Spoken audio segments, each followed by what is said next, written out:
Metcalf's actions violate league policy, which specifies that players may not enter the stands or otherwise confront fans at any time on game day, unquote. After Tom Pelissero reported the fan used derogatory and racial slurs towards Metcalf, the fan released a statement through his lawyer which said, quote, Ryan Kennedy categorically denies using the N-word, C-word, or any racial, misogynistic, or hate-based slur, unquote. At the Corewell Health Sports Desk, I'm Brendan Shabath. For more, go to 97.1 The Ticket or Odyssey.com.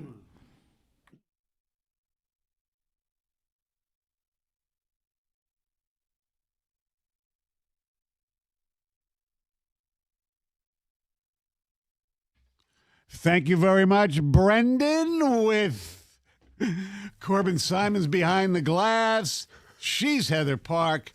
Jim Costa is vacationing, and you are John Jansen, and I'm Stoney in for Mr. Costa. Greg and the Gov are also enjoying some quality vacation time. Yeah, a little What's family happening? time. Good morning, Michael. How are How you? are you, Jonathan? I'm doing good. Are you a Jonathan, by the way? I am a Jonathan. You are a Yes, Jonathan. yes. With and it's an O-N at the end. That I Yeah, it's an O-N at the beginning and an O-N at the end. Jonathon. Okay. Yes. Some people, when they say Jonathan, it's an A-N at the end. You know, the more I think about it, No one cares. no. Yeah. Heather's like, why did you even say that? Okay. I don't care, let alone anyone listening. In a weird way, I think, for your profession before this, as a professional football player, Yes. I think Jonathan Jansen, for some reason, sounds a little tougher. I don't know. Oh, Don't be I don't one of know. those, though, that switches halfway through. No. What? You It's were weird. Nick, now you're Nicholas. Oh, yeah. You were Matt, now you're Matthew. Just Yeah. stick with one. Yeah, no, I've been called a lot of things. Yeah.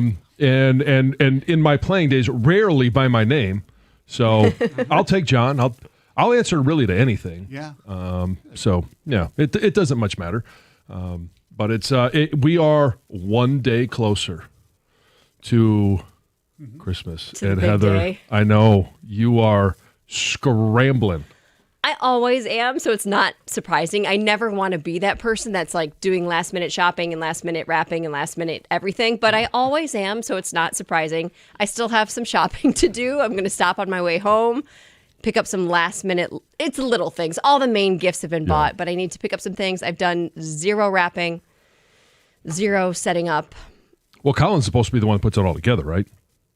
I'll help. Okay. Yeah, we'll do it together. Okay. We'll put a movie on or something and start building. Yeah, well, you can wrap and he can build. Yeah.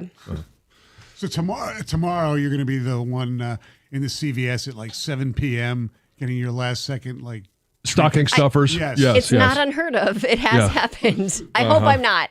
But we also have Emily's birthday, so I'm like double duty here. So her birthday's Christmas Right. Eve. So we're going to be doing stuff. We don't want to be out and about Christmas Eve. We want to be in the morning.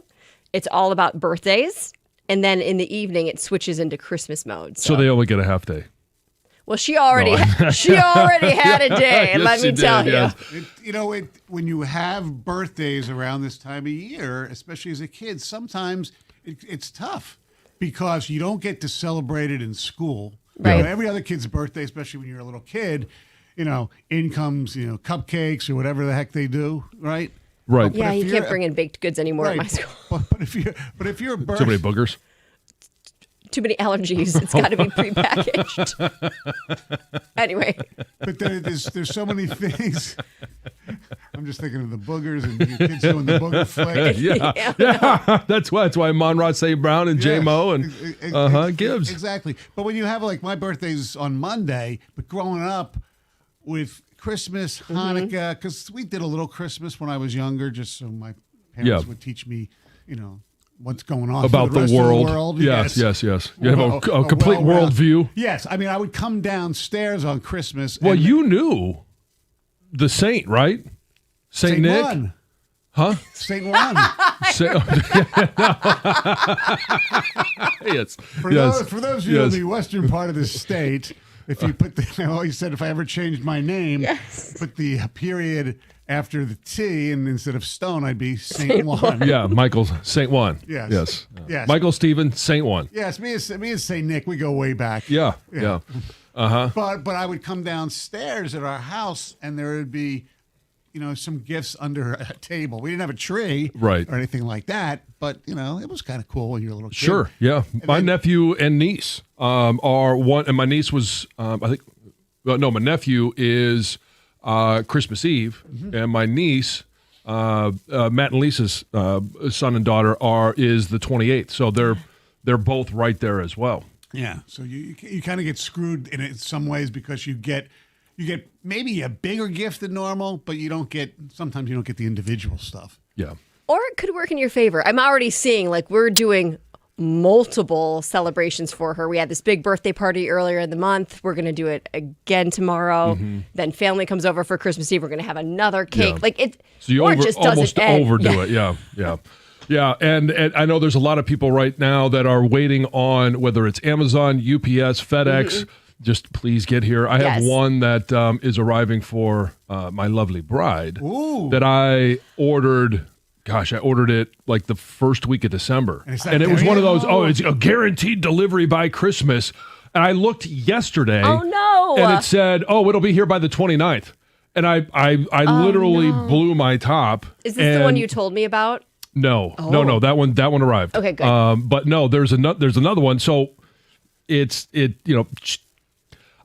I looked this morning when I arrived here, and it says arriving tomorrow by 5. Oh, okay, good. So Christmas Eve by 5. That's okay. Oh, yeah, as long as it shows up. Yes. The worst thing now, I think, is actually being able to track your packages, because I tracked it, and it's been sitting in that state south of us for literally 5 days. Well, it's your fault. And they know that this gift is going to a Wolverine. Well, yes, and somebody who always puts down and will go out of his way to avoid passing. And these are all the reasons why that state will always try and screw you.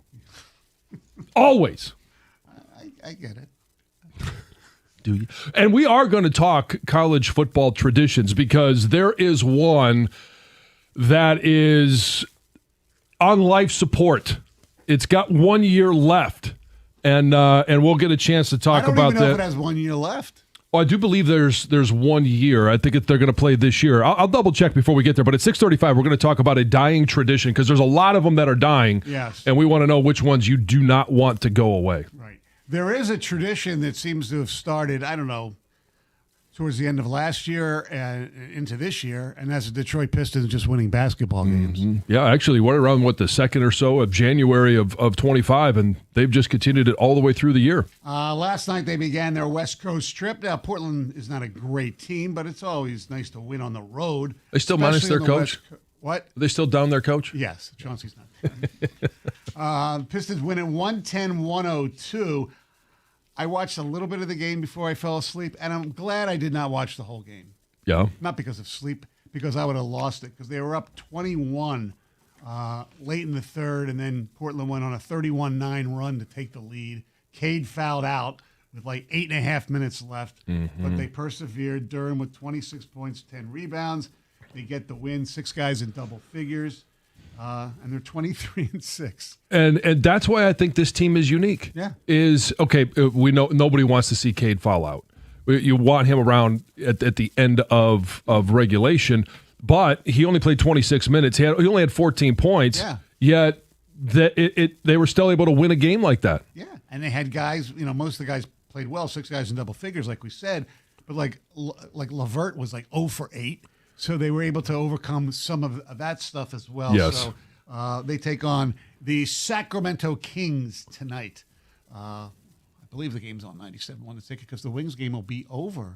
Maybe not. I don't know. The Wings play home tonight too. Yeah. And we have Wings tickets to give away. Ooh. Not for tonight's game, No. but for Sunday's game When are we doing that? in the 8 o'clock hour. All right. The Toronto Maple Leaf are in town. On Only Sunday, one of them? December 28th. Just one of them. Just one of them. The Maple Leafs. Also last night, Grandpa threw a pretty good game as a quarterback. Yes, he did. Phillip Rivers, 23 of 35, 277 yards, 2 touchdowns, and an interception. But he was usurped, as they say, by Brock Purdy, who had 5 touchdowns Yep. and an interception. 25 of 34 as the 49ers, who are in the playoffs, win 48-24. Yep. And Indianapolis Colts, and the Colts are on life support too. They're pretty much done. It's amazing. At one point, you thought this was the best team in the AFC, Right? Like 8-1, and Daniel Jones breaks his ankle, whatever happened to him, and breaks his leg but still plays. Yeah. And then tears his Achilles, Right. and he's out. And this is why I kind of brought up in a little bit of a sarcastic tone the trade deadline. Because everyone thought, with the way that their offense was humming along, their offensive line, Jonathan Taylor is their running back, and which they couldn't get him going last night, which is part of the problem. And then getting Sauce Gardner on defense, we're like, this is a team that is all in, and he gets hurt. And he gets hurt. So you went from a team that looked like they were competing for the number 1 seed. Mm-hmm. They're the team that made the biggest move outside of the team that they made it with, the Jets, getting all those number 1 picks, and they go from competing for the number 1 seed to out of the playoffs. Yeah. So trade deadline acquisitions don't always pay off in FDM picks. Go for it. No, I mean, look, there's obviously risk, and some teams are willing to make the risk, high reward, and for Indianapolis, risk, and it unfortunately the injury to Sauce Gardner hurt them. The playoff picture as of now in the AFC, Denver with the bye. New England will be hosting Houston. The Jaguars hosting the Bills, and the Steelers hosting the Chargers. In the NFC, Seattle with the bye, and then the Bears hosting the Packers, the Eagles hosting the Rams, and the Panthers would be hosting the 49ers. Right. And so there is a world where if Green Bay loses out and the Lions win out, I know there's that's a capital if, that we could have the Bears and Lions 2 weeks in a row. 2 weeks in a row, both in Chicago.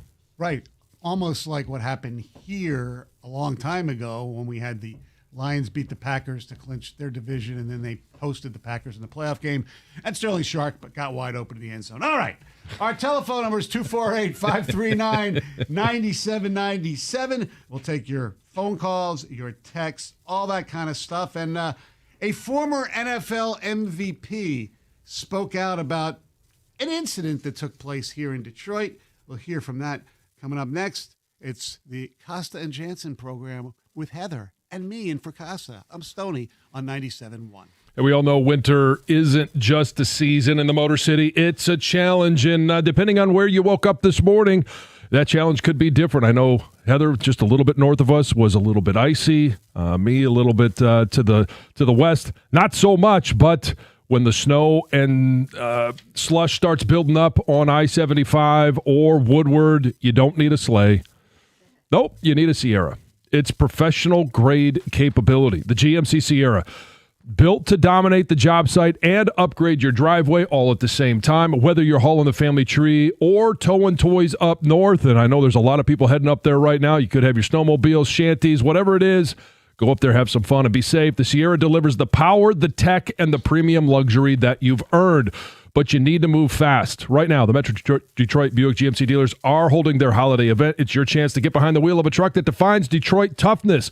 Don't let the holidays pass you by. These offers absolutely end January the 2nd. Visit your Metro Detroit Buick GMC dealers today. We are professional grade.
bum, bum, bum, bum, bum. Is this Trans-Siberian Orchestra? Yeah. Okay, just curious. Just want to make sure. Is it? Does this one fire you up? You started. You started doing the musical instruments. It's a little. It gets you more fired up than Silent Night. Yeah. Yes, it does. Or Little Drummer Boy. I know you love that one, but Little Drummer Boy, because I like different versions of it. If you It's played the in longest Christmas song ever. Little Drummer Boy. Yes. Oh, really? I believe Pum-pum-pum. It just never stops. the Bing Crosby David Bowie one is unbelievable. I saw it again last night, and I guess I haven't seen it. I saw a clip. Will Ferrell and John C. Reilly did their version of that. Oh, really? And they dressed up just the way Bowie and Bing Crosby did. And Oh, it okay. was very, very funny. If you played an instrument, now that you were doing that, which instrument would you play? I did take piano lessons when I was really? a kid. A maestro. Yeah, there's a picture somewhere I have in my house of me bowing at my recital, but it wasn't very.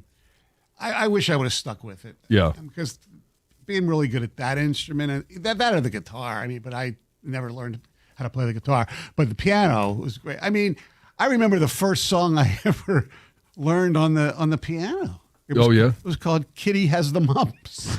Kitty has the mumps. Yeah, it's basic. I mean, you'd start like CD, center C. I go, Kitty's face is full of lumps.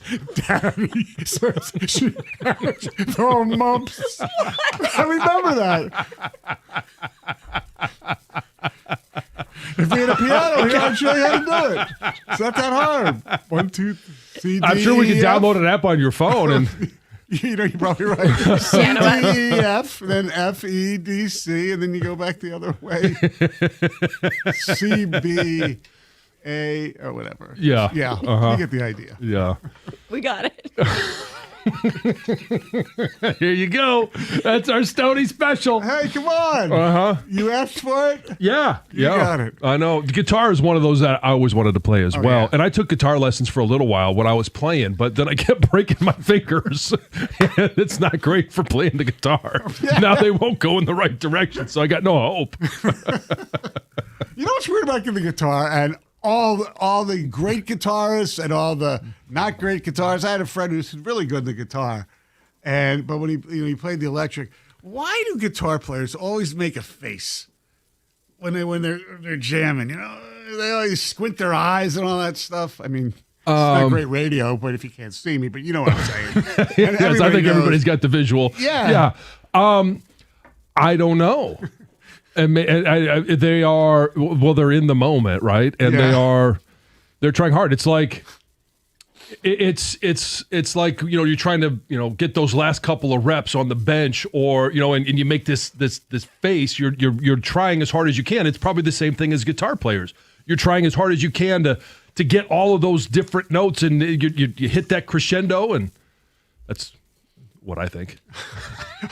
I have no idea.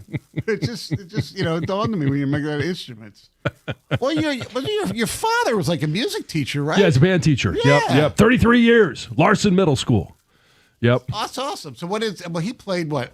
He plays them all. He's a piano player at Troy Baptist now. Right. But I think it's Cornerstone. He played there for 3 decades, and he could play all of the different instruments. It's kind of fascinating, actually, that he just picks up an instrument and starts playing. You know what's really fascinating? I can't believe we're going on this tangent, but people who can,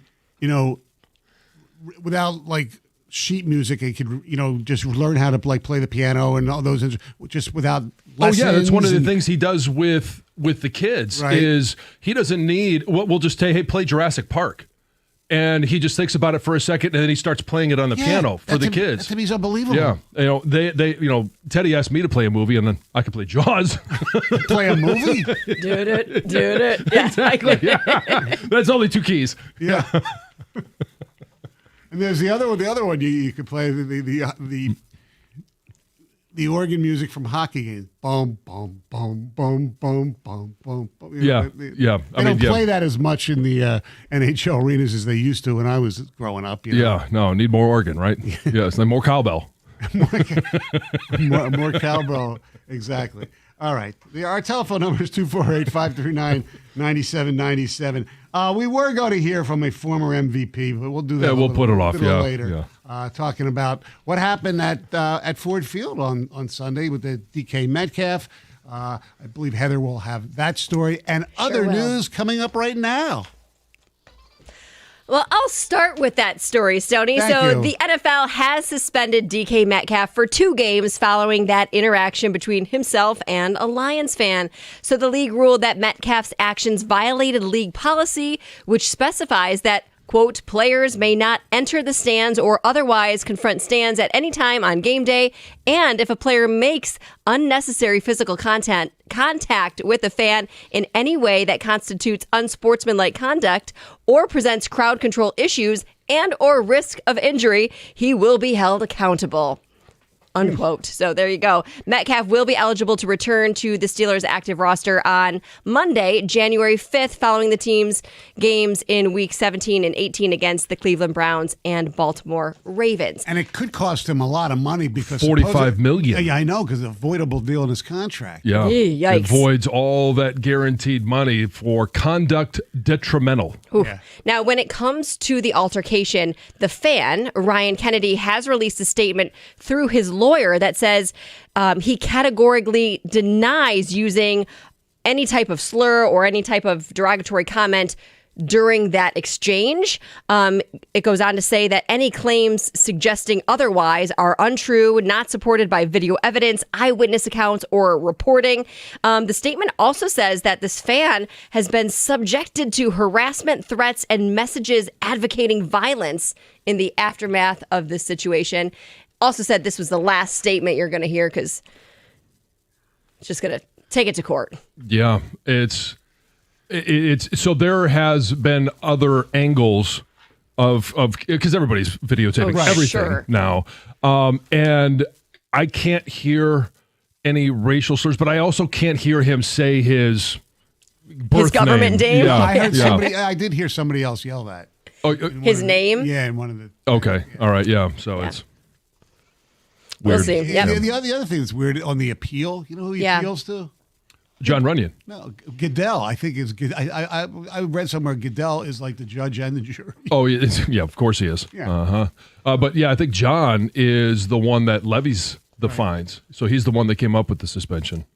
A suspect has been charged after allegedly shooting and killing a man who was working as a Salvation Army bell ringer at Kroger in Westland last week.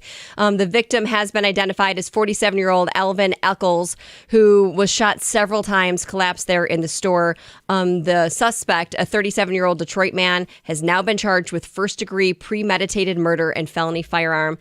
Prosecutors say that the murder may have stemmed from a complicated personal dispute because it does sound like the two knew each other. The victim's family says the two had a decades-long connection. So we don't know exactly what it was, but it wasn't random. It was targeted.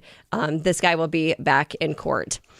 This is a crazy story. Authorities in Ohio say a group of children could face criminal charges for stealing a vehicle and then leading police on a pursuit before crashing into a yard.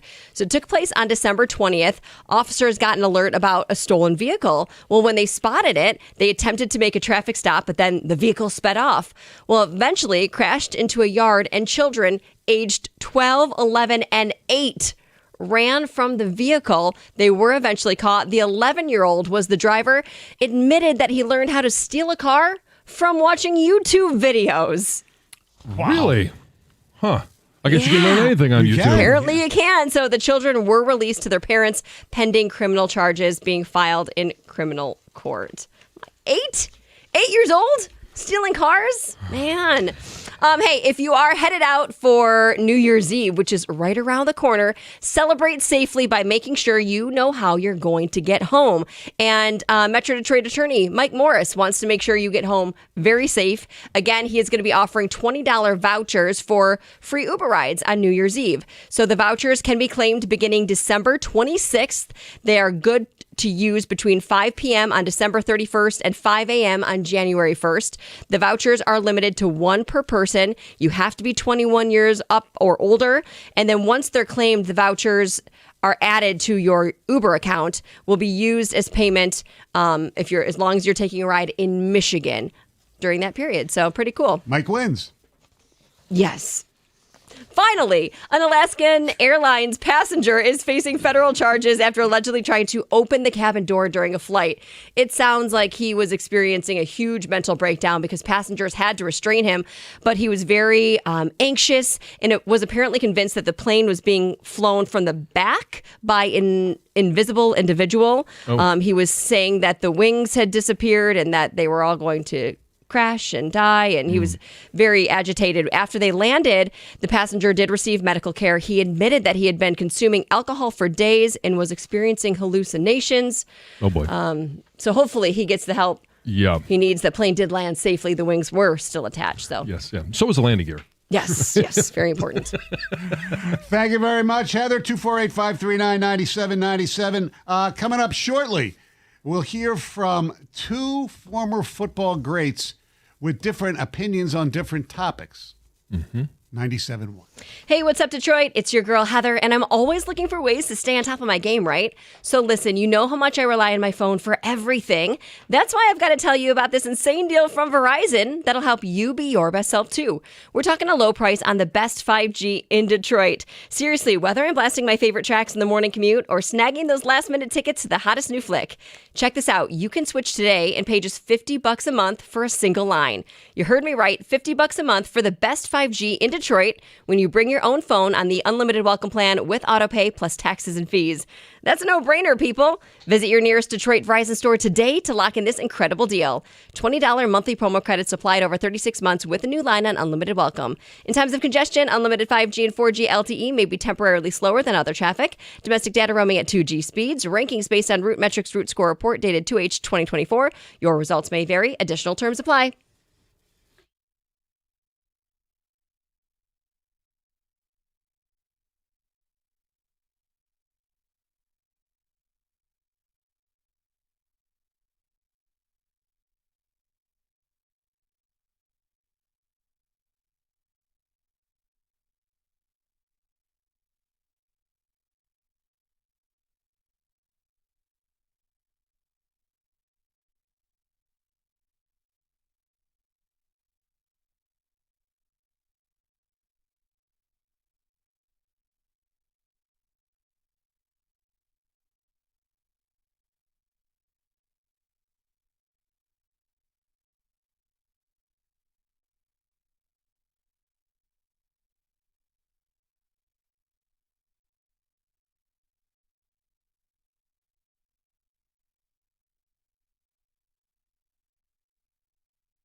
It is the Acosta and Jansen program with Heather. Stoney in for Mr. Costa, 248-539-9797. We have some ticket texts. Mm-hmm. When are we going to address the elephant in the room? The Lions need to sign Phillip Rivers.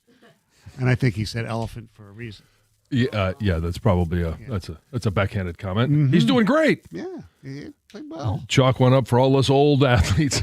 Yeah, I'm sure you talked about it when he came back. Probably gives you some motivation. Oh, 100%. The 49ers remind me of the Lions last year. The offense is great, but those defensive injuries probably give them no chance at a Super Bowl. I wouldn't say no chance, but yeah, I mean, what Bosa's out and Warner's out. And actually, I heard Aiden Hutchinson say we can't use excuses on our team because look at San Francisco, and he mentioned them, those two guys. Mm-hmm. And Matt from Redford says, is Kitty has the mumps like Ring Around the Rosie since Stoney was around before the MMR vaccination? Thank you, Matt from Redford. I really appreciate that. Okay. Let's not start talking about vaccinations. No, I'm not. Don't irk me on that. You don't want me to go there. This is what I'm not going to egg you on. Okay. On that one, but I do want to talk about something that I think obviously our fans had a front row seat for. One of them had the front row seat, and that's the issue that we had with DK Metcalf at Ford Field and Cam Newton. Who we hear on First Take a couple of times a week, had this to say about fan protocol.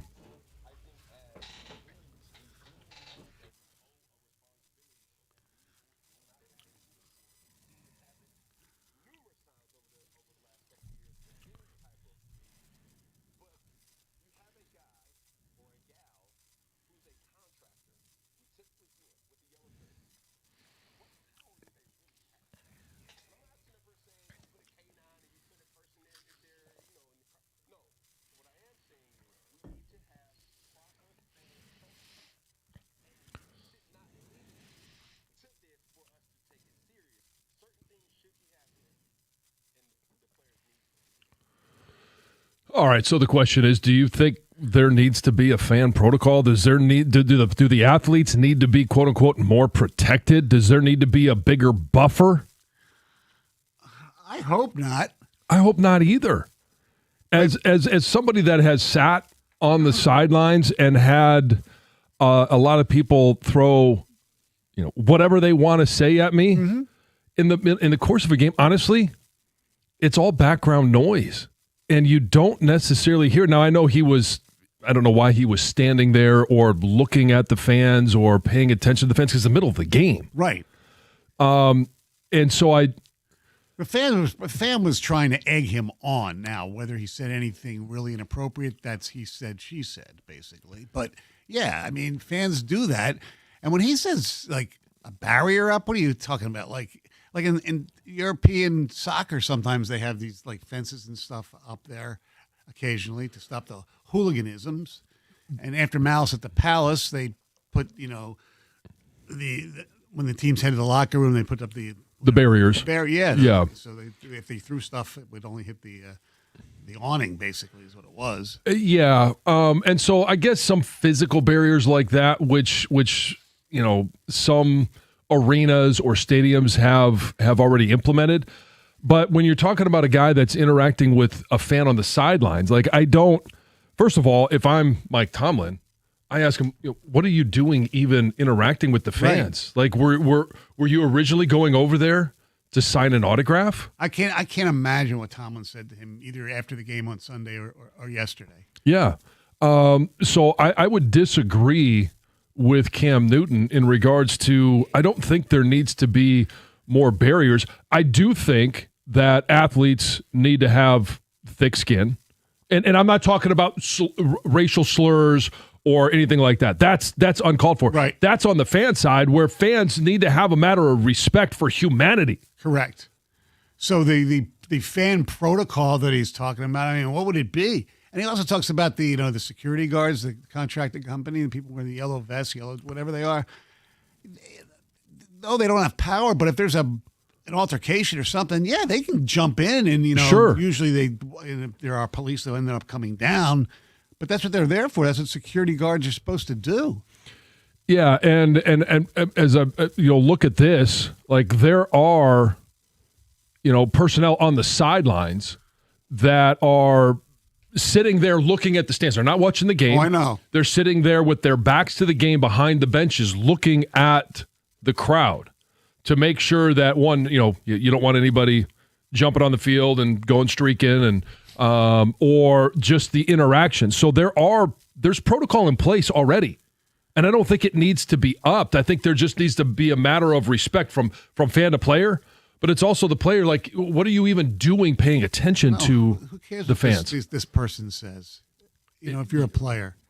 Like I said, you said, if it's a racial thing or any type of slur. Right, there's no place in this world for that. And then, what you do, especially as you know, John, these teams, especially the NFL and the NBA, I know, they have their own security that travels with them. Yeah. So if there's an incident, if there's a fan who's creating a ruckus or something, it's up to the player to tell his team's security, hey, Right. this guy's doing that, and they'll take care of it. Take You don't care have to of it, worry yeah. about it. 248-539-9797. Eric, you're on 97.1. Good morning, guys. Good morning. I just want to comment. Me and my family, we've had front row season tickets since the Silverdome, and I want to say that no matter what comes out of anybody's mouth in the stands, 99.9% of the time, those guys are paid athletes that have a job to do, and they usually, Jansen hit it right on the head, they usually don't even look at us. Tariq Woolen, we exchanged words one time. That was pretty funny. I thought it was pretty cool. But besides that, what I saw on Sunday was pretty crazy. It was already circulating around the stadium probably 10, 15 minutes after it happened. And it was just crazy. Never have I ever even came close to, making one person even a little bit mad. I mean, those guys all run down right in front of me. They pray.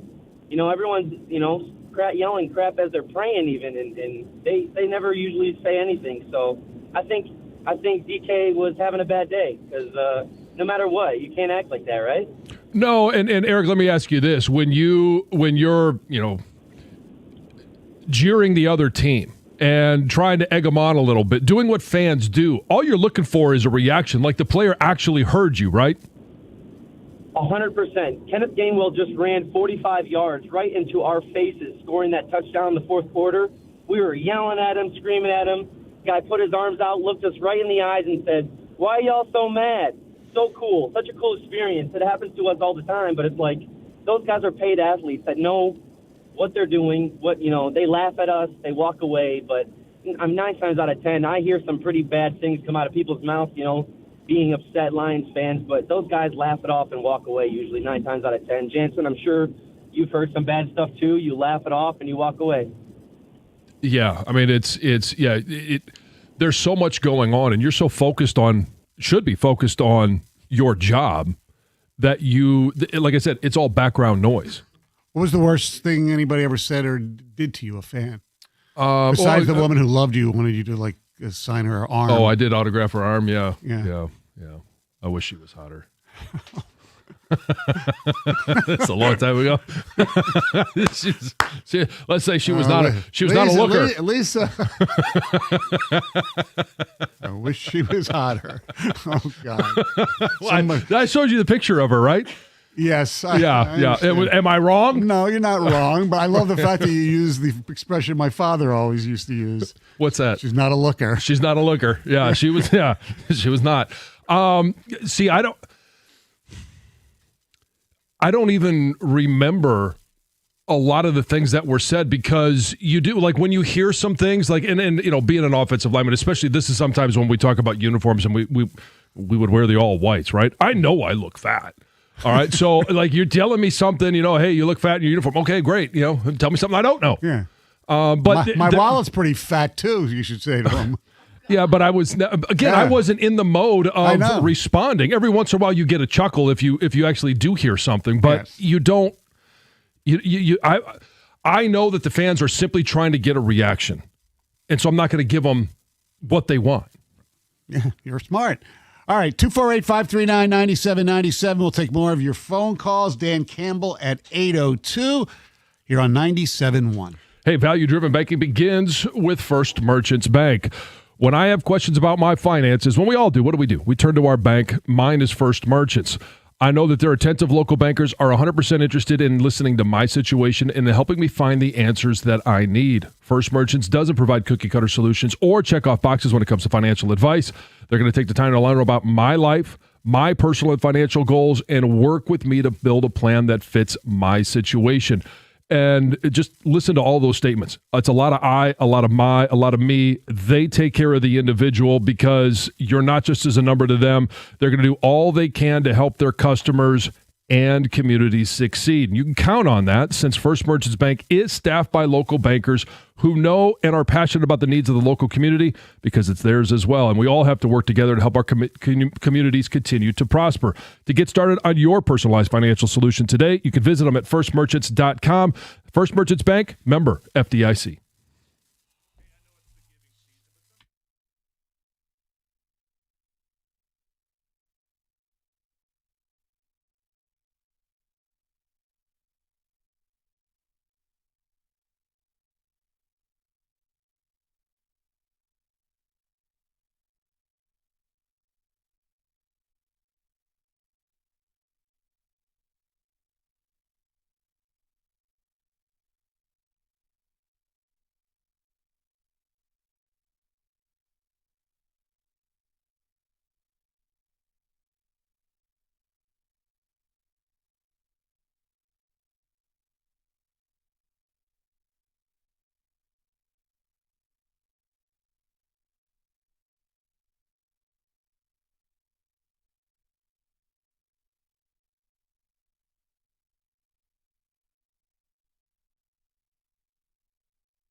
Pistons win last night late in Portland, 110-102. 6 guys with double figures, led by Jalen Duren, who had 26 points and 10 rebounds.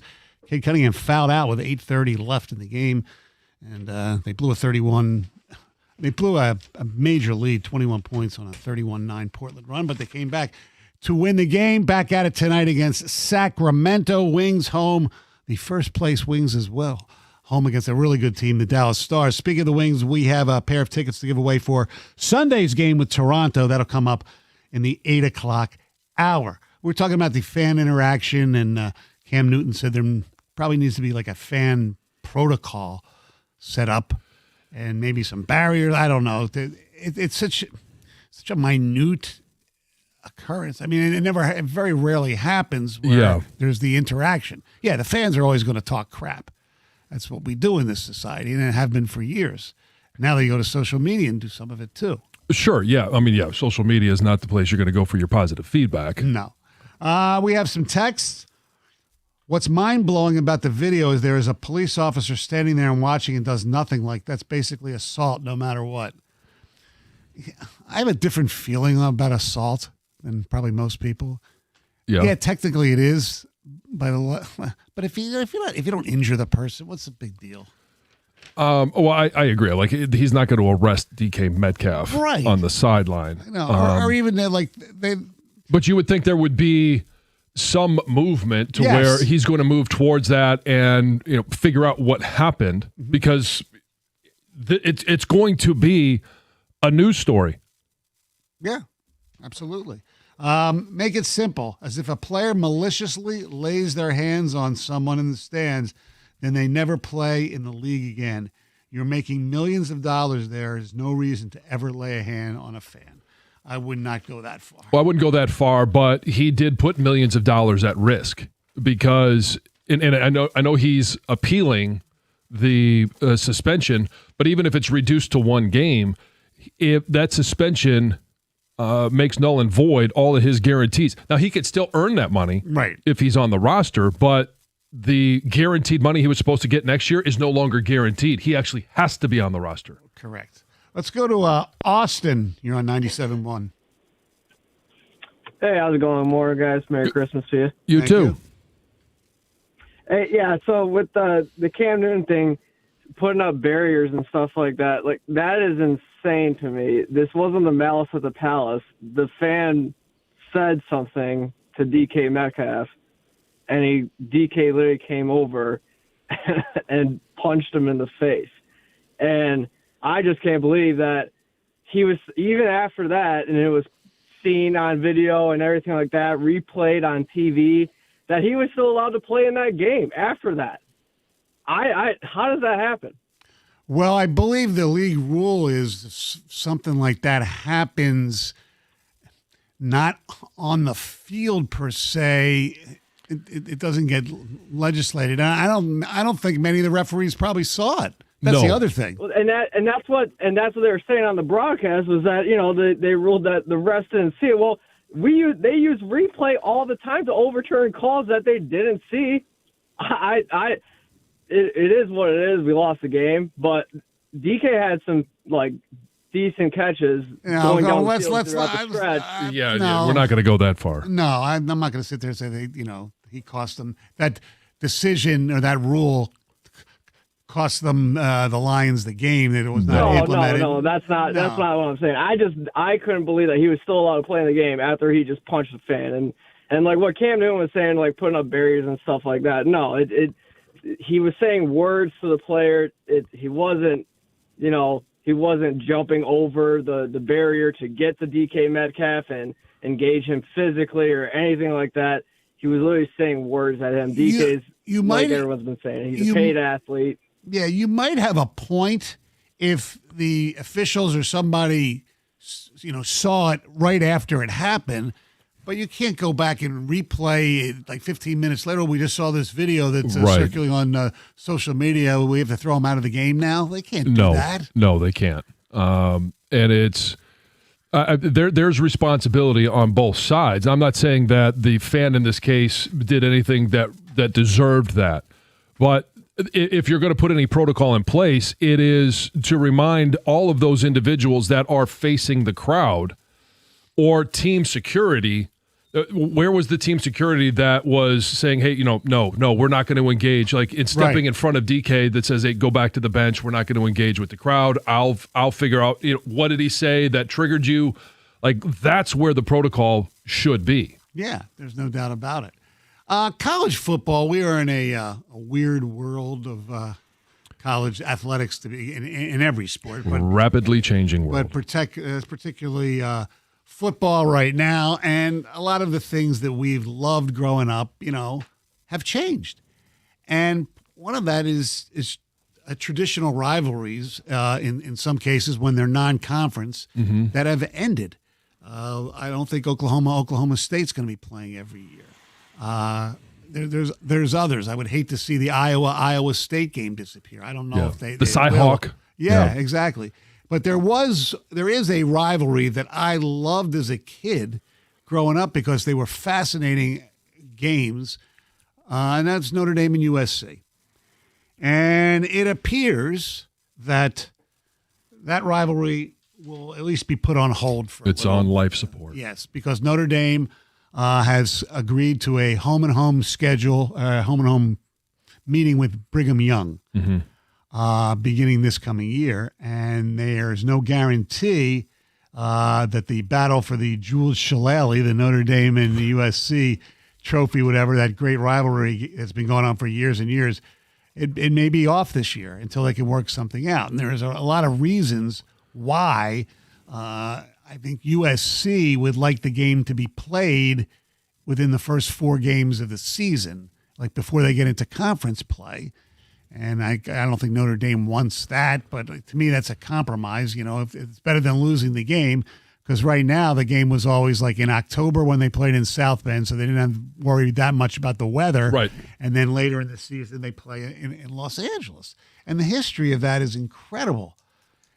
But now they're not going to have that game, and it's sad. There are a lot of these things that are going away because of college football's greed. That's all it is greed. And for USC, they probably don't want to play a tough game going into for playoff ramifications. That to me is the only reason I can think of, right? Right. So when it's at USC, it's generally the last game of the year. Yeah. When it's in South Bend, it is mid-season. So that game's bounced around. It's not like, Michigan, Ohio State, where it's the last game of the season. And what I don't understand is why now? Because they were in the Pac-12. Right. And it was still played at the end of the year when it was in USC. So what has changed? Is it just because they're in a more difficult conference? Yeah, they don't want to have a possibility of another loss. And my feeling on Notre Dame. Usually I blame just join a conference. This is all on USC. Notre Dame has no blame in this. We'll hear from a former Trojan great coming up next. It's 97-1.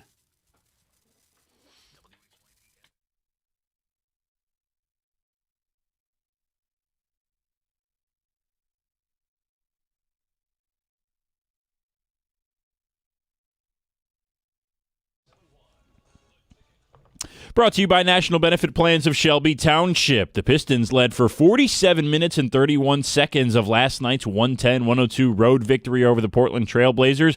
Detroit held a 21-point lead late in the third quarter at one point before a 26-4 run from the Blazers gave them a 100-99 lead with about 4 minutes left in the game. However, that was their only lead as the Pistons outscored the Blazers 11-2 in the final 4 minutes for the win. Detroit had 23 more possessions than Portland in the victory. J.B. Bickerstaff said after the game that's been an emphasis for his team this year. Yeah, our guys compete at a high level. They defend at a high level. One of our goals is to win the possession battle, and I think our guys understand how important that is. But we go back and look at the numbers of the teams that win the possession game, it was pretty hard to beat those teams. So one of our focuses coming into this year was that, trying to win the possession game as many times as we can. That comes down to offensive rebounding, defensive rebounds, forcing teams into turnovers and those types of things. When you do that, you're going to give yourself a really good chance to win. Detroit has now won 6 of their last 7 games and still hold the second-best record in basketball, 23-6 on the year. They get the Sacramento Kings tonight in their second of this 5-game stint out west. And on Monday Night Football last night, the 49ers blew out the Colts 48-27 for their 11th win of the year. Brock Purdy threw for nearly 300 yards and 5 touchdowns. At the Corewell Health Sports Desk, I'm Brendan Shabath. For more, go to 97.1 The Ticket or Odyssey.com.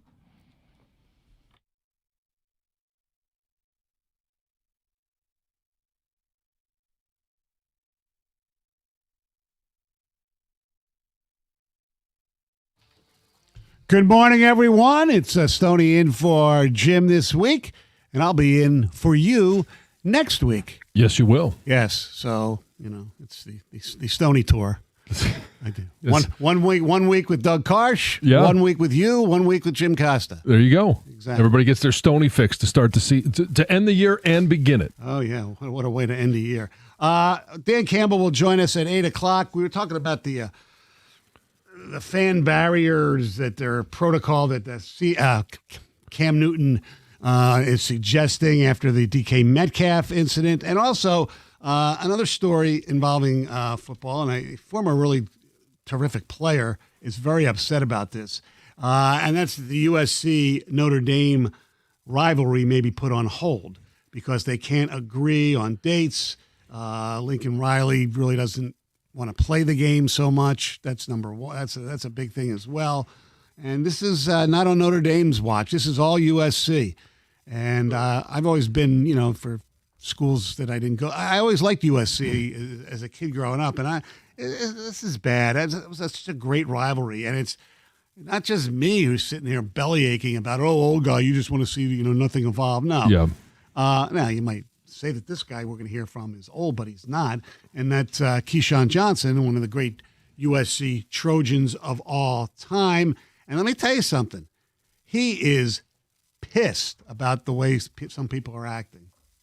Okay, we got people in there that are not Trojans, that don't know anything about being a Trojan, running our athletic department. We got a head coach that knows nothing about being a Trojan. Why don't we just not play football? How about that? We're not going to play Notre Dame again possibly till 2030 is what I'm understanding. That doesn't make any sense. I grew up on the Notre Dame USC rivalry. I'm not one to go in on my athletic department, nor am I one to go in on the USC football coach. But if I can remember correctly, I had Lincoln Riley talking about, I don't know if I want to play them in the future.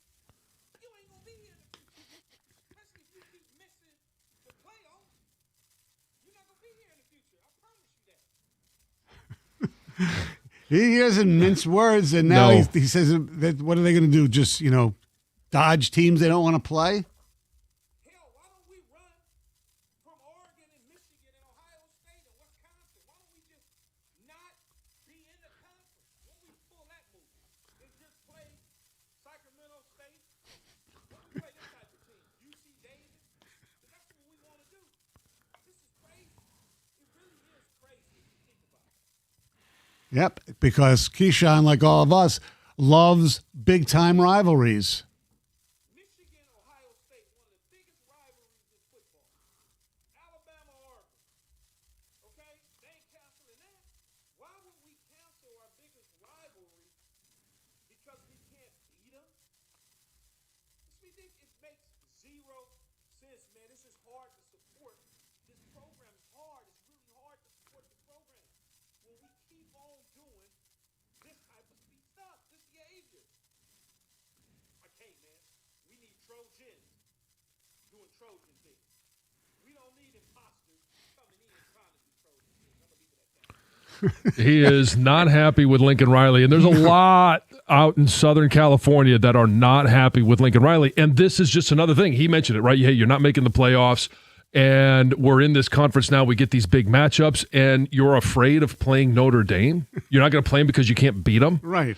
Instead, the mindset is, and we talk about this all the time, we talk about with strength of schedule, whether it's the NFL or because conferences are so big right now, you're trying to look at, last year Indiana didn't play anybody, and yet they're in the college football playoffs. So Michigan or Michigan State, we got one of the tougher draws in terms of the opponents that you're playing. And Michigan has the protected rivalries with Michigan State, Ohio State. You're going to play those every single year. Right. And it can make your schedule a little bit harder. So what? That's why you go to those schools. I know. That's the attraction. You want to play, first of all, in primetime games. You want to be able to showcase your talents. You want to be able to showcase them against the best opponents because these players all want to go to the league. They all want to play in the NFL. They want to be able to show their wares. And if you are so afraid of playing an opponent that because of when you're going to play them, or whether it's the time of year or it's the location, like we can't play this team at the end of the season because it may affect our chance to get in the college football playoffs. How about it's the last opportunity for you to build your resume and say, hey, we just beat Notre Dame. Maybe we had 2 losses earlier in the season, but now we're looking at it going, if we beat Notre Dame, we should be in. Right?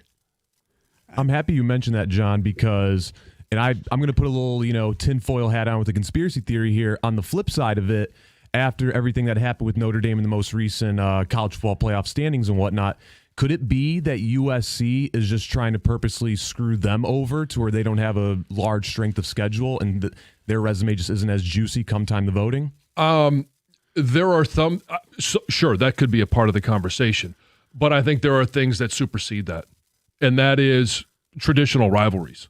And we're seeing so many of those things. You brought up Oklahoma State Bedlam. It's not going to happen, right? Because Oklahoma's now in the SEC. Oklahoma State, where are they? They're still in the Big 12. Yeah. Okay, yeah. I have no idea where these they brought schools are back anymore. Pitt, West Virginia. Thankfully, that's good. Right. And so they're just there's a wearing away of everything that we love about college football.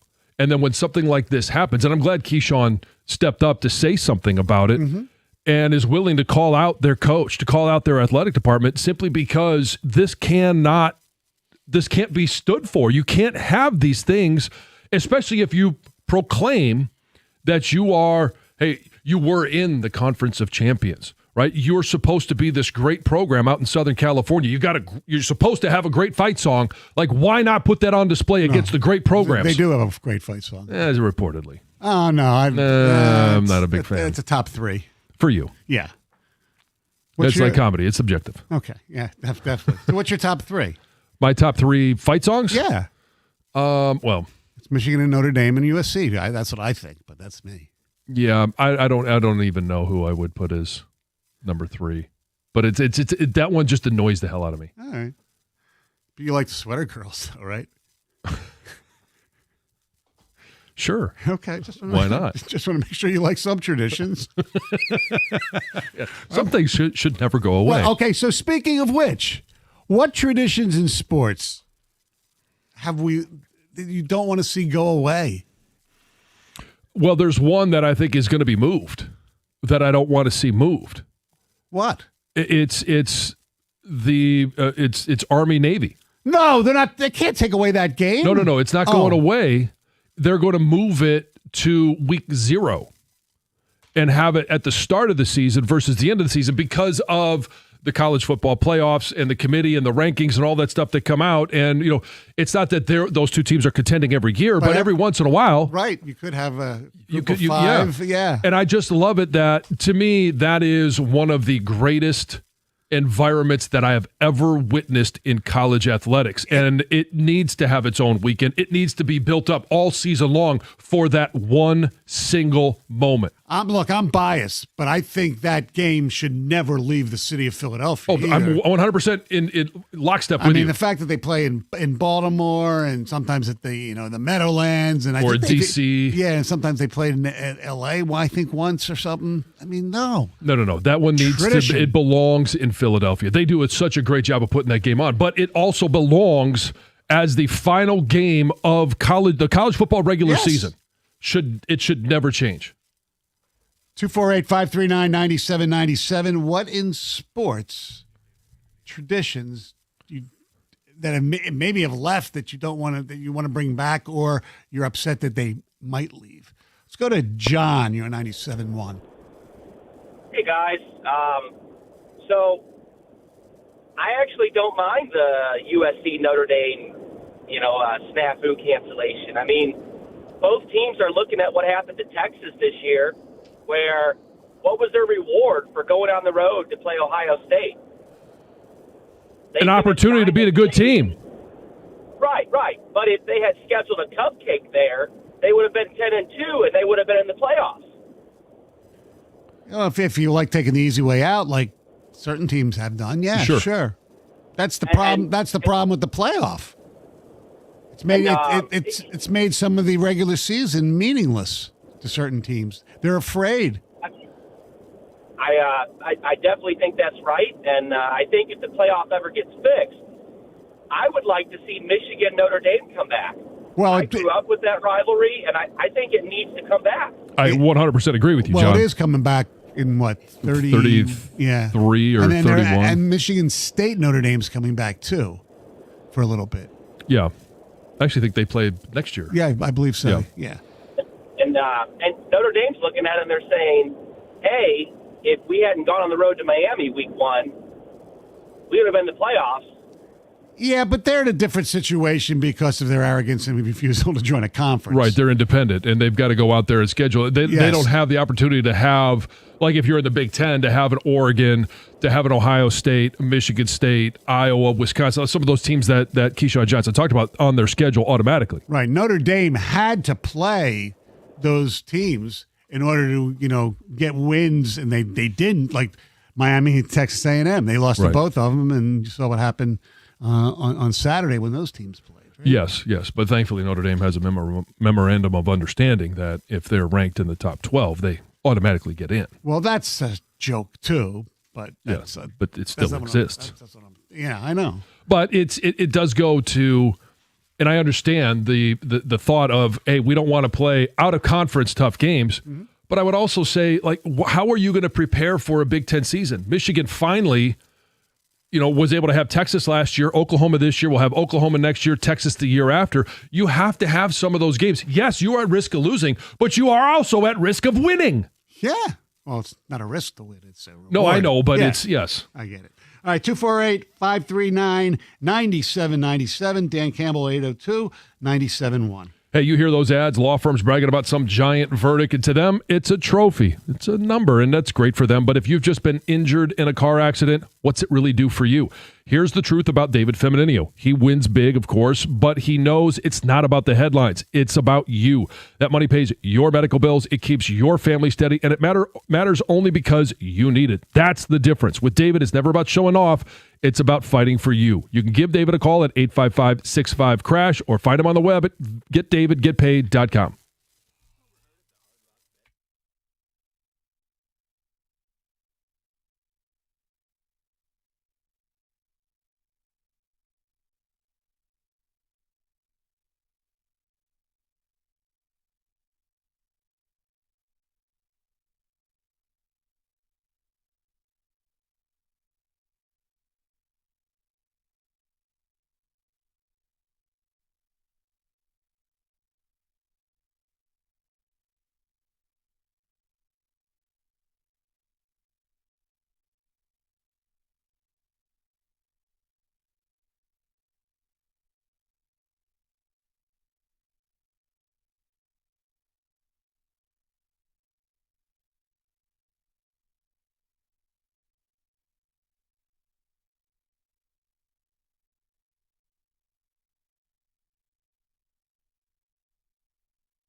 Costa and Jansen show with Heather.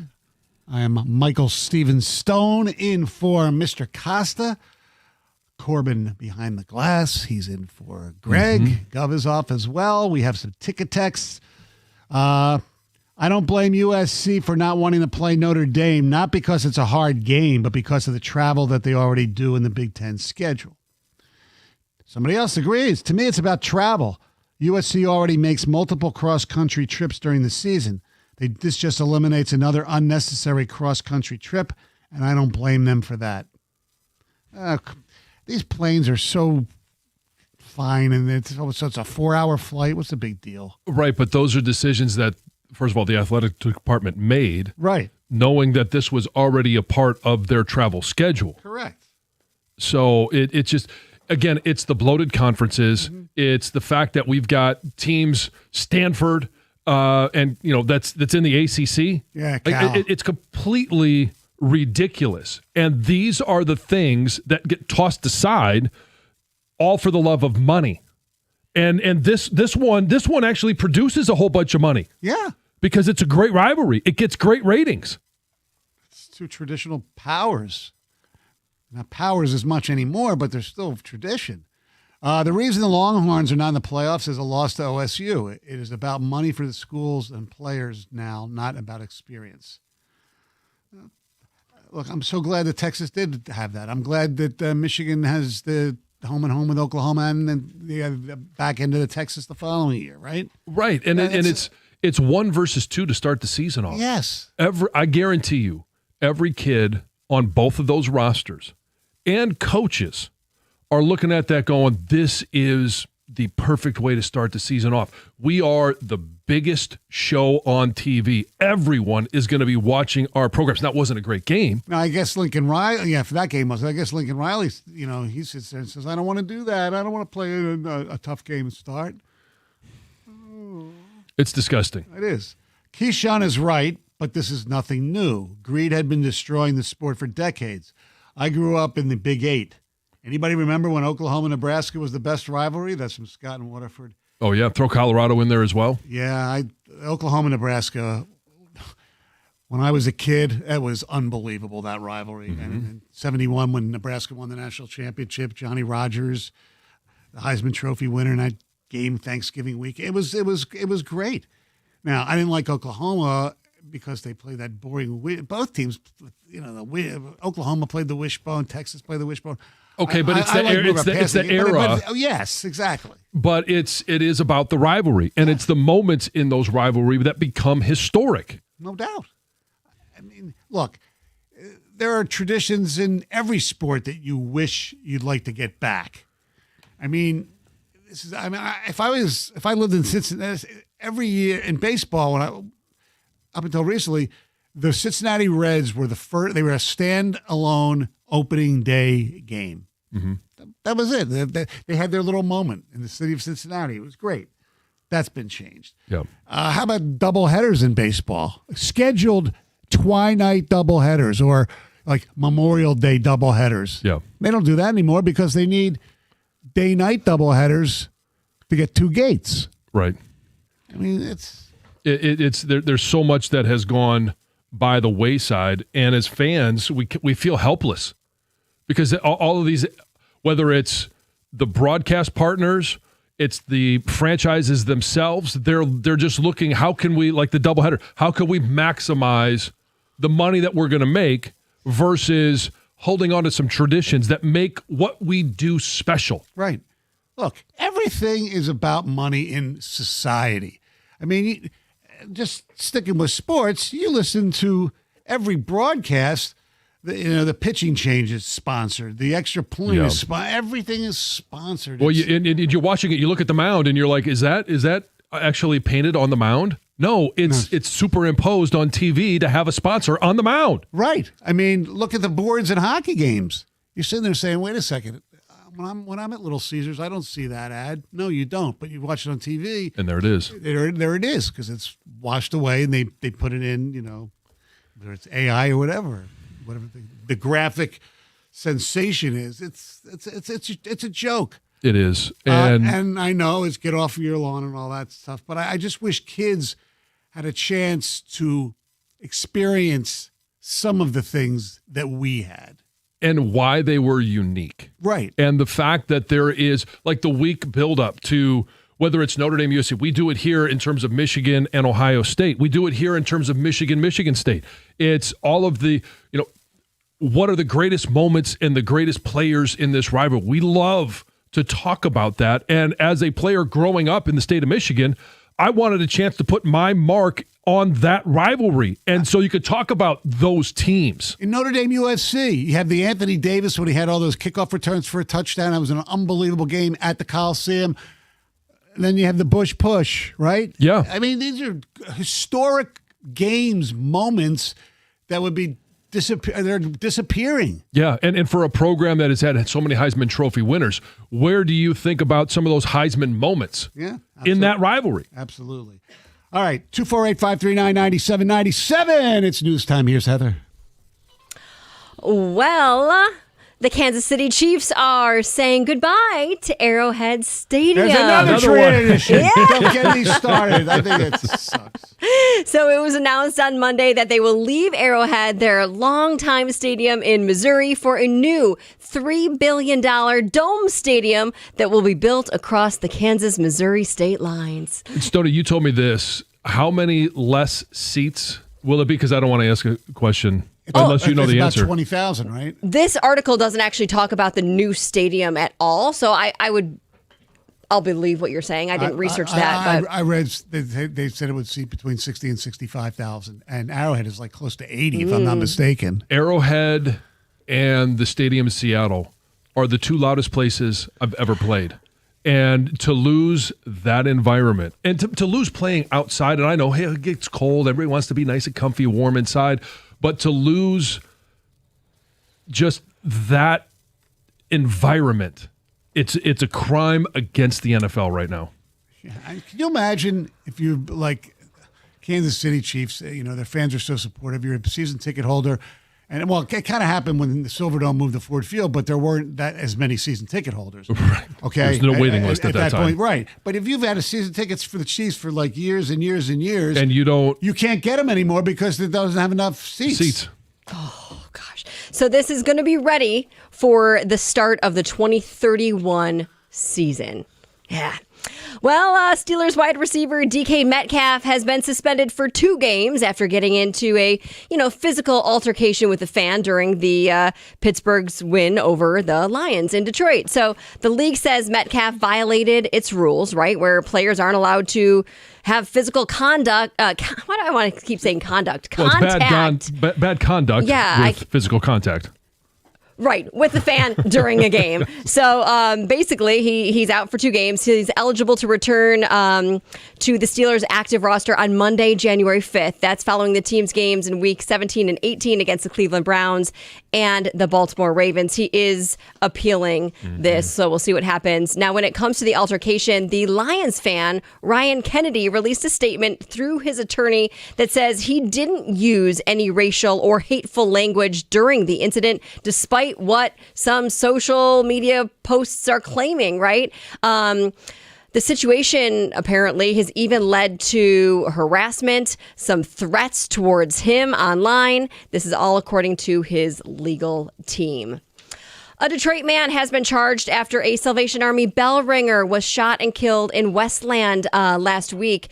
The 37-year-old man was charged on Monday with first-degree murder and felony firearm. His bond was denied. Now, according to prosecutors, the suspect and the victim knew each other, so this was not random. It may have stemmed from a complicated physical dispute. The suspect will be back in court on December 30th. 3 Michigan football players are opting out of the Citrus Bowl. So while the Wolverines prepare for their matchup versus Texas on New Year's Eve, these 3 players will be absent. The seniors, Derek Moore, Giovanni El Hadi, is that how you say it? El Hadi. El Hadi, and Jayshawn Barham.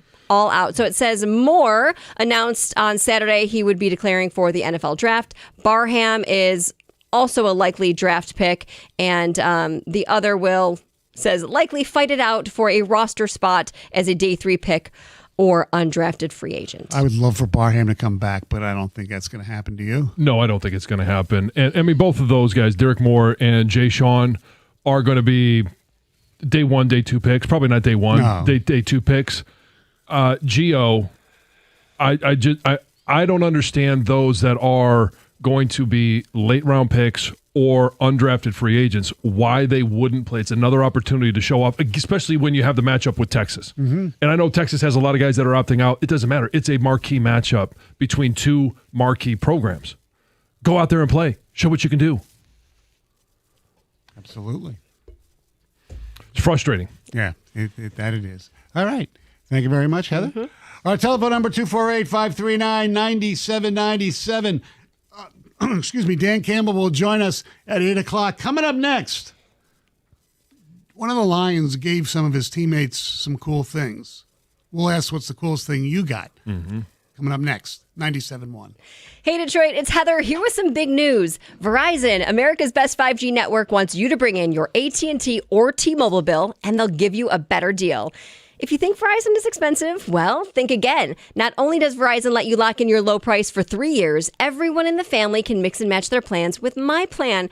And everyone can get the same great phone deals when they trade in an eligible phone in any condition on My Plan. That means new and existing customers. That's more reasons to save, more reasons to switch. Bring in your AT&T or T-Mobile bill to your local Detroit Verizon store, and they'll give you a better deal. Rankings based on RootMetrics United States Root Score Report dated first half 2025.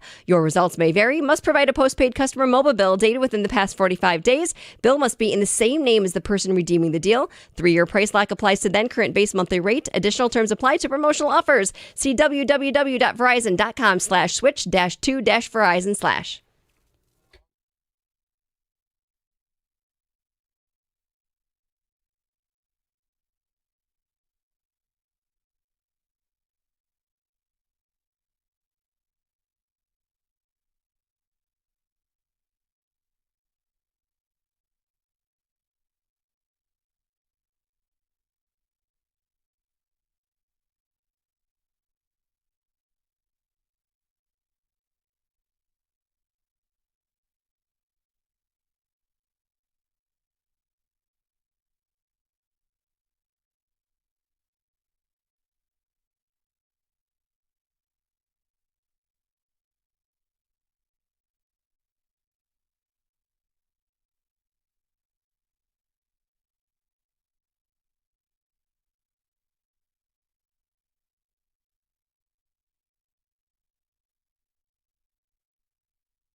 248-539-9797. Before we talk gifts, let's go to Allen Park and say good morning to John. You're 97.1.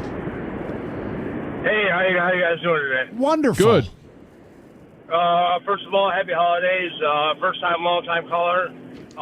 Just wanted to say, there's no pride in college football anymore. That's what sucks. That's what makes the Army-Navy game so special, is because it's about pride. It's not about money. It's not about NIL. It's not about any kind of anything else but tradition. And that's what sucks about college football as well, is because that's the NIL and transfer portal doesn't give the players the opportunity to learn what those traditions are about and rivalries are about. That's true in some cases, but to say the NIL and transfer portal is, excuse me, what's wrong with college football, I agree, like during the week and the off season, yeah. But for me, as a fan, John, I know for you, Johns here, when the toe hits the leather, NIL and transfer portal does not even enter my mind. I watch the game just like I would watch any other game from like 10, 15 years ago. But at the same time, the transfer portal doesn't bring light to what the true rivalry is. I know. About, I understand that. Yeah, because the kids don't even understand it. The other one, right, exactly, doesn't mean as much anymore. So that's why a lot of the schools are going away from those rivalries because of that. You know, to the point where it doesn't mean as much anymore. And that brings me back to my point about pride. To the point where when you face that team, let's say Michigan, Ohio State, you put your best against that team, regardless of who has a better team or not. You always want to try and do your best. And rivalry week used to be one of the best weeks in college football, but now it doesn't mean that much anymore because of all the transfers and everything else, to me at least. Yeah, there's a lot of hired guns. And when you're only at a school for 1 year, do you really understand what that rivalry is to that school? Because you may not even care. Right. That's true. Especially if you go from school to school. To school. But I don't think the game itself is as affected as people think it is by all the new stuff. I think once the game starts, it's a football game. Yes. But I also think, there's no way to, prove it. No, but so this is more, I think, more about the fans. Right. No because doubt. when you see, and there's a lot of people that follow recruiting all the way from, hey, you're recruited to the NFL and they'll follow these players, especially if they go to their team. As freshmen, what are they doing? As sophomores and juniors? Because if they're really good, that's probably all they have. But there's certain moments that you have with those players and you build those relationships with those players. You build, I say a relationship because there's, you may not know that player, but it's the relationship that you have with the program as watching it and witnessing those moments and somebody growing in the program. You don't have that anymore, or at least it's very limited. All right. Jared Goff, the quarterback of the Detroit Lions, did something really cool. A lot of these quarterbacks have come up with these amazing gifts for you guys, John. Yes, for their offensive linemen. Yeah, they don't buy gifts for their wide receivers or their running backs. It's not as publicized. Well, that's true, but they usually take care of the guys that are paid to protect them. Yes, and it probably started with Marino when he gave his offensive lineman the isotoner gloves. Oh, really? Take care of the hands that take care of you. Yeah, I didn't know. I know you remember that. Yeah, but I didn't remember. I didn't know if that was the first one who did that stuff. That's cool. I think it's the first it was publicized. Right. But as we saw last week, Jared Goff gave his offensive lineman the golf carts. Yes. And they were sweet. Yes, they were really tricked up too. Yeah, they were. And so what do you think they cost? Like about $20,000 at least? I would say, yeah, probably maybe a touch more. Yeah, whatever. I don't know, but it's, Yeah, to get them personalized and tricked out like that. There was like 10 of them, right? Something yeah. So it's. I think he's doing all right. Yeah, I know. I'm just. And so we saw the players riding around, Allen Park in their new golf carts and enjoying the moment. So I got to thinking, and I don't want to leave this just to Christmas. It could be a birthday present. It could be anything. Like, what is the best present that you've either given or received? And I'll start it off with one of the kids about 4 years ago had no idea. And I think it's the surprise, or it's when you think back of the thoughtfulness that it took to buy that present. They got me a new fillet knife because, and when you say, okay, well, fillet knife, big deal. No, this one was a battery-powered, supercharged electric fillet knife. And it was one where, back when, 5-6 years ago, we would go fishing literally, every day. Mm-hmm. And sometimes, when I started working here, it was maybe twice a week. And we would be filleting fish, hundreds of them.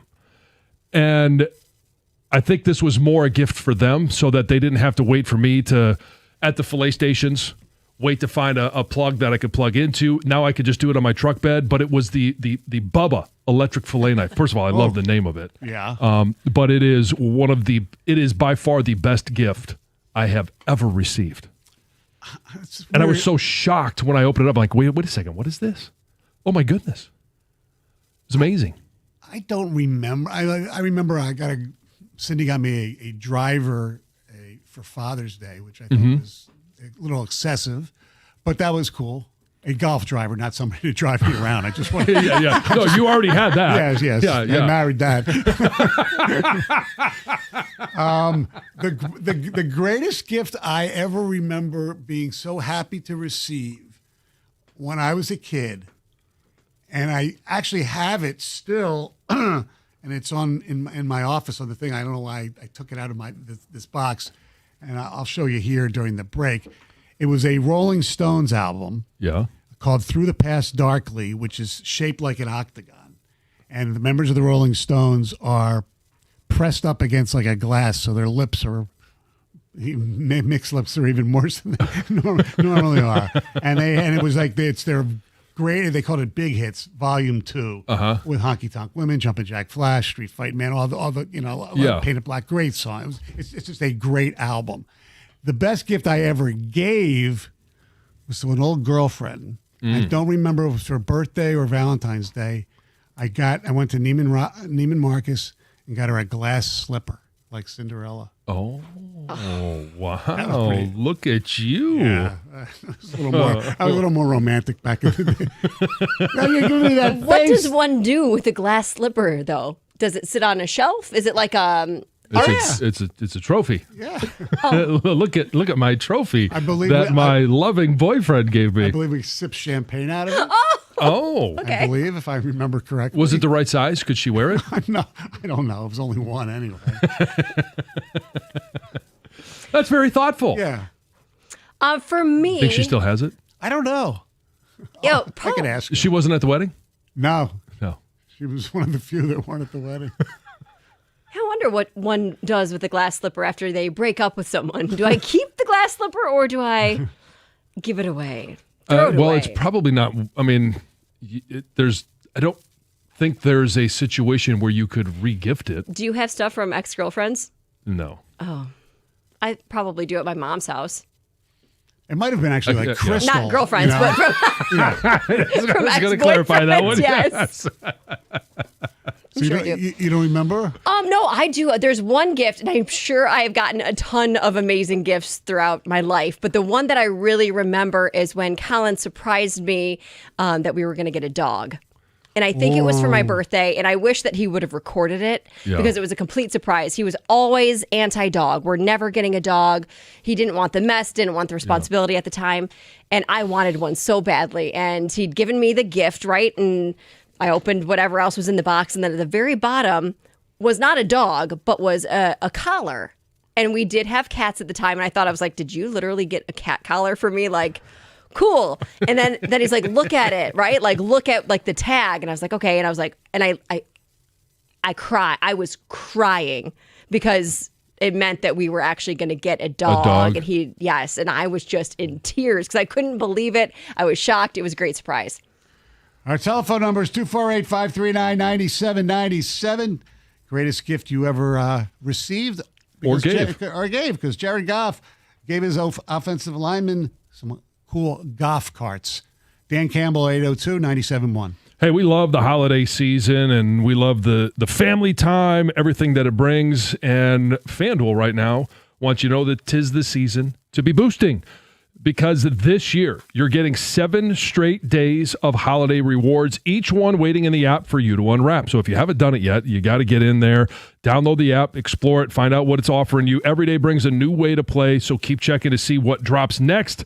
And it all leads to the Christmas Day special, where you can get something extra special. 7 days of gifts, one big finale, and it's your holiday football all getting a whole lot brighter. Head to FanDuel.com/971Detroit to get in on the holiday spirit. That's FanDuel.com/971Detroit. FanDuel, play your game. Must be 21 or over and present in Michigan. Opt-in required. Rewards are non-withdrawable. Restrictions apply, including bonus and token expiration, leg requirements, and max wager amount. See terms at sportsbook.fanduel.com. If you have a gambling problem, call 1-800-GAMBLER.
248-539-9797. Jared Goff was Santa Claus giving his offensive linemen cool golf carts. Mm-hmm. We want to know what's yours. Best gift that you got or gave. Yes. We have some text here. Question for John Jansen. Did you ever give a gift to the equipment staff during your time in the NFL? Yeah, that was always an envelope with money. Okay. John in Lake Orion says, when I was 11, my grandfather took me to my first Pistons game as an early Christmas present. I became a fan for life. Very cool. Doug in Oxford says, my boss is a huge Duke basketball fan. I just got him replica rings of their 5 championships. He was overwhelmed. Nice. Let's go to Donna. You're on 97.1. Hello. So I think this is a pretty good gift. My husband went to the University of Georgia, a big Georgia fan. So I got him tickets along with my 3 boys to go see Georgia versus Auburn. Got the Airbnb, their flights, golf, and then as a special treat, I contacted his college roommates, and they met him there. Oh, that's awesome. Wow, Donna, that's great. That takes a lot of work to coordinate all that. Well, my boys didn't really know that I was sending them, so it was kind of special to them too. That's awesome. Go Dogs! Yeah. Go Dogs! Yeah, and then we did spring. I did it for spring training in Arizona 1 year too. So nice. It's about memories. You can always buy T-shirts, sweatshirts, all that, but it's about the memories. So there you go. Mom of the year there. Oh, yeah, absolutely. Yeah. Wow. Wife of the year. She's a keeper. Jay, you're on 97.1. Hey, morning, everybody. Merry Christmas. Merry Christmas. Merry Christmas. Yep. So, best gift, I think it's not actually it is physical, but I grew up, my biological dad was not a good man, blah, blah, blah. The best gift I ever got was my stepdad. He taught me how to be a man, taught me how to do things right, taught me how to hunt, taught me how to fish, all that stuff. And I was kind of a turd of a kid growing up, so I joined the service. The best gift I ever got to give, though, was to him at the end of one of my deployments to the Persian Gulf. I was on an aircraft carrier in the Navy, and at the end of the cruise, you can have somebody come out to Hawaii, and it's called a Tiger Cruise, and you can float back. Well, I got him to come out as a gift, and he got to watch me work on jets, and he got, like the pilots love me. So when we were doing flight operations, he got to watch me work because I worked on the catapults. When the jets would go, I'd be the last person to touch them and arm up the weapons and stuff. And he got to sit up there, they call it Vulture's Row, with the pilots and watch me work on the flight deck. And it was just the best week of probably my life. Wow, that's awesome. That's really cool. Way to go. Merry Christmas. Yeah. Let's say hello to Greg. You're on 97.1. Morning, guys. Merry Christmas. You too. Yeah, real quick, I give and receive. The best gift received was from the mother of a friend of mine who I had just sort of met in college, and we were just becoming friends. And I went over to his house to pick him up around Christmas break because we were going to a party. And as I was leaving the house, his mom says, "Greg, don't forget your present." And I'm like, "Present? We just met a month ago, And it was Stevie Wonder. She pointed under the tree, and it was Stevie Wonder's "Songs in the Key of Life" album. This was over 50 years ago. Oh yeah, Sir Duke. I was totally shocked. I was expecting nothing. Best gift.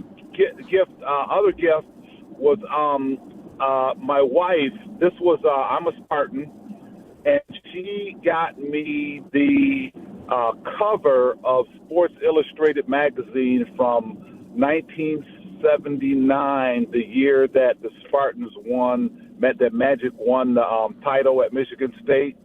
Mm-hmm. And it was framed matted in a very nice walnut frame, autographed by him and certified and everything. Cool. And it's hanging on the wall in my man cave. Favorite gift. There you go. That's a great one. Yeah. Thanks for the call. 248-539-9797. Let's go to, I believe this is Chris calling us from Livonia. What's up, Chris?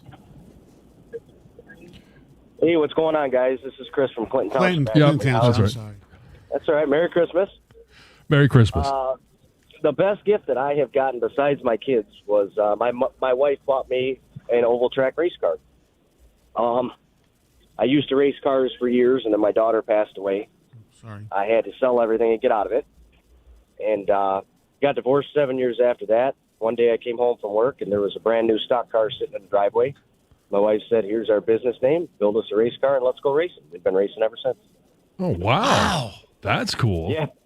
Yeah, it was definitely not expected, and it was pretty amazing. So, yeah, we started our own business, and we race cars at Owasso Speedway up around Saginaw. So how's your career go? Like, are you progressing up the ladder? Are so you to winning? speak? No, I'm 50 years old, so no, I'm not progressing anywhere. Oh. Unfortunately, now in the big series, they hire these kids that are 15, 16, 17 years old, so this is just fun and living my dreams, because I never had my dreams. My dreams got taken away from me, so we're just doing it for fun, but we help out and support all the local businesses that we possibly can, and as many charities as we possibly can also. Good for you. You're That's a good great. man. Yeah. Absolutely. Let's say hello to Jeremy. You're on 97.1 The Ticket. Yes, best gift my son and I every year, when I could afford it, would go to Flint, and we would deliver 400 turkeys and 400 boxes of perishable foods and toys to a lot of needy families. We would drive up and down the streets, the bad parts of Flint. And, the news wanted to do something, and I said, well, this is for me and my son. And since then, my son has donated a lot. So that was the best Christmases. That's great. Yeah. All these nice people doing some cool things for people. I love this. Let's go to Danny. What's up, Danny?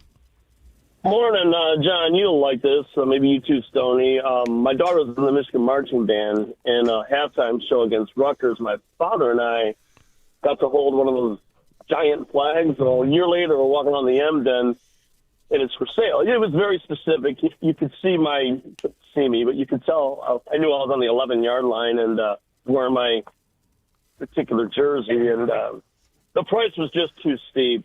And my mom surprised me by buying it for Christmas. It's her birthday today. Happy birthday, Mom. But I've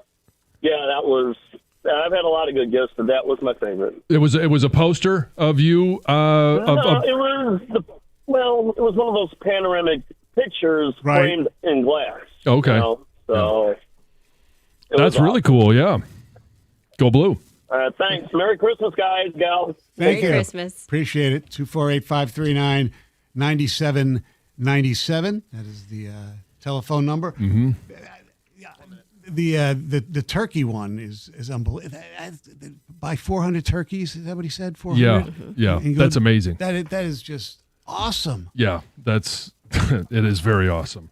But as the holiday season approaches, there's a lot of people out there trying to find that perfect gift. Yeah. And the clock is ticking. I know. We have 2 more sleeps or one more? Would you count as one more sleep? One more sleep. One more sleep. Yeah, before the clock hits 0 and Yeah. there's no more gifts arriving and no more stores open to get those last minute sales. So you've moved recently. Yeah, with just a year now. Does Santa know the new address? Can Santa fit in your new chimney? Oh yeah. Santa's magical. Santa always knows where you're living, and no matter what the chimney or the entry point is, he knows how to get in there. All right, 97.1.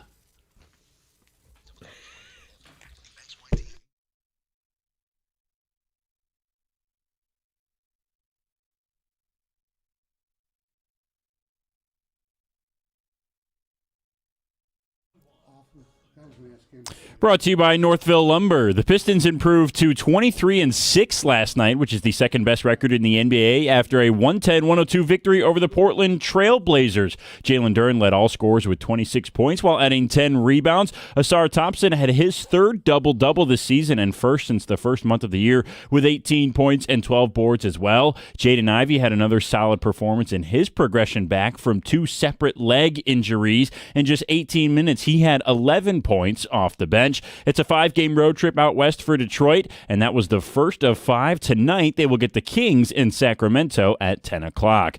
And Tigers reliever Kyle Finnegan spoke to reporters yesterday. He was asked about the addition of Kenley Jansen to the team and what it means to have numerous closers in the bullpen.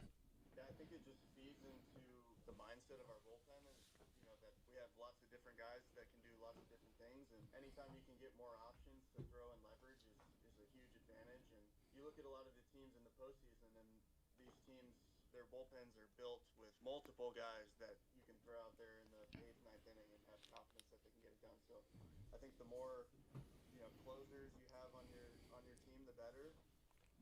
Finnegan re-signed with the Tigers this offseason after being traded to Detroit at the deadline last year. At the Corewell Health Sports Desk, I'm Brendan Shabath. For more, go to 97.1 The Ticket or visit Odyssey.com.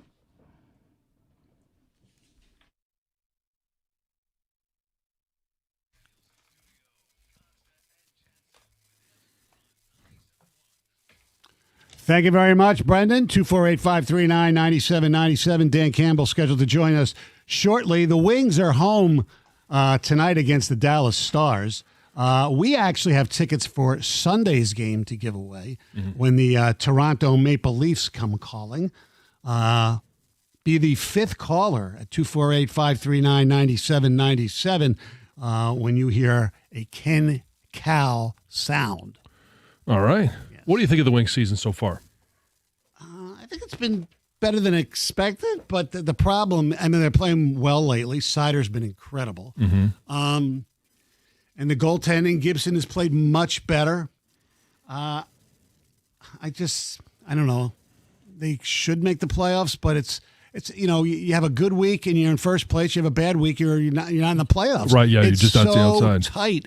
In this division, in this conference, it's crazy, It is, and it's such a young team, and we obviously got the large Olympic break coming up, and how they're going to handle that. Yep.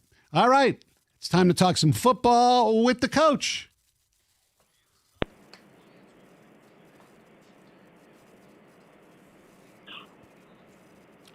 Good morning, Dan. Merry Christmas. How are you? Yeah, good morning. Merry Christmas to you guys. We were just, before we get into some football, we were talking that Jared Goff, as you know, got tricked out golf carts for all his offensive linemen. When you were a player, maybe even in your earlier coaching days, did players ever give you anything cool, or did you ever give anything to any of your teammates that was cool? I got some. Coolest thing I got a 4-wheeler one time when I was down in Miami. My guys gave me one of those, which was awesome. I actually got to my house late at night. We were getting ready for the game, so I didn't get home till midnight. It was in our driveway. Had a bow on it. I couldn't believe it. And they had all signed it, and it was a picture of them. We played New England the week before, and all 4 of them were in the game, and they made a crucial play. Anyways, it was awesome. It was a picture of them. They signed it, and they put it on the 4-wheeler. So you show up at midnight. That's there. You got to take it for a quick spin, don't you? Absolutely. It was awesome, man. And back where we were at, we had a golf course in the back, so I took it out there. It was good. It was good. Yeah, midnight donuts, man. Yeah. Not to go back too much on what happened Sunday. And talking to the fans and myself as well, there's 2 things I wanted to ask you about. I don't want to get into the officiating. Not kicking the field goal early in the game, and at the end of the game when you had 4th and 1 with the timeout, not running the ball at least, especially on first down. Can you talk about those decisions? Yeah, no, I don't regret that. I don't regret that. I'm going to go for that 100 out of 100 times where we were at.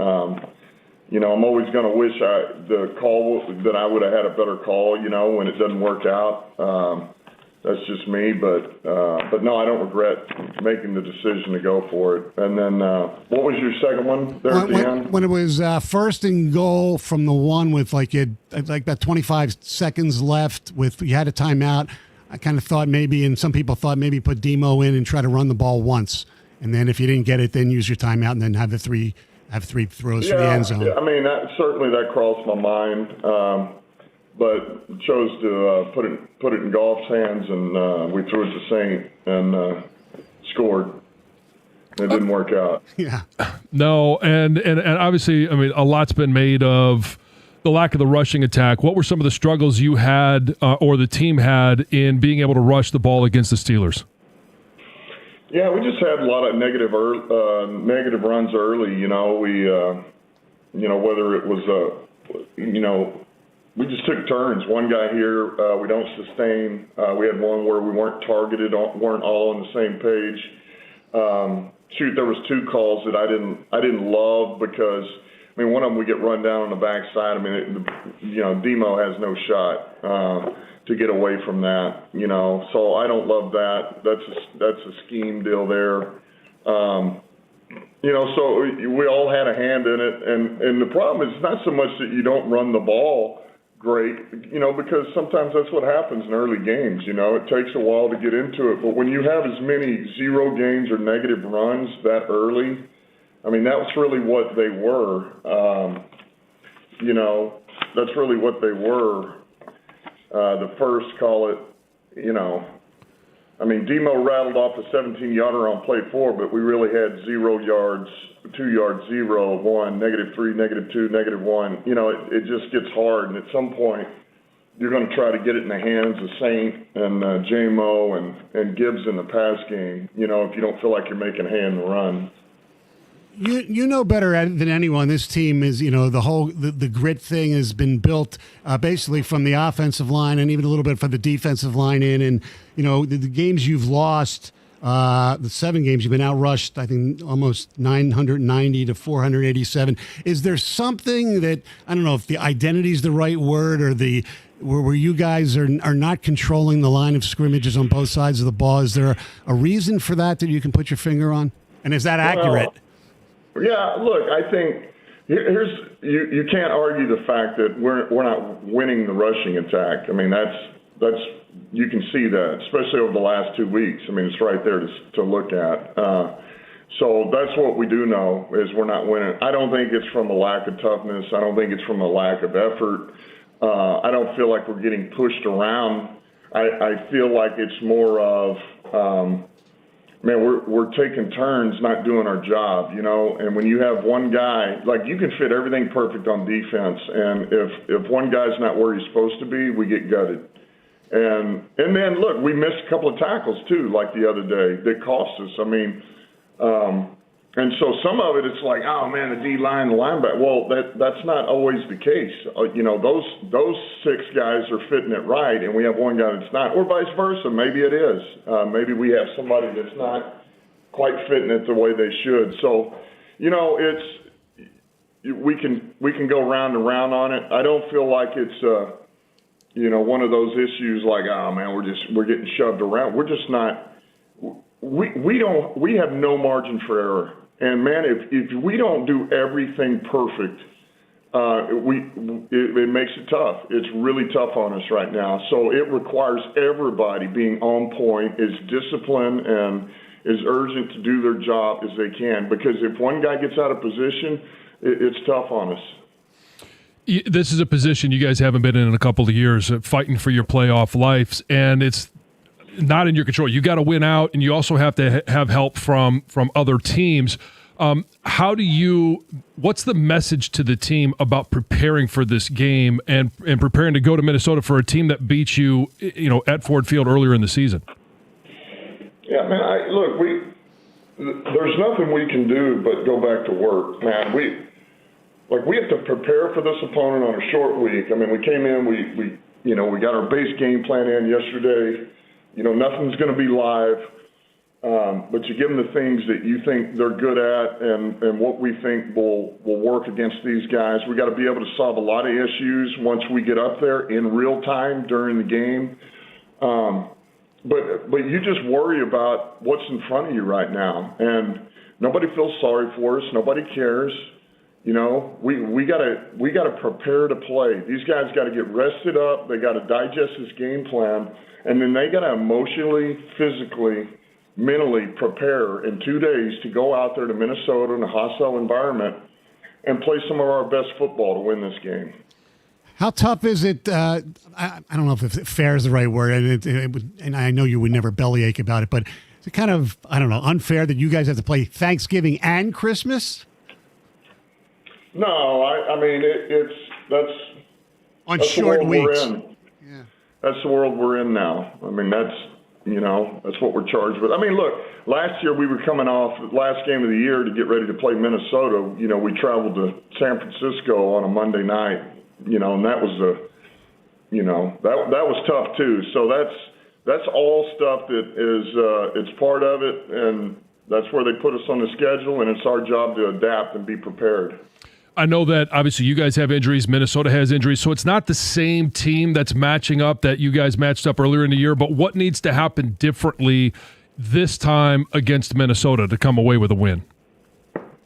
Well, we can't turn the ball over, you know, that we can't turn the ball over, and you know, we did a number of things in the first go around. I mean, we did everything wrong at the most critical times you could do. Really, defensively, we played some pretty good football, but then we made a couple of critical errors at the worst time. And then, you know, we had field goal blocked. We turned the ball over coming out. We gave up multiple sacks, quarterback hits. I mean, so, man, we got to play good old boring football, man. Just schematically on point.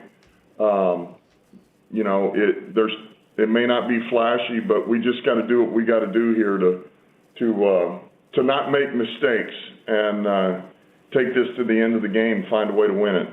How did some of your reserves who had to play because of injuries and start for, I think, the first time, Egaquan at center, and even Ferkser, who had a pretty good game? Yeah, I thought they did a good job. I mean, I thought Kingsley really was really encouraging to see what he was able to do. You know, he was ready to go. He went in there, he competed, was really on point all day, you know, with the mic points and all that and getting everybody lined up. And, man, he finished. You talk about, I mean, he played hard. He's a finisher. And so I was encouraged by him. And Ferk, once again, man, he's a crafty veteran guy. You know, just when you call his number, that's what he does. He makes plays. So I'm glad he's here. Those guys did a good job. You know, Maddox, that was his second start, but he just stepped in, man. He's a football player. He did a great job for us too. Well, besides a win, is there anything you hope Santa Claus brings you? No, I'm just the win that'll be enough. All right. Dan, thanks a lot. Merry Christmas to you and the family and the team, and talk to you next week. All right. You guys too. Talk to you later. It's Lions coach Dan Campbell here on 97.1. It's the giving season, and right now FanDuel wants to give you as many opportunities to win as well. This year, you're getting 7 straight days of holiday rewards, each one waiting in the app for you to unwrap. So download the app, explore it, check out what you like, and explore what those offers are. Every day brings a new way to play, so keep checking to see what drops next. And it all leads up to the 25th, Christmas Day. They're going to have a Christmas Day special where you can get something extra special. 7 days of gifts, one big finale, and your holiday football just got a whole lot brighter. Head to FanDuel.com/971 Detroit to get in on the holiday spirit. That's FanDuel.com/971 Detroit. FanDuel, play your game. Must be 21 or over and present in Michigan. Opt-in is required. Rewards are non-withdrawable. Restrictions apply, including bonus and token expiration, leg requirements, and max wager amount. You can see terms at sportsbook.fanduel.com. If you have a gambling problem, call 1-800-GAMBLER.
The telephone number is 248-539-9797. What'd you think about what Dan Campbell had to say? Well, I didn't want to go back and forth on him. I still don't understand. I mean, I understand. I don't accept the fact that he's 100% of 100%. He's going to not kick a field goal in that situation. And I should have maybe pressed him on that a little bit. That's the only thing I would say. But to me, things like opponent and pace of the games, you got to take points sometimes. You do. And I know percentage-wise, they've been pretty good up until this season, really. Well, he's going to be true to what he believes. I get that, but sometimes but I agree. Like in that game, I don't know that anybody thought, first of all, that Pittsburgh was going to score 29 points. And if it's going to be a race to 21, 22, whatever you think that team is capable of scoring, whatever they and that's really what Pittsburgh has been. Right. Then it's about being able to, at that time, match them field goal for field goal. But I thought it was going to be a race. If you get to 24, which the Lions eventually did, I thought that was going to be a win for Detroit. And being able to add those points up early, I do think makes a difference. Yeah, but maybe he, without saying, just knew that his defense was going to give up a lot of points. And he needed 7. He needed to outscore him. I mean, that's the only thing I can think of that's defending the indefensible, in my opinion. But I can also understand his philosophy in that situation because it's not just him. Yeah, I understand why he did it. I just don't agree with You don't agree. No, Yeah. which is fine. He knows a hell of a lot more football than I certainly do. Max, what's up? Good morning, guys. Merry Christmas to you both. Merry Christmas. How are you? I'm good with all things considering. When I was a kid, the greatest sports team still is the 1968 Tigers. I knew more about them than what the guys playing. Fast forward decades later, married, got a couple boys, and in a garage sale, I bought a baseball strategy game for 50 cents. It was really neat. It had 25 guys on a team. Every team was exactly the same. You had to choose whether you had defensive players playing or offensive and what pitching. And every game was decided exactly by you, whether you won or lost, by what pitch you threw out to the opposing player or what you called when you were a batter, whether you wanted to go for singles or home runs, whatnot. It was a neat game. We played leagues, just my sons and I. Several decades later, for my birthday, my son reinvented the game, and instead of just a generic red team and a blue team, he made me the 1968 Tigers that had the exact, not for the career, but just for that season, I had the exact stats for my first baseman, Norm Cash, for Dick McAuliffe at second, Ray Euler downward, Al Kaline. We get it. We know the lineup. Yeah. That's cool. Okay. Well, and then he also made for him the 68 Orioles because that was the Tigers' rival that year. Yes, so anyway, that was the most unbelievable present I ever received, and he put so much effort in the research that he did. It was just amazing, and we'd play for hours on end. And, that's awesome. The thought that went into that and the research, that's a good gift. Yeah, it really does always come down to the thought that goes into it. That's why it's really hard when like for your spouse or even your kids, when you're trying to get that perfect gift, the pressure at Christmas or for a birthday is immense. Yeah, because I'm not as creative as I used to be, and and certain things that I think my wife would like, she really doesn't like. A date on a massage. A spa, yeah. Just, I don't know. Say, really? Yeah. Well, you could think of it more as a day. There's only one apart from you. Yeah, exactly. Right. Here's your gift. Right. A day without me. Yeah, the only hands that are going to touch me are yours, honey. Things my wife would never say for 800, Alex.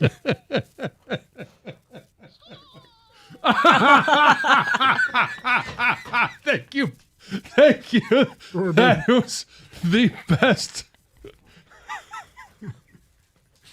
The best ticket giveaway announcement ever. What are you talking about? He just, he's Yeah. thinking about other things there, Corbin. Yeah. No, I know you were. We're Ken Cow. Yeah. This is usually a great transition to the news. Heather with the news. So talking about the best gifts you've ever given or received, how about a $1.7 billion Christmas present? Oh. That'd be pretty nice, wouldn't Yeah. it? Well, it could be yours. Nobody won the Powerball Monday night, which means the next Powerball drawing is on Christmas Eve. $1.7 billion. There's been 46 straight drawings without a winner. There's got to be a winner soon. So Yes. Merry Christmas. Are you still in on the office pool? No, I did it once. Well, imagine if I would have gotten in the very beginning, $5 every time. Well, yeah, but we don't do it at the very beginning. We don't do it until it gets up till, I don't know, like 400 million. I think there'd been at least 4 or 5 drawings before I got into it. Right. Yeah. So 20 Yeah, I bucks. know. There's been probably about Yeah, but it's still going, so- 9 or 10. Yeah. We've all, chipped in put on our $5 worth. $50. Yeah, it's just I could an buy investment something in your much future. different with $50. But no, I probably won't get in it again. I did Oh, once. okay. I felt pressured from Tom, which is when he said, like, you don't want to be the only loser that's coming to work when everyone else is a millionaire. Yeah, So I know. Yeah, I know Yeah. and you're supposed to be off on Friday, but they may have to call you in for emergency work. Yeah, right. You're the only one not making millions. Yeah. So most school-age kids are on vacation now for the next few weeks for the upcoming holidays. And while it's all fun and games for the kids, it can be really difficult for working parents. So it has raised a question. Is it legal for parents to leave their children home alone while they head off to the office? Well, state law doesn't exactly address the issue. So in Michigan, there is no minimum age at which children may be left home alone without supervision. There is a law that does regulate how young a child can be to remain in a vehicle alone, but not at home. So only Illinois and Maryland currently have laws regarding a minimum age to leave kids home. So it's kind of interesting. So in Michigan, the Michigan Mandated Reporters Resource Guide says a general rule is that a child 10 years old and younger is not responsible enough to be left home alone. And then a child over the age of 10 and under the age of 12 will be evaluated, but the case may not always be assigned for a CPS investigation. So basically, they say it's basically 10 or up-ish, but also you need to know the kid. You need to know the situation. How long are they going to be home alone? Where are you headed? Are they, mature enough to handle it? Do they have the skills to take care of themselves and make sure that they and the home are safe? Is there a neighbor aware? Can they check in every couple of hours? I can't remember the first time I was left home alone because my mom was able to be home with me during those school-age years. I mean, in high school, obviously, I was in maybe middle school. I'm trying to remember, like, when I'd get off the bus and my mom was back at work when I was, like, at home. There was that brief period of time between, 3:30 and 5:15 when she'd get home from work when I'd be alone. That's when all the parties happened. Oh, yeah. Crazy parties. Yeah, you can come over now, but you got to be gone by 5. Sure. Well, it's official. The Kansas City Chiefs are leaving their longtime home in Missouri to play in Kansas starting in 2031. So it was announced on Monday that they'll be leaving Arrowhead Stadium, which has been their home since 1972. The move comes after lawmakers in Kansas unanimously agreed to fund what is projected to be a $3 billion dome stadium, offering to cover up to 70% of the cost of the stadium and the accompanying district. Corporate welfare. It is. It's Arrowhead is one of the great environments, not just in the NFL, but in all of sports. And I think this is not going to go over well with the fan base. Oh, no way. It's awful. Did you the Bears? They were thinking about moving to Indiana. Yeah. So what city do you think they would pick if they moved to Indiana? Oh, we did this. Me and Doug did this. Oh, you did? Oh, yeah. Oh, okay. We had all these weird cities in Northwest Indiana. Michigan City? Yeah, that was one. Somebody suggested. Of course, Gary. Yeah. Well. And I sang from The Music Man. Yes. Did you? Yeah. I'm seeing it in my head right now. Yes. A woman on social media is bringing in $200,000 a year by documenting what it's like to be a doll mom. What?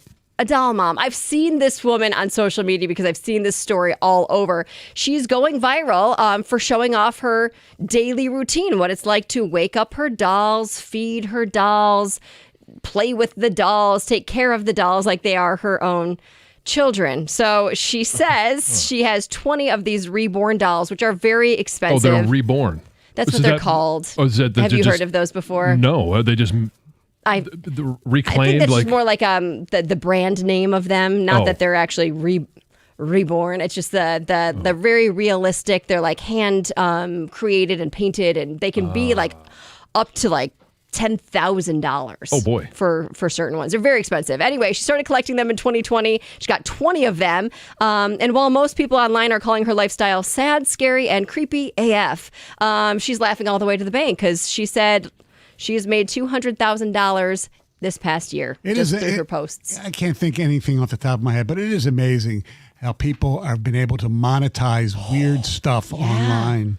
And it's basically just, she she has grown married? children. I believe she's married, has grown children. But, she goes and buys them clothes. She does say she donates the clothes and she gets like old expired formula. Like she's mixing formula in a bottle to feed these babies. She says it's all expired. She's not like going and getting formula that an actual baby would use. She's not like pumping or any of that stuff. Oh heck no, Okay. she's not. She's not producing her own milk. You laugh, but there are a lot of weird people out there that would do something like that. It's Yeah, I think being a doll mom of 20, like, and her husband, like, coming home to that every day. But she says she's making more than she and her husband had been making combined. So I'm sure he is like, know what, take care of those babies.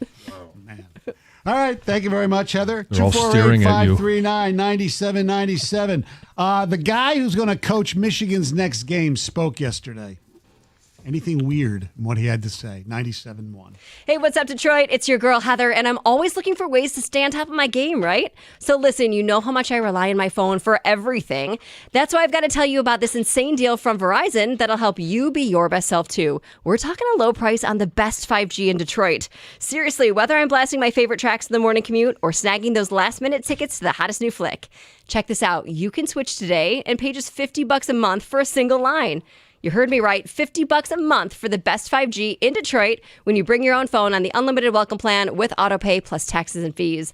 That's a no-brainer, people. Visit your nearest Detroit Verizon store today to lock in this incredible deal. $20 monthly promo credits applied over 36 months with a new line on unlimited welcome. In times of congestion, unlimited 5G and 4G LTE may be temporarily slower than other traffic. Domestic data roaming at 2G speeds. Rankings based on Root Metrics Root Score report dated 2H 2024. Your results may vary. Additional terms apply.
248-539-9797. We have some texts on the Dan Campbell discussion that we had with him.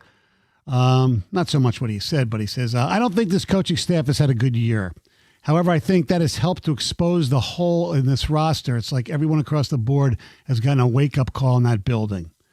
You can hope that.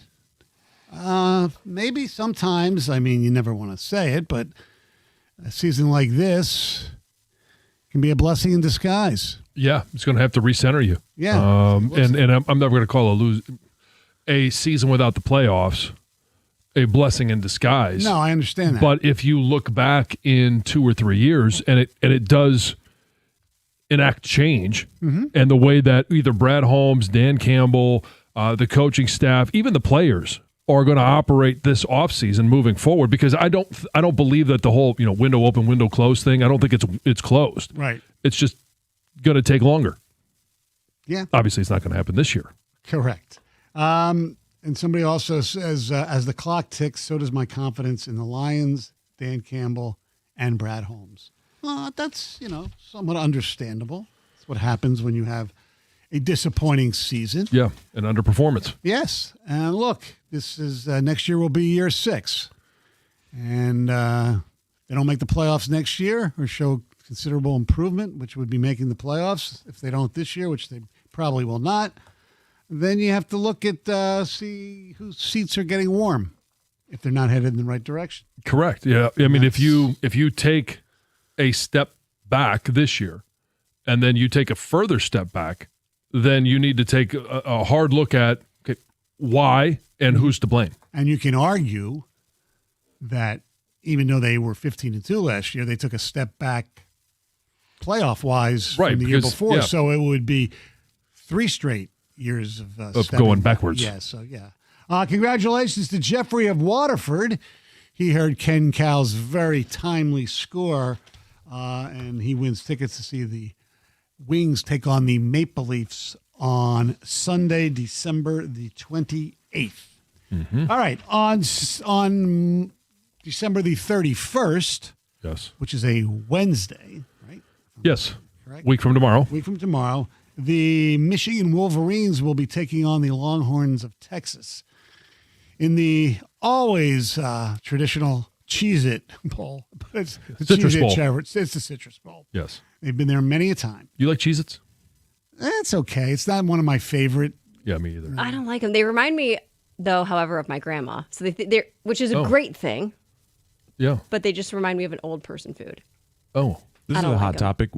Cheez-Its or Goldfish? Oh, Goldfish all the way. Especially, really? You know what we had in our house until I ate too many of them and they got taken away mysteriously. The chocolate goldfish that they have for the holiday season, chocolate peppermint goldfish. I don't know Are them. are they just goldfish covered in chocolate, or Pretty much, yeah. Wow. Yeah. With little peppermint flecks on them? No, but it's got like a little peppermint taste. They're more chocolatey, but yeah. I don't know that I would like those. I'm not a big fan of goldfish, even though they're around the house because I've had 5 kids. Children. Yeah. Yeah, goldfish or Cheez-Its. No, I'm not my choice. No, I'm not a big Cheez-It guy. Or Cheetos. I'm more Fritos. Cheetos are great. Fritos are good. I think I even like them more than Doritos. Anyway, I digress. Mm-hmm. Yeah, Michigan's got a Didn't mean bowl. to get you off topic. Yeah. Well, it's because the damn thing. The ball. If it was just like the old days, it wouldn't be sponsored. So Michigan's playing in that bowl game, and Biff Poggi will be the interim. Will be the head coach for the game. Mm-hmm. He was lobbying for the job yesterday. Actually, he spoke at a press gathering here in Ann Arbor, talking about different things. Obviously, they couldn't talk about the Sharon Moore investigation, but Poggi did have something interesting to say about what's been going on in Schembechler Hall.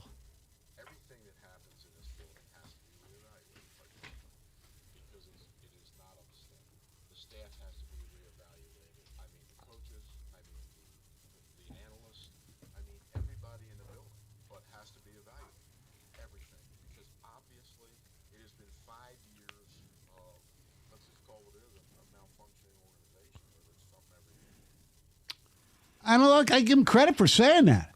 However, I do have one question. Tell me if I'm wrong, John. in at least 2 of those years, Biff Poggi was part of that malfunctioning organization. So why would they hire him if he's part of it that he wants to get rid of, basically? So his resume is in 2016, he was an analyst. Correct. Then took a hiatus to be the coach at St. Francis Academy there in Maryland. And then in 21 and 22, he was back as associate head coach before he took the head coaching position at Charlotte. Right. So in those 2 years, those 21 and 22, that does fit in his 5-year window. Right. And he was the associate head coach this year as well for the entire season. Yeah. And he took over when Sharon was suspended. Suspended, yes. Correct. Look, I'm not saying that should be a reason that he shouldn't get the job. To me, I don't know. Does he have enough experience to be the head coach of this football team? Even if they have a great bowl game. I've seen too many times where guys do a really good interim job. The players love them and all that stuff. They hire the guy and Bobby Williams. Okay, there's an example. I mean, another example, Lloyd Carr. Yeah, Lloyd he Carr was an interim after Mo, and then went on 2 years later to win a national championship. Correct. So yeah, it does work both ways. 248-539-9797. Is it hypocritical of Biff Poggi to talk about the problems that's going on, but he was here, so he's not absolved of any of that stuff, is he?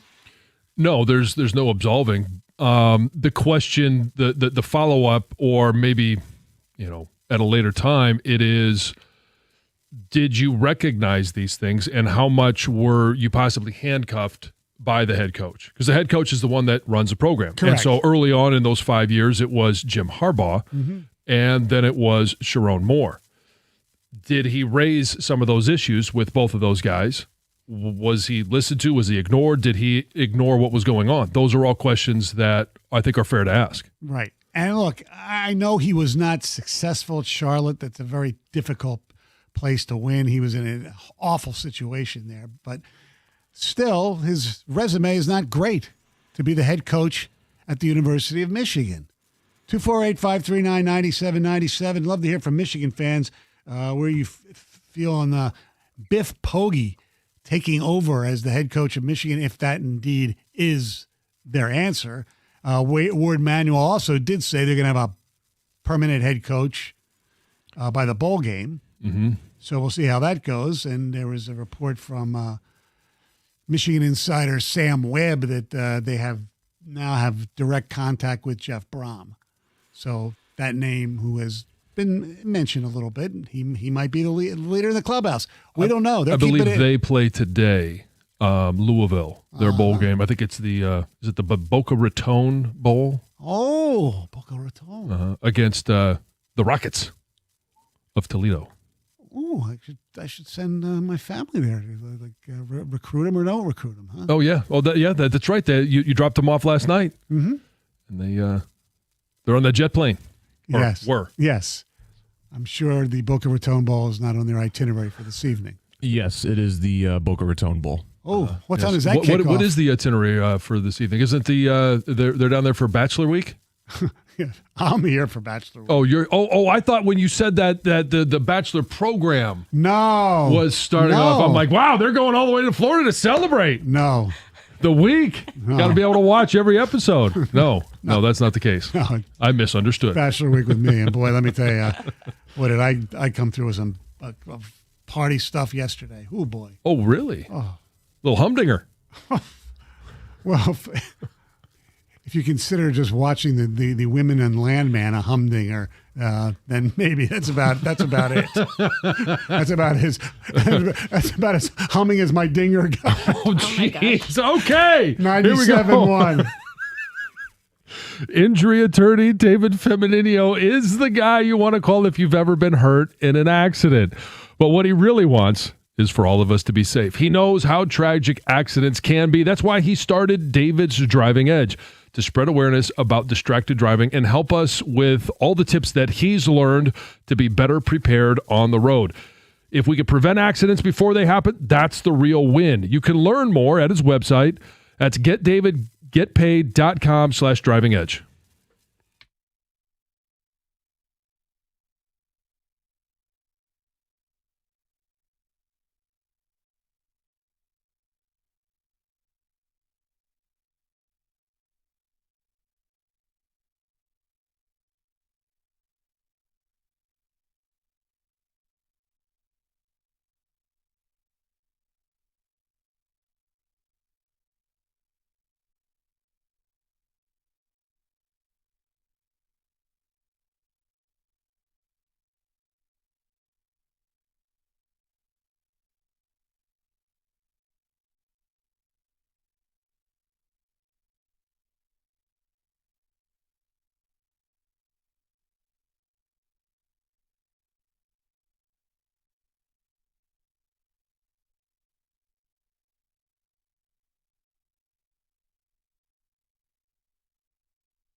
It is December 23rd. One more sleep till Santa comes to a call-in. 248-539-9797, talking Michigan coaching search and what Biff Poggi had to say yesterday. I'm glad he's coaching them in this game because I think he's perfect for this. Mm-hmm. I'm just not sure that he is the guy to lead the program, and not being an ageist because he's just basically the same age as I am. Yeah. Unless you want, if you're going to go for the older guy, you go for Winningham, right? Yeah, you would think so, depending on what he has to say. I mean, I know he stepped down from Utah. He said he was entering the transfer portal. He wasn't done coaching. And as long as as both parties feel it's a fit, somebody you definitely have to explore. Right. And the problem is, I think they're having, John, is because right now there's an interim president. Yeah. Ward Manuel's days at Michigan are tenuous, to be polite. So if you're a head coach, do you want to go to a place where you're not sure who your bosses are going to be? I mean, that's all. Everybody always talks about, how everything always has to line up. And there's always bickering between the regents and all that. It's a whole, Michigan State went through this for a while, and now they seem to really be on the same wavelength there. Well, I think it really comes down to how confident are that you think you could go in and win right away. And if you're confident that you can go in and win, then even if they have a change in leadership, they're not going to fire a coach that is winning. Right. So if you're that confident, then some of those concerns, go by the wayside. But it's the administrative stuff. You got to make sure the president, the AD, the NIL, all that kind of stuff is all lined up with your beliefs too, and who you're going to bring in, and that the resources will be there. Yes. Yeah. Well, obviously the resources will be there in Michigan. You would think. Correct. Yes. Here's some text. There shouldn't be any coach until Ward Manuel is gone. I understand that feeling, but I think there's nobody there that they trust enough to hire the coach right now. And his last major hires, non-football, have been good. Yeah, obviously Dusty May. Yeah. And the hockey coach has been good. The hockey coach has been good. Right. Yep. Not the guy for Michigan. Too much of a joker. Not serious enough. Well, sometimes what you see in public is not what happens behind the scenes either. That we have to understand that. Yeah, there's a way that his personality with the media doesn't necessarily mean that's his personality or his demeanor with the team. Right, because Jim Harbaugh, you just thought was kind of this dry guy, and behind the scenes, oh man, what a great guy, what a party animal. He was just so much. Yeah, right. Party animal. I was being a kid. Yeah. Biff is fun, but he's not the face of a major program. Tom in Flat Rock. And look, he also, of course, it's one of these, it's just me. He will also, there'll be people who will sit there when they think of him, will just think of Biff from Back to the Future. Yes, because he shares the same name as a fictional character. Yes, exactly. Sure. Yes. Exactly. Yes. Yes. Yeah. No. Yeah. Well, when I think of one Michael Stone, I don't necessarily think of Michael Jordan. No, but Michael Jordan's not fictional. No, but you guys do share the same name. I understand. If you're going with that theory. See, I thought you were going to go for. There was an old show called The Streets of San Francisco with Carl Malden. Played Lieutenant Detective Mike Stone. Oh, okay. Was that show created after I was born? When were you born? 76. Probably. Well, that's right around that time. Right around that time, yeah. So that's probably why I didn't come up with that reference. I know. I remember the promos for that show during the Summer Olympics of that year. Yeah. Yes. So Michael wasn't Michael in one of the characters in one of the no, that was Freddy. Was Michael one of the? Who was Freddy Krueger's? Michael Myers. Yeah, Michael Myers. There. Yeah, I could have gone with that fictional character. That's true. Dan, help me. 97 won the ticket. Oh, help us. Hey, Stoney and John. Hey, John, who would you like to see for the coach? The Utah coach, that Jeff Brum that used to coach Purdue, or how about the Vanderbilt coach? Like, who would be a really good coach, a good leader, and a good recruiter out of those three? Well, I mean, you're talking about three guys that I have only met. Well, Whittingham, I've talked to a couple of times when we played out there in Utah in Jim's first season. That's right. They beat us. Yeah, They beat Michigan. Yes, and so I if I have been in on some of those conversations, I could give you a qualified answer. But in terms of reputation, I think all of those guys have stellar reputations, and that's what's required in this position right now. There can't be anything that you've done earlier in your coaching career where, I don't know if there was an inappropriate relationship, maybe a DUI. Like it's going to have to be somebody that's squeaky clean, because it's going to have to be a very transparent program moving forward. Okay. Who do you want, Dan? Dan, who do you want? Just somebody we can trust. I'm an old Bo Schembechler fan and Lloyd Carr.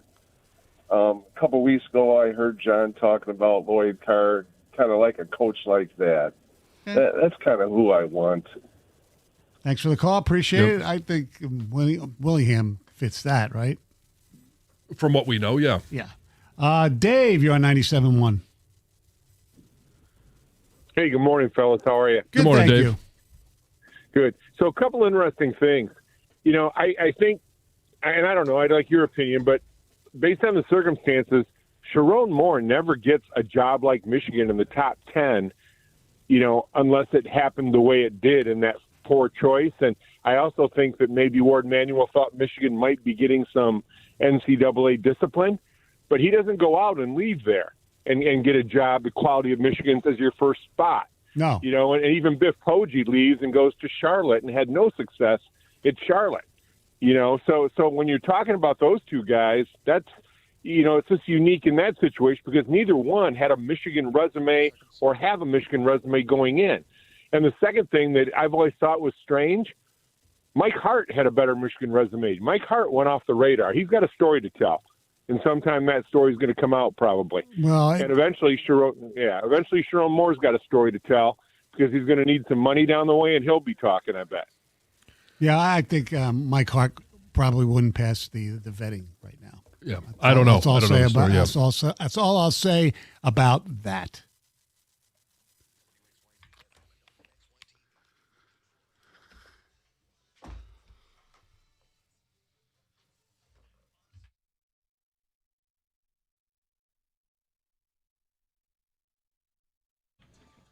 Brought to you by Hamilton Chevrolet. With a win over the Trailblazers last night, the Pistons now have their second road game of a 5-game stint out west tonight against the Kings. Last night, J.B. Bickerstaff talked about Jaden Ivey's injury progression after the guard had 11 points in 18 minutes in the win.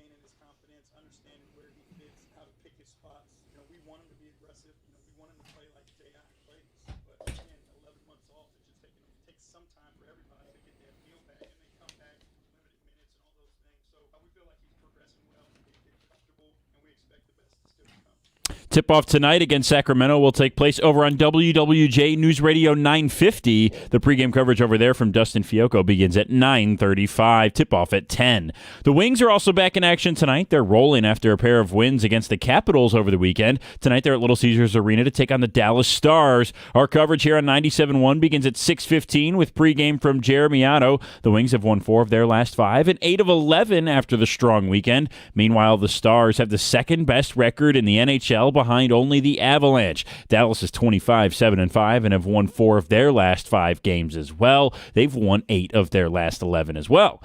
Puck drop between 2 of the top teams in the league takes place right here on the Ticket at 6:30. From the Cornwall Health Sports Desk, I'm Brennan Shabath. For more, go to 971theticket.com.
Hey, there's a lot going on with the holiday season upon us, and FanDuel also has a lot going on. They want to give you a boost this holiday season. This year, you're getting 7 straight days of holiday rewards. Each one, it's just waiting for you in the app and waiting for you to unwrap.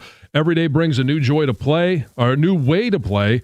So keep checking on the app and see what drops next, and it all leads up to Christmas Day. They're going to drop a special where you're going to get something extra special. 7 days of gifts, one big finale. Your holiday football just got a whole lot brighter. We all love opening gifts, so download the app. Find out what that gift is when you open up the app from FanDuel. All you have to do is head to FanDuel.com/971 Detroit to get in on the holiday spirit. FanDuel, play your game. Must be 21 or over and present in Michigan. Opt-in required. Rewards are non-withdrawable. Restrictions apply, including bonus and token expiration, leg requirements, and max wager amount. See terms at sportsbook.fanduel.com. Gambling problem? Call 1-800-GAMBLER.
248-539-9797.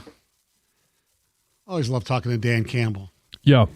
One of the things I miss about not being a regular here is get a chance to talk to the coaches and things like that. Him and AJ. They do a great job, and Yeah. it's a little bit different this year, obviously, because the team is not in the same position they've been in the last couple of years, winning the division and knowing that at least you had a spot in the playoffs. Last year, it was still competing for the 1 seed. Correct.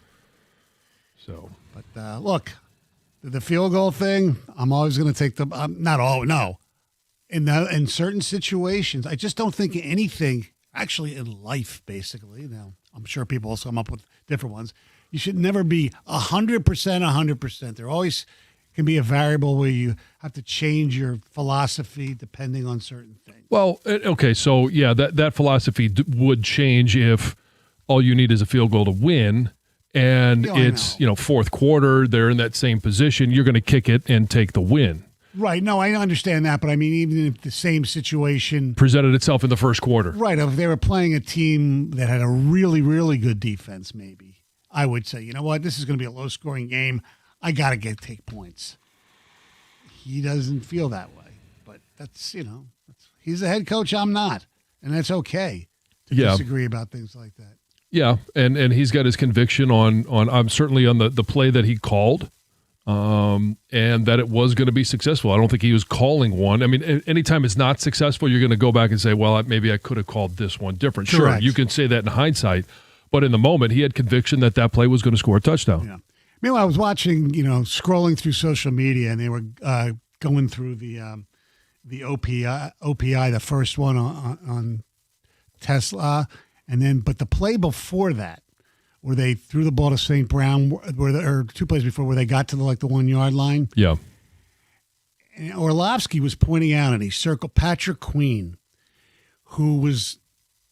They had the Lions were stacked to the right, so most of Pittsburgh's line was to the right, and he figured out that it was going to be a screen because as soon as he went so fast and was able to make the tackle, because St. Brown basically had 2 blockers in front of him, and he went in. It looked like he was going to score, and he got tackled at the 1 yard line.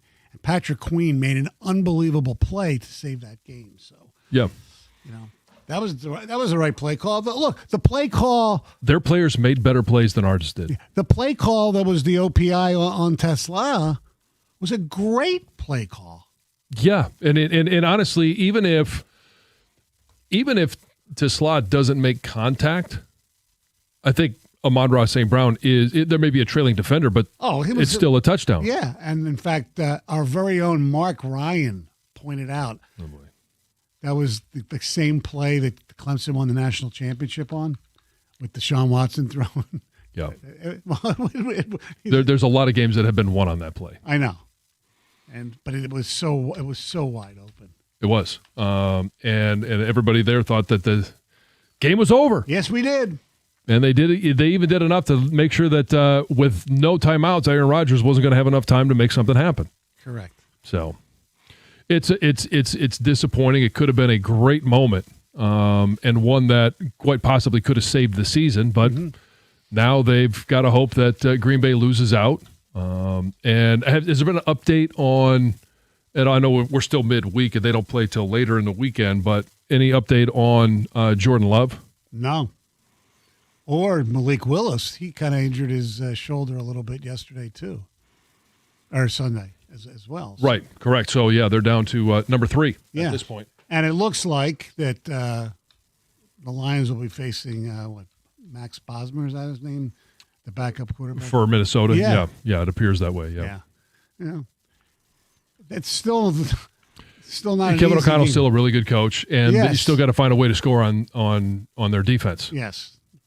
They've done it before, not this year. Well, this year a little bit, but yeah, Brian Flores is. He's a really good play caller on the defensive side of things. No doubt, and the Lions with their secondary, as you know. Oh, what are you doing there? I didn't touch that. I didn't. Oh, it's a ghost. Oh my God! I swear, I did not. I would tell you if I did. I can barely reach over there. No. Arms not long enough? No. How did that thing ring? I have no idea. Huh. Interesting. Got a ghost in here. Yeah. Do you believe in ghosts? No. No. I do now. You know what else I don't believe in? And I know one of these days I'll have to see it for myself or be the victim, so to speak. Yeah. Like Oz the Mentalist, that guy. Oh, the guy that, he comes in and he tells you what you're thinking and he comes up with all that stuff. Yeah. Well, he comes in and sees all these football players. I know he did a Goff, St. Brown, and I think it was Gibbs, the little thing. And I've seen it on Hard Knocks. It's so incredible that it has to be fixed, but it's not. Like mediums? Is that what you're talking about? Yeah, he's called a mentalist. Right. Okay. You have to watch. It's OZ. Oz the Right, and so he's actually went to North Farmington High School, from what I understand. Oh, he did. He's a local. Oh, he's a local kid. All right. So I saw him do one with the Miami Dolphins. I think I saw it on ESPN. Maybe it was last week, and he was talking to the cheetah.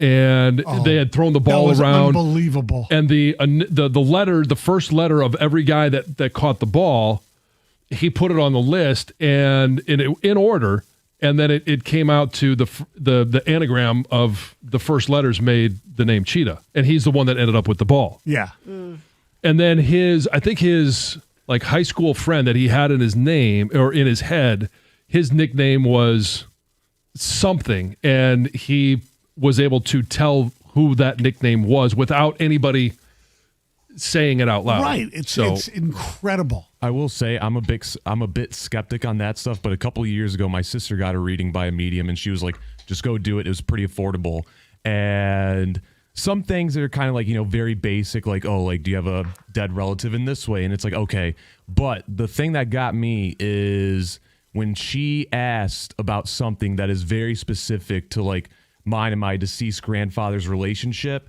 That kind of got me because it's not like it's some like dirty secret or whatever, but it's like nothing that I just don't mention because it's something that happened when I was like 4 or whatever. Yeah. Wow. So yeah, that stuff is incredible. Yeah. And I still never buy it. I don't either. I am the ultimate skeptic when it comes to that stuff. Me too. I'm not skeptical of the news when Heather delivers it. Oh. Well done. Thank you. Well, if you're hoping for a white Christmas this year, you might have to keep dreaming. So even though we saw, a strong snowy start to winter across the state this December, a recent warm up and then that day of rain really just has left us with, green, brown, muddy. Dirty snow piles. Yeah, it looks awful. So we are going to have some more precipitation in the forecast, but it won't be enough to give us this white Christmas. And a white Christmas is officially defined as having at least 1 inch of snow on the ground at daybreak on Christmas morning. Snow must already be on the ground, so that means if an inch falls or accumulates during the day, it still doesn't count towards a white Christmas. Over the last 70 Christmases, we have had a recorded white Christmas only 31 times. Really? Yeah. And the last official white Christmas that was recorded at Detroit Metro Airport came in 2022. Pretty average temperatures. The record high set in 1982 of 64 degrees. Oh, wow. Yeah, so unfortunately... What's the temperature supposed to be on Christmas? Get your phone out, John. I don't know. You tell me. I'm asking you questions that you don't know the answer to. You tell me. Yeah, but turn your mic on first. The average high temperature is 33 degrees, so I'm guessing somewhere right around there. So Thursday, Christmas Day, the high is supposed to be 39 in Southfield, Michigan. Okay, so above average. Yeah. Yeah, so yeah. Sorry. 38 in West Bloomfield. Oh, okay, yeah. Good day for a family walk. I mentioned that the other day, and people were chastising me about going for a family walk on Christmas. Did you see my face? A family walk on Christmas? Yeah, walk around the neighborhood, get outside. No? You're not having any part of that? So no Lions game and no exercise. No walk. Not. Give me all of the cookies and all the presents and all the toys and all the games. Wow. Christmas movies, yes. So the Lions fan who was involved in that altercation with DK Metcalf has now lawyered up. In a statement through his attorney, Ryan Kennedy denies the claim that any racial slurs were used. His lawyer says that, while it's been widely reported it's all false that he made any racial slurs or used any misogynistic slurs, specifically the N-word and the C-word. He says that's absolutely not true. We know now Metcalf has been suspended without pay for 2 games. That's a lot of money lost right there. The lawyer, though, also admits that the fan has been receiving threats and fears now for his personal safety and his family's. Getting threats online, getting voicemail threats. What, from Steeler fans? Because it's certainly not Lions fans. I'm not sure who they're from, but from apparently they're happening. And it does sound like the two actually have a history. So last year when Metcalf was with the Seattle Seahawks, he reported Kennedy for misconduct to officials.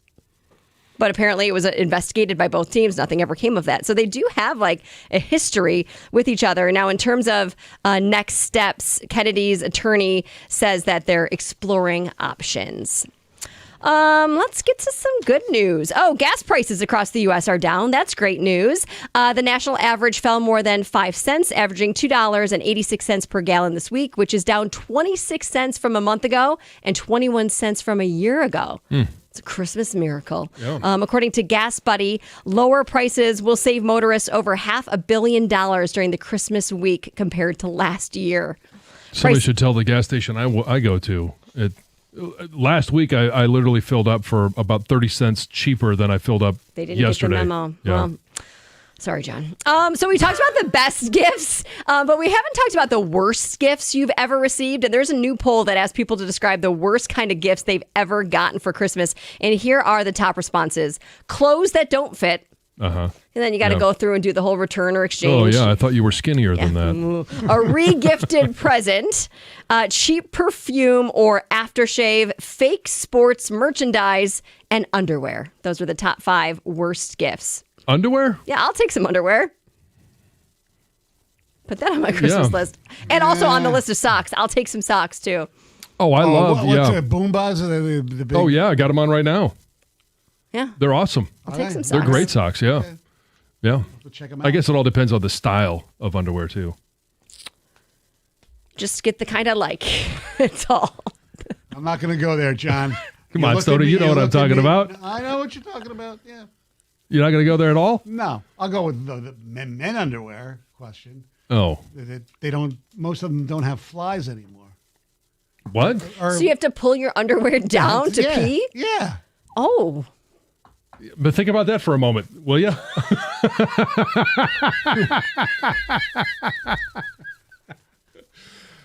All mine still have the fly. Yeah, my older ones do. Interesting. Every time I go to buy underwear, it's like you go to Costco, you have the Puma like 5-pack, whatever. They don't have flies. Are you sure? Yes. That they're not just Yeah, like you the, have to like, like cut the, yeah. they're like sewn together and you have to. You're getting the bike shorts? No, they're not bike shorts. No, but the spandex Wow. tights, like, because they majority of them I do believe still come with the ability to Nope. not have to pull down. I'm just picturing a bunch of butts at a urinal. Like if I No. were to accidentally walk Well, into a bathroom and yeah, everyone's well, got their pants yeah, down as you they're don't have to peeing. take it all the way down to your No, knees. no. I mean, maybe some of us. I certainly don't. I certainly don't. Thank you very much, Heather. 97.1.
248-539-9797. That is the telephone number.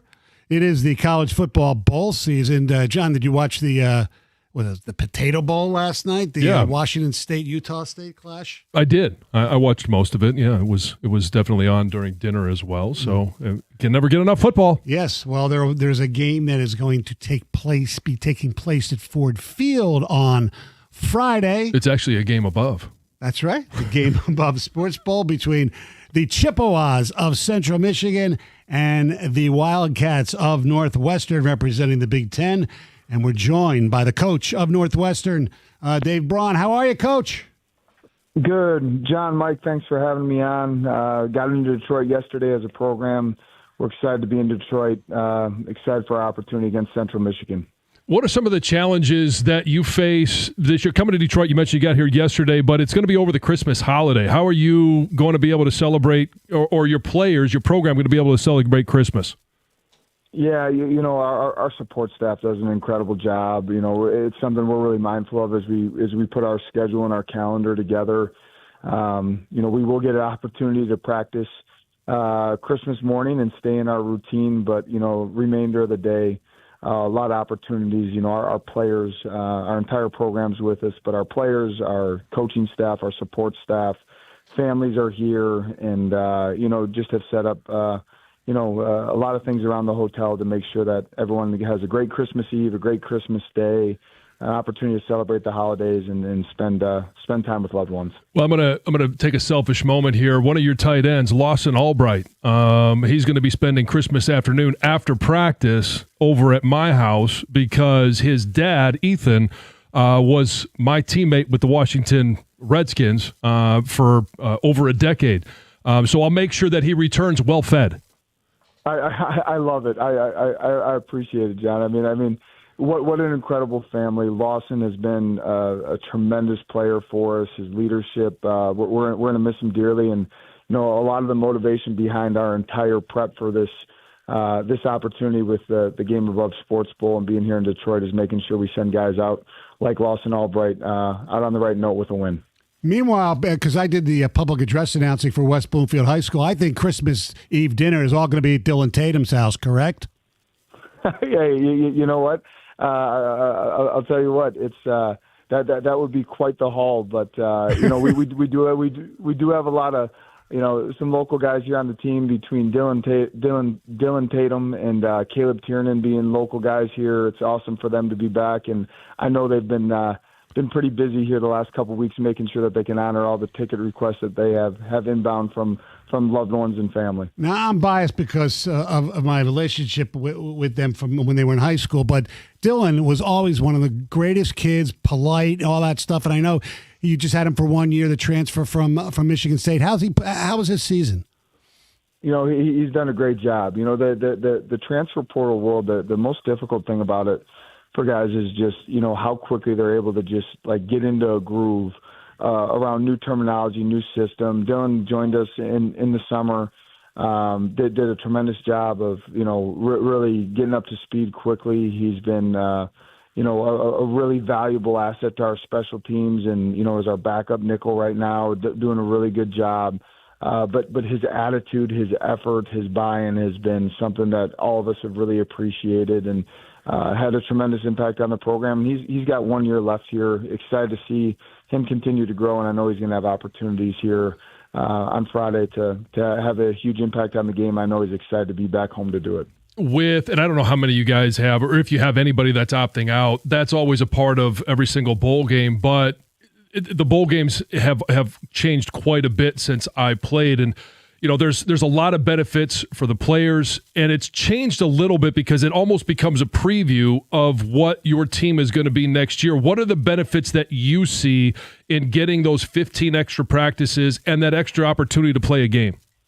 Yeah, I mean, John, you know this from experience in it, and it certainly has changed over the years, but you know, first thing that I want to mention, you know, we haven't had a single guy opt out. You know, at the end of the day, this is really important to this football team to finish what they started back in January and do it as a group. It's a special group.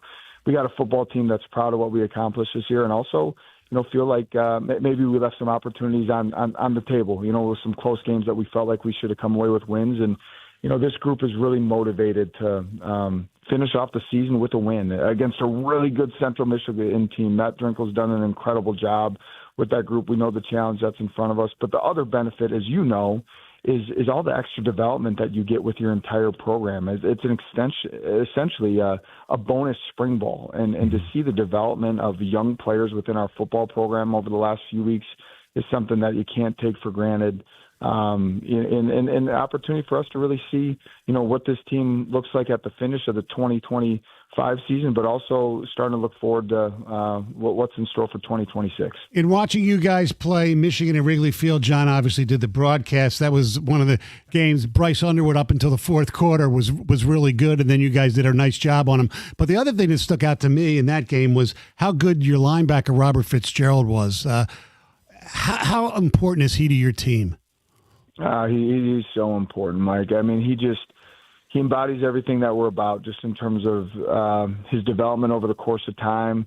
Understood that, it was going to take some years before he got to the point where he was ready to start for us defensively. But when his opportunity came to become that full-time starter, he's absolutely thrived. He's instinctual. He's a natural football player. He does it the right way, not just on game day, but throughout the offseason and his week of preparation. Tough, gritty, physical. He embodies everything that we want to be as a football program. And to see the success that he's had this year, the leadership that he continues to build on this football team, could not be more excited about his opportunity on Friday, but also having him back next year as a critical element to us chasing a Big Ten championship. As the finality of the season, but also that look ahead that you mentioned into the 26 team. When your team takes the field at 1 o'clock at Ford Field against Central Michigan on Friday, what are some of the keys? What are some of the things that you want to see from your team? Maybe there's some improvements over what you saw through 12 games, but what is it you need to see from your team on Friday? Ultimately showing up with great energy and physicality to start. I know a Matt Drinkle coach football team and what they've put on tape at Central Michigan over the course of the years. This is a team that in some ways we're looking in a mirror in terms of the way that they're built. They're built around running the football. They're built around great effort and great physicality. We're going to have to show up and be at our best in the first quarter. Offensively, we've proven that we can sustain drives and move the football this year, but we got to show up in the red zone. When we get in the red zone, it's got to turn into touchdowns, not field goals. And defensively, we're going to have to find ways to stop the run. Central Michigan has done an incredible job of being really creative in their run game, committed to the run game. They've sustained drives. They've kept their opposition's offense off the field. And it's going to be critical on first and second down to do a good job of stopping the run. And then, we have to elevate our level of play of getting off the field on third down and hopefully find a way to create a couple 3-and-outs to build some momentum throughout the first half. Finally, Coach, obviously you guys play Michigan State next year. What's it going to be like for you to go up against Pat? And what are Spartan fans? What should they be so excited about having him as their head coach? Number one, they're getting one of the best football coaches in the country. On top of that, they're getting one of the best people in the country. Incredible hire by Michigan State. Tremendous amount of respect for Jonathan Smith. Sad to see him go, but the decision that the administration made to bring Pat Fitzgerald in is a home run hire. I'm happy for Fitz. I'm happy for his family. And ultimately, now understanding what we're competing against and having them on the schedule next year, we'll worry about that when we get to game week. But ultimately, it's only elevated. The Big Ten, we know the monster that we're dealing with. All of us do on this call. All of us listening to this right now understand what the Big Ten is. And at the end of the day, Michigan State just took a step in the direction of even elevating the Big Ten and the depth of the conference even more. Well, we appreciate you joining us. Good luck on Friday, and Merry Christmas to you and your family. Yep. Same to you guys. Merry Christmas. Thanks for having me on. All right, appreciate that. Dave Braun, the head football coach at Northwestern. They're taking on the Chips Friday at Ford Field in the game above Sports Bowl, 97-1.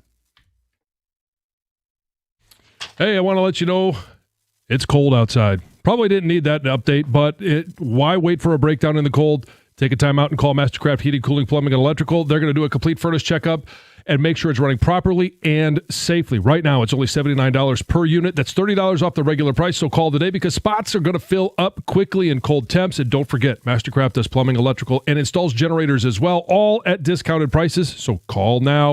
You can find more information on the web at mastercraftheating.com. That's mastercraftheating.com.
248-539-9797. Carson Anderson coming up next, and right at the get-go, Jared Goff will be with them right at 10 o'clock.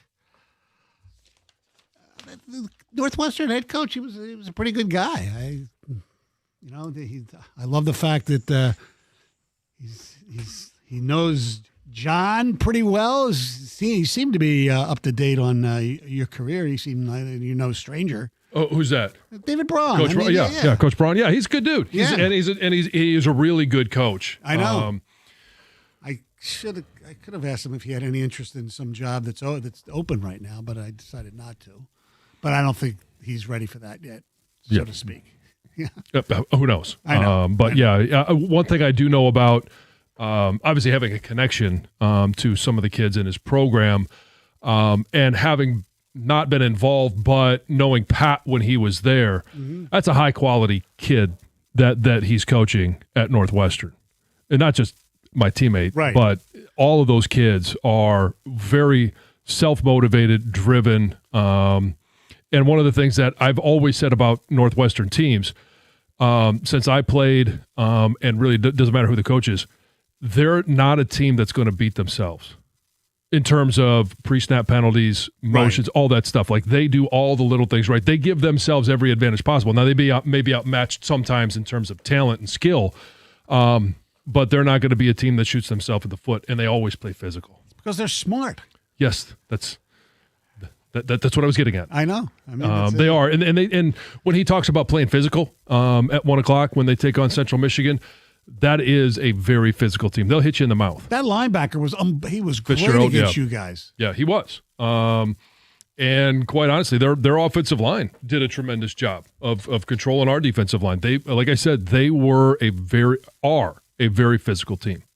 And it'll be an interesting game. I assume it'll be well attended. I mean, Central Michigan should have 15,000 fans there. Yeah, I'm just glad that this week that you're sitting in that seat versus our Chip, because I don't have to listen to the whole fire up Chips drop 1,000 times all week long. Oh, he'll be. I assume he's going to the game. Oh, I don't think you should make that assumption. I'm not sure. Why not? He went to a game. The Cookies has a very social calendar. Well, it's very full. Well, he went to a game like 2 years ago where it was like the weather was awful. I remember. But that's because I think he was sitting next to Rico, right? And he got special privileges. Rico found him, basically. Yeah. Yeah. Glad this is the last day working with you too.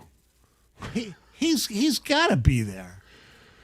It's his alma mater. I would think so. Bowl game. Yeah. I mean, I know it's not the Citrus Cheez-It Bowl, but I mean, it's Central in a bowl game. They're going bowling. He's got to. It's just support your alma mater, whatever you can. I mean, I supported my alma mater yesterday. That was painful watching.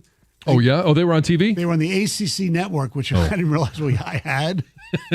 You were doom scrolling on the on TV. I saw what they are, so I just spoke into Mr. Remote and said, Mr. Xfinity Remote, ACC network, and then there it popped up. Yeah, find me American basketball. American University versus the Virginia Cavaliers.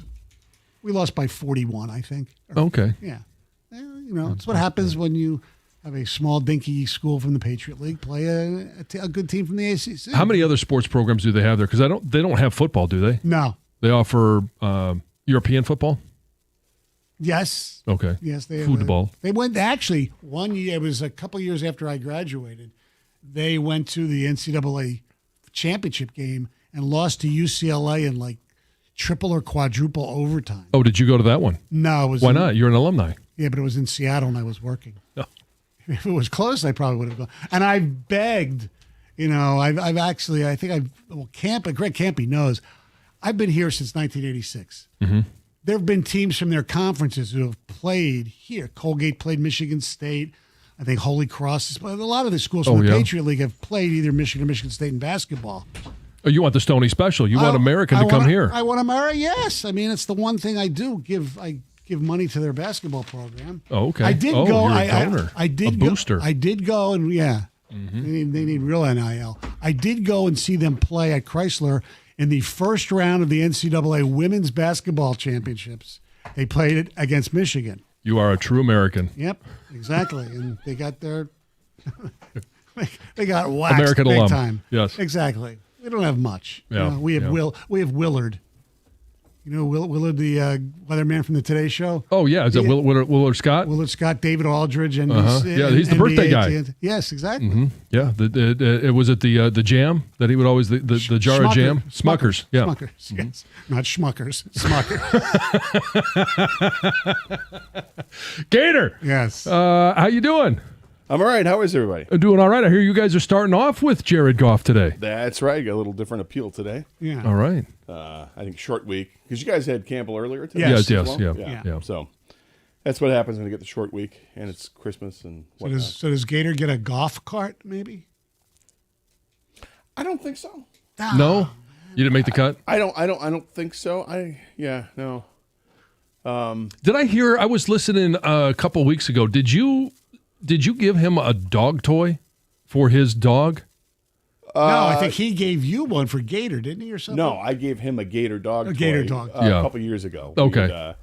It was for a wedding present a couple years ago. So Doug and I had gotten chipped in together. Yeah, nice bottle of tequila and then a dog toy. Oh, okay. Yeah, I thought it was just a dog toy. Here's the $20 chew toy. Yeah, you know. his wife's sitting there. Wait a second. I'm marrying you, and you're getting a dog toy. Dog toy? What's it was what a the nice hell's bottle going of on tequila here? that went with it, and then we got him something for when they had a baby this year too. We got him a Cal onesie. Aren't you guys nice? That's so nice. Yeah, we got him a Cal onesie and something. I think a spa day for his wife. Oh, nice. Yeah, it's good. Thoughtful. You watched the Pistons last night? You stay up? I did until a couple minutes in the fourth. When it was, I think it was like they knocked it down to 7 points or something like that. They actually took the lead. Oh, did they? Yeah. I thankfully I didn't watch. I would have gone out of my mind. Yeah. So when I woke up this morning, one of the first things I did was wanted to check the score and make sure that they had been able to secure the finish win, the deal. which they did. Yeah. Yeah. So they keep winning. Hopefully the Wings will win tonight as well. What else besides Jared Goff? I mean, that's the big thing. We're going to talk Lions and where the fans are with the game on Thursday, how you're feeling about this. And also, what'd you like to see under the tree for our teams this year? If you could put one thing under the tree on Thursday, what would it be? Be a new offensive guard. Bright, shiny offensive guard. I'll go with the pass rusher.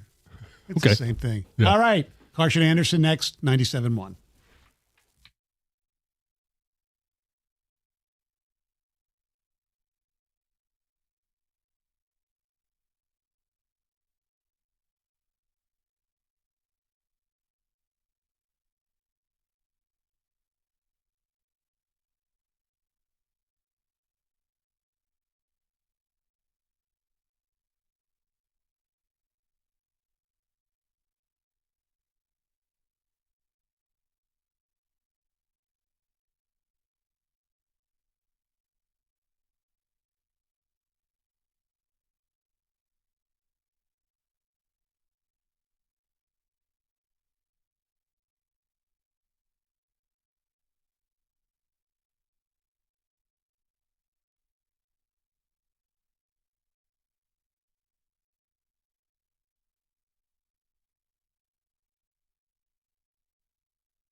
Good morning, everybody. Gator with you today on the Carson Anderson program. King joining us as well. Kenny working the phones. Doug is off through Christmas here.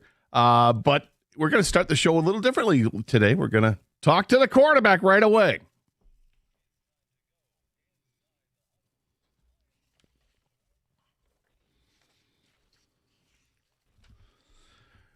Jared, thanks again as always for taking time out and talking with us and on a short week. Nonetheless, that's got to be very difficult for a player to have to deal with a short week, and you guys have to do it multiple times this season. How difficult is that? Yeah, there's challenges certainly to it, but we're not the only team doing it. Minnesota's doing it too, and but yeah, after the Thanksgiving and then soon after having this one, it's hard, but it's the hand we're dealt. We got to deal with it.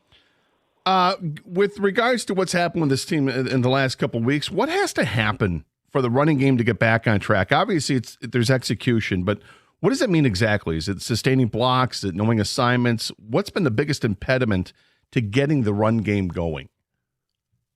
I think it's just that. I think it's execution. I think it's making sure we're targeted right, executing, what we need to do up front, and then being on track at running back and doing a good job there. And it's everyone together. I'm a part of it as well, making sure everyone's on the same page and going forward.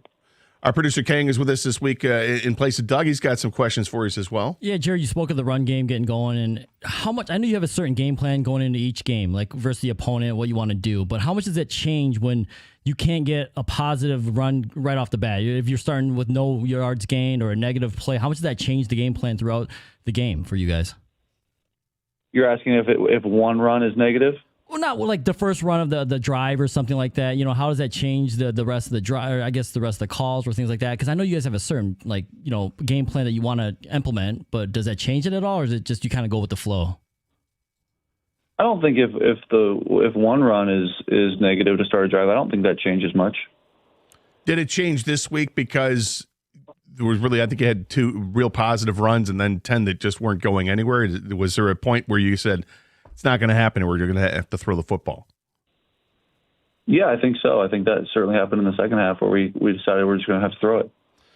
Sam Laporta, Brock Wright, they go down. Firkser and Zylstra step up. What can you tell us about these guys? Look like they did a real nice job out there. And how different are they as players and personalities from both Sam and Brock? Yeah, they're obviously much different personalities, different people and whatnot, but they are different players too. I thought Firkser did a great job, man, and Shane as well. Shane's been around here for a long time, so I'm familiar with him, but Firkser's was here, a couple years ago, and now he's come back, and I thought he did a good job on 2 of those catches and on the backside of those routes, and he might have had another one in a 2-minute drill late on the sideline. So, yeah, he did a good job stepping up. He's smart. He's savvy. And he was a good spot a couple times. I know the mentality and the culture is always no excuses, always next man up, but, Gator just brought it up. We're talking about guys that, great to see this guy step up or this other player step up that we weren't expecting to see.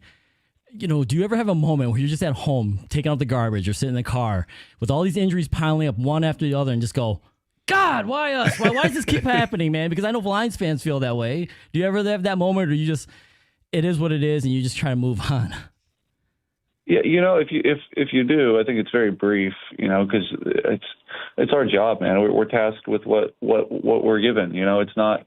There is no time to woe is me or if this would happen, there is no time. You got to move forward, and as a leader, you have to be really short memory and find solutions, not talk about problems. I think that's a big thing. Is how can we be solution oriented at all times, and those things like you mentioned, injuries and whatnot, those are problems. Those aren't solutions. So focus on the solution. So you don't have a one-way conversation with your daughter or your dog about the way things are going. That's not part of it. I don't. No.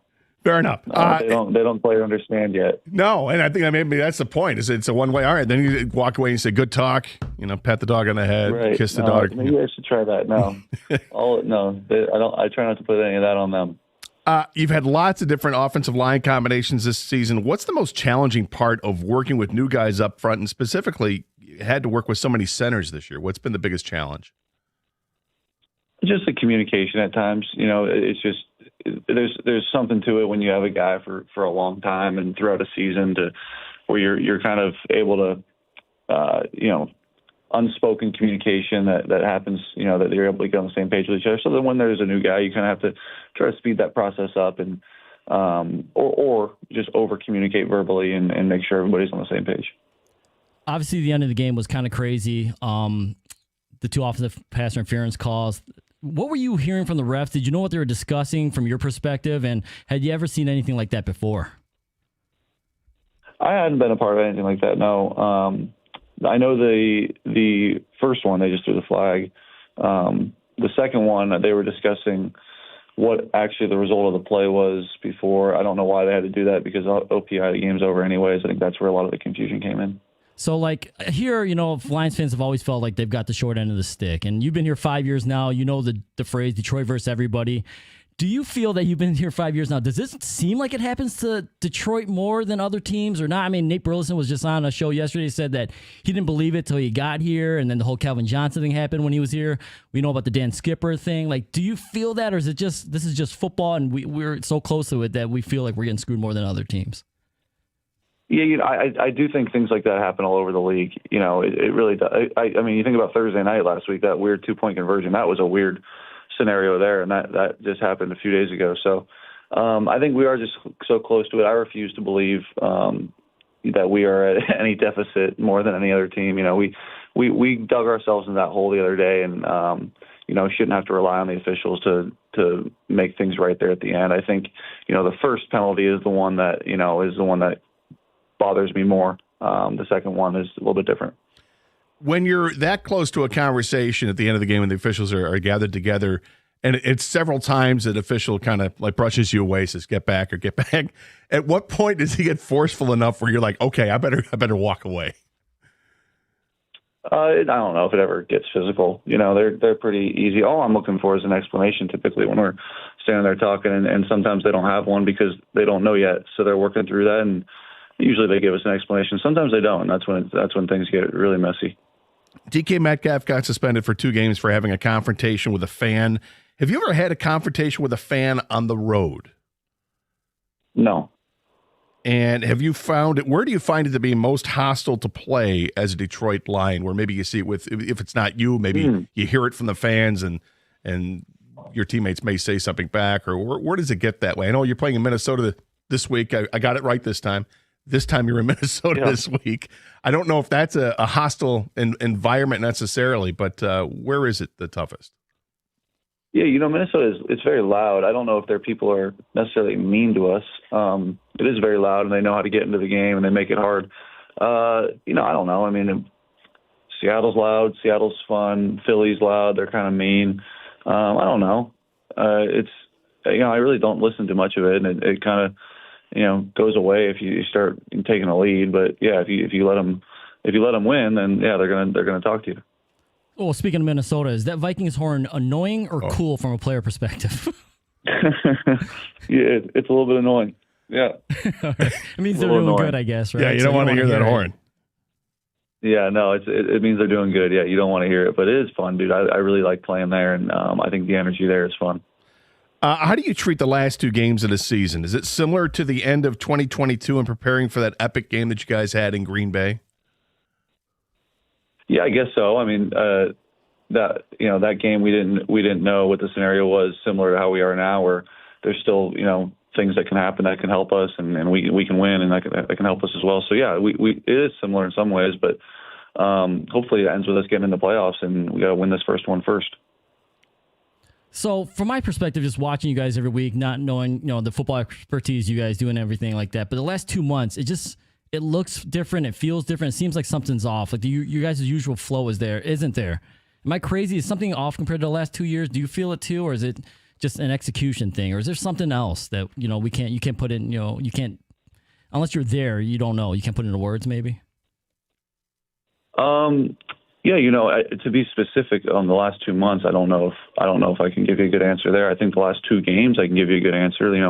We stalled out at certain times. We did move the ball well at certain times, and then throughout the game there was series where we stalled out. I mean, the third quarter of the last 2 games were not good for us, and there's different scenarios where you wish would do things differently, do this differently, but bottom line is we didn't execute in certain scenarios, and moving the football throughout the whole game was not great. It was good at certain points, but it wasn't great the whole game. Now, I rewind 3 weeks ago to Dallas. I thought we did move the ball really well the whole game. So I don't know if I can generalize over 2 months, You got the guys on the offensive line, golf carts as Christmas presents. What went into that decision, and do you still get the rest of the offense something as well?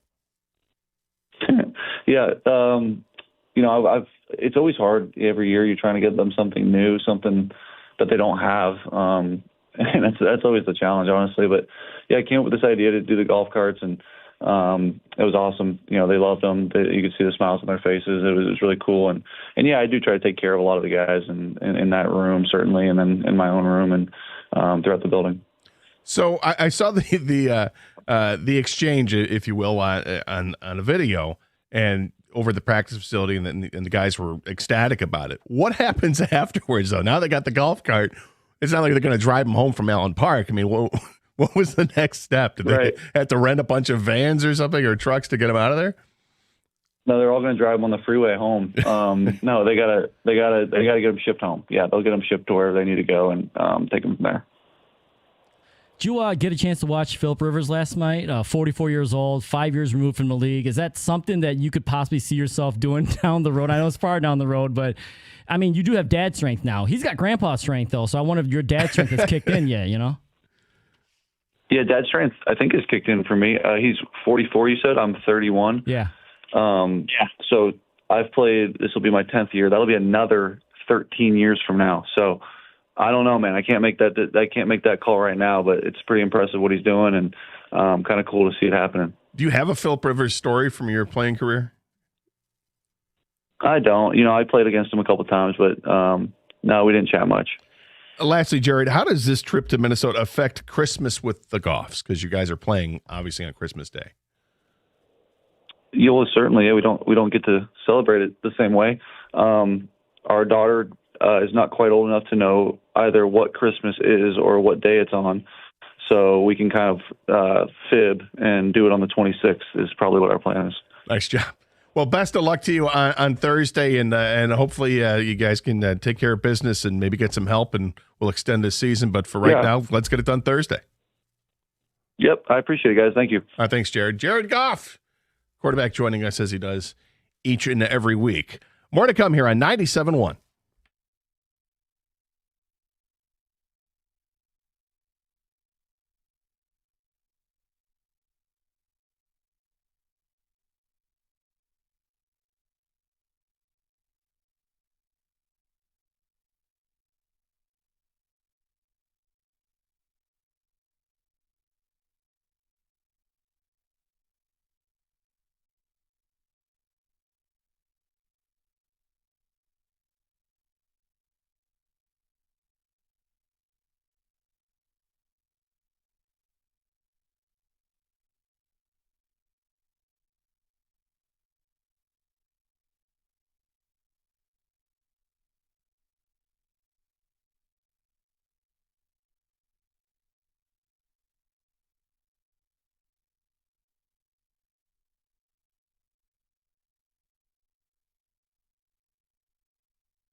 So you asked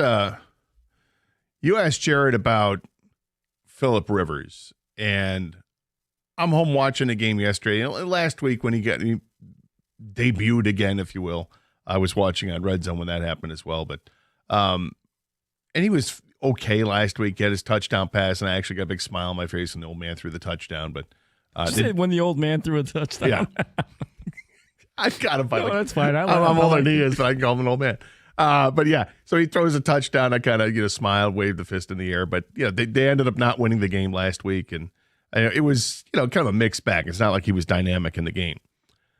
But I'm watching last night, and if you didn't watch Monday Night Football last night, I think you missed a really good game between San Francisco and the Colts. Phil Rivers was slinging it all over the field. And there were times you're like, well, that's an older guy. He doesn't have the arm strength because he shot puts the ball. It's weirdest. Well, he's always shot putted the ball, but this time there's now no it's velocity on it. Now it looks like he's actually using a shot put instead of a football, Yes. and he's trying to throw it 50 yards downfield, and it's going 40. Yep. And then there'd be some plays where he just dropped it in beautifully. Like, it was a mixed bag, but most of it was good for Phillip Rivers. I was surprised. Were you surprised at how good he was and how well he was moving the offense? I'm shocked. So the problem wasn't going to be mentally with Phillip Rivers. The reason why they brought him in was because they didn't trust Riley Leonard to run the offense. And his history with a head coach over there, he knows the playbook, he knows the terminology, he knows exactly where guys are supposed to be. He can get guys lined up throughout that game. You saw he's barking at everybody, right? Oh, yeah. So he knows where the ball is supposed to go. The problem is getting the ball there quickly and then going deep. Those are two things he really can't do. But if he knows where to go and the guys are open, he can operate an offense. And Phillip Rivers did great yesterday with that. The Niners, they're a better team, even with all the injuries. And that's why when the Lions fans bring up injuries, yes, the Lions have a lot of injuries. But the Niners are ahead of them. Niners in actually have more, yeah. Yeah, they have more. And actually, they lost their quarterback for portions of this year. Mac Jones was playing for the Niners this year, and they're still going to make the playoffs. So, no, but last night, just as far as Rivers is concerned, yeah, I was actually happy for him. I'm glad that he's able to walk off the field. That was another thing I was concerned about, just him being able to take a hit after 5 years. But yeah, I mean, he knows how to run an offense. The question is, can he physically do it anymore? And he can put up some points. He did it yesterday. That he did. I was watching this. I'm going, oh my God, they look pretty good. And are they going to get the running game going? And then they had Jonathan Taylor had a couple plays, and I think caught a pass. And like, oh, look at this. Okay, they're staying in it. And then it was just too much San Francisco. They capitalized on every mistake that the Colts made. They turned the ball over and boom, touchdown. At the end of the game, the Niners made a mistake. They threw an interception. The ball kind of sailed on Brock Purdy, and the Colts picked it off. Unfortunately for the Colts, a couple plays later, Phillip Rivers got picked, and it was a pick six. It was a huge play. But did you notice that, like, throughout the game, you mentioned that Phillip Rivers is fiery and he's talking all the time. And he's a big trash talker. Did you think like he was maybe getting after his own team a little too much? And like these guys like, all right, old man, whatever. Sure thing, boomer. Well, I think the last couple of years he's been coaching high school football or something like that, right? So he's used to yelling at, younger or everyone. But I think this is who he's always been. He's always been fiery. But, I think he got back into his old self. Like, it's just the second week now. And so I think he feels more comfortable with the guys. Yeah. And that's the reason why he's there, to get people in the right position, to get where they're supposed to be. And yeah, he's never been shy. That guy is one of the biggest trash talkers the league's ever had. And he's like the cleanest trash talker. Like he doesn't, does he swear? I don't think he swears. He doesn't swear, like, but he talks, man. He talks. He talks a lot. I think to the point where these guys, would you just shut up? He just keeps running his mouth. He's like, nope, I'm not going to stop. The only way to stop him is to beat him. And eventually San Francisco did. And you brought up a good point about the injuries, which is something that I wanted to bring up because it is something that when I'm asked all the time, people, whether it's friends, family, listeners we talk to on a daily basis or whatever, people always say, well, what's wrong with the Lions? What's going on? And my go-to, and I hate having this as my go-to, and I'm going to start checking it now because of what San Francisco is doing, but to me, it's obvious it is a reason. I don't think it's an excuse, but to say when you've got all the injuries that they've had and specific to like the secondary, the beginning of the season, I thought the secondary was going to be a huge strength to this team. You have two great safeties in Kirby Joseph and Brian Branch. I thought that the defensive backs that I had, you got Terry Arnold in a second year, I thought he was going to take a big stride forward. At the time, I was thinking Rakestraw is going to get an opportunity to play. He'll be all right. Amik Robertson, I like his play as a nickelback, and that's going to be fine.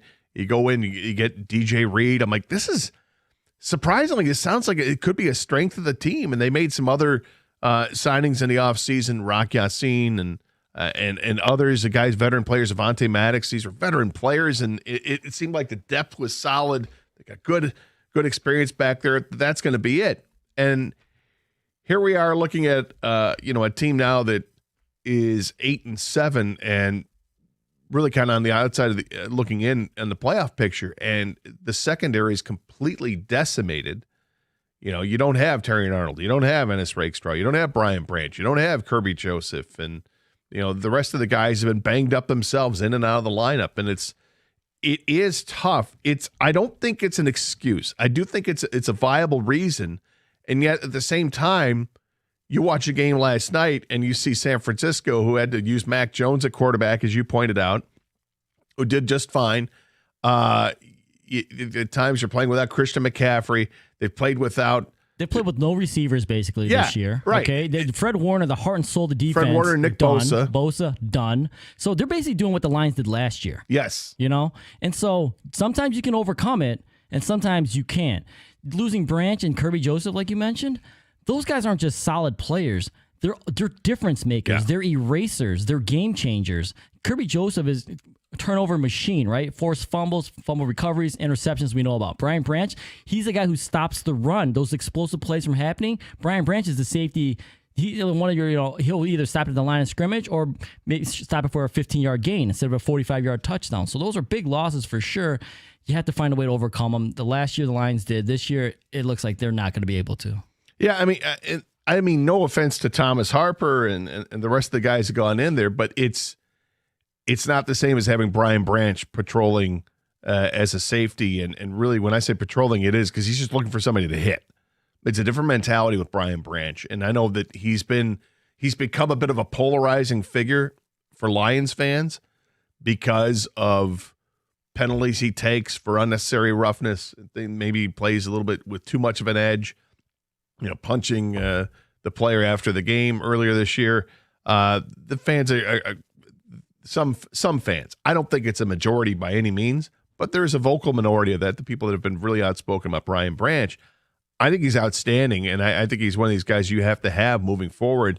The injury he suffered sucks so bad for so many reasons. I mean, it's one that's going to keep him out for a long time. Come back at some point next season. We don't know when. But his impact on the game is massive to the defense, and it was clearly felt when you see a couple of 45-yard touchdown runs. I'm sorry, those aren't happening if Brian Branch is out there. I got to believe at least one of those has stopped if Brian Branch is out there. And again, I don't mean any offense to the guys who have filled in. It's just Branch is a different kind of player altogether. 248-539-9797 is the telephone number. Kang and Gator today. Doug is out. We're taking your calls and texts at the same number as we always do. You can talk to Kenny on the phone. Ken loves to talk to you. He can't wait. Just can't wait to talk to people. Yeah, that's a happy face. There we go. Way to go, Grumpy Cat. We got you. Are people is that his nickname, Grumpy Cat? I don't know. I just you kind of gave me that look like Grumpy Cat. I like it, Grumpy Cat. Is that all right? No. Just call him Oscar. Kenny's dying to talk to you. 248-539-9797. Are Lions fans still salty about the loss? What's bothering you most about this team? And really, what are your feelings going to the game on Thursday? I'm actually pretty chesty about this game on Thursday, and yet does it matter? He almost has that defeatist attitude, but that's not me. I'm not going to have that yet until they kick you out. You're still in the game. We'll talk to you next year. 97.1.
248-539-9797. Gator and King with it today, and just a couple days before Christmas.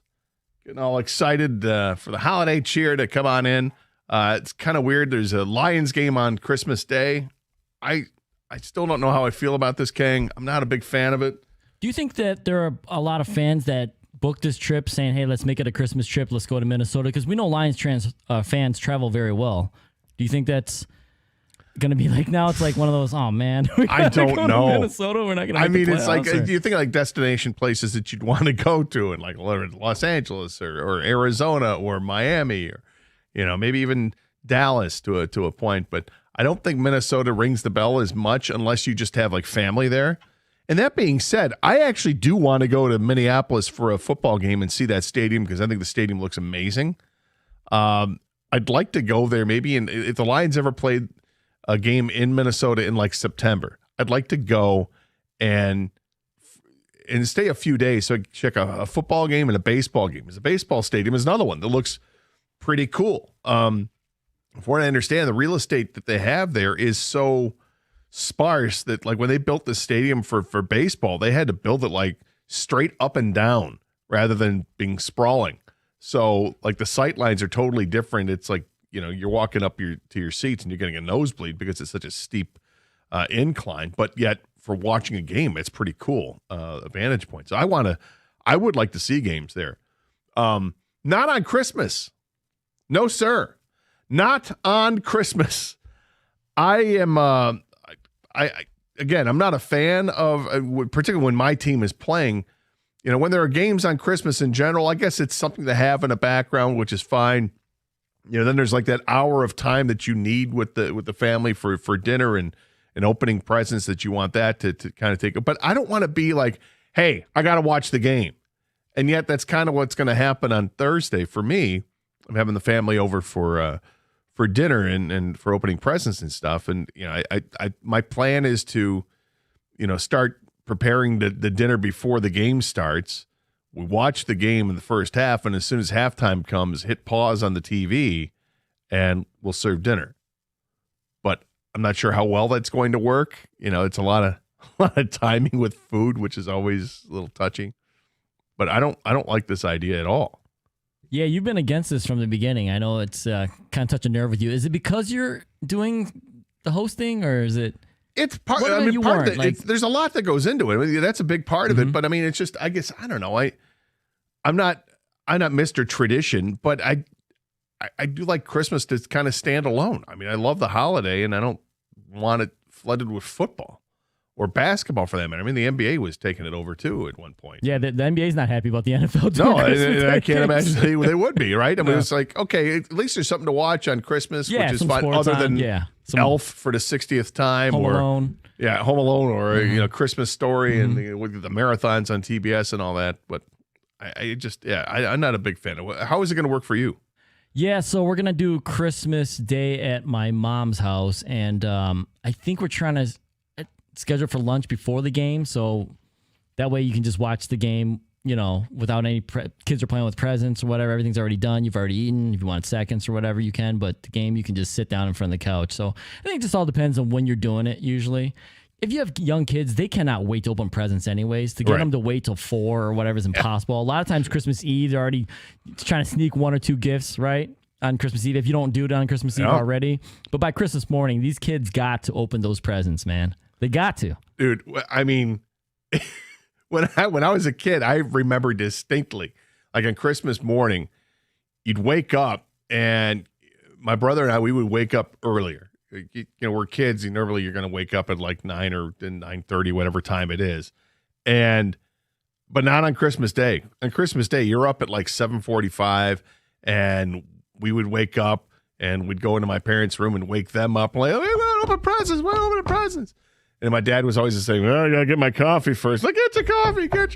If we knew how to make coffee, we would have made them coffee, but we didn't. So we couldn't wait for it. And then once you get to it, it's just a whirlwind, and it's over with before you know it. But when you're a kid, you don't care that it's a whirlwind because you got toys, and you got to start playing with your toys right away. But it's a totally different game now that I'm an adult, and there are no little kids running around.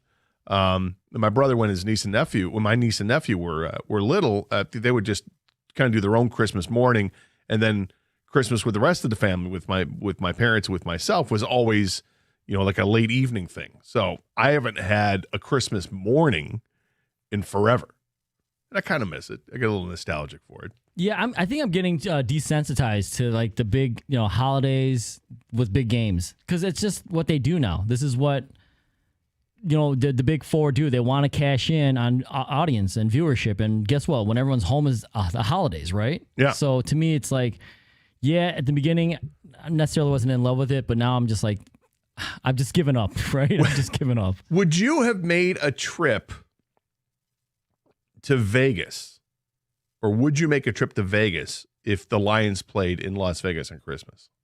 Wow. I'm trying to think of it. I'm trying to think of a place that you would actually want to see them play. I might, yeah. I might do that. Because you got family out there. Yeah, and so it kind of, I still get to spend it with family. Vegas is always Vegas. That great destination, and Lions. So yeah, I think people would definitely do that. 248-539-9797. Jack's on the cell phone. Jack, welcome to 97.1 The Ticket. How are you, Jack? Good. Thanks for having me. Hey, I got a couple of questions. Like, going forward, what are we going to do to make the team better for next year? So it's been proven that the general manager doesn't like to go to free agency, and the drafts have been mediocre. So what kind of moves are we going to make for next year? Well, I would hold off on saying the drafts have been mediocre. I think the draft they had a couple years ago was fantastic. I think the last two drafts are still up in the air to see what they've got. I think with free agent wise, they did replace a corner with the top corner on the market in DJ Reed. But I understand what you're saying, because maybe you want the bigger splash. You want to see let's get more active at the trade deadline and bring a player of consequence that's going to come in here and really help this team out. I get that. And I think because of what they've gone through this season, I would have to imagine that a lot of soul searching is going on in Allen Park, and seeing, okay, we've drafted a lot of these offensive linemen that they've drafted over the last several years. A lot of these guys gotten hurt, and they have to find out, are these guys we can bank on? They're going to be quality backups that have a chance to be quality starters, or are they just going to be, waiver wire acquisitions, and we need to go get a whole new group of guys? Right. You remember we traded up in the fourth round to get that guy out of British Columbia. I mean, geez, Pete, he would have been there in the seventh round. Yeah, I mean, you get different stories what people think on that, and thanks for the call, Jack. I appreciate it. Whether or not there were teams behind the Lions that were interested in Giovanni Manu. And what really sucks about that is that he got hurt. He got hurt early this year and didn't have a chance to play. Now he is off IR and he's practicing and hasn't been activated just yet for a game, but we'll see. I mean, it's a guy they drafted based on potential. And when you're drafting guys that's totally based on potential, it's going to take a while to develop those guys. They're developmental players. And this was a year that was, I think, very important for him in his development, and he didn't get a chance to because he got hurt. So that's one of those players I'm talking about. What do you have with him? What do you have with Colby Sorsdahl? Christian Mahogany comes back and plays in the game against the Steelers. What do you have with Christian Mahogany? He's back in the starting lineup at left guard where he was to start the season.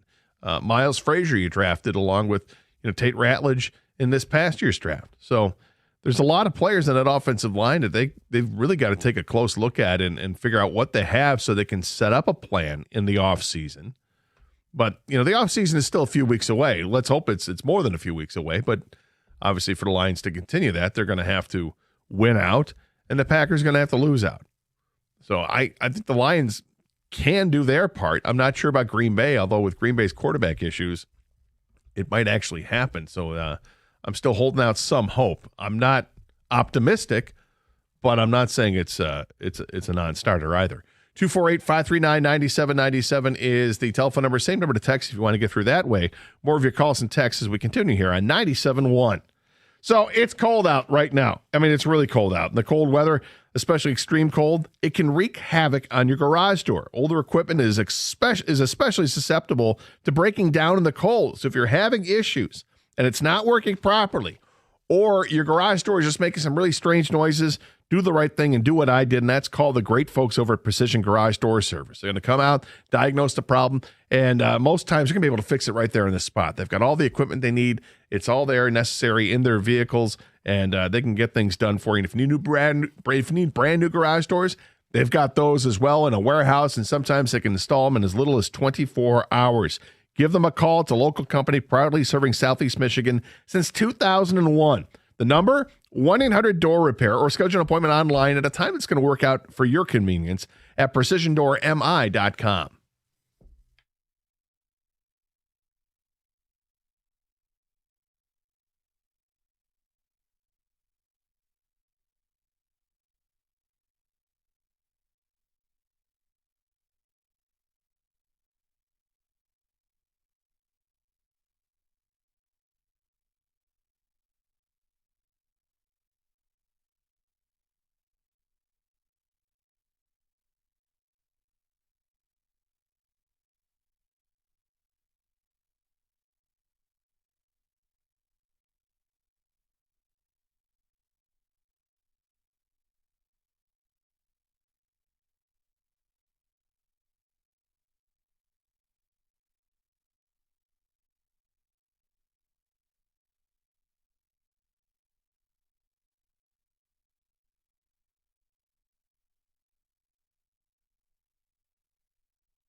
And welcome back to the Karsch Anderson program here on 97.1. Gator along with Kang, and Kenny's working the phones. Should we call him Grumpy Cat the rest of the way? Yeah, I think so. Okay. We've all heard of Big Cat before. There's like maybe a Big Cat in every other group or something, but Grumpy Cat. Grumpy Cat's different. A whole different kind of cat.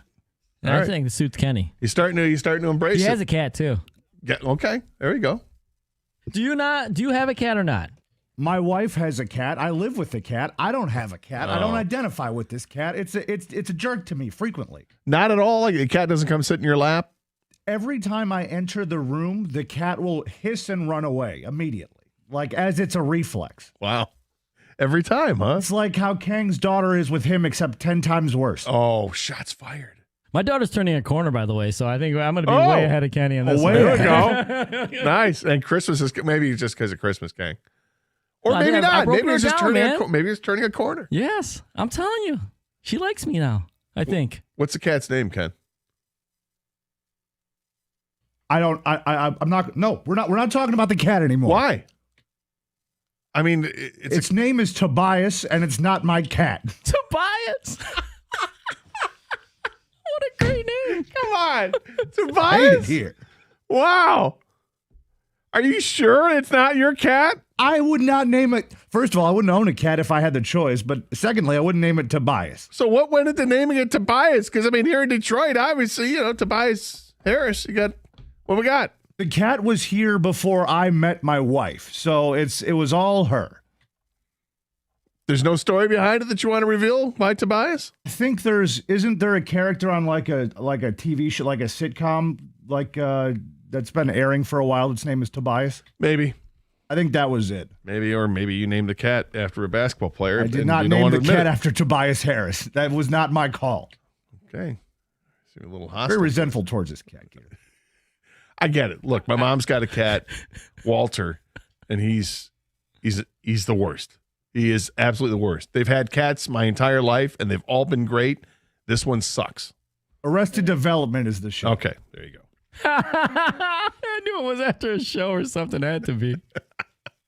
By the way, Walter and Tobias. Oh, a cat. Yeah. Do cats always get human names, or is this a? I don't own pets, so.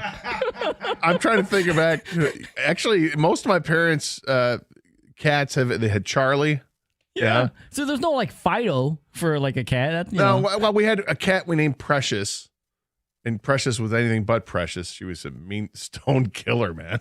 That cat would, killing tree by the bus stop. There'd just be dead mice and dead chipmunks all over the place, and it was our cat that did it. Yeah, and then we started getting into some regular names for cats.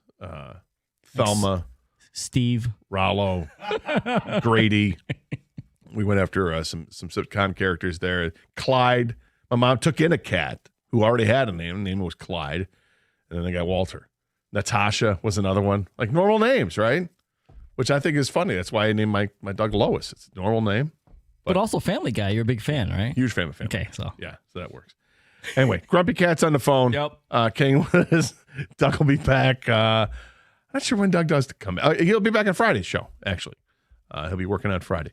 We take your calls, 248-539-9797. I did just put up a Karsch Anderson poll on Twitter. You can follow us at Doug and Gator 971. And the question is real simple. Which team is surprising you the most this season?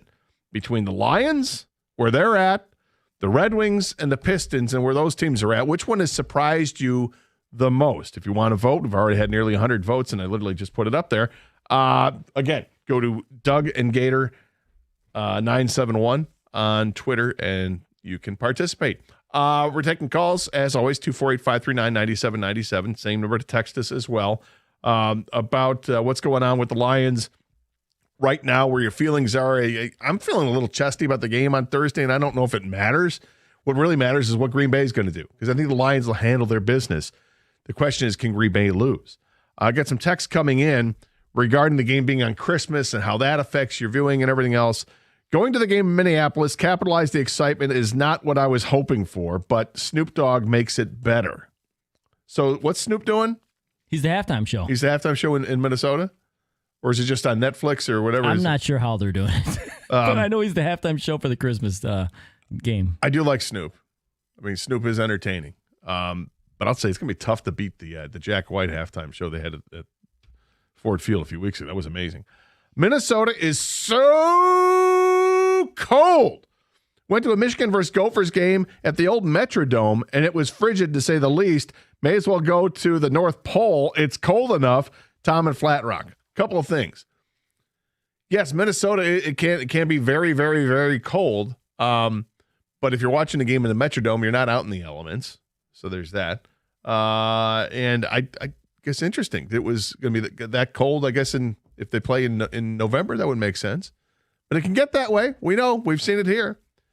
When I was a kid, best part of knowing I had a box of baseball cards waiting for me under the tree and just wondering what was in that box. Now as an adult, I'm in trouble because I can buy my own. I can relate. As a kid. My favorite gift was getting a box of I think I got a box of football cards before I got a box of baseball cards. And I loved it. And then with it, I didn't tell you this, King. I also got a carrying case that had slots for each team in the NFL. What do you mean, like a plastic carrying case? It was it was almost like a Foot Locker type thing. Okay. That had slots Nice. and had like 16 on each side, and you could slot the cards in with each team, and you could have a label for each team, which was kind of cool to have. Yeah, you can categorize it, right? However you exactly. Want. Yeah. It quickly broke down over the years, but nonetheless, I did have that.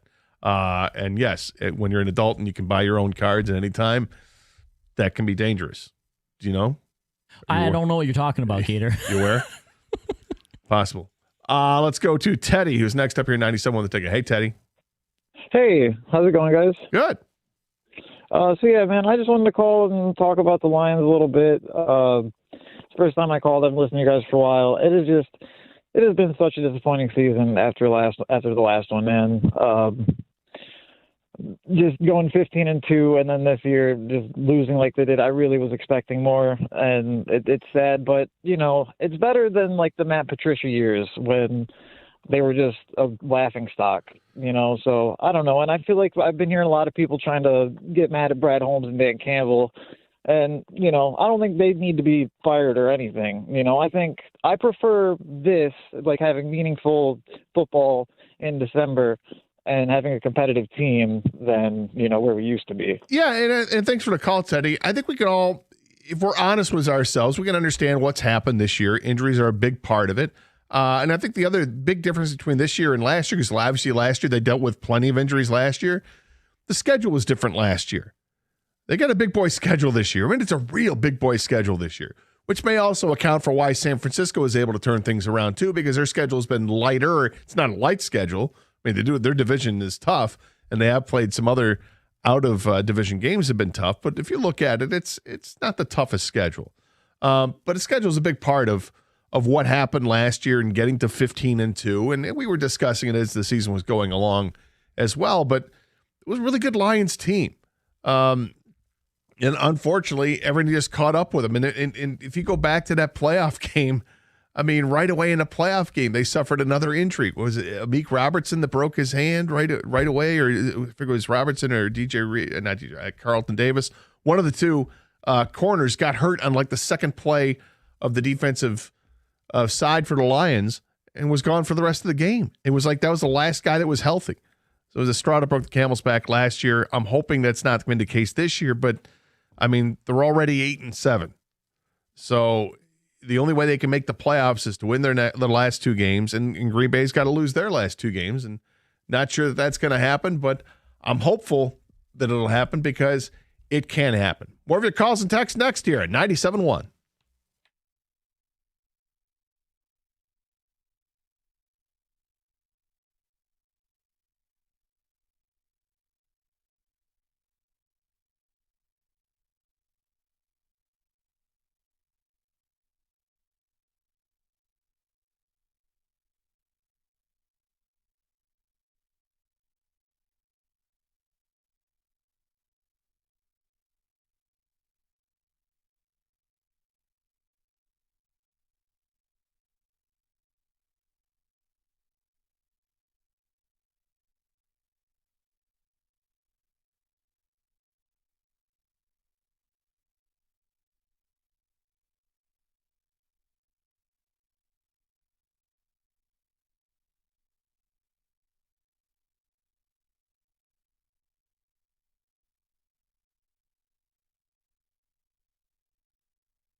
Brought to you by MyMichiganRoof.com. The NFL announced its Pro Bowl teams today. The Lions have 10 selections in total, with 5 players being named to the team and 5 other players being named as Pro Bowl alternates. The 5 Lions Pro Bowl selections are linebacker Jack Campbell with the first of his career, running back Jahmyr Gibbs, defensive end Aiden Hutchinson, offensive tackle Penei Sewell, and Lions wide receiver Amon-Ra St. Brown. The Lions alternates are Jared Goff, Brian Branch, Jameson Williams, Kirby Joseph, and Sam Laporta. With 5 Pro Bowl selections, the Lions were tied for the second most of any team in the league with the Chargers, Cowboys, and Eagles. The top teams in the NFL had 6 selections, and that's the Ravens, Broncos, Niners, and Seahawks. The Lions, of course, face the Minnesota Vikings on Christmas Day this week. That's a 4:35 kickoff in Minneapolis. The Red Wings will take to the ice at Little Caesars Arena tonight against the Dallas Stars. Detroit will unfortunately be without winger Patrick Kane, who was in the midst of a chase for 500 career goals. Kane scored his 498th 2 weeks ago, but has missed each of the last 4 games for Detroit. Here's tonight's game between 2 top 5 teams in the league right here on 97.1. Pregame coverage begins at 6:15. Puck drop from LCA at 6:30. And the Pistons are on the road tonight in their second of 5 games out west. They face the Sacramento Kings over on WWJ News Radio 950 at 10 o'clock. From the Corewell Health Sports Desk, I'm Brendan Shabath. For more, visit 971 The Ticket or Odyssey.com.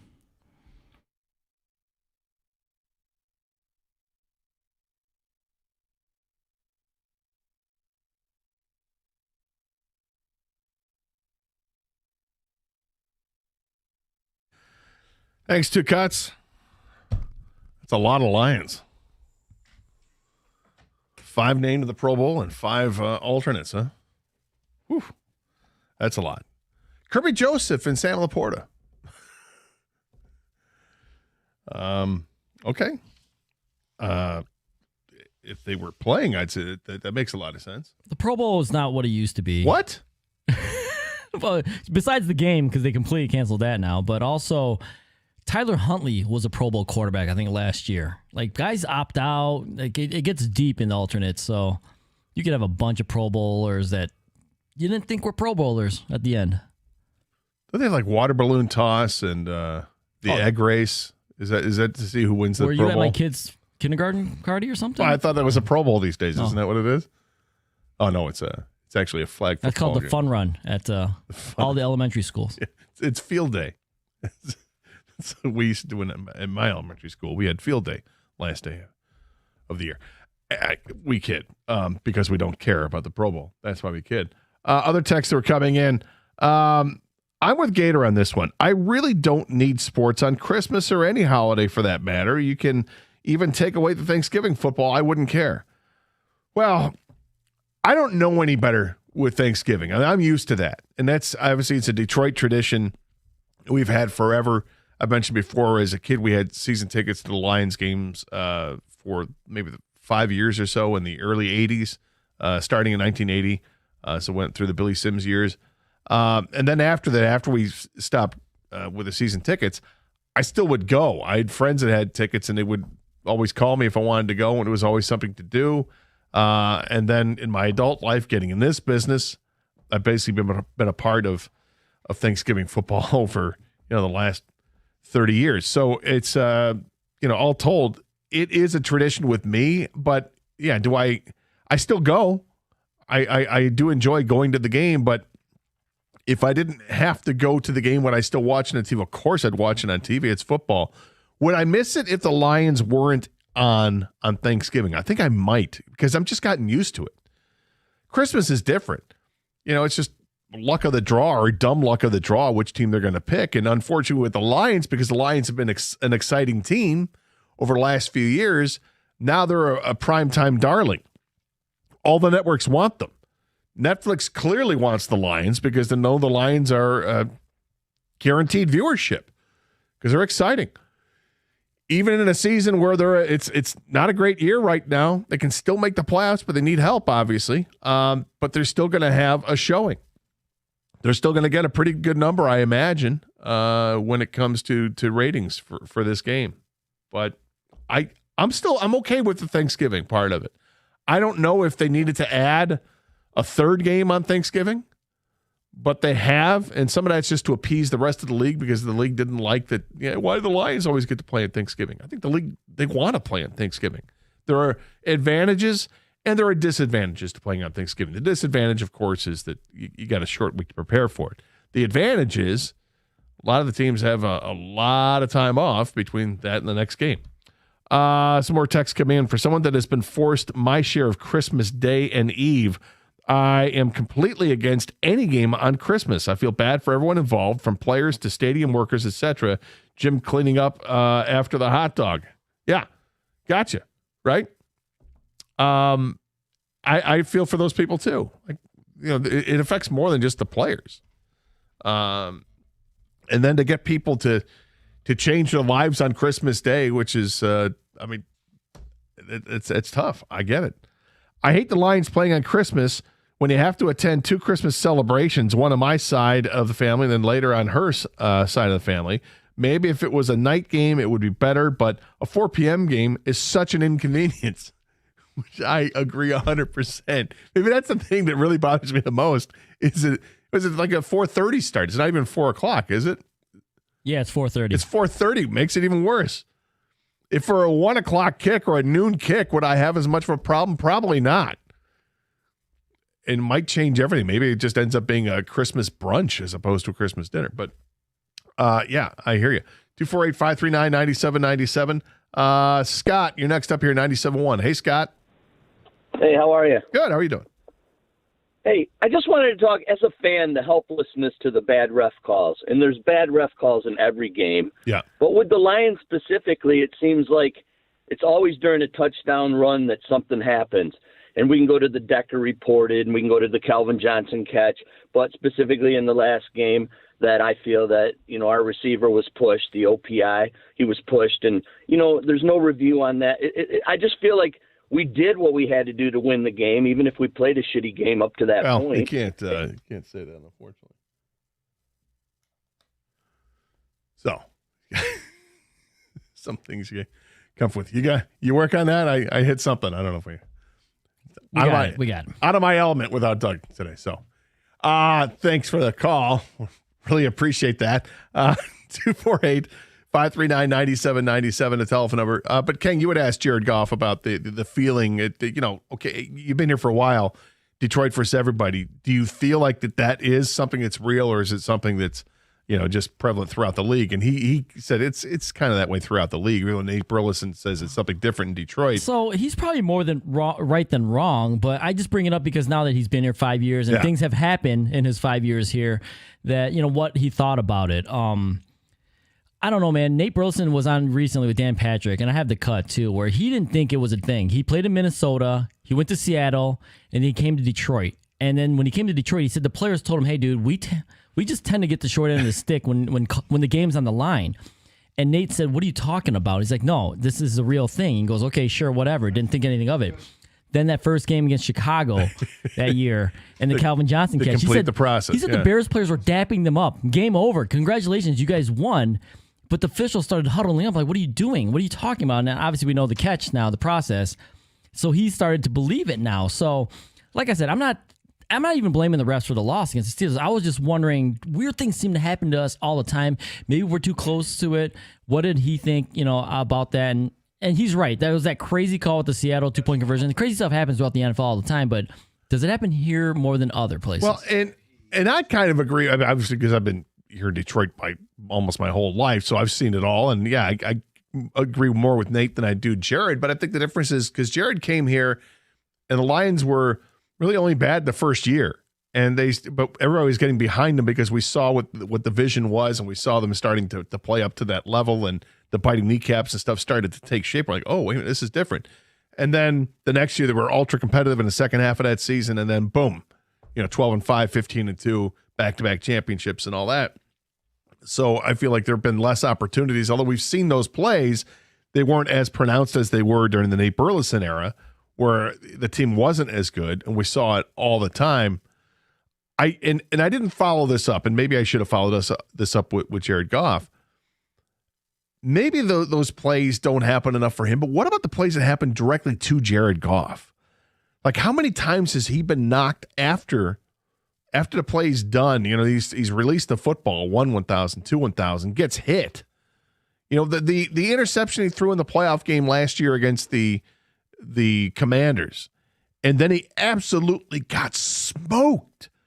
Helmet to helmet hit, completely illegal, like blindside hit, the whole bit, and no flag, not at all. You had the play last week against the Steelers, right, where he gets hit well after the play, nothing. We've seen it happen a number of times where he's gotten hit helmet to his chin, and there's no call. What about when he thought he caught a touchdown pass? Right. Another one that involved him. And then they called a touchdown, and then all of a sudden they all gathered together, and whether someone from New York called or didn't call or whatever Like, it was. hey, you weren't set. Yeah, and they called it back. Maybe it would have been more specific to him because he's seen some stuff, but did he see the same thing when he was at Los Angeles? Specific to him. I guess, now it's a missed opportunity with asking him that question. But that's where I feel like, where it becomes egregious. These plays, I really, honestly, to me, both of the pass interference calls, the offensive pass interference calls, I can see them called either way. It didn't bother me as much. The Tesla one, every time I've seen the replay, I'm like, is the guy pushing him? I don't know if he's pushing him. I think he's there and he kind of rubs into him. The problem I had with it is that Tesla, when he makes contact with the defender, is that you see him kind of lower his shoulder too. So that to me was kind of obvious that he was going to get flagged for it. I think it sucked also because on that play, if he doesn't do anything, if he just stands there, like flips around and doesn't keep drifting towards the middle of if he just steps there, it's a touchdown all day long because that corner was not coming over fast enough. If you would have just avoided him, I think St. Brown would have been open and scored. But I think when you run the rub play, the pick play, you're always putting yourself in danger of getting called OPI. I don't know why teams don't realize. They called it earlier on the Steelers. So, although I don't necessarily agree with the call, I think you leave it up to the refs when they see, your receiver run into another defender, whether it's on purpose or pushed into it. They're probably going to call the flag. And if you can they don't like the pick play. The refs. So I was going to say, for you, just don't call a pick play. I wouldn't call it. I think you're kind of almost saying maybe call this or not. Hey, if we get away with it, it's a touchdown. Yeah, exactly. But if we don't, then you it's get backed up though, and that's worse. Yeah, in that situation, it's punitive, very punitive. 248-539-9797 is the telephone number. Same number to text if you'd like to get in that way. There was a ruling that came down yesterday, very interesting, with DK Metcalf, and that story is gotten interesting with the interaction he had with a Lions fan at the game on Sunday afternoon that has resulted in a 2-game suspension, and I wonder if it's going to result in more than that. And I don't just mean what it can mean monetarily for DK Metcalf, which reportedly could be horrible for DK, more than just a fine. It's what it does to his contract. But should there be something else that comes along with it for players and for fans? We'll discuss it next here on 97.1. Hey, I got a quick question for you. Are you planning to save money this winter by taking ice-cold showers? No? Not so much? Okay, then you need to do what I did, and if you've got problems with your hot water, call the team over at Birmingham Plumbing, Heating, and Cooling. You don't let frozen disaster ruin your holidays. These local licensed experts are third-generation family tradesmen who handle the serious stuff. That way you can get back to sipping your hot coffee or your hot chocolate, whatever you like to do. Best part about these guys is they know what they're doing. So whether it's your furnace, your water heater, boiler, or water filtration, schedule an appointment online at birminghamplumbingco.com. That's birminghamplumbingco.com. Birmingham Plumbing, Heating, and Cooling, your Metro Detroit boiler experts.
Welcome back to the Karsch and Anderson program here on 97.1 The Ticket. Gator and Kang with you, along with Grumpy Cat working the phones. Taking those calls at 248-539-9797. No, you gave us the go-ahead. You can't be shaking your head now at that. I never agreed to this. You totally, Kang, did he not accept it? You accept your nicknames, my friend. By the way, what are you getting Tobias for Christmas? Get him a new home. I'm going to relocate the cat. Oh, a that sounds catio? like a better idea. Oh, a catio? See, now Costa. this is what I was worried about, is you looping me in with Jim Costa and his obsession with his cat. This cat actively hates me, and I actively hate this cat. Hmm. You don't sound convinced. I'm telling you the truth. I mean, you protest too much. It just right. There's nothing wrong with saying you enjoy a cat. I like cats. I don't not enjoy cats. I mean, I have a dog, but it's that specific cat that I don't enjoy. But that's your cat. It's not my cat. It's my wife's cat. Lives with you. Yeah. It's your cat. No. When you exchanged vows, right, on the sandy shores of Lake Huron. Yeah. Sure. That's where you did this, right? Sure. Yes. Where you did For the sake of this conversation, yes. Was Tobias in a tuxedo? Was right. Tobias was not in attendance at my wedding. Is he a tuxedo cat? Did you not have to get him an outfit? Was he a ring bearer? Didn't show up at the wedding. Was not there. Left him in the apartment. Yeah. I was kind of hoping that we'd get back and maybe he would. Oh, no. No. It could have happened. We were gone for a good week. You don't wish for those things. There's the auto feeder that, I could have tampered with the auto feeder, with the food and the water. I didn't, because I'm a gentleman. Kenny. I'm better than that. I'm bigger than that. Do you feed the cat? I do not. You know what's funny is, now that you say that, I made a point before moving in with her that I said, I don't like your cat. Your cat doesn't like me. So if we move in together, you're in charge of the doo-doo duties and you're in charge of, the food and water situation. I don't want anything to do with the cleaning or the feeding. So you don't have to clean the litter box at all? I have none of that responsibility, which I made it very clear to begin with. Have you had to go out and get food? I have not. You've had to have at one point, because just going out, hey, pick up some cat food too The while wife you're at is it. sick. Yeah. You got to be, If she was step up. actually, there was a couple times she was sick where I grabbed a bag of cat. Hey, did he? But it's not like a part of my routine of a couple of times a week or a month or so. I don't do that regularly. No, I understand. You got to tell Tobias he's a good boy. No, he's daddy's good boy. No, don't put that on me. Don't you dare put that on me, Gator. Who's daddy's good boy? Don't you put that evil on me, Come on, Ricky Tobias. Bobby. No. We're done with this. All right, we're done. Let's get a. Don't want to talk about Tobias anymore. A skein of yarn for Christmas? No. I've never once bought a present for the cat. Until now. Won't happen. All right. Fair enough. Anyway, Grumpy Cat's working the phones, as you can tell. Let's get back to the phones. And Brian is next up here, 97.1 The Ticket. Hey, Brian. What's up, fellas? Hey, Brian. Merry Christmas to you. You too, Gator. Thank you. Hope you have a great New Year's, you and your family. Same to you. Thank you. Man, is this now that the Lions season not going well, now we're going to talk about injuries and the refs? If that's the name of the game plan? No, it's not the game plan. I think it's just kind of fun to talk about every once in a while, to look at and see some things that happen. Because both Kang and I agree. We think it happens everywhere. Every team is dealing with injuries. We started the show talking about, after we talked to Jared Goff, we started talking about the game last night in San Francisco. What they've done is incredible because they're dealing with injuries. Significant injuries, and there they are at top of their division. It's amazing. And do I really think that if I had to break down why the Lions aren't as good this year as they have been in the past, I do think injuries is probably the number one thing. But it's not an excuse. It's a reason, and you got to deal with it like every other team does. And the Lions haven't been able to deal with it as well. I didn't hear the whole Goff interview. Was when he was mad at the fans? Was he mad how they played and lost that game? Was he mad at that?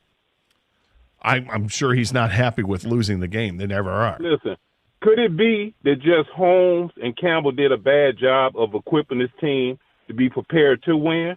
Because the reason I asked that, Gator, they didn't do anything at the trade deadline, but they was going to bring the guy off the field to retire last year. They knew they needed help, and they didn't do anything. Well, I just think this was a bad job at Campbell and Holmes. And they have to pay for it. Brian, what I would say to that is, and thanks for the call, and again, Merry Christmas, Happy New Year to you. What I would say to that is, I don't know what was available to them at the trade deadline and what the cost was. Now, obviously, any player is going to be available depending on what you'd be willing to give up. And if the cost was too high, where it's like, are you kidding me? I'm not giving up a first-round pick to get a rental offensive lineman for the rest of this season who is, above average. But why would you do that? I mean, if the price ends up being ridiculous, then you're not going to make the trade. And as it was, there were hardly any trades of significance that went on at the deadline to begin with. So I understand the frustration. And as I pointed out, this is part of the injury thing too, though. Is that over the last several years, they have drafted a bunch of offensive linemen. They've acquired offensive linemen in the offseason, and these guys just got hurt. Colby Sorsdahl, Giovanni Manu, Miles Frazier, Christian Mahogany. These are all guys that got hurt. Jamarco Jones was another one that got hurt. It's a ton of guys. That's a handful. Literally 5 guys right there, let alone Tristan Colon, who missed the game on Sunday against the Steelers. That you had Frank Ragnow retire after the draft. I mean, there's a lot there. Would things have been different? Would they have done anything differently had they known in February that Frank Ragnow wasn't going to come back, he was going to be retired? Would they have addressed things differently in free agency? I don't know. I would hope so. But we don't know that because Frank didn't retire until after the draft. And they still spent one of their top 2, their second-round pick. They did use it on an offensive lineman. But in the end, I mean, it's not enough because here they are at 8-7, and they don't control their own destiny anymore. They need help. They need the Packers to lose their games. And I totally understand the frustration. And I think they're frustrated too because they didn't get a chance to see their guys who they've drafted over the last few years get a chance to prove themselves. And maybe they're not going to be good enough to be starters in the NFL anyway. Okay, then, in a few weeks, if that's the case, they got to get back to the drawing board and figure out a way to get this offensive line figured out because that's the lifeblood of this team, without question. Everything starts up front, both offensively and defensively. It's the same thing on the defensive line. You got guys that have taken a step back this year. Lee McNeil is not what he was. DJ Reader is not what he was. Josh Paschal, another season where he's hurt, not playing. They released the Levi Onwuzurike after last year and Broderick Martin this year. And, it's a lot going on. Mekhi Wingo can't see the field. There's a lot happening. Tyleik Williams has been, mixed reviews on Tyleik Williams as a defensive tackle in his rookie season. He was a first-round pick. So there's a lot to be concerned with on the offensive line and on the defensive line. And as they gotten pushed around the last couple weeks in particular, but it's the last 5 weeks, we had that stat that somebody had tweeted out yesterday we read. It was unbelievable. In the last 5 games, the Lions' defense has given up like 540 yards a game. And in contrast, the Cincinnati Bengals are the worst in the league in defense for the season. They've given up 406 yards a game. Lions are on a worse pace than that over the last 5. They got real problems. No, they got huge problems on the defensive side of the ball, but we kind of knew that a few weeks ago that the formula for this team to win and get in the playoffs was to outscore teams, to win shootouts. And the question I remember our show was asking is, could the Lions do that? The offensive line is the more pressing issue for me because they are built through the offensive line. This whole team is built through the offensive line, running the ball, pass protection, scoring, outscoring other teams. They've been one of the best offensive teams in the league the last 3 years. If they don't get the offensive line straight coming this offseason, they're going to be in big trouble. Because at least on the defensive line, you got Hutch, you got Lee McNeil. You expect those guys to play up to their contracts, right? I think the Tyleik Williams pick was to replace DJ Reader eventually. Yep. And the other side of Hutch, you're going to have to get somebody not named Marcus Davenport. Somebody you could just rely on to be an edge setter and rush the quarterback a little bit. And that could be through a rotation. But the offensive line, especially that interior, they got to get that fixed. Because if they don't, they're in huge trouble. Well, I'm with you on that. And I agree with what you said. I mean, because the way this team is constructed, it's like, okay, the offense does their job enough where they're supposed to be elite. And then the defense just has to be good enough. And you got it.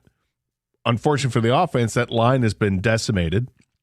The retirement of Ragnow hurts, and then the rotation of guards that they've had because of injuries. And then you get to the game on Sunday, and you're working with not your first, not your second, but your third string center. and not your first, not your second, but your third and fourth and fifth string tight ends.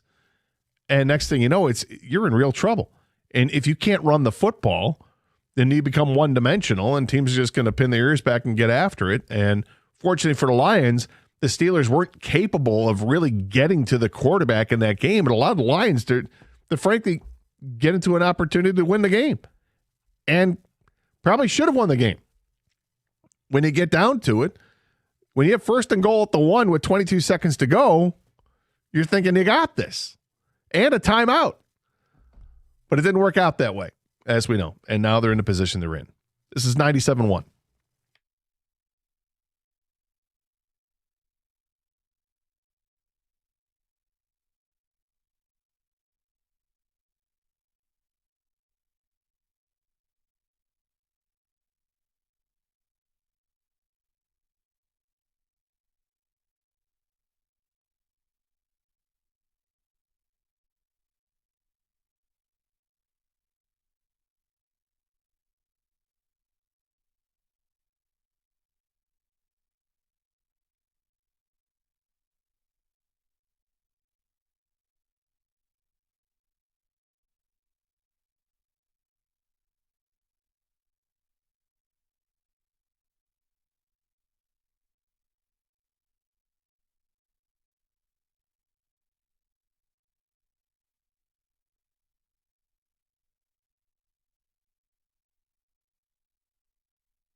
Ah, yes.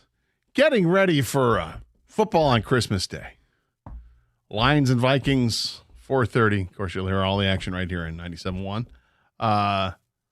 Looking forward to the game, even though it's on Christmas, because I'm looking forward to every football game. Obviously, the Lions have to win this one. They have to win the finale against the Bears. And then Green Bay has to lose both of their games. They have to lose against the Ravens and then finishing the season. I believe they're at Minnesota to finish the year.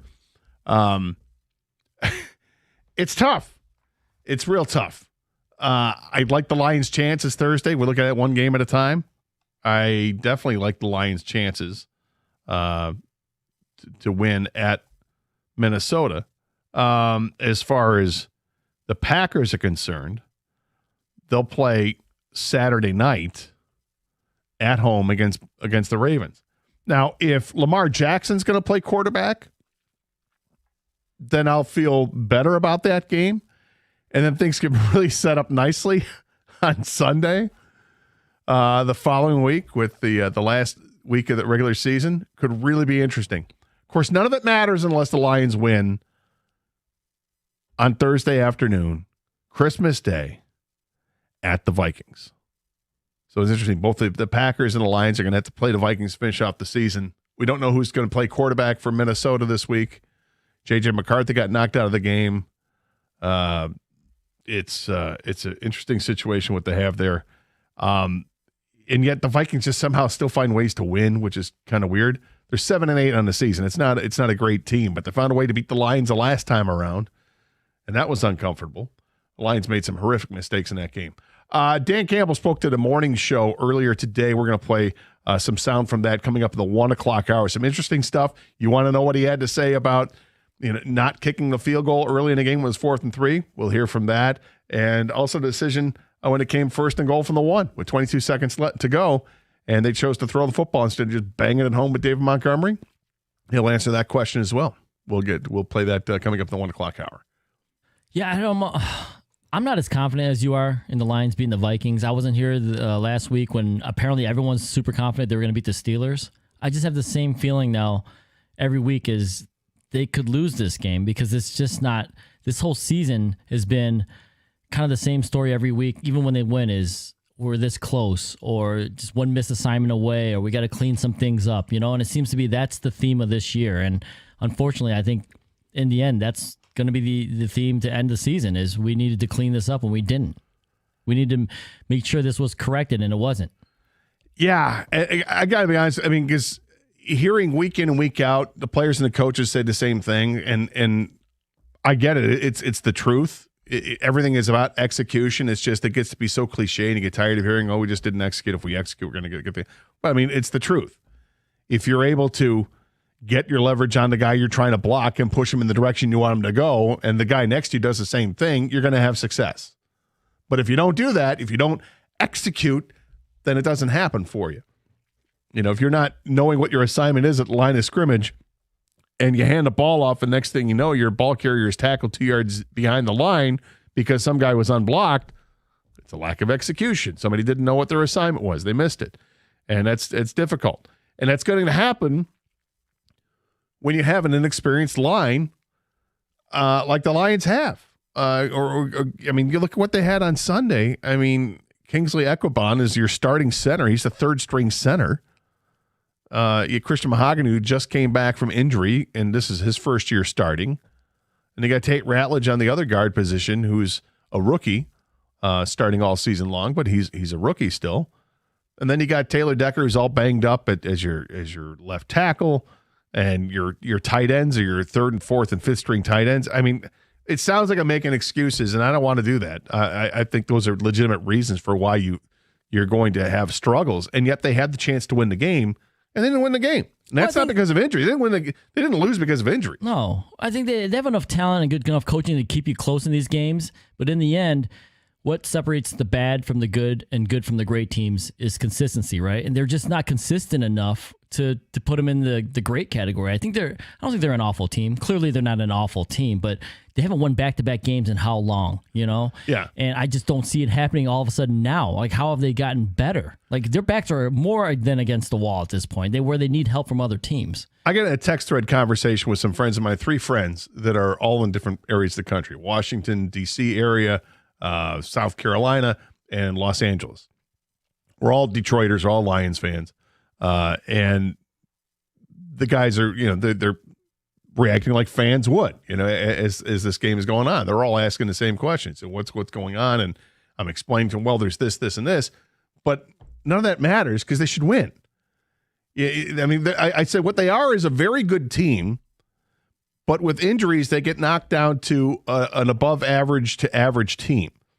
And when they're facing other teams that are good, that's not going to work out well if they're not up to snuff. And the game against the Steelers, as time is going on, I get more frustrated with the game because I still think they were better than Pittsburgh. They sleptwalked through parts of that game, which was really annoying. The 3 and outs were just too many to mention. Couldn't run the football, okay, but they could throw the ball. They threw the ball quite well. And in the second half in particular, they really moved the ball well. And when they had a chance to in the fourth quarter, because they only had 3 damn plays in the third quarter. Yeah, you're only talking about the fourth quarter because that third quarter they had 3 plays. Yeah. They didn't exist in the third quarter, the offense. They weren't even allowed to exist. Exactly. They were not allowed to. And if you go back and look at it, the drives were cut short were drives where they started from deep in their own territory and trying to get out of that with a run, and you get stuffed, and now you're looking at 2nd and long. It's trouble, and it's problematic for this team. But I get more frustrated as the time goes by with the Steelers game because in the end, they marched right down the field and had a chance to win that game. And in the end, it's mathematics on it, but I was first guessing the call to go for it on 4th and 3 instead of kick the field goal. I would have kicked the field goal. Stoney and I were in lockstep. We both said we would have kicked the field goal, and they didn't do it. And then in the end, when Pittsburgh misses their field goal attempt, and the Lions march down the field, I mean, you get 1st and goal at the 1 yard line with 22 seconds left. You're going to run the ball, and then you're going to try to kick the field goal to win it. But it didn't work out that way. So Real still remain frustrated. Jerry is in Romeo. Jerry, welcome to 97.1. Hi. Thanks for taking my call. The thing that's on my mind is going back through last year, the Lions have had to deal with a lot of injuries. And as your show pointed out today, that seems to be the theme throughout the entire league. My question is, why do our 2nd and 3rd string guys, when they're asked to come onto the field, why do they have so many problems? And my way of thinking is maybe they don't get enough reps, and since the Lions have had a history going back through last season of a lot of injuries, I would think that they would realize that this is something that keeps biting us in the ass. Let's get our guys, 2nd and 3rd string guys, more reps. Let's get them ready for this because we know we're going to have to use them. I hear you, Jerry, and that's an interesting question, and it's probably, and thanks for the call. It's a good question to ask of Dan Campbell, or I would, I didn't play in the NFL, so that's something I would say ask John Jansen or TJ Lang about, because they both played in towns other than Detroit. Obviously, TJ played in Green Bay for all those years before finishing up here, and John played in Washington for all those years before finishing up here. So different organizations, how do they handle the reps in practice when it comes to backup players? And I suspect it's the same everywhere. That 90% of the reps go to the first team, and then 10% of the reps go to the second team, and none go to the third team. The only reps that the practice squad players get are literally because they're on the practice squad. They are the demo offense or the demo defense to go against what the Lions are trying to improve on with their starters. It's just how it is. But I think it's interesting. I mean, if you look at this, and maybe this is going to be a different philosophy moving forward with teams, because injuries have become so prevalent that maybe you do start giving more reps to other guys in practice, and maybe that percentage goes from 10% up to 15%. Is that enough? I don't know. I think it's an interesting question to ask. I'm just not the guy that can answer that question accurately because I didn't play in the NFL. I'm not a coach. Yeah, and how much would that 5% make a difference or not? You're right. I don't know the answer to that either, Gator, but I do know first string is first string for a reason. Yeah. Second string is second string for a reason. You're going to get less reps. Now, that might work for a game, for a week, because we saw the Legion of Whom come through, right, that 1 week. But eventually talent wins out, and you can only do that for so long. And if you're not as talented as the other guy, especially in the pros, it's going to end up hurting you. So how much practice do they need to give the backups? I don't know. I don't even know if it's that, because you're going to give your first stringers the first practice because those are the guys that you're counting on to play. Yeah, we'll see because they're better. We'll see what the practice report says today about injuries and who missed. There were a few guys that missed practice yesterday, and then a bunch of guys that were limited in practice yesterday. But short week, short turnaround, game on Thursday. I'm curious to see who's going to play center this week and go from there. But I still feel pretty confident they're going to beat the Vikings on Thursday, and they have to beat the Vikings on Thursday. 248-539-9797 telephone number. Same number to text us as well if you'd like to communicate that way. We'll get to the calls we have online to text, and we'll continue talking with you right here on 97.1.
Why do I feel like this is the end of a Saturday Night Live episode?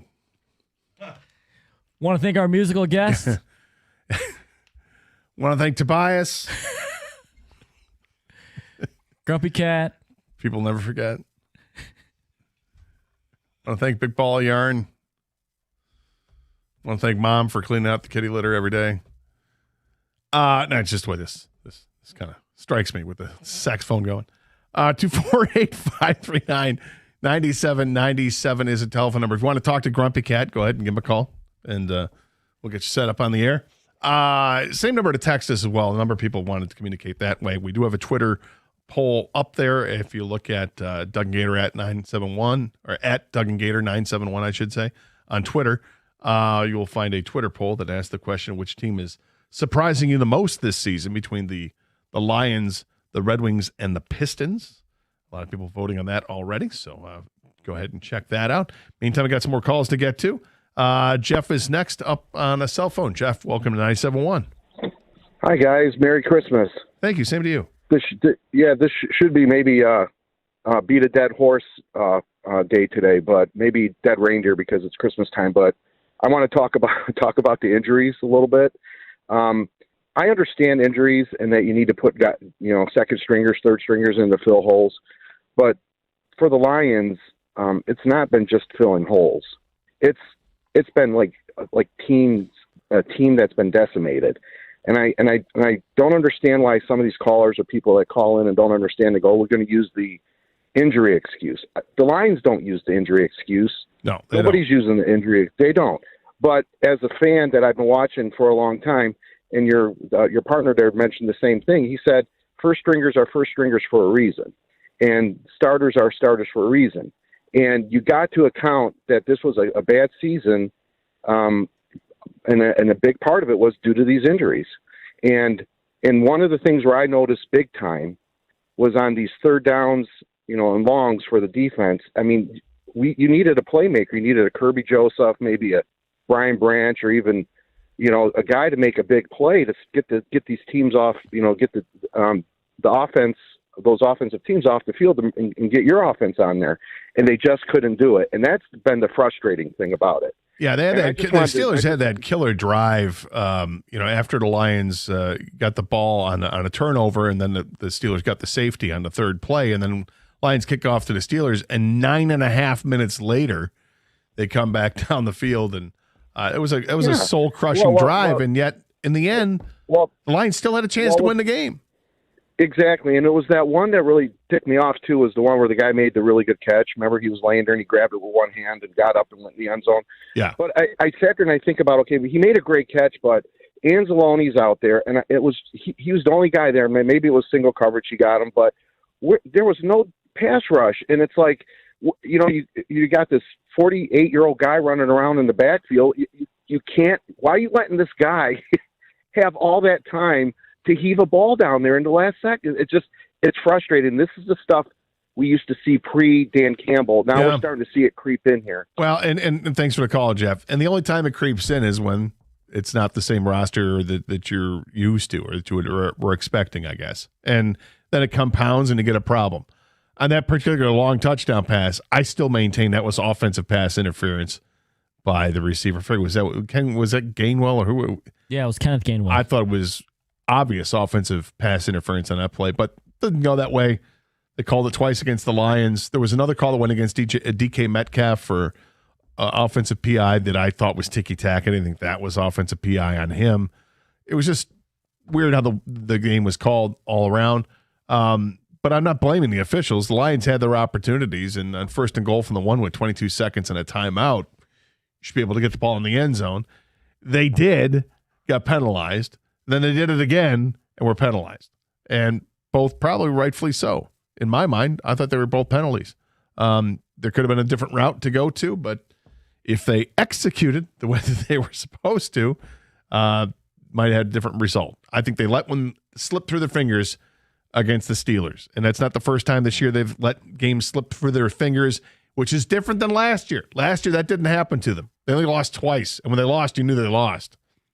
When they went 12-5, there weren't many games that you were like, oh, they just blew that game by this much. No, I mean, They wouldn't let those games slip through. They would come back and win those games. This year it's a different story, and now they need help. And hopefully they get the help with the Packers losing in their games. Let's go back to the phones. John is next up, 97 won the ticket. Hey, John. Hey, thanks for the time, guys. You know, I got to imagine if you guys created a pie chart of all the reasons that fans call in about the Lions, you're going to have a huge section that's going to talk about Brad Holmes and the transactions he's made or that he doesn't make. Right, that he doesn't Another make, huge section. Oh, yeah. Another huge section with the fourth down calls of Dan Campbell. Yep. You're going to have a huge section of the referees and the call of the plays that the Lions get. But you're going to have another really big section of injuries. And when I think about this Lions team, and, you know, you always take a look at everything in the offseason. What did you do right? What didn't you do right? They had, I believe this is correct, the most man games lost of any NFL team last year. This year, I think you're second or third for the same exact reason. How is this organization, and, man, I don't know if you guys own skis. I don't own skis. I'm about ready to get way out over mine. But how do you not look at the strength and conditioning program within this organization? I know you can't do anything about an injury that like Hutch had last year. However, there's a lot of soft tissue injuries that you have to start wondering. This is a trend with this team. I don't know. I think you see it around. People have brought this up, and I've been kind of, and thanks for the call, John. I've been kind of quick to try to stomp that out because I don't believe it. I just don't. I think each team has their strength and conditioning regimens that they go through, and each team is going through injuries. Now, have the Lions gone through more than most over the last couple of years? They have. But when somebody, you know, it seems like the new hotness in injuries over the last 5 years is the Achilles injury. I feel like we didn't see that happen often at all until like 5 years ago. Then it became like every week you're seeing somebody else go down with an Achilles injury. It's just it's the game. I think it's a lot of it has to do with the playing surface. Playing more games on an artificial surface than they do on grass. I know they've done a bunch of studies, and you know the NFL wants to believe what they want to believe. In my opinion, I think that they favor the games that are played on the artificial surfaces, and yet I've seen studies done on television with video evidence and everything else that would show that it's much safer to play games on grass. And it's just as simple as like if you drop like with concussions, for instance, if you drop a bowling ball from your waist and watch how it reacts to hitting off the grass versus hitting off an artificial surface, you'll go, wow, well, that's a big difference there. Yeah. Now pretend that's a head or somebody's helmet, and you can understand. Concussions are still a real issue in the NFL. Injuries are a real issue in the NFL. Do the Lions deal with it more than others? Well, they have the last 2 years, but that doesn't seem to slow down San Francisco this year. That's tough. 97-1.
Brought to you by Twin Peaks. The NFL announced its 2026 Pro Bowl teams today. Lions linebacker Jack Campbell earned his first Pro Bowl nod to join Jahmyr Gibbs, Aiden Hutchinson, Penei Sewell, and Amon-Ra St. Brown. Detroit also had 5 alternate selections in Jared Goff, Brian Branch, Jamison Williams, Kirby Joseph, and Sam Laporta. This year, the Pro Bowl will include a skills competition and a 7-on-7 flag football game scheduled for February 3rd in San Francisco. The Red Wings took a pair of wins over the Capitals last weekend, and tonight they're back at home to face one of the top teams in the league in the Dallas Stars. The Stars are second in the NHL, but only behind the Avalanche this year. Meanwhile, Detroit holds the 5th best record in the league this season. Stars are led by winger Mikko Rantanen, who ranks top 5 in the league in points this year with 49. Dallas will be without both center Tyler Seguin and defenseman Leon Bichel until after the Olympic break, per reports over the weekend. The Wings will be without Patrick Kane tonight, as reported by Helene St. James of the Free Press on Sunday. Kane is 2 goals shy of .500 for his career, but dealing with a nagging upper body injury as of late. Our pregame coverage starts here on 97.1 tonight at 6:15 from Jeremy Otto. Puck drop is at 6:30. And the Pistons are also on the road tonight for their second of 5 games out west. They face the Sacramento Kings over on WWJ News Radio 950 at 10 o'clock. They're coming off a win against the Trailblazers last night. From the Corewell Health Sports Desk, I'm Brendan Shabath. For more, go to 97.1 The Ticket or Odyssey.com.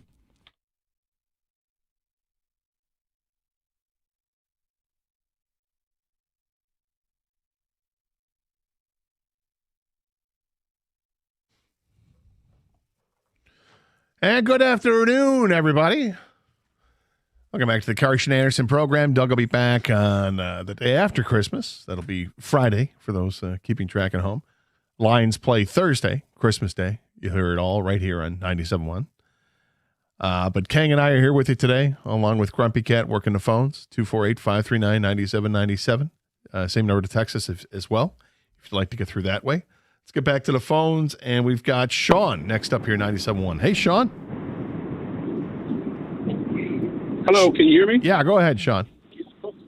Yes, I was just calling to say, like I said, that I think everybody, these Lions fans, just need to give Pritchard, that's coordinator, a break, because when Aaron Glenn first got there, like I said, I wasn't sure he was going to make it through the second season. You know, coaches need to just come in and make themselves known, make their systems known, and get the right players in place. I mean, these guys that's there now, they may not even be the type of players that he want or need to be successful as a coordinator.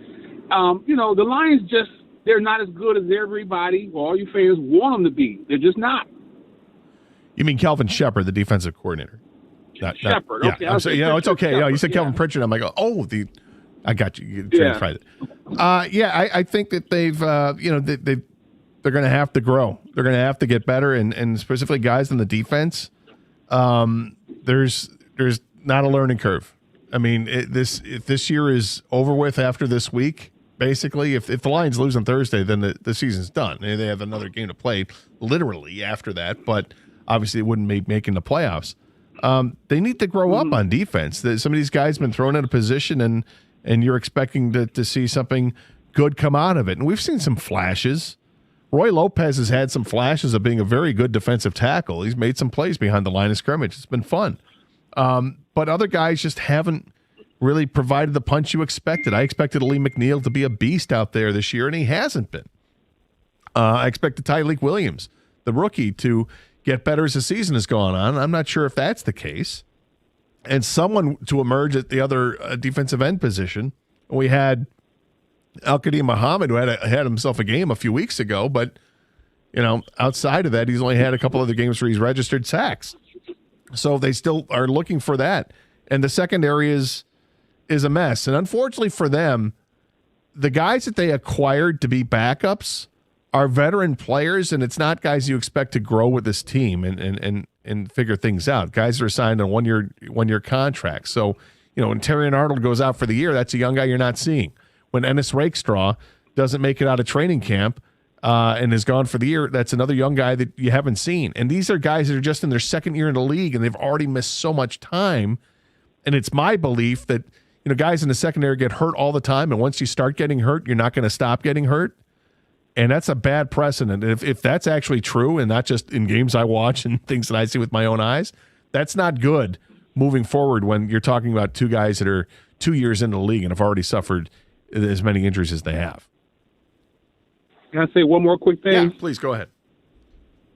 Now, my thing, and I'm so pissed off with Dan Campbell, his wild, crazy red nose. Oh, boy. Dan Campbell, can I ask, how many games had they won before he took over calling the offense, and how many games have they won since? I don't see the improvement. Again, let your coordinator come in, get allocated, get comfortable, or let him go. If you think you're that dang on good or that damn good as a coach and a coordinator and a motivator and a tough guy and a rough guy, let him go. Let him go somewhere else, and you do the job. I think it's horrible the way he did offensive coordinator, and if it's me, I want out of there. All right, thanks for the call, Sean. I appreciate it. Kane, do you remember what the game was that he took over for John Morton calling plays? Was it after? I was right before the Commanders game because I know the Commanders game was the first game he called. So Okay, so it was after the Vikings game. At Okay. that point, they were 5-3. So the first game, they beat the Commanders 44-22. They lose to Philadelphia, good team. They beat the Giants in overtime. They scored 34 points. They lose to the Packers, who they lost to earlier in the season, but they had more points. They beat the hell out of the Cowboys, scored 44. Lost to the Rams in a shootout. They scored 34. Lost to the Steelers. They scored 24, but it looked like they could have had a touchdown at the end.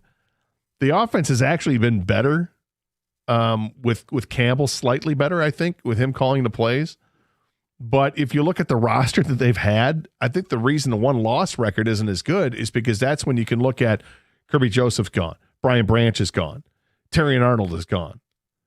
You know? As far as Dan Campbell calling the offense, I think he's actually opened things up. Gibbs has exploded. J-Mo has finally unleashed, because there was a time the first half of this year people were wondering why they gave him the contract extension, but with Dan Campbell taking over, I think he opened things up for J-Mo. So I think the offense has been fine with Dan Campbell calling the plays.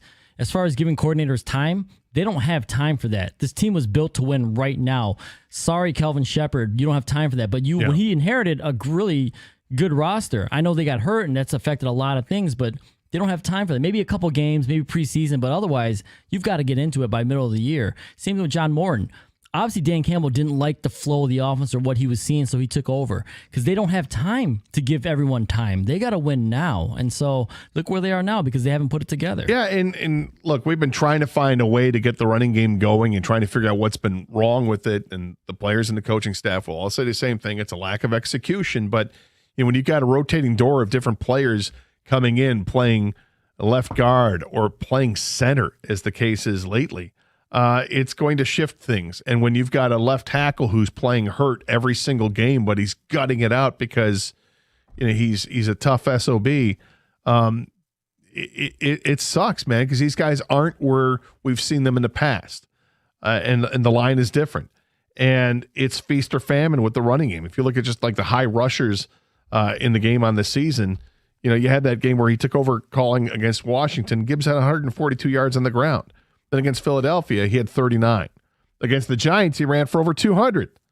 And then against Green Bay, it was down to 68. And the Packers have got it down to a science on how to stop Jahmyr Gibbs. If you look at Jahmyr Gibbs' numbers against the Packers in his career, it's light years different against every other team in the league. And then against the Cowboys, they didn't have to run a ton.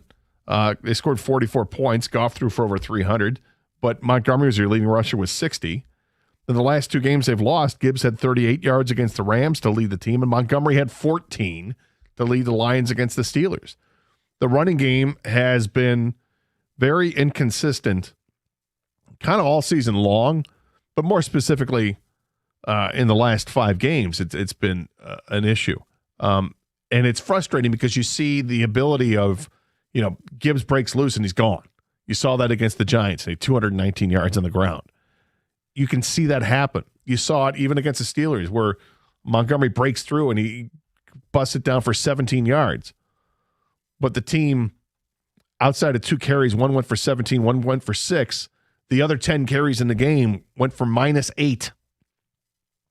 They don't have a running game right now. It's almost like the old Barry Sanders days. Remember, Gator? Yeah. When you want to keep feeding him the ball because every time he touches it, there's a possibility he takes it to the house. So that's why you want to keep feeding him the ball, even though there's these no yards gained or negative yards, because all he needs is a little bit of a crease. You get him to that second level, he could be gone.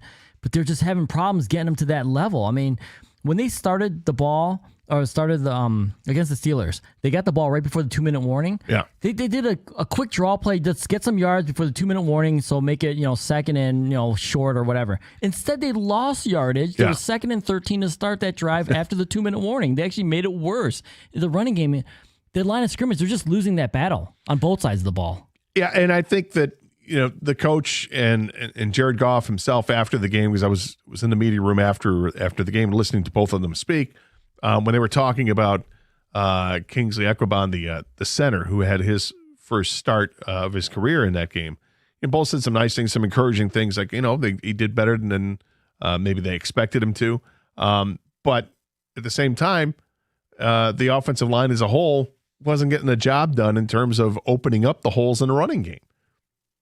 So there's missed assignments. There's just getting beat. Getting beat is one thing. Like, that's a physical act if you got beat.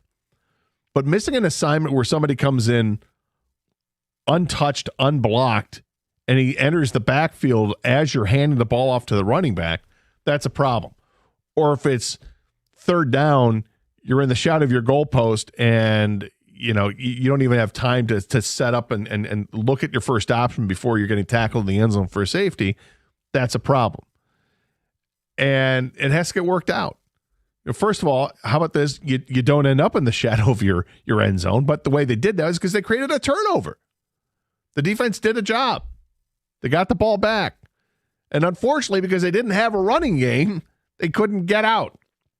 Typically, you'd see them, a couple of running plays and you get a first down, and now you got some breathing room. You're at your own 12 or 15-yard line. That was not the case in the game on Sunday. Let's go to Lamar. You're next up here, 97.1. Hey, how you doing? All right, Lamar. Hey, yeah, I was just, I've been listening to y'all and for years, and, one thing that I can say this year that's different from the last 2 years with the Lions is that they division changed. So you're playing better teams that then got better, and not having an offensive coach to call the plays is a big difference, and then you got injuries. But the sad part is, it's funny how when the Lions are winning, it's like, yeah, the Lions. And then when they lose, it's like they want to get rid of everybody. The coach, the water boy, the physical trainers. It's crazy. It's like dating a woman, and then you lose your job, and then she's like, oh, this is not going to work out for us. It's just, well, give me a chance to get another job. Yeah. You know what I'm saying? But It's just, I just think, they had a chance to really do something 2 years in a row last year and the year before that. But of course, like I said, you get rid of, the offensive coach. Well, they didn't get rid of the offensive coach. Yeah, the coach is left to take head coaching jobs, so it's different. But, I would have did the same thing. It's a once in a lifetime opportunity. And you look at Chicago, they're kind of playing like Detroit did, 2 years in a row. You know what I'm saying? They running the ball, their defense is stepping up, and the quarterback, of course, he's got a game plan, and he's not. Yeah. And to me, he's not even better than Goff. You know what I'm saying? But it's just the way that they're coming together. He's a perfect fit. Lamar, right I think you bring up thanks for the call. I think you bring up a good point about the division. Division got better. And the Lions are 1-3 against the division. Lost both games to Green Bay. They lost the first game against Minnesota, but they beat the Bears the first time they faced them. They not only beat the Bears, they hammered the Bears. It was the second week of the year, and it was the first game after everybody was questioning what was going on with the offensive line. Remember that game against Green Bay to start the year? They couldn't block to save Jared Goff. He got sacked a bunch of times. Micah Parsons makes his debut and only plays a handful of plays, but boy, they were impactful, and Lions couldn't do anything.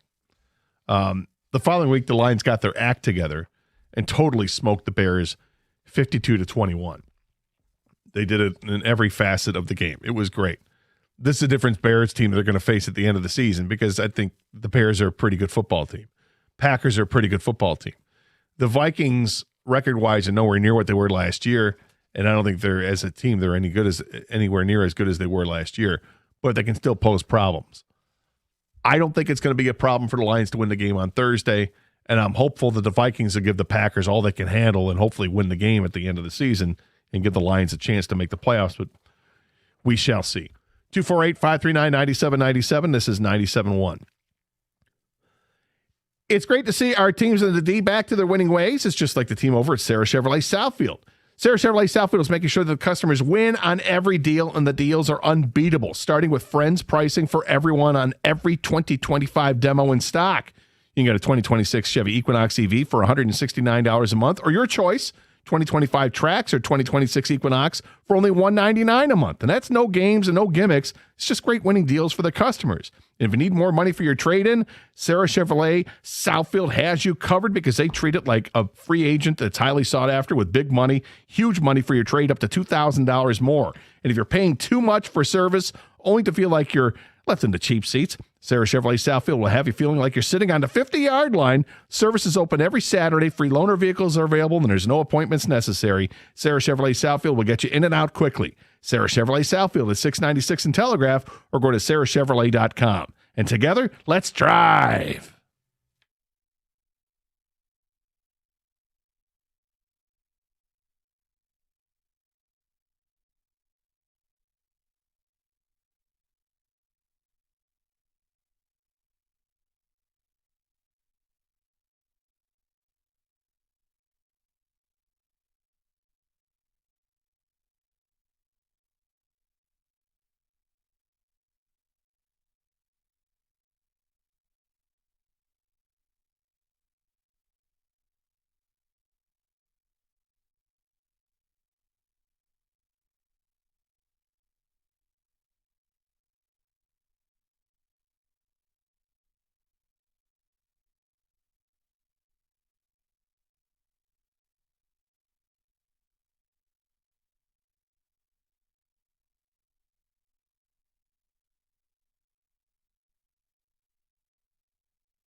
We will hear from Jared Goff coming up at 12:30.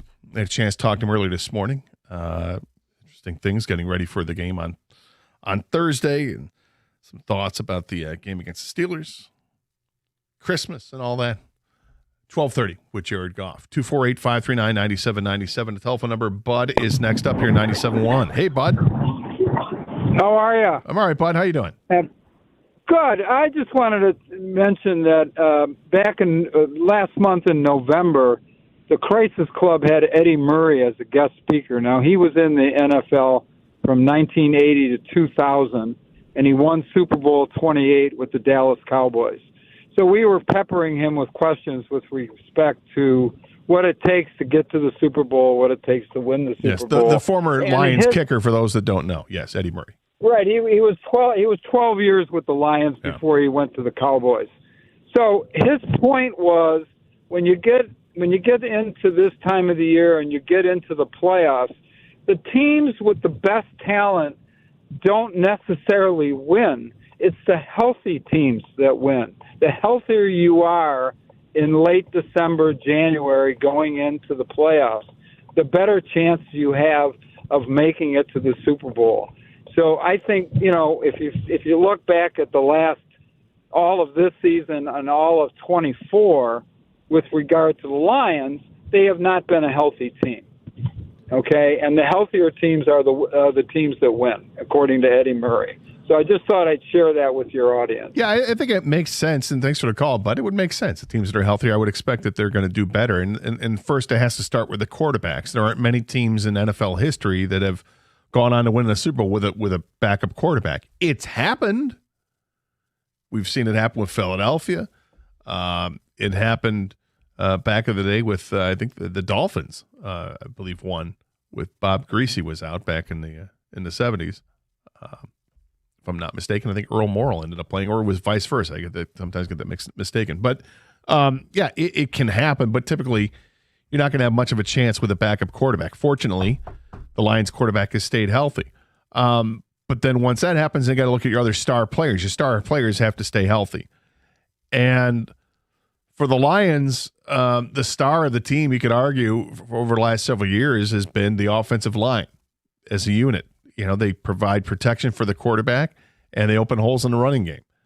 And this year, it's been more of a struggle. Now, it's not been like every week we're seeing Jared Goff on his back. I don't think that's the case. Jared Goff's had the best season of his career this year. 32 touchdowns, 5 interceptions. I mean, he's had a phenomenal season. Not that anyone cares at this point because the Lions aren't doing the best, but he got screwed in the Pro Bowl voting, if you ask me. How is he not over Dak Prescott? Fan voting? Yeah, it's got to be, right? Because all his numbers are better. Because how many Cowboys are in it? I haven't looked at the list, but I'm going to guess because it's fan voting, you're going to see a lot of Cowboys. I know they got a few. They might actually have 5, which is the tied with the Lions. Lions have 5. There's several teams that have 6, but yeah, 6 is the most per team, but 5 is the next most. I think the Cowboys might have 5. I know they got Quinnen Williams. Their kicker's really good. He's on there. Dak, of course. Tyler Smith, that's 4, and Pickens. So they got 5 as well. Yeah, but Dak Prescott over Goff. This is just a thing. Yeah. I know. I'm not asking. And I don't care. who's because it means who's going to win the egg toss, and I just don't really care. Yeah, I'm not saying I care either. I was just saying for the point of it. I think he should be ahead of Dak. Yeah, but because he's had a hell of a season. Even though some people only care that he doesn't run well. But injuries are huge because the offensive line hasn't been there to make the running game consistent enough. And the running game is consistently good. This team would have 4 more wins, but it hasn't been. It's been up and down. And the schedule's been tougher this year than it was last year. So even though the injuries are kind of similar to what they went through last year, the schedule got a lot tougher this year for them. And the division got a lot tougher, which makes the schedule even tougher. And instead of owning the division, right now they're 1-3 in the division with 2 division games left. So I think it's another way to look at it. But yeah, teams healthy going into the playoffs, those are typically teams that are going to win. So I agree, I guess, with what Eddie Murray had to say. Ryan is next up at 97 on the ticket. Hey, Ryan, how are you? How's it going, guys? Hey, I just wanted to make a point. I think losing Jonah Jackson hurt the Lions a lot more than people think. I've been watching Jonah Jackson. He is a monster, man. He moves guys off the ball every single play, it seems like. And also, Anzalone, man, he's got to go. Anzalone? I think Anzalone has taken a major step back since last year. And to tell you the truth, I don't even think he was that good last year. Huh. It seems like every time he's like slow to fill gaps. He's not that good in coverage. And I just think it's time to move on from Anzalone. But I just wanted to make that point, guys. I think that losing Jonah Jackson has really hurt the Lions more than people think. You know, I know Ragnow, of course, but they just get beat like every play at the line of scrimmage. They get bullied. It's not like last year where they were bullying people, you know. I guess to me, it feels like and thanks for the call. It feels like it's been a while since Jonah Jackson has been here. And the Lions' offensive line has been okay. This year, they're not. And they could use an upgrade at the guard position, certainly the center position, and they're going to have to look at possibly replacing a left tackle. Do they have that in-house? Is it just simply inexperience with these guys? It's possible, and that's going to be the biggest question that this team is going to have to ask themselves when it gets to the offseason. Are the fixes to the offensive line simply in-house?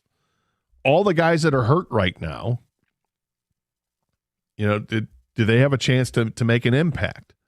Or is it time to say, okay, we're going to go into free agency. We're going to identify who the top center is in free agency. Go get him. And then go out and get the next top offensive lineman, whether it's a guard or tackle. And then do you draft one in the first round? A lot of questions are going to have to ask themselves in the offseason, but I think a lot of it is dependent on their own evaluations on what they have with guys that they haven't really seen. That's the tough part because they haven't seen these guys. You know, when you look at it, you haven't seen enough of Kobe Sorisdal to say whether or not he's good, or Miles Frazier to know if he's good enough. Do they have enough of a sample size of Christian Mahogany? I mean, all these guys are injured reserve. Jamarco Jones and Giovanni Manu are other guys that are on injured reserve. There's a lot. It's a lot that goes into it. We'll hear from Jared Goff next on 97.1.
Hey, cold weather, especially extreme cold, can really wreak havoc on your garage doors. And older equipment is especially susceptible to breaking down in the cold. So if you're having issues with it, or if it's not working properly, maybe making a lot of noise, and when it opens or closes, don't wait to get it fixed. Take care of it right now and call the great folks over at Precision Garage Door Service. They know exactly what they're doing. If you need new garage doors, you call them as well. In fact, in some cases, you can get brand new garage doors installed in as little as 24 hours because they've got a warehouse chock full of garage doors. I know firsthand what these guys can do. I've worked with them a couple of times. 1 year ago when I had problems with my garage doors, they came out and fixed the problem. And then just a couple of years ago when I needed to get new garage doors, and they were there for me as well. Give them a call today, 1-800-DOOR-REPAIR, or check them out, and you can schedule an appointment online at a time that's going to work for you at your convenience at precisiondoormi.com.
Welcome back to the Karsch and Anderson program. Gator and Kang with you, along with Grumpy Cat working the phones. I'm not going to stop it.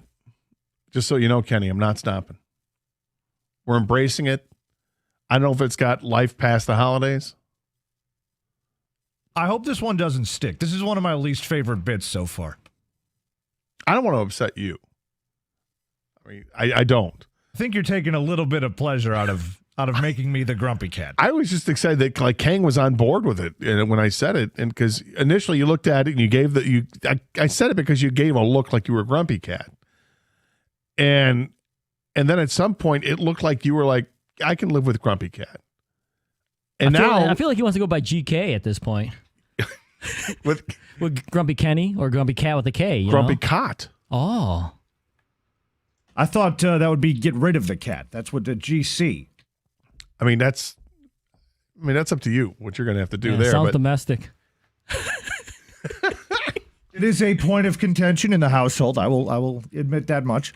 Okay, fair enough. I mean, I'm leaving Tobias alone. Tobias is out of this. It's just a nickname to call you. It was a look. You just gave me a look. That's all. I could have said surly, but surly doesn't rhyme with anything. Really, make it cool or go with anything. I should say that makes it kind of cool. I feel like surly is better. I like Surly Cat a little bit better. Well, but Surly Cat is more than a cat. Grumpy Cat was a phenomenon, so we got it. I mean, Surly was a character on The Simpsons, but Surly only looked out for one person. Surly, and I don't think you're that kind of guy. I'm not usually, but when it comes to this cat, I feel a little bit surly about it. See, again, you're trying to make it about Tobias, and it's got nothing to do with Tobias. You keep bringing up Tobias. You're the one that keeps saying Tobias. The cat and your feelings about your cat. Not my cat. Not my cat. Your wife's cat. That's right. That is correct. Tobias is part of the deal, my friend. Hey, do you refer to him Tobias when you talk to him, or talk to him? That would require him being in the same room as me. You gotta talk to him. I know. By the way, I tried my level best to make friends with this cat earlier in our relationship. I would give him treats. I would, whatever you need. I would feed him just out of the kindness of my heart to try to build a rapport with this stupid cat. And every time, hiss, run away, hiss, run away. Okay, but he doesn't bite you. No, doesn't scratch at you. He just leaves the room and goes and takes off and then hides under the bed because he's not comfortable with you. Yeah. See, with Walter, my mom's cat. Walter's mean. Walter will swipe at you even though he's got no front claws. He'll swipe at you, which is hysterical in hindsight. But if you go to pet him, he doesn't like being pet. Not by me, only by my mom. And if I go to pet him, he'll like turn, snarl at you. He'll try to bite you. Sometimes he does connect and will bite you. I've given him treats. I've been nice. I've done everything I can to help him out. And he still treats me like I'm a pariah. You know what's funny is my wife, like when she gets home, the cat will immediately come out, greet her at the door, whatever. And then she'll be like, see, look, it's not that bad. And I'm like, what? Been under the bed since I got home. You haven't been here yet. Yeah. But again, Tobias just doesn't like he leaves.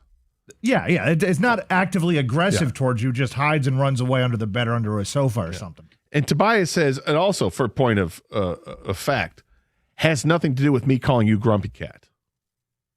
I didn't realize there was a Tobias until we delved into it. I mean, I started calling you Grumpy Cat because the look you gave while you were answering the phones.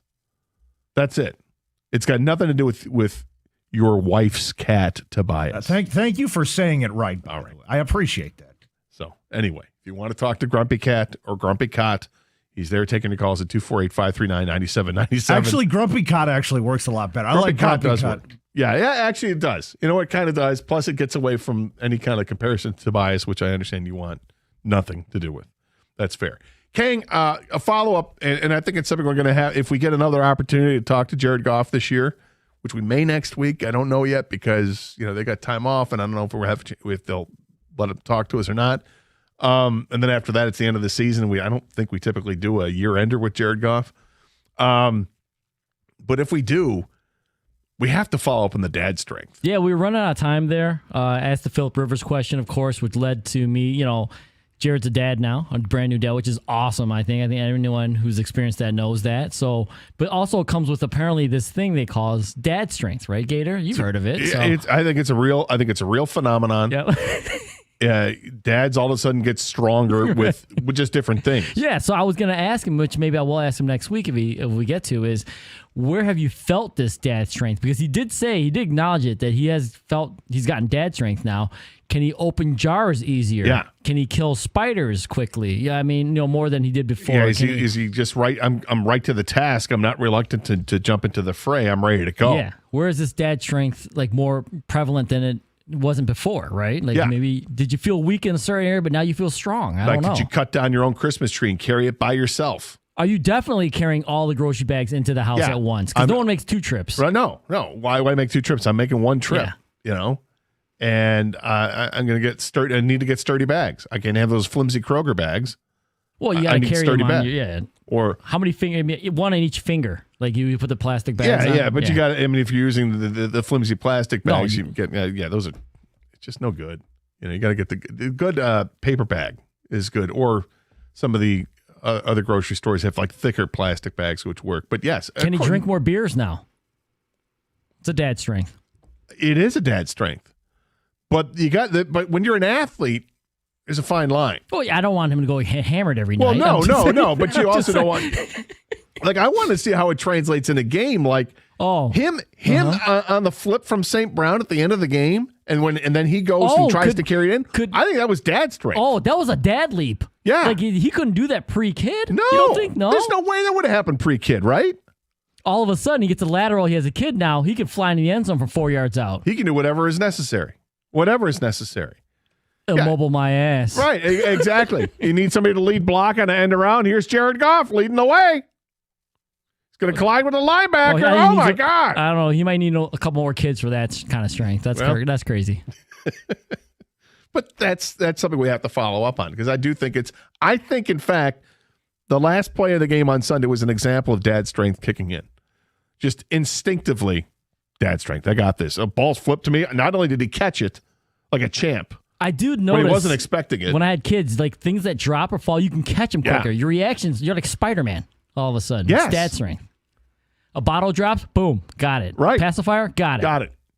And if you have to heat up something, you can handle the heat on if it's a lid from the pasta you're taking off, you can handle it in your hand a little bit longer. Why? Dad strength. You know how many times I've saved my kids' lives and they don't even know about it? Every day. Probably every day. Every damn day you get it done. Dad strength.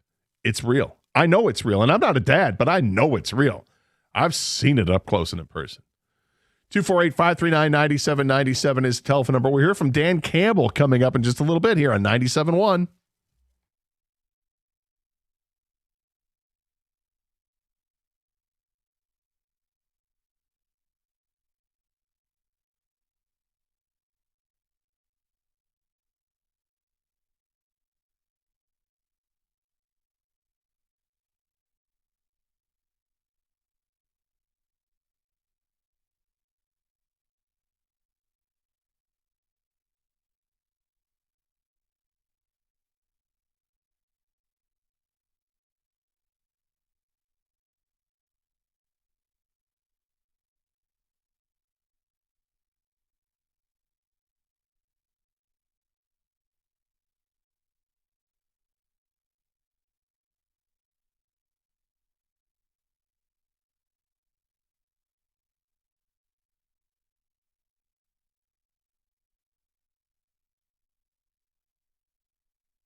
Brought to you by Mastercraft Heating and Cooling. The NFL announced its Pro Bowl teams today. The Lions have 10 selections in total, with 5 players being named to the team and 5 others being named as alternates. The 5 Lions selections are linebacker Jack Campbell, running back Jahmyr Gibbs, defensive end Aiden Hutchinson, offensive tackle Penei Sewell, and wide receiver Amon-Ra St. Brown. Their alternates are Jared Goff, Brian Branch, Jamison Williams, Kirby Joseph, and Sam Laporta. The Lions, of course, face the Minnesota Vikings on Christmas Day this week. That's a 4:35 kickoff in Minneapolis. And Lions defensive end and now Pro Bowler Aiden Hutchinson said he doesn't mind playing another holiday game.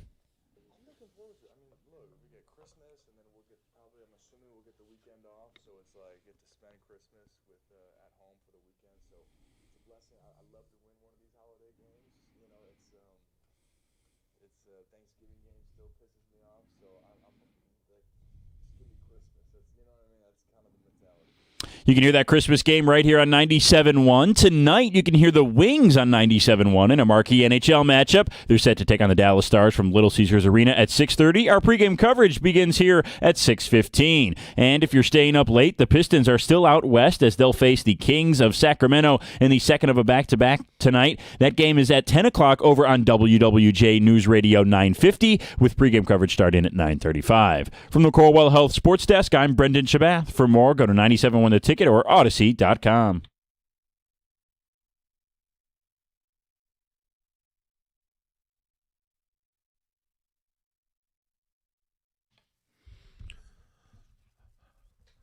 At final hour, getting ready for Christmas for sure, and you got obviously the Lions' big game against the Vikings. Lions have to win out.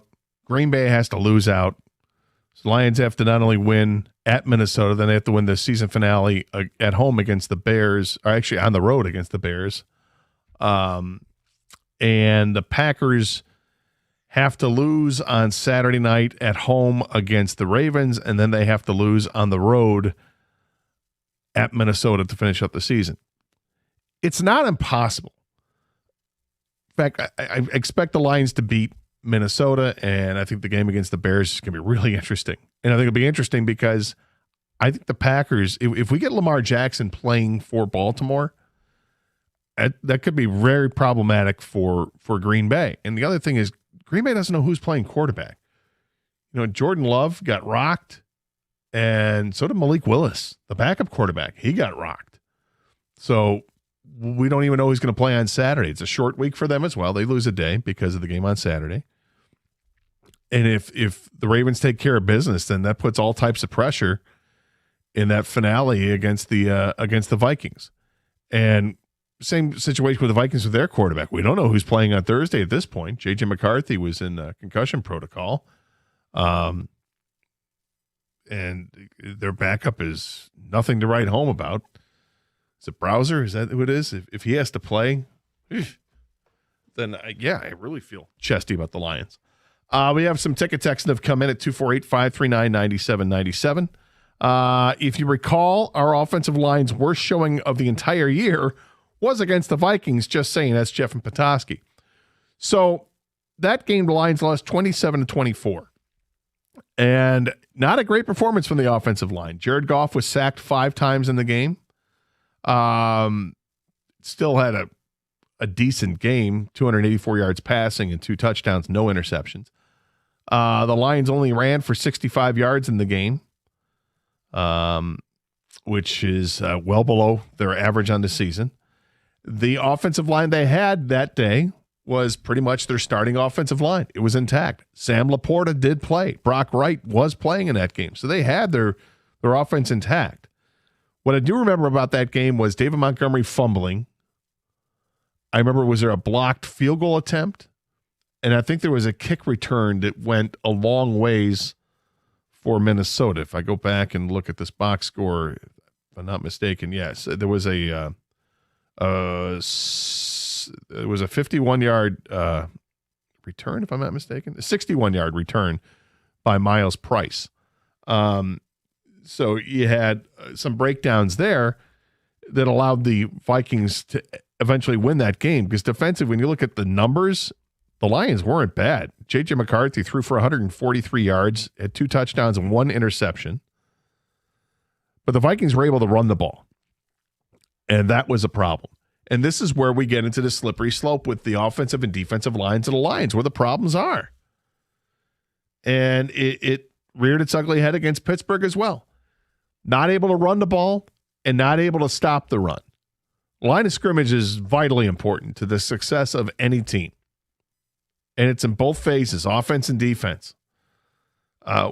We talked earlier in the show about getting used to the Lions, that this is a team that's going to have to outscore other teams, that their offense is going to have to carry the water for the rest of the team in a lot of these games. It's not that the defense can't get it done. We've seen games where the defense absolutely gets it done. But by and large, you feel like it's a race to 30 points, or at least to 25 points.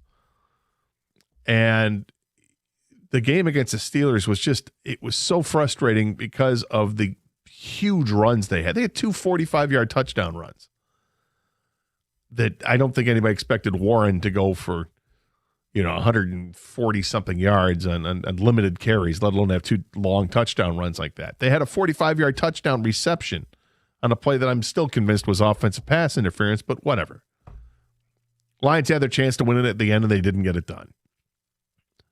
And that hurt.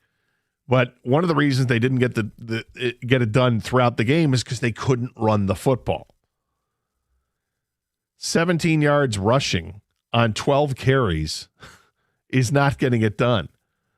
Actually, what was it? 15 yards rushing on 12 carries. He had 17 was the long. Montgomery busted one for 17. And I think Jahmyr Gibbs had a 6-yard run. And then the other 10 carries accounted for -8 yards. That's a problem, because we've seen this offense be so good running the football. We know that all it takes is a little crease for Jahmyr Gibbs to get through, and he's gone. We've seen that multiple times this year. We've seen it with David Montgomery. If he gets through that second level, and now you got him lined up on safeties, look out. He's going to bowl you over. And he's got some deceptive speed too. The last game against the Vikings, that didn't happen. That was a problem. 248-539-9797 is a telephone number to talk to us, or to text us if you like to go that route as well. Kang, when you look at this game coming up against the Vikings, what do you remember about the last game that clearly has to improve? Or you're not as chesty about this game as I am. You're talking about the last time they played the Vikings? Last time they played the Vikings. Well, I think the last thing that stood out to me with the Vikings game was the fact that J.J. McCarthy came through when it mattered. And that was a big deal. Like, I think he's had a couple, I feel like, coming out parties they thought this year, with McCarthy, right? And then it kind of reverts back to he's basically in his rookie year. Yeah. So, but that's what stood out to me the last time the Lions played the Vikings was J.J. McCarthy came through when it mattered. And I don't know who's going to be at quarterback this week. If it's J.J., you can't let him beat you. You can't let him, if you're going to make him scramble, you got to make him scramble to his left, not to his right, where he can throw the ball, because he's got a very good arm. If it's the backup quarterback, you just got to do your work. I mean, you cannot let basically a second, third string quarterback beat you. But if it's JJ, don't let him beat you. Yeah, and I think the thing you can't forget about the Vikings is they do have weapons. They have weapons that can carry the ball, and they have weapons that can catch the football. And that gives any quarterback, I guess, a fighting chance. But if it's their backup quarterback playing this game, I feel a lot better about it. Even if it's, I'm not scared of J.J. McCarthy. I think that the Lions can handle a quarterback like that. What they couldn't handle were individual moments in the game. Like I said, a fumble, uncharacteristic fumble from David Montgomery that turned into a short field. You had a huge kick return in the game, 61 yards. That was completely unexpected. And he had a blocked field goal, also unexpected. And the Lions lost the game. I think there's a little bit of revenge factor in this one. And this is clearly it's must win. This is we can talk about cliches in the 5th week of the season. Is this a must win game? Week 12. Is this a must win game? This is literally must win. You don't win, you have no chance of making the playoffs. So they got to get it done. Some text coming in. The running scheme has been bad too. How many times do we see the guards trying to pull and completely whiffing on their blocks, and Gibbs as an unblocked defender crushing him 3 yards behind the line of scrimmage? Our guys clearly could not execute the scheme that he was calling. That's on coaching. I don't know if that's on coaching or if that's just the inability of a player to get his job done. if you're unable to get the job done, then somebody else has to step up that can get the job done. But if you're so far down the chopping block here, if you're working with your third string player at a position, then it is what it is. But if they're calling plays that are to be executed by players that can't execute that play, then sure, some of that blame will go on the coaching staff.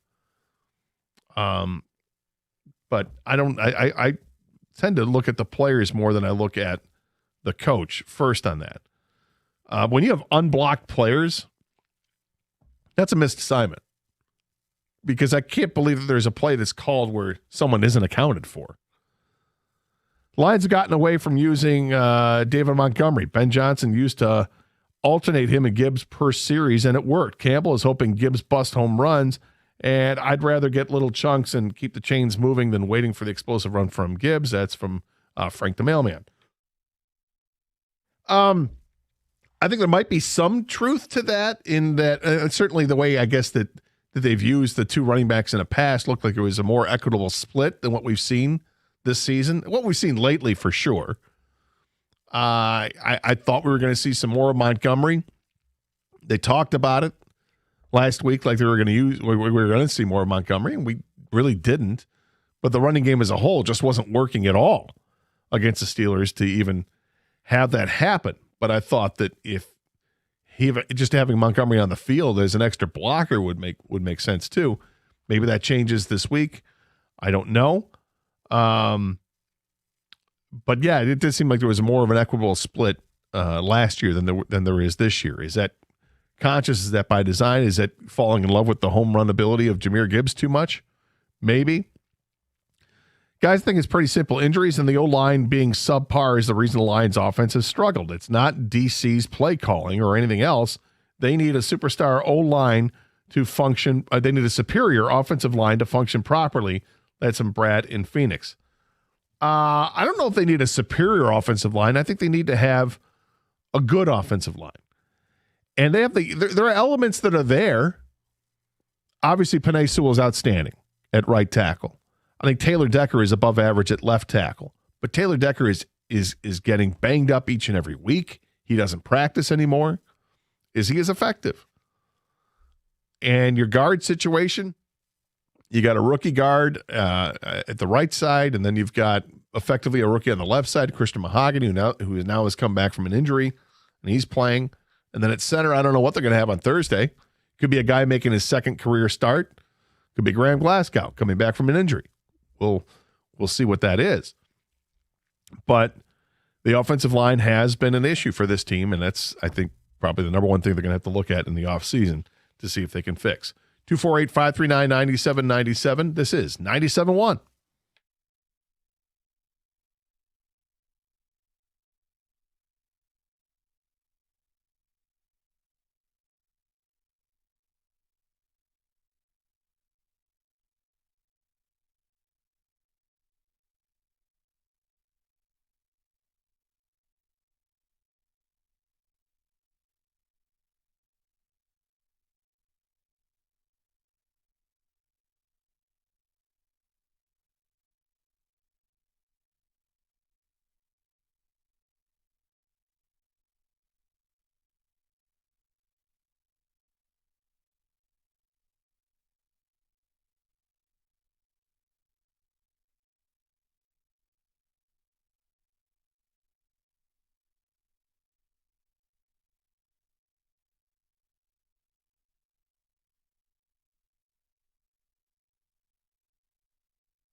All right, a couple more texts to go through here before we hear from Dan Campbell.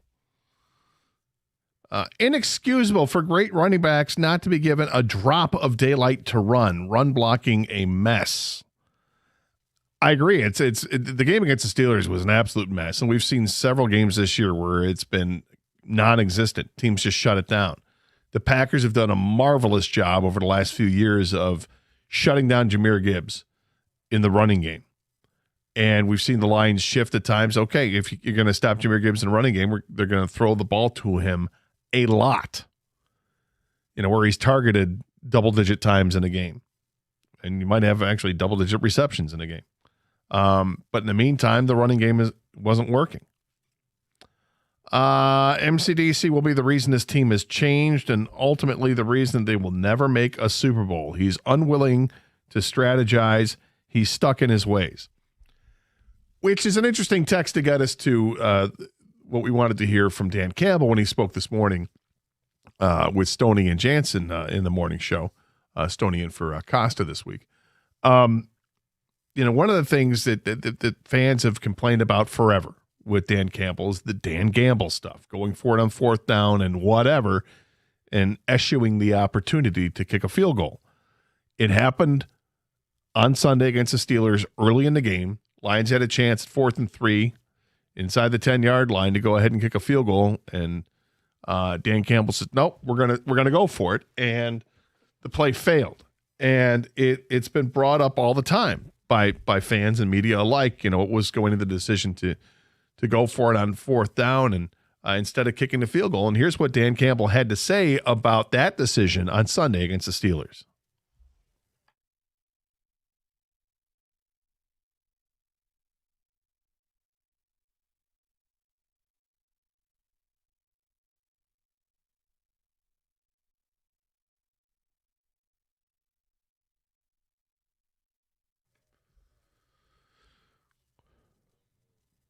So this is what we live and die with Dan Campbell. If we love Dan Campbell, it can also be, you're also allowed to be critical and say, I love Dan Campbell. I just wished he'd be a little bit more conservative at times with the fourth down calls, which is kind of where I'm at. To me, there's like this imaginary line where if it's 4th and 2 or 4th and 1, I don't mind going for it. But for some reason, 4th and 3 sticks out as that's tough. I'd rather kick a field goal 4th and 3. Now, everything is about circumstances and situations and where you're at and all that, right? And what you feel the game is going to be like. In fairness to Dan Campbell, even though I was first guessing and say, kick the field goal, kick the field goal, kick the field goal, this was so early in the game that you don't know what you're in a battle with. You don't know at this point whether or not you're going to be able to run the football or if it's going to be a white knuckle ride the whole way to see who can get to 25 points first. You don't know this because it's that early in the game. Once a pattern's been established and let's say you're halfway through the second quarter and you realize that you're not able to run the ball and it's going to be a tight game, it might be easier to say on 4th and 3, hey, you know what, we're going to take the points, we're going to kick the field goal. But early in the game, I can understand why he did it. Again, I wouldn't have, but I'm still fine with Dan Campbell's head coach. But I get why people get upset because this isn't a one-off. I mean, this is a constant thing. And you heard him say in that cut, 100 times out of 100, he's going to go for it in that situation. And you have to relook at what that situation was. 4th and 3 from, I forget where, I'd have to go back and look, it was from like the 4 or 5 yard line, is different than 4th and 3 from the 35. Because the thing is, if you don't get it, then you've pinned that other team deep, and it's a kind of a field position thing. I understand it. I disagree with it at times, and Sunday was one of those times that I would disagree with it. The other thing that has been brought up, I'm sorry, King, you want? I was just going to say, also, I think you have to look at how they've done on fourth down this year as a whole, and they just have not been as successful as the years past. Maybe you just don't have the team or the players to execute those plays anymore on fourth down. So maybe be a little more conservative, especially where you're at in the game, and just take the points and then see how the game is going, where you have to be more aggressive. Because I think they just don't have the same horses they did last year to run these fourth down plays because they're clearly not executing on the same level they were last year or the year before. Yeah, it's different when your offensive line was much better in years past, and it's different when you got Sam Laporta available to you as well, who is as reliable as it gets. And it's different when you've got a completely healthy Amon-Ra St. Brown, who may or may not have a hand injury, which could explain away why he's dropped a bunch of passes this year. Still an incredibly effective receiver, and I love Amon-Ra. But I think obviously something's wrong this year with him that we'll find out about probably at the end of the season. So, yeah, I agree with it. Those are all reasons that go into perhaps why I wouldn't do this, why I wouldn't go for it on 4th and 3 all the time. But that's Dan Campbell. And the other decision in the game that was tough was you have 1st and goal from the 1 with 22 seconds left in the game and a timeout.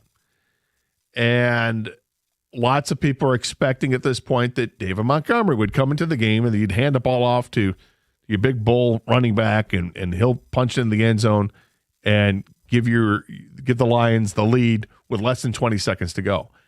And that wasn't the case. Instead, they called a pass play. It was a pick play with Isaac TeSlaa and Amon-Ra St. Brown. St. Brown caught the ball for an apparent touchdown, but the flag was there for pass interference because of the pick play. And when you look back at the play, it's a little controversial. Some people think that he was pushed into the other defender. I don't agree with that. I think that he could have avoided it, and he didn't. And I think he kind of lowers his shoulder, actually, when he makes contact with the defender. And what's really frustrating about that play is when you go back and watch it, I think St. Brown's going to be open regardless if TeSlaa is involved with the play or not. Because I just think the corner, when they would make the switch, it's just he's not in position, period. And would not have been in position. But nonetheless, it happened. But Dan Campbell talked about the decision to throw it in that instance instead of using David Montgomery.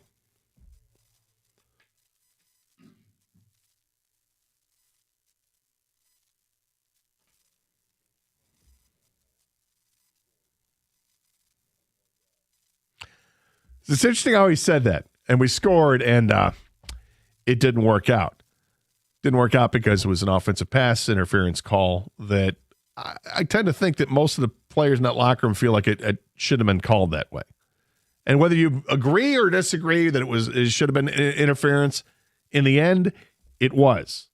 It was pass interference. And that's a play that, second guessing, would he try it again next time and run the ball?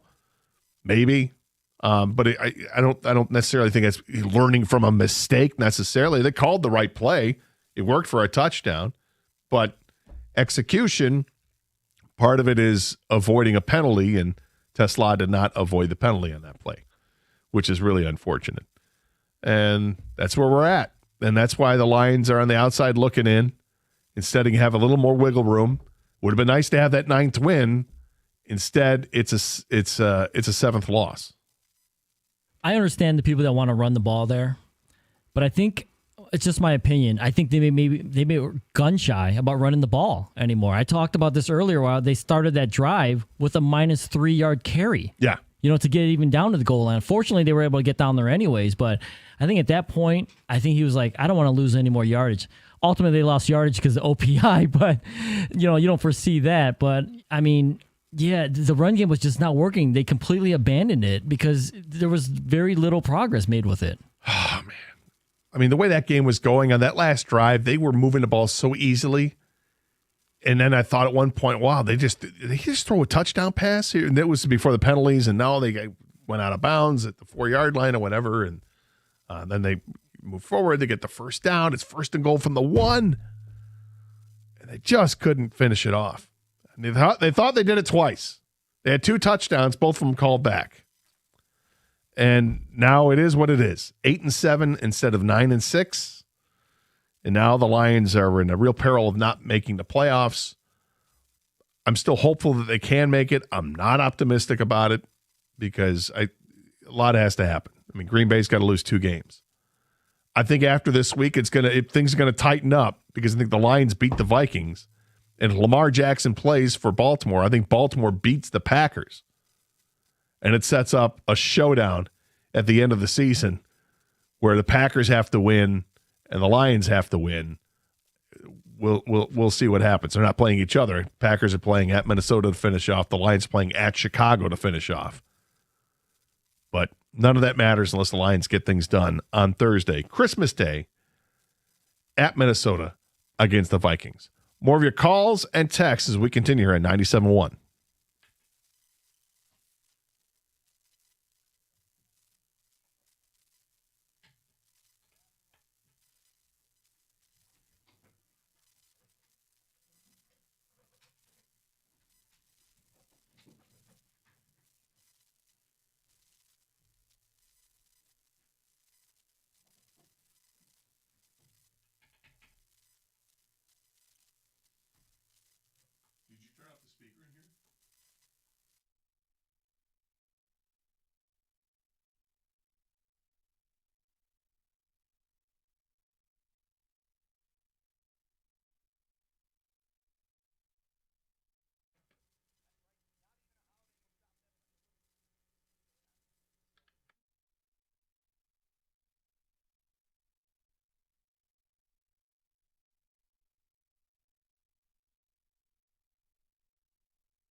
So we set up a Twitter poll question earlier in the show, a couple hours ago. And it was simple. It's which team is surprising you the most this season? The Detroit Lions, the Detroit Red Wings, or the Detroit Pistons? We've had over 700 votes to this point, Kang. And I'm curious to see if you have a guess, if you haven't looked at this, of the Twitter poll that we have out there. Which team is surprising you the most this season, the Lions, Red Wings, or Pistons? Oof. Which team surprises people the most? I guess, okay, my personal answer is the Lions, but I'm thinking the people are going to pick the Pistons. The people have spoken, and coming in at third place with 22% of the vote so far, and you can continue to vote if you'd like, at Doug and Gator 971 is our Twitter handle. 22.2% of the vote comes the Red Wings. The first place in the division, Red Wings. In second place at 31.4% of the vote, the Detroit Lions. People surprised at where they're at this point in the season. And leading the way, which I agree with you. I'm not surprised that this is what the people say. 46.4% say the Pistons. I'm surprised the Pistons have started off this. I mean, were they 23-6 after the win last night? Yeah, I mean, it was startling. Early in the game, Asar Thompson had 3 fouls in like 3 minutes, and then comes back and ends up with a double-double, 18 and 10, I think. Cade Cunningham ends up fouling out in the game, but he does Cade things, and he had a bunch of assists and 24 points or something. The team is just, they're up to the task. The Pistons have played such great basketball this season. 23-6. Amazing. And Red Wings will play tonight. They're playing really good hockey lately. Let's hope they continue that trend. And the trend is they've gotten better goaltending. They've gotten better defense in front of the netminder, and the goaltending has been very solid for them. Gibson's been much more of the goaltender that they expected him to be when they acquired him. Talbot has also stepped up his game when they acquired him last year, and they expected him to be better. Now they've got 2 veteran netminders that are playing pretty good hockey, and a host of players in front that are getting the job done too, and some of these younger guys are really showing up. John Leonard, who they just brought up from Grand Rapids, is hard not to. In 20 games in Grand Rapids, he had 29 points, including 19 goals in the 20 games. And he's got a couple of goals since becoming a Red Wing in the 4 games that he's played. And you're seeing other guys like Nate Danielson fit in nicely. Emmett Finney's done a great job. Sandine Pellikka on the back end is progressing as well. I like where this team is at. And yes, I know there's great disappointment that they did not end up with Hughes, but trading for Hughes was a very costly endeavor, and one which Steve Yzerman was not willing to go to. And when you start looking at it and weighing what you would have lost and what you would have gained, you would have gained a hell of a player. What you would have lost would have been too much to lose to justify the move. Yeah, you'd be getting maybe the second best defenseman, offensive defenseman in the league, or arguably the best, depending how you look at it with Ian Makar. But the other side of that is what you would have lost. And for years, all I've heard about is how much Red Wing fans want a big, bruising defenseman. And here they have Simon Edmondson, who's 6'7". And if that was the key piece going the other way, then okay. I mean, if you're willing to part with him along with several other players and draft picks, then go ahead and do it. I'm not sure if that would have balanced out the way that you want it to balance out. Plus, you still have to sign the player who will be a free agent at some point. So, I get it. I was getting excited about the possibility the Red Wings could have acquired him. They did not. We'll see if he ends up getting to free agency and the Red Wings will be a player there. But in the meantime, just keep winning games. And that's what they've done. They've won games. They're playing really good hockey. They play again tonight. I look forward to watching that game. Let's go back to the phones, 248-539-9797. Evan is in Detroit. You're next up here, 97.1. Gator King, what's going on, fellas? Hey, man, how are you? I'm all right. Just want to get your guys' opinion real quick, because I know earlier in the season we talked about how this is still Dan Campbell's offense, even after Ben Johnson left. But now that we're almost done with the season. Well, I don't know what happened there, my friend, but you just hung up on yourself. Hit a bad sell. If you want, please call back. We'll get you right up and see what it was that you were going to say there. I got some feedback, some text coming in. Karsh, you're wrong on the Tesla call. He was pushed before he dipped his shoulder. As soon as he got pushed, it should have been the defensive pass interference. Two things. I'm not Karsh. I'm Gator. Doug will be back on Friday's show.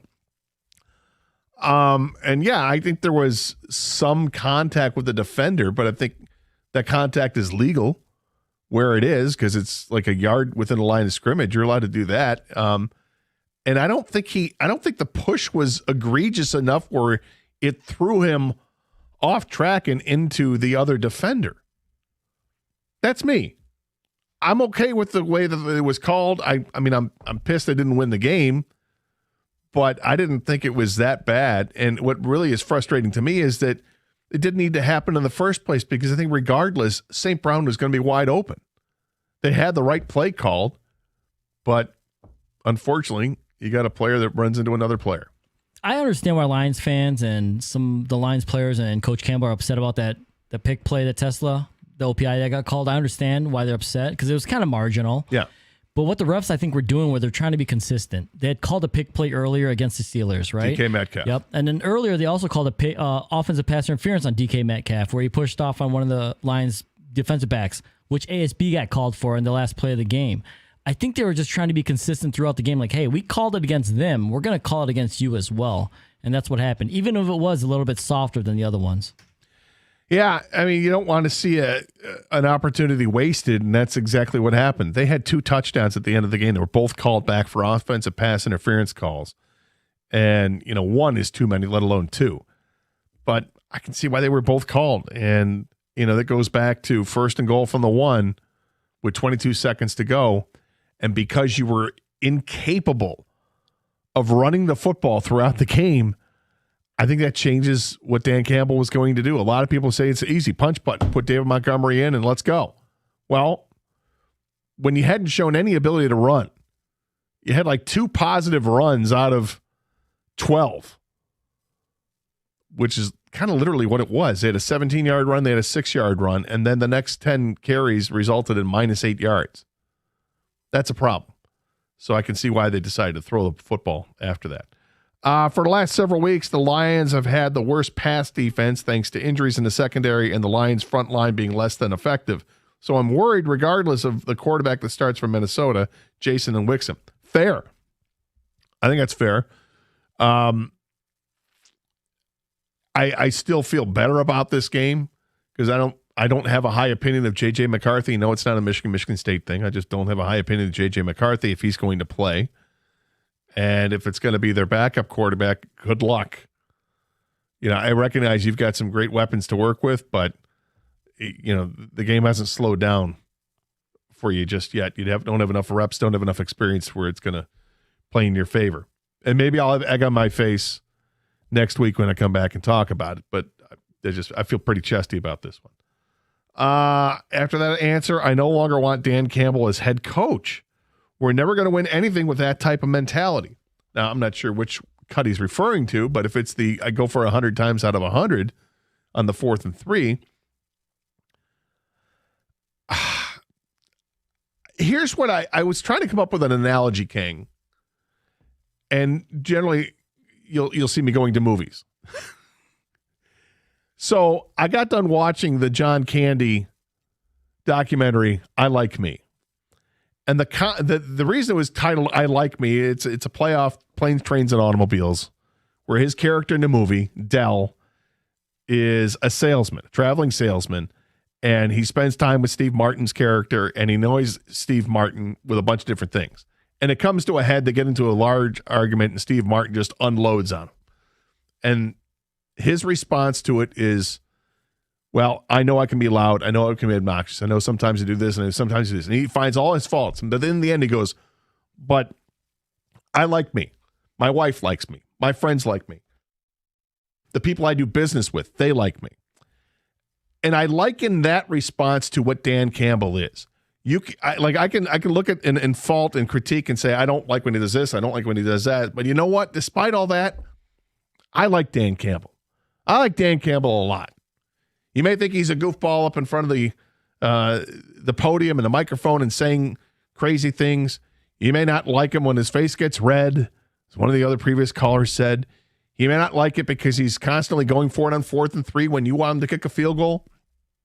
He may, for whatever reason. But in the end, this guy has been an incredible head coach for the Detroit Lions. He's been the best coach I've seen in my lifetime for this team. I think he's the perfect coach for this team. And I think what he's working with right now with a skeleton crew of players at times, it's tough to win games when you're doing that. And yet they should have won the game on Sunday. And yes, you can be critical of deciding to go for it instead of kicking it. Would that have made a difference? Mathematically, if you look at it, yes, it would have made a difference in the end of the game. But I still like Dan Campbell. I like Dan. And I'll have his back still. 248-539-9797. This is 97.1.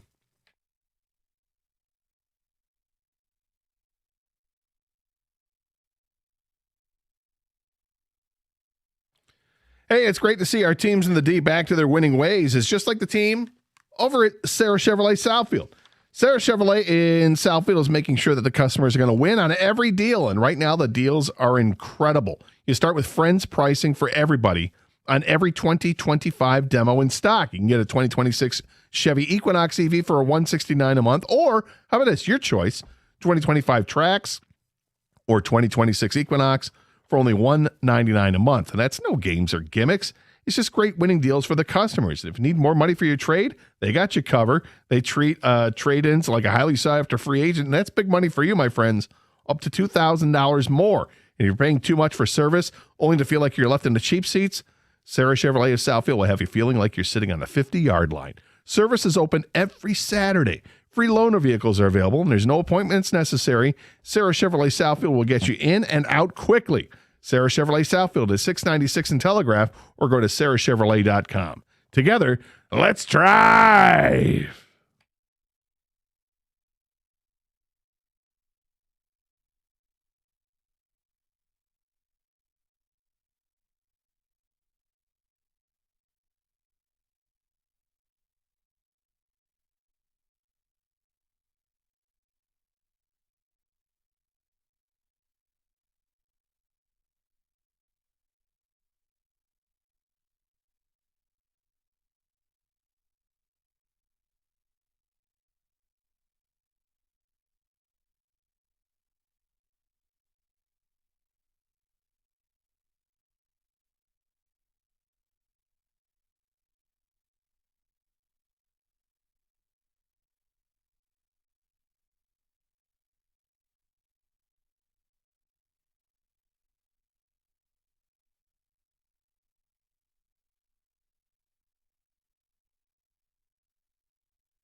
Oh, we're not going to see snow for a while. Sadly. I want a white Christmas. You know, I don't like snow, but I do love a white Christmas. It's going to be a mucky Christmas, I think is what it's going to be. Maybe it's recency bias because it didn't happen last year either, but I don't remember a real nice white Christmas in a while. It's been a while, right? Got all that snow in the last couple weeks, and now it's all gone. We always get like a day or two early, mid-December, and then nothing for Christmas. Right. And then January hits. Right. January hits, and it's like 2 degrees and 8 inches of snow. Yeah, it's the best. Sad. I'm not happy about it. It is what it is. We'll deal with it. The Lions are playing on Christmas Day. I think that's throwing some people for a loop. Plans change. Some people love it. Some people hate it. I'm not thrilled with it. It's a 4:30 kick, too. That's really kind of messes things up. It's right in the middle of all the action. We're supposed to be getting ready for dinner. What are we doing? If you postpone dinner till after the game, you're looking at eating after 8 o'clock or something like that, and that's late. I'm going to pause the game at halftime. We're going to eat. And then probably open presents and then put the TV back on. Is that what you're going to do? Yeah. Definitely pausing the game at halftime. And then we're all in the bubble. I mean, what if they just did one game at night? Like they have they're doing it throughout the entire day. 3 games. 1, 4:30, 8:15. Yeah. And 8:15. Oh. I mean, I'll enjoy the 8:15 game because at that point I'm just going to the dinner will be done. I'm relaxed. Probably be on, my 3rd tequila. I'll really be enjoying it. Get the fireplace going. Dog will be all calm by that point. It should be great. But I can't imagine for like players and people that have to work that game. That sucks. That at night. Oof. That's no fun. Let's get back to the phones. Evan, you're back. Thank you for calling back. What's going on? Yeah, no problem. I think I hung up on myself. But but what I was saying is I was asking to get your guys' opinion on if this has always been Ben Johnson's offense, because with the Bears being 11-4 now and we're slowing down at 8-6 or 8-7, with Dan Campbell calling the plays, it doesn't really seem like we're going to the right direction. Because with Ben Johnson, his first year as a head coach, taking the Bears to the playoffs since I believe it was the 2018, 2019 season, and it's his first year there, double-digit wins. And so, yeah, that's just what I'm trying to get at, do you guys think this has always been Ben Johnson's offense? Because I know earlier in the season we were saying this was always Dan Campbell's offense, but now we're almost done with the season, and some people are saying that, the seat's kind of warming up for Dan Campbell a little bit. So, yeah, I just want to get your guys' opinion on that. Well, I would say this, and thanks for the call. Appreciate it, Evan. No, I think it's Dan Campbell's offense. Then Ben Johnson was running it, and Ben Johnson did a great job running it. And in the years that he was here to run it, I think this team pretty healthy up on that front line, which opens up everything else. This has not been the healthiest of offensive lines this year. You start with, behind the 8 ball when Frank Ragnow retires, and that's a problem. If I look at the totals of points since Dan Campbell started calling the plays this year, which starts with the Washington game, they've averaged 30 points a game. That's pretty good as it relates to the NFL. What is that statistically in the league? As I had to do some quick calculations there. Statistically, the best team in the league in scoring points are the Rams at 30.5. The Lions are number 2 at 30.1, which is effectively what they've done under Dan Campbell. Similar numbers under John Morton, by the way. And also, if I'm not mistaken, similar numbers to what they did last year. Last year they averaged 33 points a game. So a field goal more per game last year. Can you say that Frank Ragnow makes a field goal difference every game? I think that's pretty safe to say. So, yeah, I don't think offensive play calling is a problem. I don't see that. I see the defense being a major problem. and a defense that's giving up 440 yards a game over the last 5 games is alarming. That's really alarming. Don't like to see that at all. Let's get one more call in. John is next up here, 97.1. Hey, John. Hey, how's it going, man? Happy holidays to you. Thank you for taking my call. Thank you. Same to you, John. No, I got a couple of points. I wanted to cap off on the end of the game and cap off when we were saying, I know the run game was pretty inefficient, but don't you believe that that's go time? That was go time. That was in it to win it. They should have been stretching out bodies and going the distance because that was detrimental to us going to the playoffs. It wasn't the same old Lions. I mean, we weren't out of contention as of then. Now we probably do not have a shot at the playoffs, sad to say. Are you talking about the game against Pittsburgh that they should have run the ball? Yeah, at the one and goal line, just like I'm saying, punch it in. I don't care anymore. Just punch it in. You got to go. This is go time. You got to try everything to get there. You know, we were trying to make the playoffs. Now we're probably not going to make it. And I know Goff is not a very fast man, but he had an open lane, and if he would have ran the ball, even if he wouldn't have made the end zone, I think he could have made half of that back. You know, and he still had about 20 or 30 seconds at that time. And I've had that conversation with my buddy and my dad. We were watching the game at my buddy's house, and I said, you know, it was go time. This is in it to win it. This is all the chips. All right. We were playing. No, I hear what you're saying, John. I guess I would, that's one way they could have gone. They could have tried to punch it in once because they did have a timeout. And Jeff Rieger joins us in studio.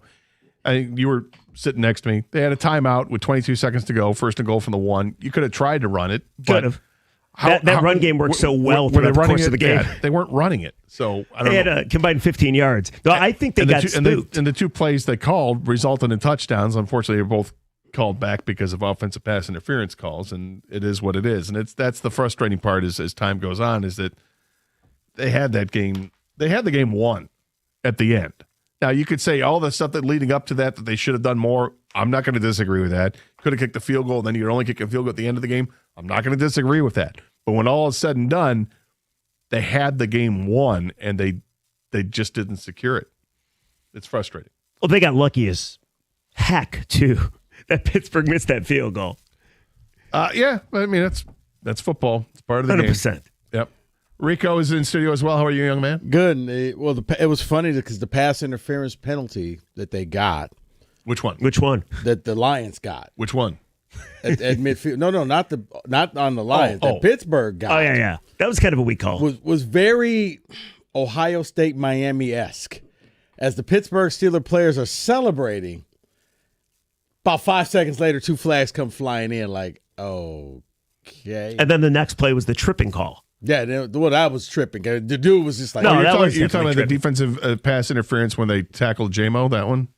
Yeah, at the 50. Yeah, that was interference. No. But no one called anything. The players are celebrating like the game is over. The game is actually it's not over. What's coming up real quick? 15 seconds. The Scuba Bowl tour. How do you feel about watching him do everything and yet not talking Tigers at all? Plus, are we watching the beginning of the end for the Lions? Sounds good. Look forward to it next year, 97.1.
Well, that's Rico right there. Kenny and David. I'm Jeff in for Mike. Happy holidays, everybody. What's going on, Rico? What's going on, homie? All right. What is wrong here? I just make sure the board works. Oh, I thought that was a direct slight at me. Oh, good. No. Good. How was your day? I know you went to, what do they call that place? The RCA Dome? Well, no. Rieger, who said I wanted everybody to know where I was at? I'm sorry. Sorry, Rico did not go to San Francisco, and I thought you wanted to see 44-year-old Phillip Rivers play. I apologize. I guess you're not like me. I put everything on social media. I give everybody my coordinates exactly where I'm at. Yeah, I don't tell anybody anything that I do. Well, fine. Everybody, let's just, kind of like in Men in Black, I'll get that memory eraser. Oh, my God. Just go ahead and start over. Go ahead. 3, 2. Exactly. Show. Nobody. How dare you? Anyway, listen, we got a lot to get to. 3 o'clock, Rico has a very negative yet interesting question about the Detroit Lions. We also have to give our take on the Tarek Skubal tour that nobody talked about yesterday because the Lions had lost and it was Lions inundated. But before we do any of that, Rico, this is a big moment right here. You want to know why? What was that? Because Louisville is about to play in a bowl game against Toledo. You mean Louisville? Louisville. About to play in a bowl game. Louisville, yeah. Louisville. And their head coach, I think, is Michigan's last chance, Jeff Brom, to maybe become Michigan's next coach. So apparently, Michigan has made direct contact with the head coaching candidate. Brom, of course, is coaching at Louisville, has Big Ten ties. When he was at Purdue, he beat Ohio State. He's taken both Louisville and Purdue to conference championship games. But the only snag here is he's a Louisville alum. He's a legend there. So is he going to leave the Cardinals to come to Michigan? That is the belief. And at 2 o'clock now, they play Toledo in the bowl game. So there was a chance that by the end of the show at 6 o'clock, we find out that Michigan has hired Brom. And if it's not Brom, then is it Biff? Because who else is it going to be? If it's not Brom, it has to be Biff because now you're entering the PJ Fleck, the Tony Anise. Like now you're going for reaches. Now you're going for guys who it doesn't sound like Michigan's going to go after like a hot coordinator. They want a head coach. They want somebody who can lead this program. Stability. Brom, I know you're going to say, well, look where you went to school. I would caution taking the hero from his college that he played at. We just saw this take place in East Lansing. Doesn't work. They don't know. Now, they don't know everything what it takes to be that Michigan man. And maybe you're trying to get away from that. I think they are. But you can't. That's who fair. you are. No, it's who you are. You're saying you want to get away from that until you say 2 years from now, this guy isn't one of us. He doesn't know how to think like us. He knows the Big Ten, coaching at Purdue. But it strikes me as very strange that this is what it's come down to. But no, I think it's come down to this because they failed every other aspect. I think when they first fired Sharon, they thought we're big, bad, blue Michigan. We're going to be able to get whoever we want. Then Kenny Dillingham, of all people, said, I used you to get an extension at my alma mater, Arizona State. Well, so they swung and missed on him. You could be getting the same thing right now. But yeah, I agree with you. I mean, there's a great chance that Brom is going to announce after the bowl game that he's going to stay put in Louisville because, again, it's where he grew up and it's his alma mater. So just real quick timeline. So you missed out on Dillingham. Brom could be the guy. Kyle Whittingham name from Utah is coming up. You missed out on DeBoer. He's semi-retired. You missed out. Maybe. We think, right? Unless Kalen is the guy. Listen, Rico, I agree with you, but I'm just leaving all options open. In order to get Kalen DeBoer, Michigan would have to mortgage their future and sell their soul. Not to mention, Alabama's not letting him walk. You would have to promise this man like $120 million guaranteed. You would have to make him the highest paid coach in history. With a massive buyout, I agree. You got to make him not say no. I don't think it's going to happen. A ridiculous buyout, it's like a bad contract. It's like the Mickey contract. You're stuck with that person. Okay, so let's say it's not DeBoer. We agree, right? Right. And it's not Willingham. We agree. and it's not Whittingham, correct? Or Dillingham, and it's not Whittingham, because apparently Michigan has ghosted him, not all that interested. He's 66. He's in semi-retirement. He's got no Big Ten ties. So let's say no Kyle Whittingham either. And if it's no Brom, then it's got to be Biff. Unless it's somebody else. Biff is the safe solution. Biff is the get me through. I said this a long time ago. Biff is a get me through right now. Which I don't think is the worst thing in the world, to tell you the truth. You do the Biff. Do the Biff. It's what Ohio State did with Luke Fickell. They bit the bullet. They were below average that year, but they knew Fickell, had he blown them away and won a national championship or won the Big Ten, maybe he keeps the job. But Ohio State knew Fickell's just going to keep the seat warm, and Fickell knew whoever the next coach is, he's going to keep you on the staff. Right. So don't worry about anything. You're falling on the sword for the program. You're falling on the sword for the school. You're falling on the sword for the team. And under the off chance that it works out, then maybe you become the guy that keeps the gig, but probably it's like, not. Biff, you do this, and maybe we keep you around. Except for the thing is, Biff is burning. He's basically saying the school has to do better, and we haven't done anything in the last 5 years. It's like, well, Biff, you've been there. You've been part of that.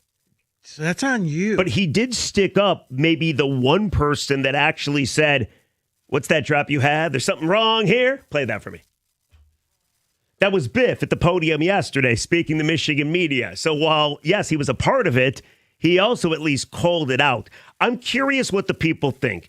Is it Brom? Is it Biff? Is it somebody else? Because we could know today, 248-539-9797. I think the secondary question here, Rico, is, are you surprised that Michigan is swinging and missing as much as they are? Because I'm not. A.D. Ward Manuel could be fired. You don't believe he will be. They have an interim president. We heard agents are telling their clients to use Michigan to get a raise, not to go to Michigan, what Willingham did. So, or Dillingham. What you're finding out, Rieger, Penn State found this out the hard way. Big-time schools, your name doesn't mean anything anymore because I can go anywhere and win. And I keep saying it. The worst thing that happened to college football was not the TV contracts. The worst thing that's happened to college football, it can only get worse, is Curt Cignetti and what he's doing at Indiana. Indiana is a historical bottom-feeding team. They're the number one team in the country. They have the Heisman Trophy winner. They're a 7-point favorite over Alabama. The blue blood doesn't exist anymore. So, we're Michigan. We're Penn State. We're Florida. Don't care. I could win at Vandy. I could win at Arizona State. Right. Whoever's the biggest donors. Why do I need you? Exactly. They'll pay me, and I can stay here, and I don't have to deal with your nutty fans. Right. Like, for instance, Cignetti has Mark Cuban. That's all he needs. Why would he ever leave Bloomington? They're going to get a nice big stadium eventually. But you also, Cignetti is writing his own history. There are no crazy fans with high expectations at Indiana because Indiana has no expectations. Do they have fans? They do now, but everything they get is like, whereas you come here and you're going to be compared to Bo, you're going to be compared to Jim, you're going to be compared to Lloyd, you're going to be compared to all these people. Or I can stay put at Louisville. I can stay put at whatever school. And get a raise, by the way. And I don't have to deal with these crazy people. I don't have to deal with all you fanatics. I could just be me and focus on football. 248-539-9797. Is it Brom? Is it Biff? Or is it, as a texter put, if somebody else? Who's it going to be? And are you surprised that Michigan's having this much trouble hiring a head coach? Unless, caveat, they got their guy. They're waiting for him to be done with either a bowl game or the CFP. Maybe it's a coordinator. Maybe it's a head coach. Maybe. And it all becomes clear once that person finishes coaching for the year. 248-539-9797. Who do you got, Michigan fans? Who do you want? Who do you want to end this who's madness? Left? I mean, you just say, okay, because are you going to be satisfied? Jeff Brom, is he the savior of the program? I want to hear what David has to say next. I want to hear what the people have to say next. And then I also have a little tidbit of why I think this is taking so long. Okay, but if it comes down to Biff or Brom, you would want Braum. Rieger, that was a tease. I understand. I wanted to throw that in. I know how to do radio. How dare you? By the way, touchdown Cardinals. 97-1. Okay, I don't know what that was. Somebody stepped on something? That was a Cardinal. Okay. The NBA season is back, and Fanatics Sportsbook is already running plays straight out the championship playbook. Here's the deal. You guys have heard me talk about fan cash, and remember, every time you bet with Fanatics Sportsbook, you're earning up to 10% fan cash, whether you win or lose. So even if your bet misses, you're like, Rieger, don't worry about it. Still scoring fan cash. Fan cash unlocks real value. You can flip it into authentic NBA gear, game tickets, access to exclusive Fanatic events with NBA legends. But that's not their only play. Because as listeners know, other sportsbooks box you out when it comes to injuries. Fanatics Fair Play protects all your bets from first half injuries across pro football and now pro basketball. So if your player gets hurt with an injury, Fanatics Sportsbook keeps your bet in play. Make the switch and get more ways to win with Fanatics Sportsbook. Winning, it's different here. Got to be 21 or older. Gambling problem? Call 1-800-GAMBLER.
I have not heard this Christmas song. Must be an afternoon thing. You guys got the good stuff.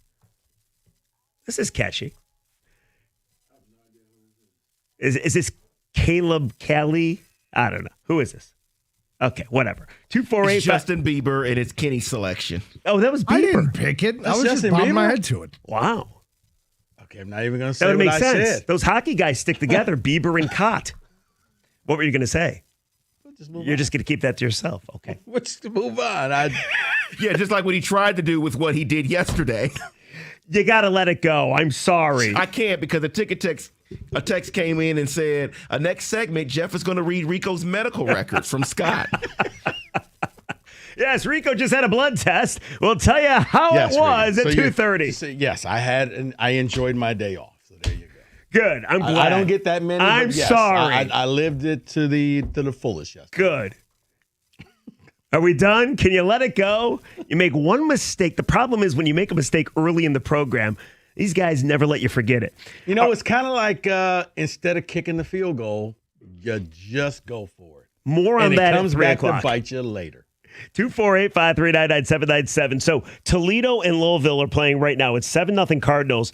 And we know that Braum is the coach of Louisville. And he is rumored to maybe be coming to Michigan once this game concludes. So we're asking you, is it Braum? Is it Biff? Or is it somebody else? And are you shocked at how difficult it is for Michigan football to hire a coach after firing Moore? David, your thoughts. You're a Michigan fan. At least I'm told you are. Here's the deal. We are stuck at this point. If there was any hope of getting DeBoer, that's now gone. Seems that way. I don't think that you would wait that long for him to finish his playoff run. That's not happening. It seems like we're stuck with Pogge because I don't know what's going to happen with Braum. He has a deal on the table for at least a month now that he could sign an extension with Louisville. I think he's going to do that. I think he loves the school he played at. And I don't but why think he's hasn't he coming to done it Michigan. yet then? Because Don't you wonder after this game, maybe he's deciding to go to Michigan. It's a bigger program, obviously. But maybe at the last second, Louisville comes in and says, listen, we'll up the deal. Correct. Exactly like Dillingham at Arizona State, and then he stays there. Which, by the way, commit to the program more with NIL money and all you need for your staff. Do that, and I'll stay. And that's probably what's going to happen. Because I think that it's one of those where he really was in no hurry to sign this thing. Because if you know you're going to go back, Louisville's not going to move on. They'll wait for you. You see what else is out there. And now because of Michigan, the price just went up. So, guys, do you really want me? Because Michigan will take me in a heartbeat. It's a great point. Because they're desperate. Okay, maybe now he can squeeze an extra $1.5 million out of Louisville. All right, we're good now. What do you want me to sign right here? Okay, sign. It is a great point, or the counter to that is, though, if he hasn't signed it in weeks, what makes you think he is going to sign it and he moves on to Michigan? With Braum, I can see him saying, we were preparing for a bowl. I was focused on that, and then I took everything afterwards, and then we dealt with it then. That's probably what he's going to say. And we've seen, like, Harbaugh didn't sign his contract for, like, months. Moore didn't sign his contract. Moore didn't have a contract. Correct. He had it on a napkin. So it was like, yeah. So if I'm Jeff Braum, let me see what else is out there because who knows? Maybe because here's the thing: if all of a sudden, let's just say Eli Drinkwitz goes someplace, and now Missouri's open, like I'm gonna keep my options because when the dust settles, there may be a job out there I didn't even know, and right now that's Michigan. That I have a shot at. Listen, if Michigan misses out on Braum, and if he happens to be their best choice right now, that looks even worse. Then they're a institution that nobody wants to go to. And all the sheen of Big Blue and the Block M, people are turning your asses down. That's look embarrassing. Worse? Does it look worse, or do you have the ability to hire a Pogge and do this again in a year? Yeah, but that would have already been Reset done, though. everything. No. But it makes you look like you've struck out. If you settle for Biff, because that would be settling, you struck out with every other candidate that you wanted. Late in the game, I don't know you can say you struck out. But I don't think that you have the right to sit here and act like, it's all good and this is who we wanted. We've all seen you miss. It's what happens in coaching searches. It's rare that you get the first guy that you asked for. That doesn't happen No, anymore. I understand, but the fact that they fired Sharon Moore, we'll go to the phones momentarily. The fact that they fired Moore, and I think many people inside of Michigan is like, we'll just poach somebody. We can get whoever they want. And the fact that it hasn't happened yet, it looks awful for Michigan. Or Michigan can spin it. You know, we didn't want to rush into this. This was a big decision. Biff has been here. The players like him. We're just going to ride with him for a year, and we're going to do our due diligence and really come up with a great name. And the fan base will be like, okay, cool. Nah, you could say whatever you want, but that means you struck out on everybody else, and they said no to you. I didn't say that's not – Rieger, we're both right. But that's how it'll be sold as we're going to take our time. Right. We're not going to rush. We're not going to sign a bad contract because we're desperate. Let's just – 1-year deal, Biff – he's got money, so he doesn't even need money. You could probably give him a $2 million deal and then go out there and do a real coaching search. Biff or Brom or somebody else. Mike in Sterling Heights, you're on 97.1. What's going on, Mikey? What's up, fellas? Merry Christmas and all that other good stuff. Merry Christmas, Mike. Listen, I don't want neither one. And the person that I've been thinking of, I would really have a sit-down talk with him and ask him with a caveat, would you take this job? But the caveat would be you change a little bit, you can change the narrative, and you definitely would be an all-time great. The dude has already produced 2 Heisman winners, two professional quarterbacks who were Pro Bowl type. He went up against the great coaches in college football. The coach of Clemson, Dabo Swinney. I mean, it would be a reset of the Rodriguez situation. I mean, the dude can recruit. We have more money than Clemson ever had. It's an opportunity for us to change our narrative, them to change their narrative. My only caveat is that he would sit down and say, yes, I will allow you guys to have somebody on this staff that can do the dirty work with the, which you know, way NFL, I mean, college, I said NFL, way college is now with the portal and all of that. But dude has looked Alabama in the eye, Georgia in the eye, Ohio State in the eye, and beat them. Right, but Mike, no. Mike, let me say this. First of all, I'm not mad at that suggestion because I do think that Clemson and Dabo have reached that point where they're sleeping in separate beds. It's like Penn State and James Franklin. That marriage is over. They just don't want to say it's over. The problem with Dabo is it took him until, this year to start using the portal because he was anti-portal. He's got to learn to adjust and embrace everything. And you're saying get somebody to do the dirty work? Look, I don't think Michigan wants anybody doing any dirty work right now. Well, what I mean by dirty work, you know, the recruiting, the begging, and all of that. Mike, that's the caveat. That's the caveat. I would sit down with him prior and ask him, have you evolved? I don't hate it. And we appreciate the call. I don't hate it at all. But Rico is dead on this one. Dabo seems archaic. He seems kind of like Dabo the dinosaur. So he's going to come here and struggle with everything that you can't struggle here at Michigan with. So I would probably say no to that. Not to mention, is he leaving Clemson? Now, can he change? He can. It was the big thing that I had against Pat Fitzgerald. Like, he hasn't been around in 3 years. He didn't know anything, but he comes out and says, look, guys, I know the game has changed, and I've taken a PhD level course on that. I'm not mad at the Dabo suggestion because it's a big enough name, and I do think that if you offered him something, Clemson would be like, I think you need to take that deal. Yeah, we need to be done here. Yeah. Let's go to Tom in Oxford. You're on 97.1. What's going on, Tom? Hey, guys. How's it going? First of all, there is no way in hell that Biff Hoagie should get this job, especially at the job he did at Charlotte. Come on, man. I'm a big no on the Jeff Brom thing. For me, I think Kyle Whittingham's. I know he's 66, but he was a good coach over there at Utah. I think he'd bring a lot to the program, even at his age. Tom, here's the thing about Biff. I'm not saying – why'd you hang up? We had a few – Lord, take the wheel. All right. So here's the thing about Biff. I'm not saying Biff is your long-term solution. Biff is a Band-Aid. Biff is he's temporary. You could put temporary coach in his title.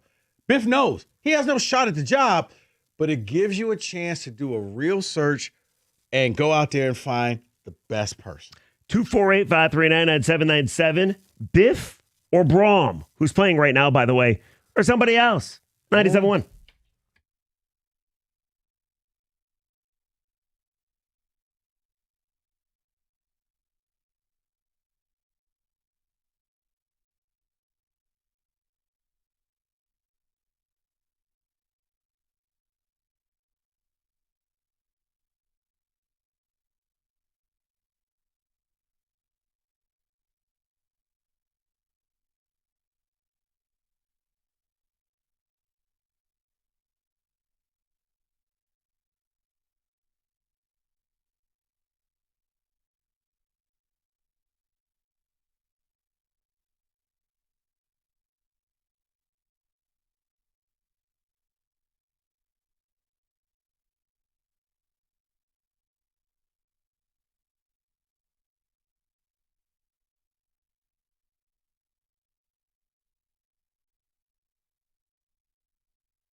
Oh, yeah, 97.1. Talking about Michigan's coaching search. Is it Biff? Is it Brom, who's coaching a bowl game currently? Is it somebody else? And do you believe Michigan looks bad because they haven't been able to secure anybody yet? Or maybe they got their guy and we don't know who it is and they're waiting for that guy to finish with their season. Well, it's funny, Rieger. I want to bring up something you mentioned in the break that you said it could be somebody that's already in the CFP. But here's the other thing that I think is the biggest problem. Who hires him? Because you have an investigation with the law firm. From what people are telling me, sounds like this could be the end of days for Ward. So you're not going to entitle Ward to make this choice if he's about to get fired. You have an interim president. So does the interim president make it? Is it your board of regents or wherever they call? Like, I don't know if Michigan actually has the infrastructure to make the hire. It's a great point, but weren't we led to believe that Ward's the guy until he's not? Like, listen, Ward wasn't fired. The board of trustees said Ward's going to hire. He's going to be this guy. Now, then the investigation starts. No. And if there's a hire today, it tells me what I feel. Ward ain't going nowhere. He's Teflon. Okay, so if he's not going anywhere, then he's the dude hiring the coach. And that's what I'm saying. If there is a hire today, Ward Manuel is your AD for the next 20 years. So if it's Biff for 1 year, Michigan fans good with that?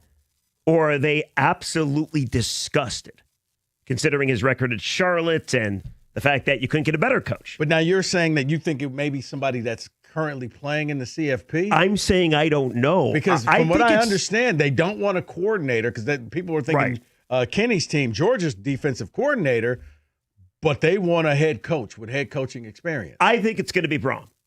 Okay. I think as soon as this bowl game ends, I think Jeff Brom's going to be the next coach of Michigan. That's what I think. If I could bet on it, I would bet on it. So what you're saying is, because Louisville's playing Toledo, what you're saying is he should be on the plane with Toledo heading back, and that way he can go up 75, get to Ann Arbor. That's what you're saying Jeff Brom should do? Press conference Friday.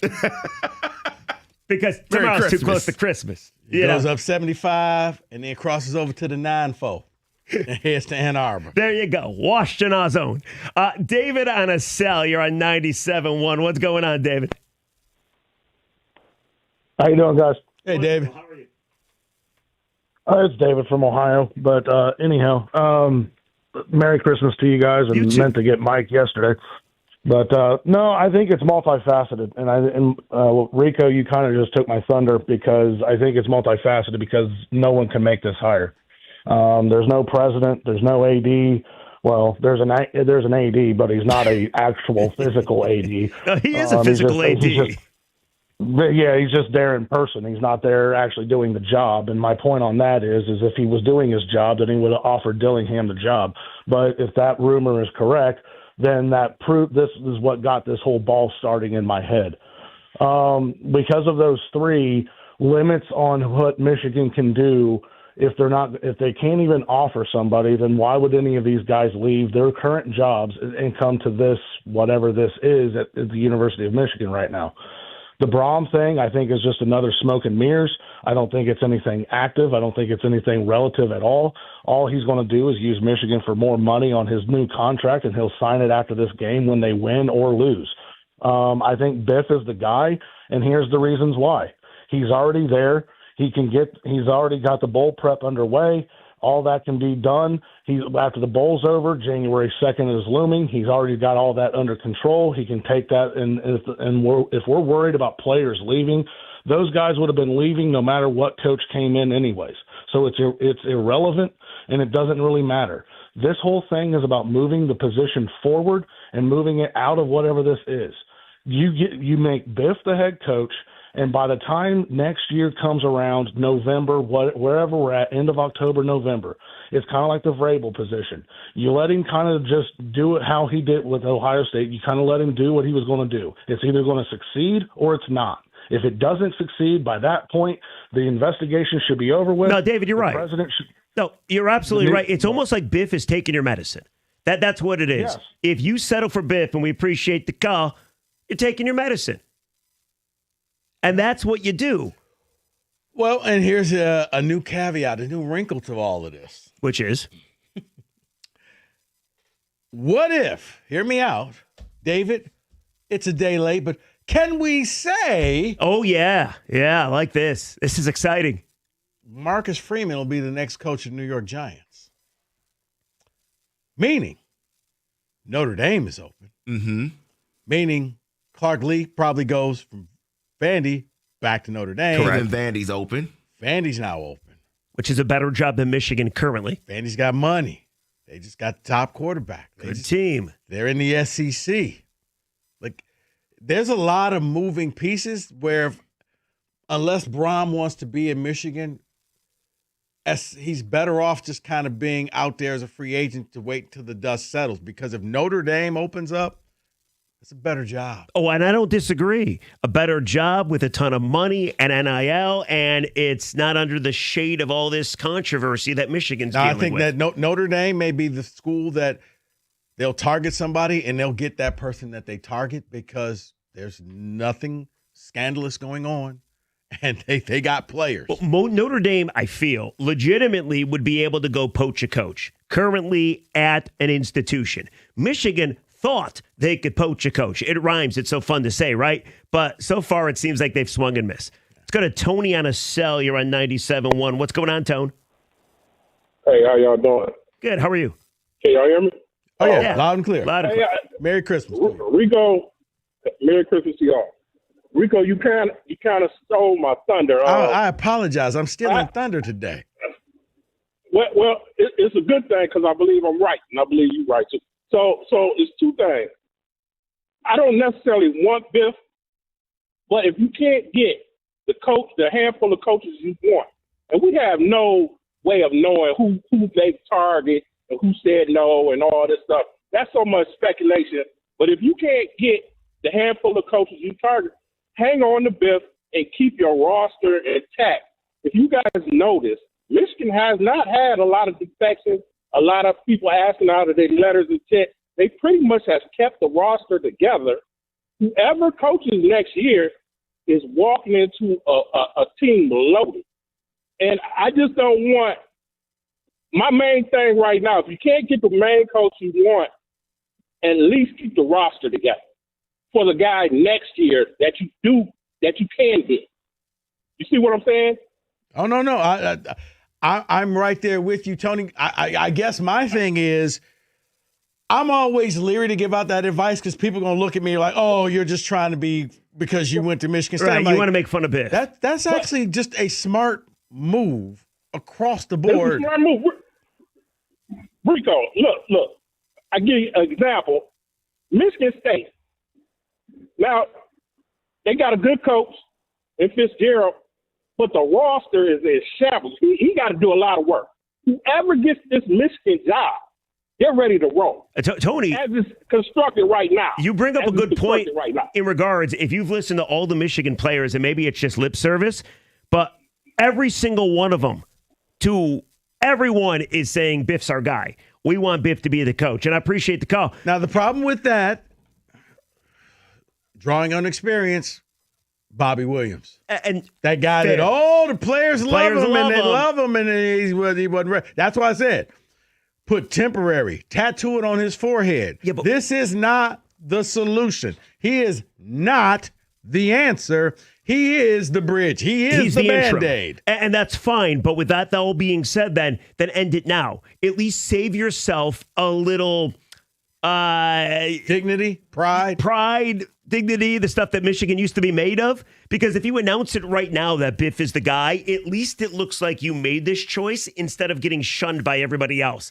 And at least Michigan fans can say, hey, the optics of it, at least, we got our guy. It's Biff. And I know it doesn't look great, but he'll be there for a year, and it puts us in a better spot to get the guy after Biff. You're not sitting there watching a bowl game praying to God that I guess you want Louisville to win and not Toledo to win, I guess. Because I know everybody was hoping that Alabama lost. Right. And they didn't.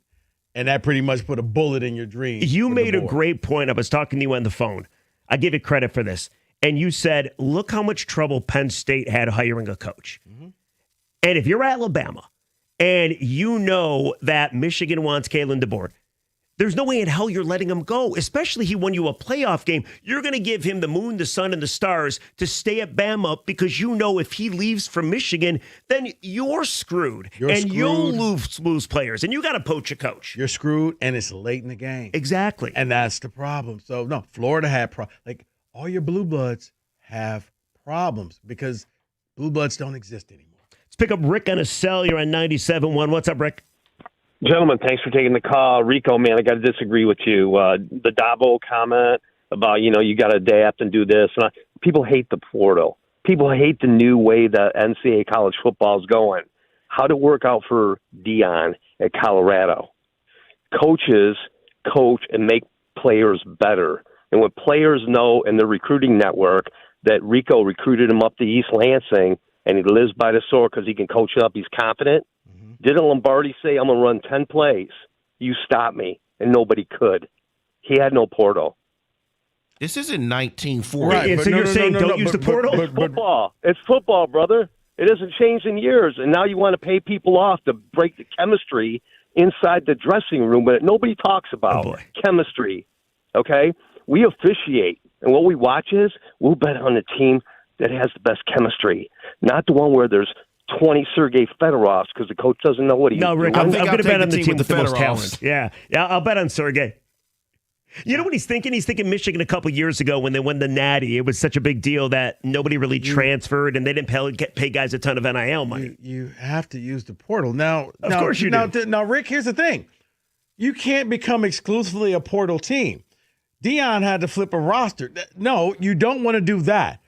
But you do want to enhance your roster. Think of the portal as adding a trade or free agency to a professional team.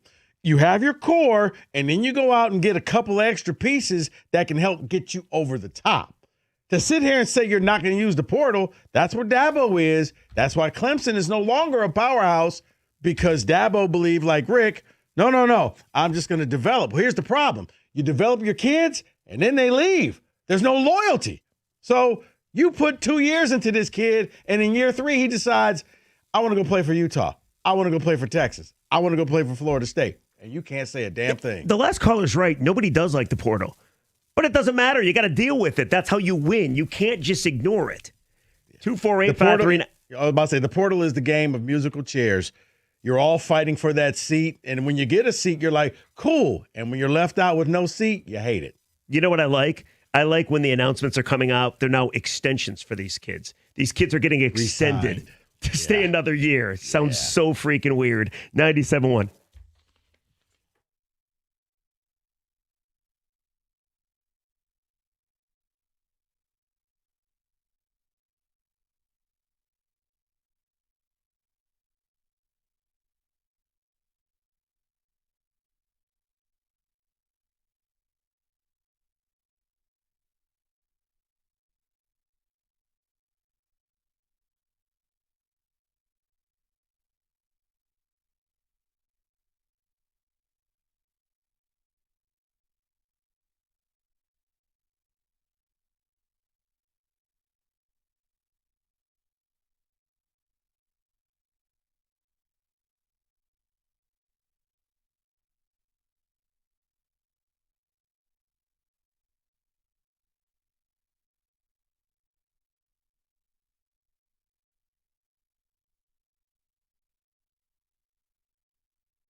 Oh, 97.1.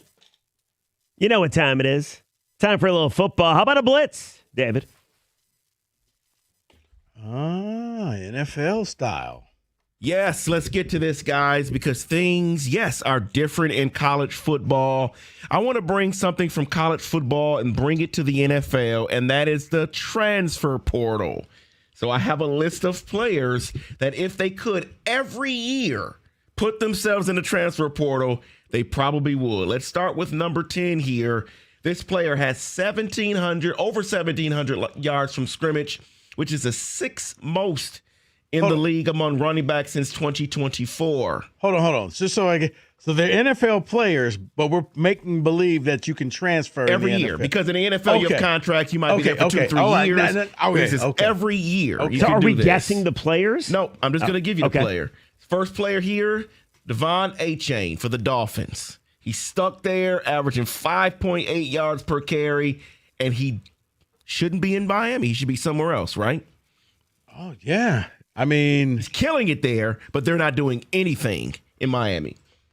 Yeah, I mean, I could easily see him going to another team. Yeah, that would be a smart move. I'm trying to think what team would he go to, but pretty much the entire Miami Hurricanes would hit the portal. If you think about Dolphins. I mean, the Dolphins. I'm thinking college. But yeah, the entire Dolphins team would hit the portal because none of them want to be there. It's a bad organization. But yeah, I can see Achane. If you put him on a good team, he could be that missing piece to the puzzle. I could see Achane/Gibbs once Demo leaves. Did you see that Instagram post today? Not very happy in Detroit, it doesn't seem like. He's put on the shelf. I was thinking put Achane in Washington. Carolina. Thinking to give help there with no, the run game. Yeah, but they got two backs already. But no, I was like Washington, already a competitive team. Yeah, do something. Next on the list, this guy sitting. I think people forget that he even plays for this team. This team is so bad.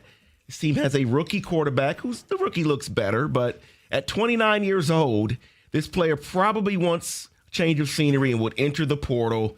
Jeffrey Simmons, the defensive tackle for the Titans. You probably forgot he still plays for them. Oh, my God. He's such a good talent, getting wasted down there in Tennessee. Yes, because, look, the last two teams that you just mentioned, I see as like MAC-level teams where you're good, but you're better than this team. And the team knows it, and the team's not going to really hamper you. They're happy because hopefully you'll still say the team's name, and, yeah, that's a great transfer because Tennessee is just going to be awful for a long time. Imagine him going to Baltimore. Imagine him going, like, is it bad that I think everybody should come to Detroit?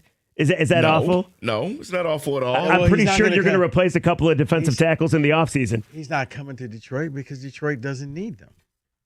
Let's get to the next one on the list here. Unless you replace the one you got. We're good. The next couple I'm going to pair here because they both play for the same team. An awful organization. A quarterback that they have that Rico loves, but he sucks now. Jameis Winston? The two players here are Brock Bowers, tight end Raiders, and Max Crosby, edge Raiders. Two hot names that would be on the transfer portal, right? Brock Bowers. Hear me out. Not only would he be a top player, he would jump teams within the division.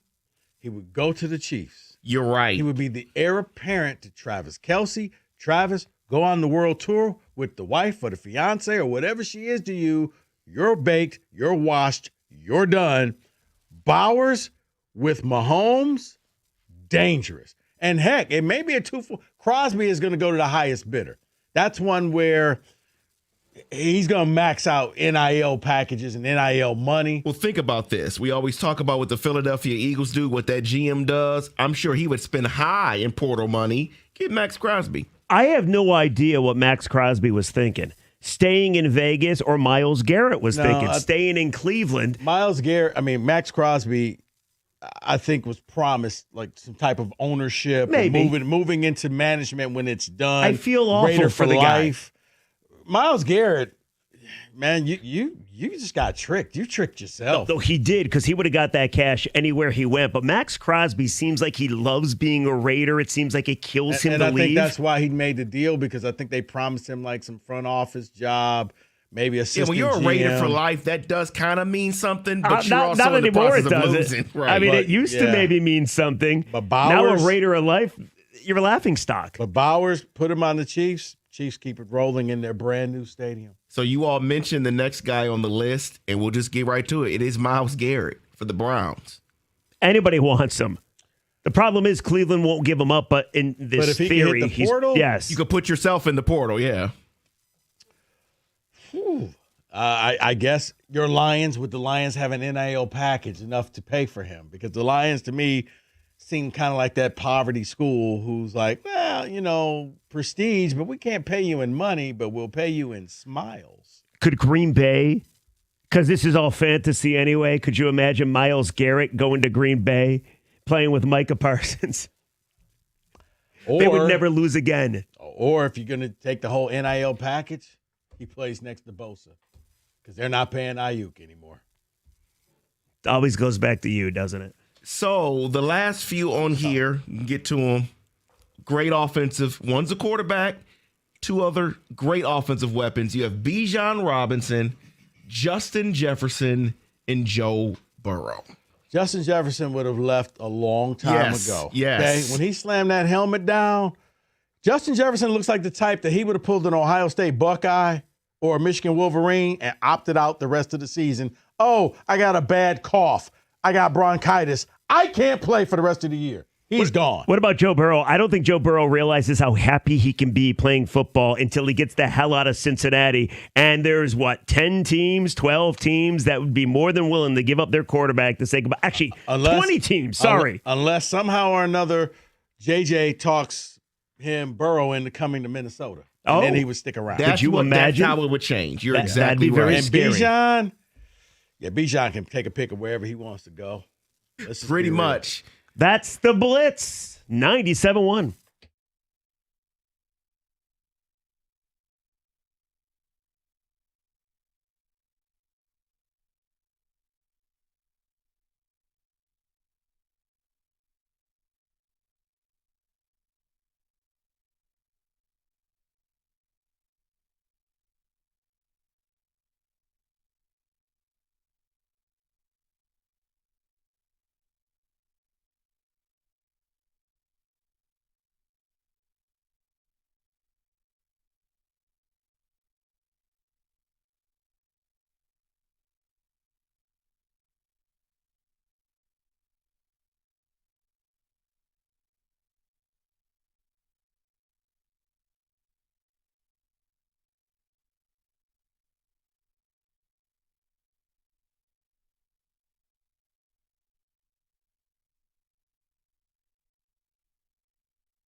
Oh, happy holidays, everybody. 1 hour in the books. 3 to go. If you want all the deets on the Michigan coaching search, hit the Odyssey rewind. Is it Brom or Biff or somebody else? We discussed it in hour number 1. But, Rico, I think this entire town is still suffering from what went down at Ford Field against the Steelers. The one number that just keeps popping back in my mind, like it's the weirdest thing. I'll be having a taco, enjoying a coffee, driving around, 2:30 to 15. It just pops in my mind. It's seared on my brain. That's how much the Steelers outgained the Lions in rushing yards. There you go. Absolutely insane. So Rico and I were talking on the phone today, and we want to talk a little Lions football, and I thought Rico Beard had a magnificent way to ask this next question. Yeah, it's just a Lions fans, let's have a seat. Sit down for Gather a second. around. Oh, this is take a load off. No, it's one of those conversations that if I was come in and close the door. Right. It's going to be a tad uncomfortable. Okay, let's close the door for a second. Let's have a closed door meeting here. But I have to ask you this question, Lion fans, and it's a difficult question. But are we at the beginning of the end? The window was supposedly didn't exist. But you are watching this team and the expectations from what you saw back in training camp to where it is now. Are we at the beginning of the end where this is about as good as it's going to get? We're going to look back at the past 2 years, and that's going to be the glory years. We're going to look back at the past 2 years, and we're going to say, man, remember when? Because that was the best that it's going to get. Your coordinator's gone. You got 2 new coordinators right now. And like it or not, probably going to get 2 more. They're not getting the job done. You're looking at the team. They lack depth. So when you cry, well, we got injuries. Everybody has injuries. But the teams that planned for the injuries were able to plug in people. Steelers went out there with, a 4th-string tackle? And they rushed for over 200 yards against you, okay? The difficult conversation, Lions fans, 248-539-9797. Are you willing to admit that we are at the beginning of the end? All right, so you got to lay out the parameters, right? It's a loaded question. Is this the beginning of the end? Meaning that you're not going to ever, at least in this cycle, experience the success you have over the last couple of years. Last year, the 1 seed. The year before that, the NFC title game. The year before that, you went 8-2 in your last 10. And here's the reason why I feel that way. You don't have management who's willing to admit, you know what, we constantly have to replenish. We constantly have to adjust on the fly. This is people who saying we're good. These are people who say we don't need another Aiden. We have Aiden. These are people who are kind of stuck in their ways as if they're Bill Belichick and Tom Brady and they've won a ton of Super Bowls and haven't been there. There's a big if, though. Don't you feel, because they're not going to make the playoffs. At least I don't think they're going to make the playoffs. Some good news, by the way, Lions fans breaking today. Max Brosmer is going to start at quarterback for the Vikings on Christmas because J.J. McCarthy has a hairline fracture in the hand. So good news, but it's also bad news because I would assume Max Brosmer would also start against the Packers. Meaning if the Packers win that game, then they're in and you're not. But I do think that as of right now, you're right. Brad Holmes screwed up.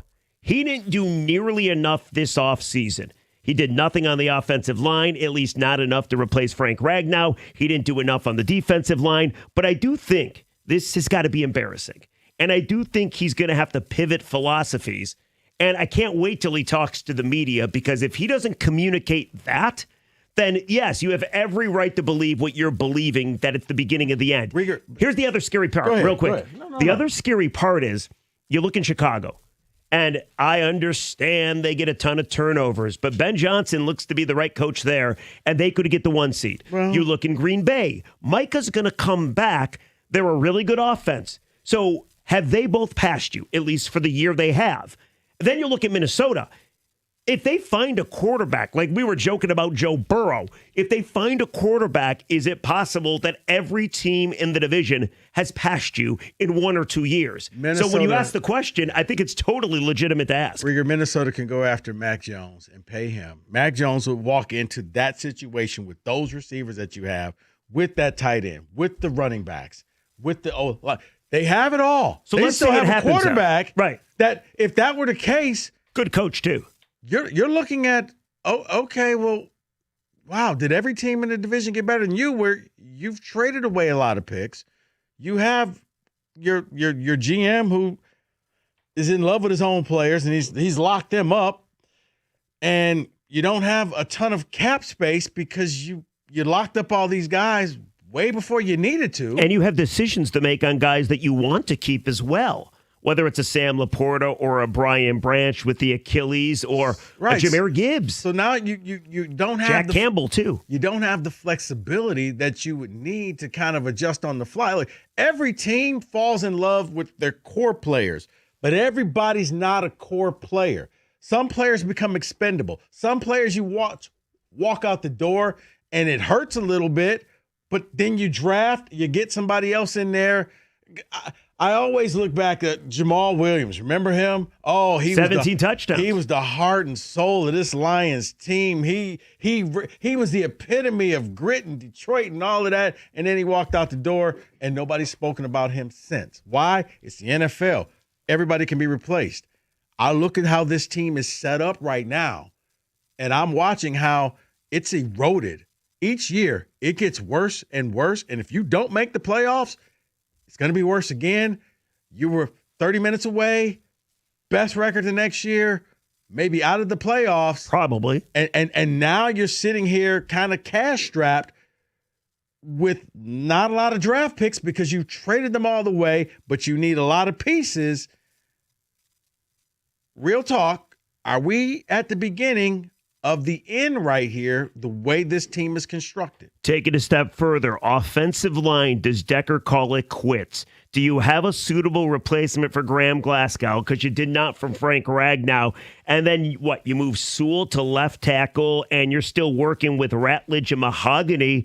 So the offensive line is going to take a lot of effort to rebuild. And then you look at the D-line. Hold on. But go back to the O-line. Yeah. Hold on real quick, Rieger. If your play for the O-line, we can talk Ragnow in for one more year. No. The man's body has broken down, okay? He's a warrior. He is a great player. He tried to come back, and the muscle was off the bone. He had a grade 3 hammy pull.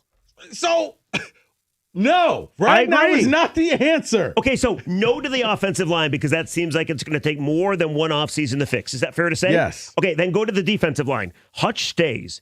You going to do something with McNeil? You just signed him. You're going to get rid of him? He's been atrocious. DJ Reader, is it time to say goodbye? The answer is probably yes. You still don't have an edge opposite of Hutch. So when you talk about teams that can win a Super Bowl or even get to a Super Bowl, you talk about teams that can kill quarterbacks and can stop their QBs from getting killed. You can't do either of those things right now. So when you say, is this the beginning of the end? I'm always going to leave it open for Brad to switch philosophies and do his thing and show us what kind of great executive he is. But if I had to choose, yes, it feels like the beginning of the end. It's a typical talk. And I get it. A lot of Lions fans may not want to have this come to Jesus moment because you're still hoping upon hope and you're doing the whole Matrix thing of, okay, well, if this happens and we can still make the playoff. I'm asking you, let's just take a step back and let's just be adults about this. Look at this team. Rieger, you put it out best. You couldn't get it done this year in this division. This division will only get better. Seems that way. Are you going to get better? Ben Johnson, year 2 with Caleb, that's going to get better. Micah Parsons will be back. You saw what Green Bay looked like with him there. Yeah, they swept you. Minnesota has all the tools. They just have to figure out a quarterback. They made a mistake this year, okay? No knock against young J.J. McCarthy. That was a mistake. That was a Super Bowl caliber team that took a regression and didn't have to. And I don't think they're going to sit there and give the keys back to him. What are you doing? What are you doing What do you see that makes you say, no, this team can still get this thing going? Because I don't see it. I want to be talked out of my belief that it could be the beginning of the end. So what makes you believe that it's not? And by the way, I think we're irritating people, Rico. I took a little perusing of the text machine. And the first text I see, happy freaking Christmas. Station's two biggest Grinches to send us off to the holidays. Where's my Tito's? I need a drink. They don't like the question.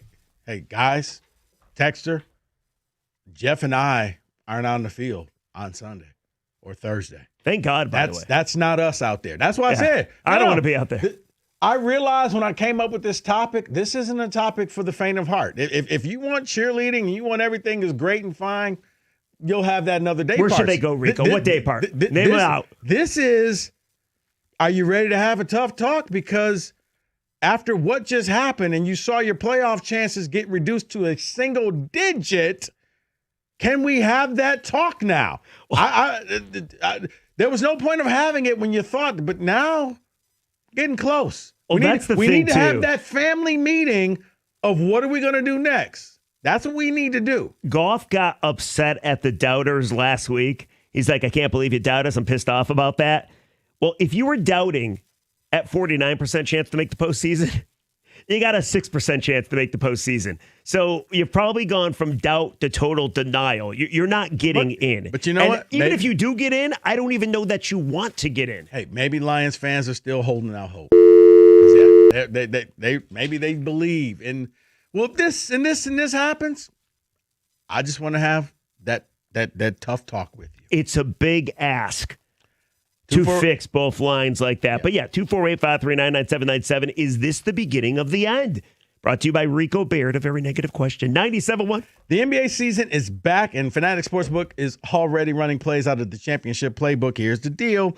You've heard me talk about the fan cash. And remember, every time you make a bet with Fanatics Sportsbook, you're earning 10% fan cash, win or lose. So even if your bet misses, you're still scoring some fan cash that unlocks real value. You can flip the fan cash for authentic NBA gear, game tickets, access to exclusive Fanatic events with NBA legends. But that's not their only play, because as listeners know, where other sports books let injuries box you out, Fanatics Fair Play protects all bets from first half injuries across the pro football and pro basketball as well. So if your player goes out with an injury in the first half, Fanatics Sportsbook keeps your bet in play. Make the switch and get more ways to win with Fanatics Sportsbook. Winning, it hits different here. Got to be 21 or older. Gambling problem? Call 1-800-GAMBLER.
Oh, yes, 97-1. Rico, you've got the people very upset, asking the question that nobody wants to hear, especially 2 days before Christmas. Is this the beginning of the end for the Lions? And by the way, here's the thing. Yeah.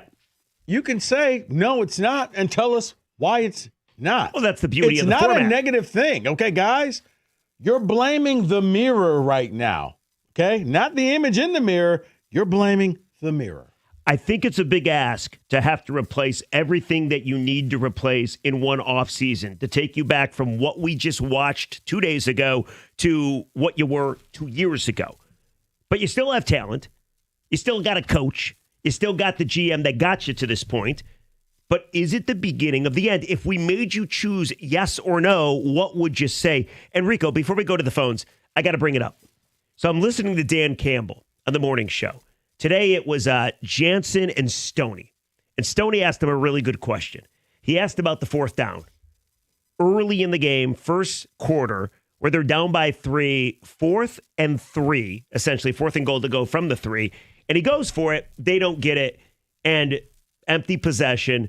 And they ended up losing. And to your point, you said it early in the show, if you kick the field goal, then the last drive of the game, you only have to kick a field goal. You don't have to score a touchdown. So Dan Campbell's response was, and it kind of shocked me, I'm going to go for that 100 of 100 times. You have an injured interior offensive line. You've been really bad at fourth downs this season, and that wasn't a game that you needed to convert on fourth down. It wasn't the LA Rams. It was the freaking Pittsburgh Steelers. Just keep pace. So real quick, the fact that Dan Campbell is not changing this philosophy drives me nuts. You're costing your team.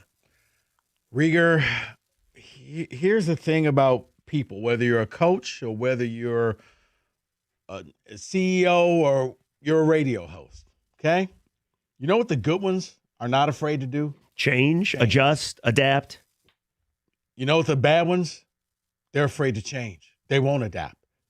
This is going to work. Signed everybody on that last day. No, I thought it was going to work.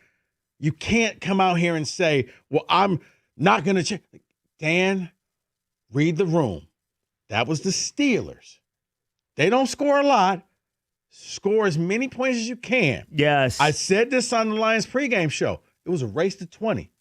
Be the first team to score 20, you're going to win the game. Guess who was the first team to score 20? It's Pittsburgh. They won the game. 29-24. Okay? You're going for it. You kick the field goal. I think it would have been 3-3. Okay. Down the line, they had a tough time scoring. Here, let me go full Calvin Shepard. If it wasn't for 2 big runs, you had them. Okay? But in the end, through all the quirkiness, through every weird thing that happened in that game, here you are sitting there, first and goal. You could bleed the clock. Pittsburgh had no timeouts. If you don't score, hey, you ask Bates, where do you want the ball? We run it to that spot. We take the knee. Clock ticks down to 3 seconds left. You line up, kick it, walk off, ball game. You win. You don't have to do this weird. We need this team to lose and this team to lose. You're still in this thing. Now against the Rams, I was all, look, you got to go for it. Rams can score a ton of points. Ironically enough, he decided to kick against the Rams and Bates missed the field goal. But against the Steelers? Yes, I agree. Just like when you played the Eagles, it was like, no. Just kick field goals. Field goals are your friend, man. They are your friend. They're not the enemy. And the way he answered it, it was almost like, that's preposterous to believe that I would kick a field goal on 4th and 3. And I wish there was a follow-up. Dan, why? A follow-up there would have been nice. But 248-539-9797, you could text us at the exact same number. Is this the beginning of the end? And let me say, yes, that comment, the reason why that bothers me, you're not looking at what you have. You don't have the same offensive line from the beginning of the year. You can't keep banging your head against the wall with patchwork O-linemen. Rico, you had an undrafted free agent playing center. Right. And you can't just say, we're just going to keep going for it. Dan, no. We're going to kick the field goal because we don't have the personnel. Okay? If we did have the personnel, you go for it. Last year, you went for everything. That ain't last year's team. Beginning of the year, you were going for it and you were getting it. Now, when you go for it, you're almost thinking, how are you going to screw this thing up? 248-539-9797. Tough question. Is this the beginning of the end? Little dramatic as well. I apologize for it being around the holiday season. Let's go to Cody. You're on 97.1. What's going on, Cody? Hey, guys. How's it going? Hey, Cody. Good, man. Love the show. I was just going to say, it kind of feels like it to me, but I'm really hoping not. I feel like it kind of closed when they lost to the 49ers. That second half of that game still kind of haunts me to this day. But, yeah, I'm really hoping I'm wrong. But just the way they keep kind of repeating the same stuff over and over again, just hoping I'm wrong. Yeah, it does feel that way. It really does. But again, I will say, let Brad Holmes adjust. There's no way Brad Holmes can run it back like he did. You can't waste the draft picks on receivers. You can't draft developmental players. You need to go and in one offseason totally revamp your lines. So you find a way to do that, and you're back in business. So this is the offseason. I don't know. So this is the offseason. It's gotta you be. believe that he's going to do that. No, but it's got to be, Rico. Because I thought it was after the year you just missed out on the Super Bowl. Right, but hear me out, okay? Because I do believe you can compare Scott Harris and Brad Holmes. Both guys right now not taking the big swing, or at least not willing to gamble and take a little bit of a risk. Now with the Tigers, will it work? We find out. But Scott can sell it. He is. I don't agree with it simply because they did make the playoffs. They were a pitch away from going to the ALCS. The Lions can't sell status quo. They can't just say we're going to run it back. No. Hold on. They can't say, our injured players are going to get healthy because they missed the playoffs. This was a disaster. So they are going to be forced to adjust and adapt. Are they, or does it just get chalked up? Well, we had injuries, and if everybody was healthy, we'll be okay. Because to me, when you were that close to the Super Bowl, that's when you're like, okay, you know what? We got to go all in. We're right there. Do me a favor. You be Brad Holmes right now with the press conference. How are you going to sell it as Brad's going to sell it? Give me his explanation if he just wants to run it back. What do you say? Well, look at all the injuries that we had. We had one of the most injured teams in the NFL. You had last year too. And if all of our players were back for both years, we would have gone a lot further. So, let's just get our guys healthy, because once they're healthy, you've seen what we can do. We were the best team in the NFL. We were 15-2. Call on me. Yes, Mr. Troll. Yeah, Mr. Troll, 97.1. Brad, we're carrying this live on 97.1. I just want to say, your offensive line, even when it was healthy, was still not good enough. Will you fix that? You have no center. Well, we're going to look at every opportunity in the offseason, and we're going to do some drafting, and we're going to see what we can get. And I believe in my guys, and we're going to find a way to get this thing done. There's no way you can do that. 248-539-9797. People want to talk. Is this the beginning of the end? Dun, dun, dun. 97.1.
97.1.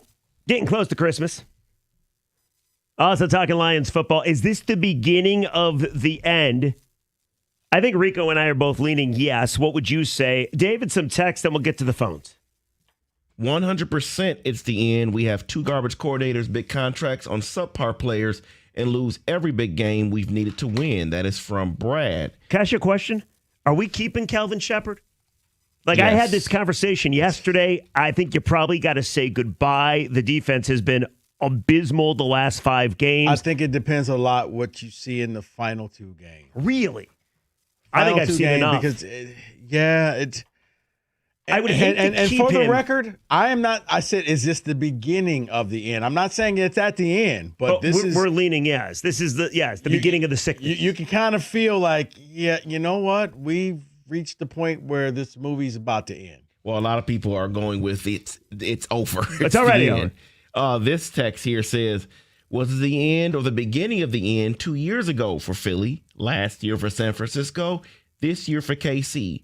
These teams continue to retool. It's up to Brad and Dan to fix it. They've earned the opportunity to do so. And I agree with that person. I just think that they're too obtuse to actually go out and fix it. This is one where I think they're going to show you it's going to work. We're going to do it our way. We're not going to change. It's kind of like Campbell saying, hey, would you have done it differently? Absolutely Yes. not. No, and I'm paraphrasing what he said, but absolutely not. It's like, no. Nothing is absolute. See, this is where I disagree with you, though. I don't believe Brad Holmes can operate the same way after this season. I think he's just got to express that he was wrong. Excuse me, Mr. Yes, Rieger from yes. 97. Yeah. Why would this year be any different from the previous years? Because we all watched you for 17 games, and both lines are atrocious, and you didn't make the playoffs. Yes. Now, I said the same thing about Scott Harris, and he's proving me wrong. He's doing exactly the same. So what the hell do I know? Richard in Farmington Hills, you're on 97.1. What's going on, Richard? Oh, I am at the beginning of the end. And I thought so at the offseason. I was one that predicted a 9-8 finish this year because for the start, so they were a Super Bowl caliber team, obviously, at the end of the last season. And then they started off by entrusting their offensive coordinator and their defensive coordinator positioned with people who never had done it successfully or never had done it at all. So that was step one. And then, of course, we talked about they didn't rebuild the offensive line. They didn't do enough for the defensive line. I didn't love the signing of Reed, although he may have been the best that was available. That was a lot of money. They didn't restock the shelves where they needed to, but there's an overriding feeling of, the best teams have a run by a sense of arrogance and urgency. This team is all arrogance and no urgency. And so they're just plodding along like they're the smartest guys in the room. And that statement from Dan Campbell today was really disheartening because I feel like that's the same way that Holmes thinks. And if that's the case, they're doomed because they've got the salary cap problems coming up. They're going to have to decide who's going to keep, who they're going to add, but they're not going to have the same ability or flexibility. And then on top of that, as you already noted, but I remember saying the first week of the season this year, if McCarthy's the real deal, the Lions have a real chance of finishing fourth. They still might, Richard. Yeah. I mean, So if they lose out and are- Minnesota wins out, the Lions will finish in fourth place in the NFC Yeah. North. And they're on the ascent. And also, the other thing I remember saying before the season started is that Campbell, we've loved him, but he might be like a one-note pony. And at some point, are people going to start? The players going to start to tune him out a bit because he says the same thing all the time after every game. And this year, he's not even taking the accountability. So Richard, and Hmm. we appreciate the call. I actually don't need him to take the accountability anymore because that got annoying too. Like, this is on me. I blame myself. But he is right. He's not taking the accountability. Yesterday, I found this super interesting. Jennifer Hammond from Fox 2 and Will Birchfield from right here at 97.1. They asked Dan, how do you change? Get back to your identity. Empower those lines to be what they were. Like, how do you fix it in 2 weeks? And Dan had no answer. His answer was, we just do.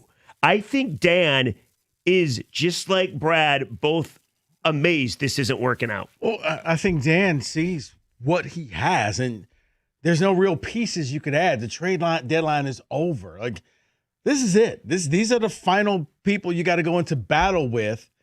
Now, how do you manipulate that? You saw I'm trying to put together a patchwork offensive line, and the Pittsburgh Steelers, not one of the worst defenses in the league, had their way. They held you to 15 rushing yards. Yes. Okay? We're Mr. Pro Bowler Jahmyr Gibbs did nothing. Flip it, though. The Steelers came into this game all season long with 5 20-plus yard runs. They had 4 in the second half. Steelers came into this game as the 28th ranked rushing team. They rushed for 231. You got outrushed by their tight end alone. Yes. See, Rico, Sunday's game, the biggest startling thing for me was the grit, the identity, the physicality. It's all gone. They got rolled by Aaron Rodgers, who's 41 years old. Like, there's this clip on the internet. I showed it to you. You were not impressed. But I think it's kind of symbolic of that game. Aaron Rodgers is running for 8 yards, and Jack Campbell tries to tackle him, but he can't. And Rodgers helps Campbell up, and Campbell doesn't want his help. And Campbell's like, or Rodgers like, you don't want my help? He's like, why? Why? Because you're not as fast as a 42-year-old? Because you can't beat out a 42-year-old? Like, that is exactly what Sunday's game was. You were a 7.5-point favorite. Your season was on the line. You allowed that guy to come in and beat you. Embarrassing. And by the way, second week in a row, the third quarter, trash. You got outcoached by Mike Tomlin on Sunday. You got outcoached by Sean McVay last week in Los Angeles. The last 2 third quarters you've played, you've had 3 total yards. You've been outscored 19-0. So things are not trending in the right direction. No, they're not trending, and you oversold the bit. That's why. So what do you mean? I mean, you showed it to me. You were like, look at this. Like, you oversold it. Go watch it for yourself. It was entertaining. Let's go to Brian. You're on 97.1. What's going on, Brian? Hey, what's going on, Jeff? First off, let me get some love to you and Eric Thomas for getting me through some really, really tough nights up in East Lansing back in the day. Look at the ET throwback. Yeah, that's right. We used to work 2 to 6 a.m., Rico, back then. Yes, sir. Yes, that was a tough shift. Some really tough times back then, man. So thank you. I'm very grateful to you for that. But, as far as the Lions go, I'm not really too optimistic about the future. When we really, look at this O-line, as far as Brad Holmes is concerned, I mean, while Panay Sewell did fall into his lap, which if you had any competent GM, I feel like they would have taken him there. When you really do look at this O-line, how much of that did he actually inherit from the previous GM, who I wasn't in the court with at all? Like, when you really take a look at that. Frank right now was drafted by them. You're right. Taylor Decker, too. Taylor Decker, and left tackles don't just grow on trees, right? So, and then, I do feel like Brad does deserve a bit of our grace as far as Frank right now just up and leaving before the season. That was a hard pill to swallow. Also, as far as these draft picks, I have to eat like a lot of crow with the Jahmyr Gibbs pick and everything. I was like, let me keep my mouth shut. Just let Brad cook. Maybe he does know what he's doing. Maybe this guy really is good. After that, with the rake straws and with the Teslas giving 3 picks for him. Sure. It's giving reason for the news for pause, definitely. And all the good faith that he built up with the Amon-Ra in the 4th round for me, which was outstanding. He's kind of taking that back a bit, or walk that back with those previous picks that I've just mentioned or whatnot. So, I'm kind of at a crossroads here with this offseason. While he was the smartest man in the room before, I feel like this is going to be a come to Jesus off season, so he really can't have that same rhetoric and that same mindset and approach in this, that, and the third. If he actually does want to keep that same grace that we all have for him and want to extend to him, so no, Brian. Pretty much all I have. Brian, I appreciate the call. I'm with you, man. This is, especially if you don't make the playoffs, this is the make or break off season. This is do you adapt and realize, okay, we need to do things a little differently? Or is it chips all in, this is going to work, trust me on this, because I don't want to see any more projects. I want to see that's got to be people who hit the field. When you see the 2 Eagle corners and they're both in the Pro Bowl and your 2 corners are literally out on the corner, not doing anything. The same year, both franchises decided to reset their secondary and the Eagles are where they are, and the Lions are where they are. Now, granted, the Lions could not get Quinyon Mitchell. So before Correct. people, we couldn't have drafted, I get that. Yeah, but Cooper DeJean's pretty good. Quinyon and Cooper DeJean, and you went with two guys who, Arnold, let's face it, he's more known for giving up the PIs, and Ray Stroud hasn't played yet. No, Brad, as good as he's been, he hasn't been the last 2 years, draft-wise. And that's his baby. That's everything. And we're still waiting for the big splash as far as free agency or the big-time trade that's going to put this team over the top. And I do believe he's probably going to regret when we've been begging him to take the big swing now when the window was wide open. And his argument has always been, well, we want to stay good for a long time. You're not going to make the playoffs. So what are you going to do now? And I still choose to believe, because things went so bad, so awry, that he's going to have to change his mindset. Now, you don't think he's going to. We'll find out soon enough. Where are you? 248-539-9797. Is this the beginning of the end? 97.1.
97.1. Happy holidays, everybody. Continue the conversation. Rico's very negative, so he asked the question. I'm just along for the ride. Is this the beginning of the end for the Detroit Lions? And we've been talking about it. Hey, before we go back to the phones, but David, can we hear the cut? This is Dan Campbell from this morning, and we've talked about this for a second. Stoney asked him about the fourth down conversion in the first quarter. His answer kind of took me aback. Take a listen.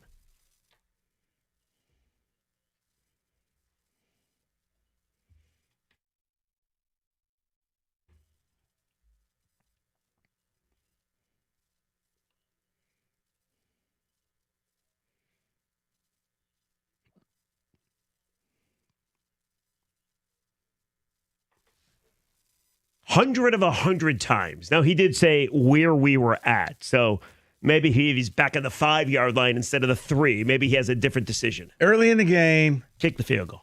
Kick the field goal. Take the points because you don't know what's going to happen. And hindsight's 2020. You would have won. It would have been a walk-off. We're not feeling this way. I'm not doing this negative topic. You're not feeling like this. Because the team is still in the playoff hunt. Well, the other thing, too, by the way, is anybody that's upset at the so-called negative topic, they do it to themselves. If you don't make the playoffs, expectations were to go to the freaking Super Bowl, then you got to talk about it. You just don't get a pass. You got to talk about what went wrong. And Rieger, I'm sorry. I didn't mean to cut you off. Fine. Here's the thing. Everybody had high expectations going into this year. As I told you, if I were to tell you, if we go back in time and I told you after the Ravens game, where you're feeling like, oh, this team, we all thought this was a Super Bowl winning team. And I said, this is the high point of the season right here. Enjoy this moment because everything else is downhill. Nobody would have believed me. 38-30 victory on Monday Night Football. Everybody was so ecstatic. And when you think of it like that, it's kind of got to be like the Colts felt. The Colts at one point are like 8-1, a shoo-in for the postseason, a shoo-in for the 1 seed. And now look at them. Your Niners knocked them out yesterday and out of the postseason, and their season's over. Right. So before we go back to the phones, I have a question for you. Okay. Because we played the Campbell audio, and people are upset with Holmes, too, for good reason. It's been a while now. They want him to do more. Of the two men, have both guys been tarnished a little bit? Has one guy been tarnished, or has neither been tarnished in the overall fan perspective's mind? I think both. I do too. I think more Brad. I think, of course. In order for Dan to be tarnished, that means that you've officially given up because he's the face of the program. He is what we see. It ain't Jared Goff. It's Dan Campbell. Dan Campbell and grit. Every team around here embraces grit. Why? Because of Dan Campbell. That's why you want to blame him, but it's hard because it's your hero. It's like, I agree. He is. He it's is like Superman. Hockey fans. It took a while for them to finally say, maybe Stevie's not getting the job done. That's my hero. Dan's your hero. But Dan made some bad hires in his coordinators. You could tell me the OC, he got relieved in the middle of the year. Shepard. Yeah, does he still work there? Shepard looks like he may be in over his head. This defense isn't getting it done. I think it's probably a percentage. It's probably about 70, 80% Brad because he's the one that does the grocery shopping. Sure. And he didn't really set Dan up for success. I agree with you, but what killed me about Sunday was the lack of the grit. You got dominated so bad. You were lucky to still be in the game towards the very end. You would have totally stole one if you happened to win that game, kind of like you did against the Giants. The fact that you've lost your superpower of the O-line, you can't push anybody around, the physicality's gone, the identity's gone. I blame Dan for a lot of that. I said yesterday, they've gone from grit to shh. I can't finish Sugar it, but cookies? it rhymes with grit. Sugar cookies. Let's go to Joe and Howell. You're on 97.1. What's going on, Joe? How's it going, guys? Hey, Joe. So I have some things you may agree with, maybe not so much. Probably some things that get me in trouble. With that being said, I think I see why the Rams gave up on Jared Goff after watching that game with the Steelers and the Rams. I'm like, hold up. why is he always throwing like at the people's feet? Like, I don't understand that. And then the other thing too is he put a lot of balls in harm's way, and the safety. It's hard to convince me that I feel that could have been a better outcome. But anyway, go on. And the defense, they just have to sit back because they know he ain't going to run. I mean, Aaron Rodgers got more wheels than Jared Goff. And I think somebody like Malik Willis, who has some wheels, I watched that game. I'm like, wow, this guy's fast. We need somebody like him. He's got some accuracy. He can throw the ball good. He's got the arm strength. I'm like, okay, maybe we need to trade Jared Goff. I don't know. But we definitely need to... Well, you're going to be restructuring Jared Goff, probably, I would assume. Goff ain't going anywhere. And, Joe, we appreciate the call. Rico, I want to read this text to you. It's very negative. I was about to say, but I feel I need to read it. You just only find negative stuff? No, I'm reading them all. I've yet to hear a positive text for you. This one says, happy holiday. You guys are the best. I'm really enjoying the program. I hope you guys have a great Christmas. That was one of the texts. Here's another one.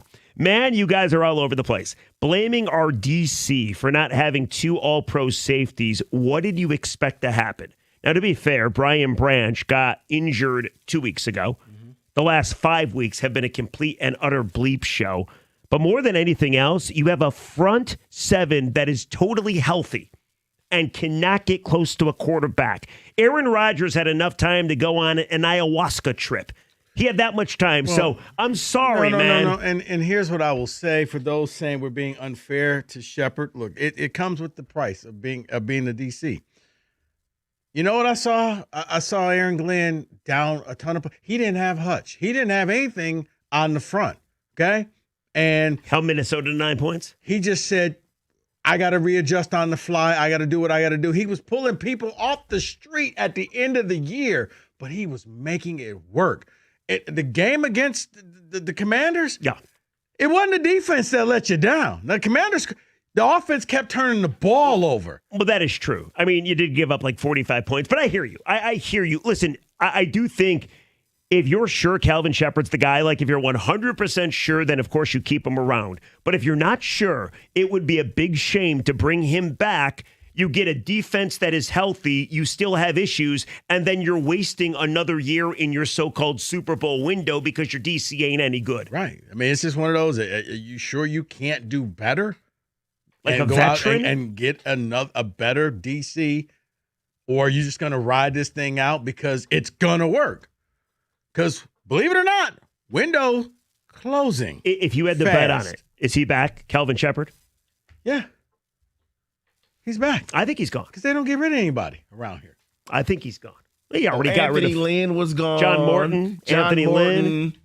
Who was the defensive back? Aubrey Pleasant. Okay, Pleasant. That's 3. But that was back when they were losing. That was back when they were losing. Are they not losing now? Now that is a great point by David. They're back to losing. Now you just get relieved and you get to keep your job and just, I don't know what you listen to in the headsets, but you're not the OC. 97-1.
Brought to you by Moran Buick GMC. Lions receiver Amon-Ra St. Brown. It was a no practice in the estimated report yesterday. Dan Campbell offered the following update today about his knee injury.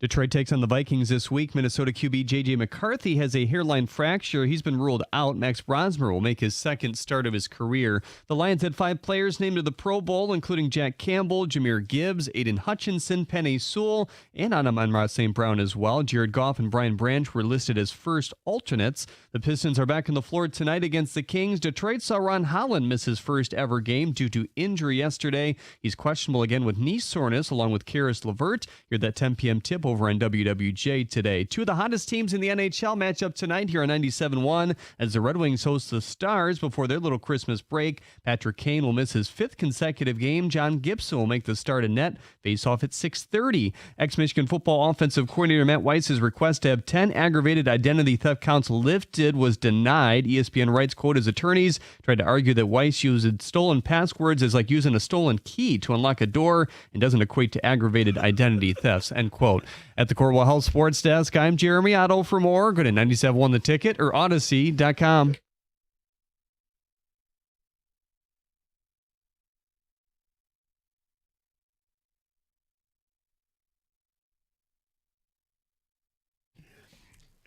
Oh, 97.1. Jeff in for Mike. Happy holidays, everybody. Let's celebrate. How about a blitz?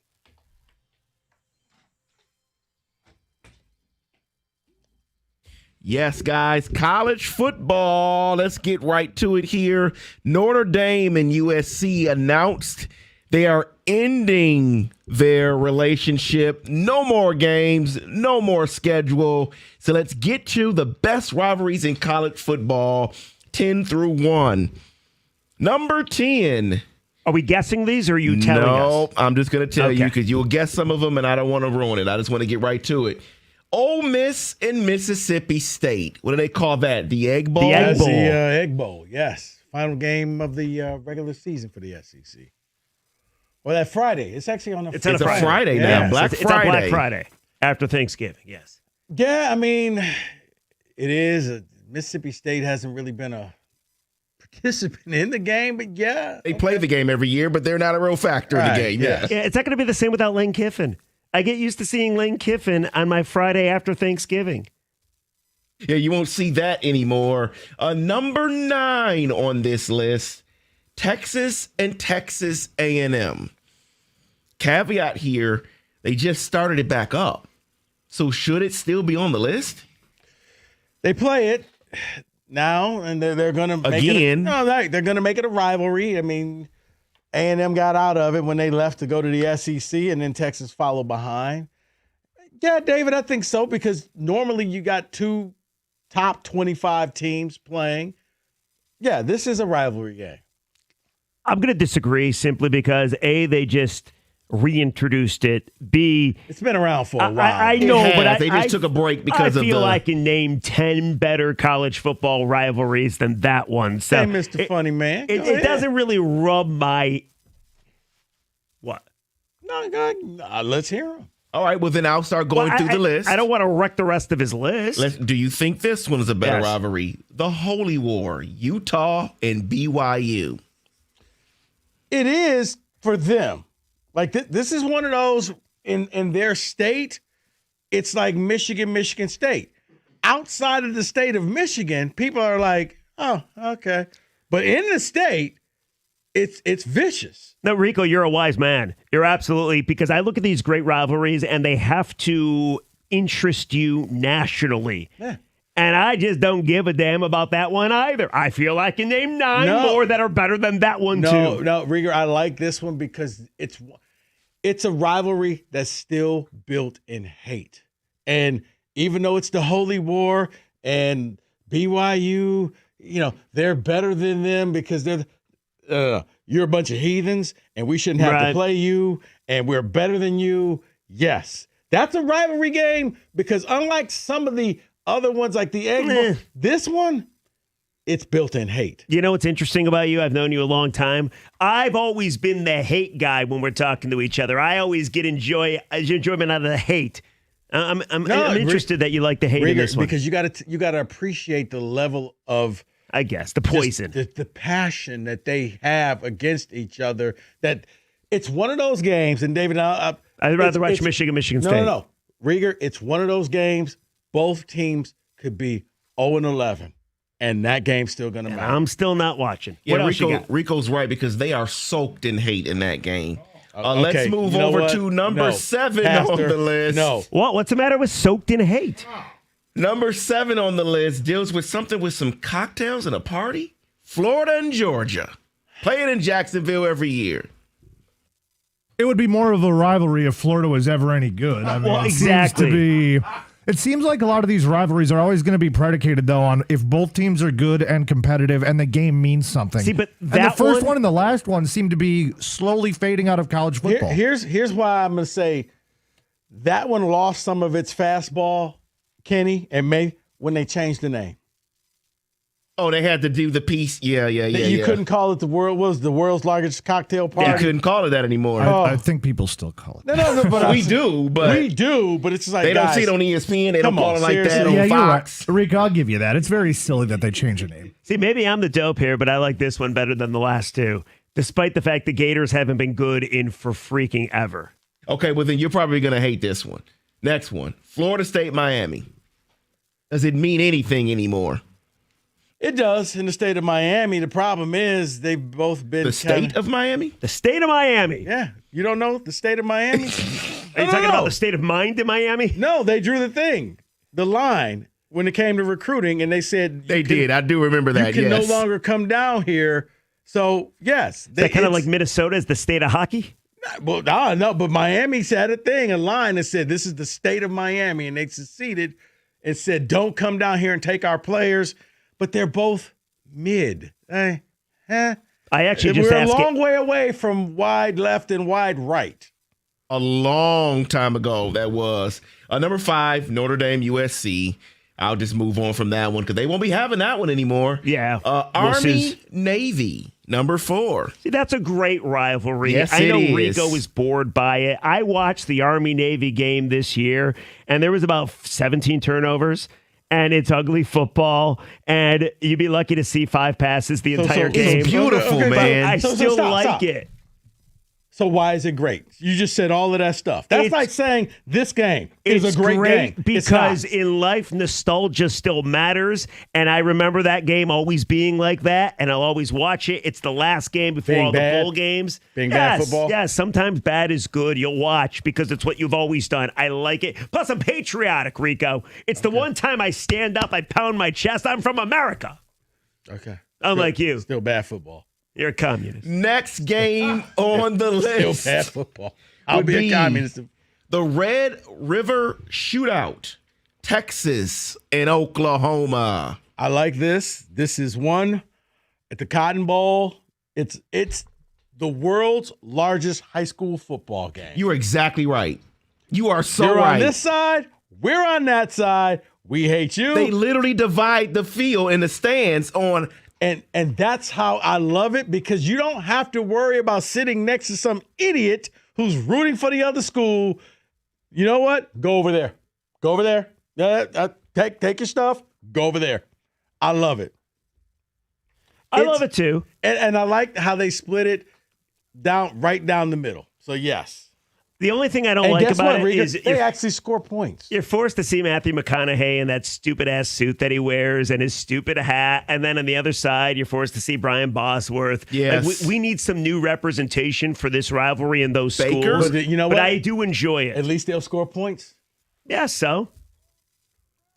Unlike Army-Navy. You hate America. You're not going to Those get. kids are going to change our country, and you're against That's them. great. Not on the football field. Even what it says on their nameplate. No, It says no, Army. No. That's great. For higher power, Rico. What they do outside the field, all for it. Great. Good for you. On the field, no. By the way, the Navy over, or Navy minus, I think the Navy money line was the easiest bet in that game. No, under. I made some money No. off the kids. The under was the easiest. All right, now number 2 Under on this 11 list. and a half total. They kill trees. The fans do in this rivalry. This is the Iron Bowl, Alabama and Auburn. It is only when that year where Auburn wins. If You're that- right. Like the kick six year. When Auburn Yeah. wins, it's then fun to watch. Like the whole Nick Saban arrogance for that game, where he lobbied for the extra second to kick the field goal. And it was like, Nick, just go to overtime. No. I'm Nick Saban. Put one more second back on the clock. Okay. Bet you he regretted that move. That's great rivalry. Obviously, it's not what it used to be No, because it's a lot of hammer versus nail. yes, right now. and when Nick was there, it was great because, as you're saying, when Auburn won it, it always felt like such an achievement. Now with the board at Alabama, them losing 2-3 games a year, it's not quite the same. I don't know that it should be number 2, but still, great rivalry. When it's not hammer versus nail, it is. When you got some good teams playing each other, it's a fun game. Where's Fun to Michigan, Michigan State? Is it number 1? Well, Rieger, I feel like we've been saying this about a lot of these rivalry games that we've been talking about on David's list here. Is I think the common thread phrase is it's not what it used to be. I think the direction of college football. No, exactly. But see, that's why I like the whole Utah BYU because they don't have to be good. They hate each other. Yeah, what about Army Navy? You hate that they suck. They don't hate each Salt other. and They hate, definitely man. hate each They other. don't hate it. They have to make fight next to each other. They still hate each other. That's not hate. I think the different districts of the Army, the Navy, the Marine, I think they hate each other. BYU, Utah is I'm better than you and you're a lowlife. You don't think the Army people think they're better than the Navy people? Well, number 1 on this midshipmen? list is the greatest rivalry in all of college sports. It is USC, the UCLA? game, Ohio State Stanford, and Michigan. Notre Dame. Stanford, Notre Dame. UCLA, USC? No. Nope. Ohio State and Michigan. They don't have UCLA, USC. They don't have. They're missing a few on here. But going back to the whole BYU thing, they hate each other. No. So you're not going to address Ohio State and Michigan? No, he's saying Michigan and Ohio State hate each other. Okay. No, I'm saying kind of like that. They hate each other, and it makes their season. Sharon Moore got an extra year. Ryan Day was damn near fired. Won national title. Why? He was on the wrong end of that game. When you meet people, how many games did you beat Michigan? How many games did you beat Ohio State? When that's the first thing that comes, people want to know when you're a former player, that's a rivalry game. I'm not going to take away from it, David. My only problem with that game, play it at night. I agree with That'd you. be great. I would love This that. whole, it's got to be at noon. No, it doesn't. And the first time they play at night has to be at Michigan, not at Well, because Ohio Michigan Stadium. invented night. Well, they invented before a lot Michigan of things invented and night, everything, yeah. it was just 24-hour daylight. There's such anxiety in that game, especially for Ohio State, because they're supposed to beat Michigan now. And also, so much anxiety to cross out every single M everywhere on But campus. once again, it's ridiculous. I appreciate rivalries that embrace the hate that if you're 0-11, doesn't matter, still got to beat you. That is It's all about very the true. hate with Rico. So negative. It's a rivalry game. 97-1. Guys, you've heard what Matrix Basement has done for me. They took a totally unfinished basement. They finished it off in 7 weeks. And now I'm down there watching college football, watching pro football in my brand new basement, courtesy of Matrix Basements. They can do the same thing for you. And they could do it right now. They're offering the Build Now, Pay Later program. No interest, no payments until 2028. You have absolutely no reason to wait. If you were thinking about getting a basement, get it. Go to matrixbasements.com, free consultation. They'll come up with a great design. And before you know it, you're watching the NCAA tournament in your brand new basement. No interest, no payment until the year 2028. Did not stutter. 2028, build now, pay later. Get with Matrix Basements right now. Go to the website, matrixbasements.com. Build now, pay later, and enjoy your beautiful new basement sooner.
Well, we got some Lions in the mix. Is this the beginning of the end?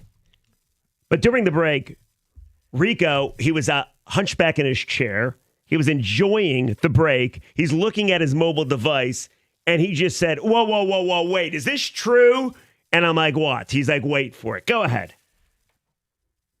Guys, Detroit, there's a billboard off the lodge, a Lions billboard off the lodge saying robbed. Really? What's the picture? I'm or just says to, robbed? Robbed. I'm trying to see. From what I've been told, a friend of mine said he just drove past. It just has words on it in the blue Honolulu blue. Okay. With a lion's like ripped through it, I believe. All right, like the logo? Correct. Not the logo, like just a lion ripped, like a paw ripped through the page or something. Okay. So we put up a billboard. They were robbed. Really? Yes. Some fan has decided to buy a billboard, yes. Well, this is no different than the Saints and the Rams, right? I'm sure it's the same thing. You know, New Orleans wanted to sue the NFL because they got robbed of the Super Bowl and Goff got to go instead. You know what's so funny? Look, I was off yesterday. Do people really feel like they were robbed? A couple, not this a lot. game? Not a lot. No, not a lot. Okay. No. Okay, because I'm like, wait. I had one caller yesterday at 6 o'clock that was really convinced they got jobbed. They got robbed. Everybody else, Rico, you got outgained on the ground 230-15. You can't say you got robbed. Here's the one thing that I can say. The offensive PI, they literally called it both ways. Remember, Pittsburgh had a touchdown taken off the board. Why? For the same exact call, by the way, the pick play. Right. It was like, oh, okay. I'm like, we're calling that. And sure enough, later on in the game, they called the big play and said, no, that's offensive pass interference. You know what it stems from, though? Rex Ryan went on ESPN, and Rex's kid is in the Lions organization. He's wearing a Lions sweater, like a Lions ugly sweater, and he talked about how atrocious the Tesla call was. And he said the Lions got jobbed not only out of a win, but out of a playoff spot. So I think Lions fans hear that, and some of them, of course, go back to the old standby. We got screwed by the officials. Or you just play better. Like, did the officials give up 2 45-yard runs? Was that the officials? Did I miss that? 3 45-yard touchdown scores in totality? Because that Rodgers throw to Gainwell was 45 yards as well. So let me let the people know, because more people are texting in. They're seeing it in multiple places. Yes. There's multiple Rob billboards. No, it is the electronic billboard. So wherever there's an electronic billboard, you'll see it. So you'll see it off of 75, 94. You'll see it in different places. So it's not just the lodge. It's not just 75 when people are texting in. It is everywhere there's an electronic billboard. Somebody paid when money it for goes this. through that rotation, you'll eventually see that. Oh, yeah. Look, didn't mean to hijack the show. I'm like, this can't be real. Like, at some point, is it just not the ref's fault? Or is it going to always be the refs screwed the Lions? Well, I don't even know how the Lions got screwed this time, though. They didn't get the last call wrong when they waited for a minute to announce that it was a touchdown and a Lions loss. The referee's explanation was stupid. Was confusing. It was awful. Because when he said, well, it was a touchdown, but it was pass interference, and it was this, and it was that, so then it negates it, and then he's walking off the field. Oh, yeah, by the way, no touchdown. Yeah, there are many Lions fans that were in the stands that began to walk out of the arena or the stadium thinking that the Lions won. They were wondering, why isn't the score changing? Because once you heard the ref say touchdown, they're celebrating. They're not listening to what the ref is saying anymore. So many walked out and said, well, why is the score not changed? Then they were told, oh, the ref then said it was no touchdown penalty. What kills me, though, David, is those same fans that walked out thinking that they won are probably the same fans that in the third quarter were booing and stopping the Jared Goff chant, and some of them walked out early because the Steelers were running all over that Lions front seven and defense and safeties, too. So, come on, stop with this. Listen, if you hated the Jared Goff play in Kansas City, if you thought you got screwed there, then yes, I understand that. But not every loss can be officials.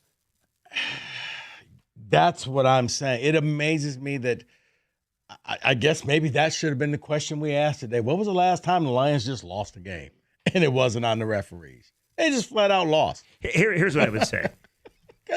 Rico, a billboard. I actually think electronic billboard. Now, I'm I back sorry. Lions fans on this one. 98% of Lions fans are upset at the team and the loss and don't blame the officials. Listen, please, 248-539-9797. If you think, I hate doing this, if you think the Lions lost because they got effed, jobbed, screwed by the Zebras, I want to hear from you. I'm telling you, the majority of Lions fans are sane, and they realize you got outgained. Yeah, the guy who sits in that seat perpetuated it with the script writers. Script writers. Yeah, Mike did kind of start that, Script didn't he? writers. You know, don't give me that look, David. Script writers. He did start There that. are script writers. If there are script writers, tell me why the playoffs is almost brand new teams. Well, because you have to understand. Did they fire them? Are they on strike? Who's going to revive and be a Super Bowl team next year? Patrick Mahomes and the Kansas City Chiefs. God. Because the script says, they went down. They fell, injured. They're going to come back and rise out of the ashes because of the script. If it was a predictable script, nobody would believe the script writers. Thank you. See? And it's kind of like, yes, that's So a they're good point playing by the you. long game. Yes. Is what you're saying. Oh my God. They don't write it episode to episode. They write a whole season, Rico. Here's a quick text, and it pretty much puts in perspective what we're talking about. They say it's not about the last call. It's about the call before that. When it was offensive pass interference, when you get pushed on Tesla, it's pushed into another player. And that's what Ryan said too, Rex Ryan. He's like, Tesla got pushed by another Steeler into a Steeler instead of him picking him himself. You know how you don't get to that point? You don't give up 230 plus yards. Rookies are not going to get that call, okay? Well, here's the other thing. And you saw this. I know they did the same thing happened earlier where all of a sudden DK Metcalf's wide open. And as soon as he was, I was like, okay, that was a pick play. He is too far open for that. Rico, do you know who else blames the officials? Who?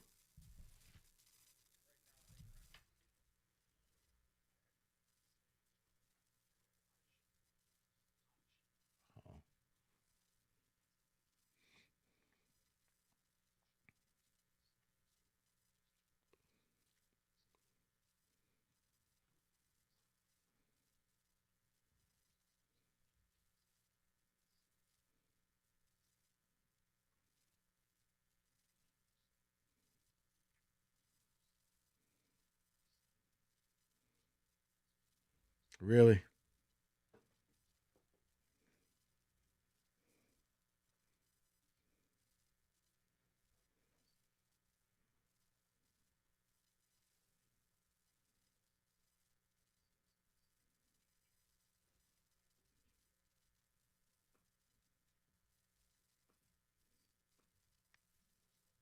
Or instead of bitching about the calls, or you go out there and do your job. Don't put yourself in that position. And you stop the Pittsburgh rushing attack like everybody else in the NFL has done. How about that? You know what? That's your boy. I want to read you a text. text. Your boy. That's your Who's leader. my boy? That's Who's your my boy? leader. You know what? Who? He would have Hutch? been. He would have been better off just getting up there saying "Bundale Save." Well, to be fair, most Lions that talked yesterday or 2 days ago, they said, yeah, we just got to be better. We got to make more Then why plays. We didn't can't he? let it come down. I don't know. It's Hutch. What do you want from Why me? didn't he? That's what he thinks. Bundale. He's the one. I would love to hear from people. You want to blame the officiating? There's a billboard apparently on the lodge. It says, robbed. I want to read this text to you. And maybe this is what people are thinking. It says, Rieger, it's not a matter of whether I think the Lions got screwed. I want to hear from an independent panel of referees. Either the penalty was correct or incorrect. Period. Fan opinion is totally irrelevant. Rex Ryan thinks it was not a penalty. Okay, let's hear from actual referees on the record. Guys, it might be a penalty. It might not be a penalty. Wait, which one? He's talking about the Tesla one. It's a penalty. Okay, but It's a big here's what I would play. say. Here's what I would say. When you are allowing human beings, who, by the way, don't have an agenda, I know people think they do in Detroit, when you're allowing human beings to make the call to determine a game, Maybe sometimes they're going to get it right. Sometimes they're going to get it wrong. Sometimes you're going to feel screwed. Don't let it come down to that. You're a 7.5-point favorite. You got destroyed on the ground. You let a 40-year-old grandpa beat your ass. Stop it. You sound soft. Rico, you said this a while ago, and I agree with you now. When I didn't at the time, you said Lions fans, there's like these new money Lions fans, right? They've all changed. It used to be you bring up the Lions when they stunk and people understood what you were talking about and they would bitch right along with you. Now, people are so afraid to lose these good times that you're blaming the officials. You're doing everything possible to blame it on anybody else but the actual team. Like, you got to stop. It's sad. 97.1.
All right, 97.1. Let's bust out a couple of calls. We asked the question, is this the beginning of the end for the Lions? We've also started talking about Apparently, the screw job on Sunday, big billboard, there's a couple of them saying the Lions got robbed. It just says robbed.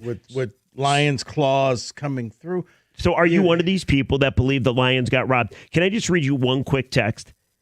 And I want you to address this. We'll get to some calls, and we can continue the conversation. But it says, I'm so sick and tired of listening to a-holes tell me that you need to beat the refs and the team. Why can't the NFL just have good officiating? Why is this never an option with you a-holes? All right, so he's talking about us, the a-holes. Second of all, we've seen bad officiating. The penalties in that game were 7-7. Both teams got called for the same penalties. And here's the thing. I've been one who said that the NFL should just hire these guys full-time and train, get in shape.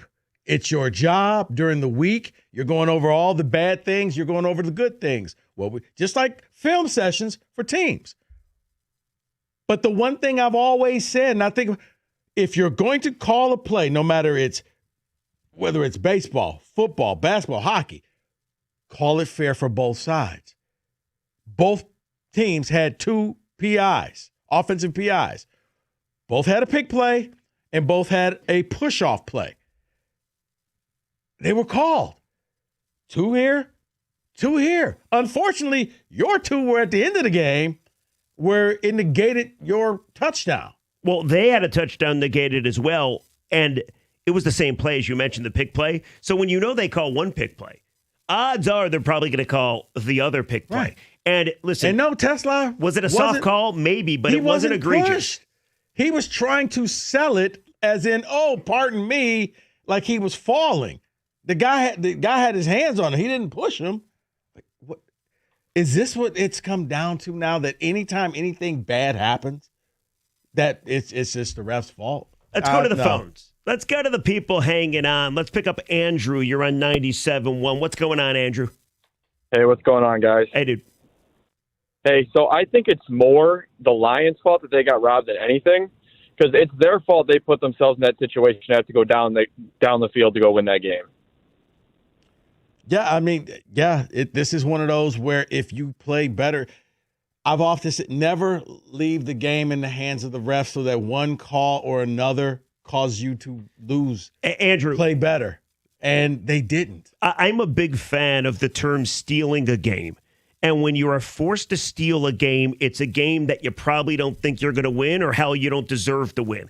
That was that game on Sunday. You did not deserve to win that game when you get pummeled like they got pummeled. I'm sorry. Exactly. So it could be a blatant call, and then, yes, get upset about it because it wasn't call. But the Tesla call was ticky-tack. One way or the other, it was soft. It wasn't a great call. I don't think it was a bad call. But go look at what else happened in that game. You allowed Jalen Warner to run all over you. He's had one 100-yard rushing game all season long. So you can bitch about it, but on the list of things that lost you the game, I feel the officiating's way down that list. That's what I'm saying. I think it's more their fault that they put themselves in that situation to get that called on them more than anything. Thank you, Andrew. Yeah. I like to think that fans are smarter than this, and it's not just, Detroit. I think most are. I really do. I think the majority of fans do not blame the officiating. Somebody paid money for these electronic billboards. Okay. Let's go to Ben on a cell. You're on 97.1. What's going on, Ben?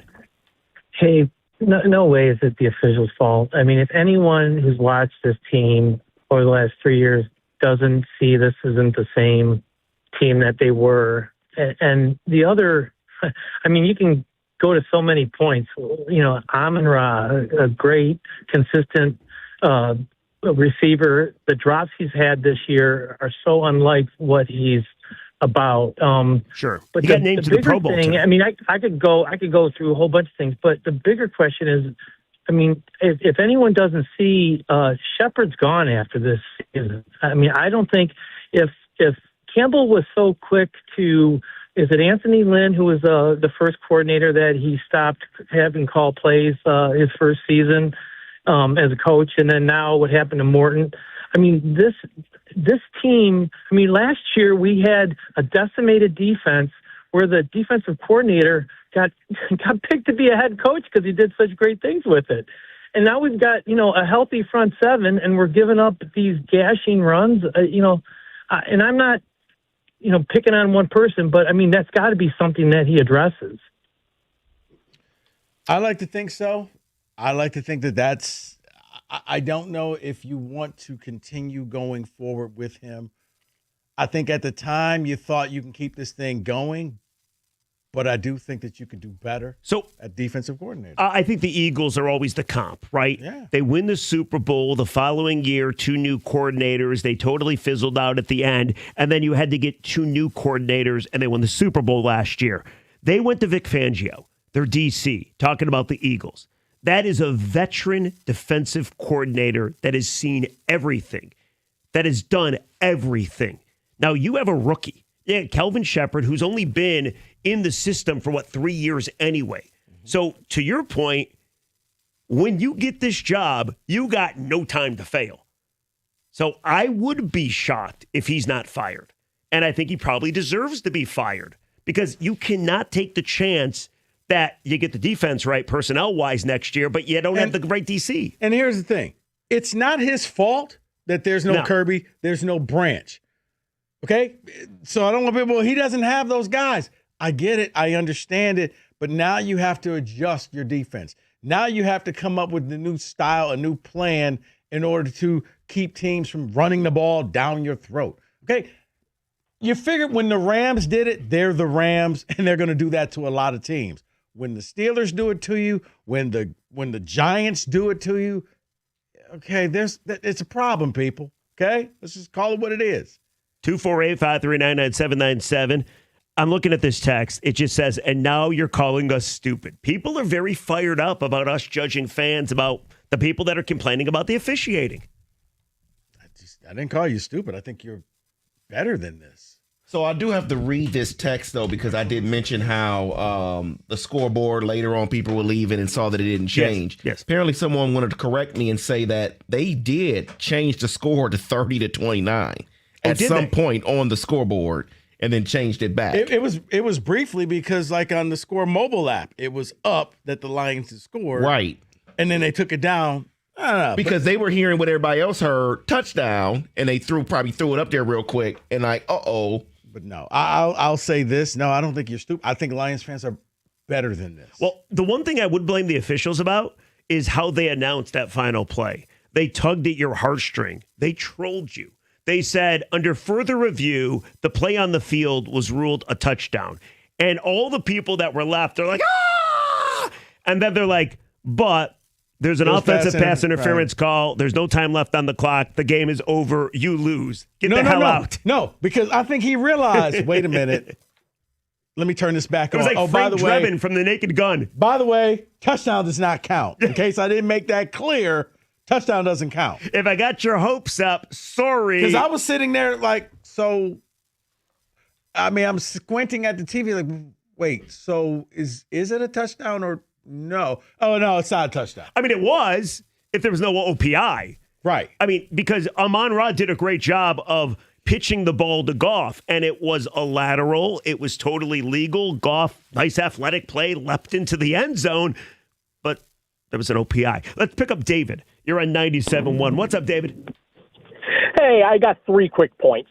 One, like during the college basketball bracket, we referred to a team that beats up on weaker teams continually but doesn't really face elite competition or can't beat weak competition as paper tigers. Well, I feel like this Detroit team are the paper lions. The other point, or one of the other points, is Dan Campbell cost the team way too many games. Because if he did not go for it on 4th and miss early on, they would have had a field goal. Then they could have kicked another field goal at the very end for the win. And the whole referee thing wouldn't even be a topic of conversation because Detroit would have had the win. The final point is that Coach Campbell, even though I've been very critical of him, he coaches grit and toughness. And the Detroit Lions fans, every time they lose, blaming the refs, that's the exact opposite of that whole Lions very culture well said. that the fans claim to be, in love with. Why don't you be a part of the culture and show a little grit and quit crying and change your diaper, after each loss? David, we appreciate it, brother. Change your diaper, he says. maybe went a little too far. It's the holiday season. Come on. Please. Leave diapers out of this. Anyway, we'll continue the conversation. 248-539-9797-97-1.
Brought to you by Precision Garage Door Services of Southeast Michigan. Lions receiver Amon-Ra St. Brown is dealing with a knee injury. Dan Campbell said they received some good news on it, but it's still irritating him.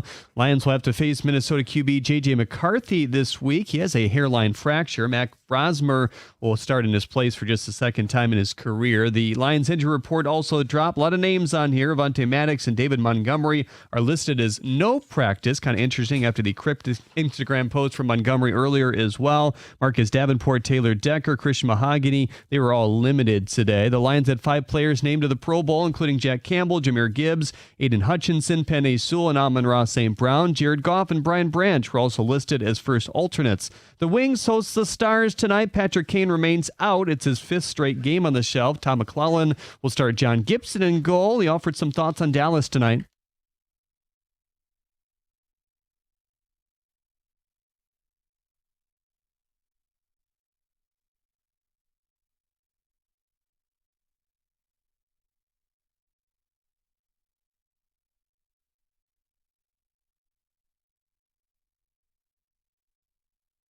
Hear the 6:15 pregame right here on 97.1. The Pistons played the Kings tonight in Game 2 of 5 of their road trip. Karis LeVert and Ron Holland are both questionable. You can hear that 10 p.m. tip over on WWJ News Radio 950. At the Coralville Health Sports Desk, I'm Jeremy Otto.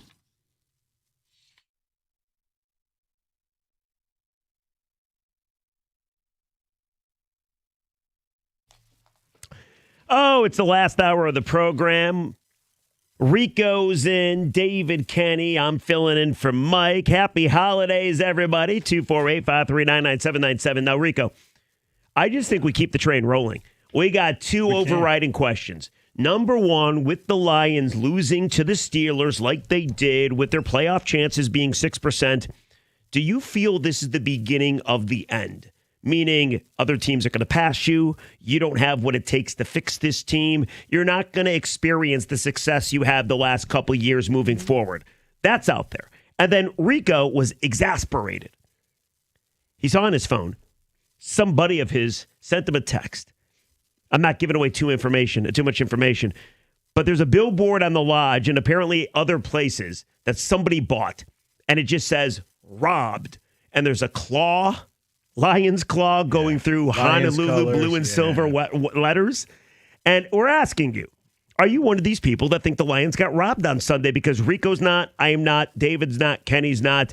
And I do believe the majority of the fan base are not. But we are getting some feedback saying, hey, you lost because of the officiating, you a-holes, not because you simply got beat. And for those who feel like we're being too negative, apparently Lions fans, you caught a break. The script writers are in your favor. J.J. McCarthy out. So Brosmer's in. Brosmer's in. That guy stinks. In a must-have game, here you go.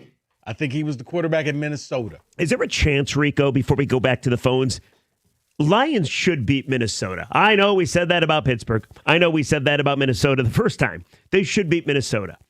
If it comes down to playing a Bears team that is already clinched, already has their seed, could the Packers lose 2 in a row? Packers get the Ravens on Saturday night at Lambeau, and then they're going to get the Vikings in the last game of the season in Minnesota, but I would assume there's going to be no JJ for that game either. Well, yeah, Jay looks like he's got a hairline fracture. So, yeah, I don't think he's going to play. If it's a no-brainer that you beat the Vikings, then I think it's still a no-brainer that, Green Bay will beat that same Vikings team.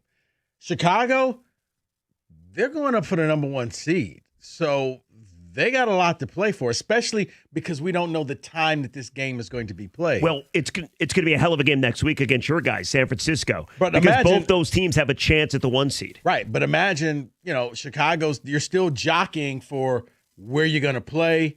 So if that game, I think the worst thing that can happen to the Lions is the game's on a Saturday because now Chicago doesn't know. So they got to do everything they can to win. That's fair. Because they don't know what's going to happen later on Sunday. Oh, because they can move that game up to the Saturday game. Yes. Instead of 1 o'clock on a Sunday. Because odds are it's not going to be Sunday at 8 o'clock. Because you would assume maybe Ravens Steelers, although the Steelers can clinch the division You may this see week. Ravens Steelers. Depending on what happens, you may see San Francisco Seattle. Oh, that's a good one, too. Because That could be for the one That seed. could be for the 1 seed. So it may get moved up. So if that's the case, Chicago, put it this way. If your hope is, well, let's just hope they have nothing to play for, it tells you everything you need to know about this season. Going back to what we said before, you've hit the beginning of the end, because that's not grit. That's not toughness. That's being desperate. 248-539-9797. Couple questions out there. Do you believe they got jobbed by the officials, like apparently the people that created the robbed billboard thing? And is this the beginning of the end? Very negative question, authored by Rico Beard. And the Founders Club. I wanted to say that. Kevin in Warren. Is this Kevin Warren from Chicago? You're on 97.1. What's up, Kev? Hey, good afternoon, guys. Good thing I don't play for my phone plan by the minute anymore, but it's worth it to talk to you guys.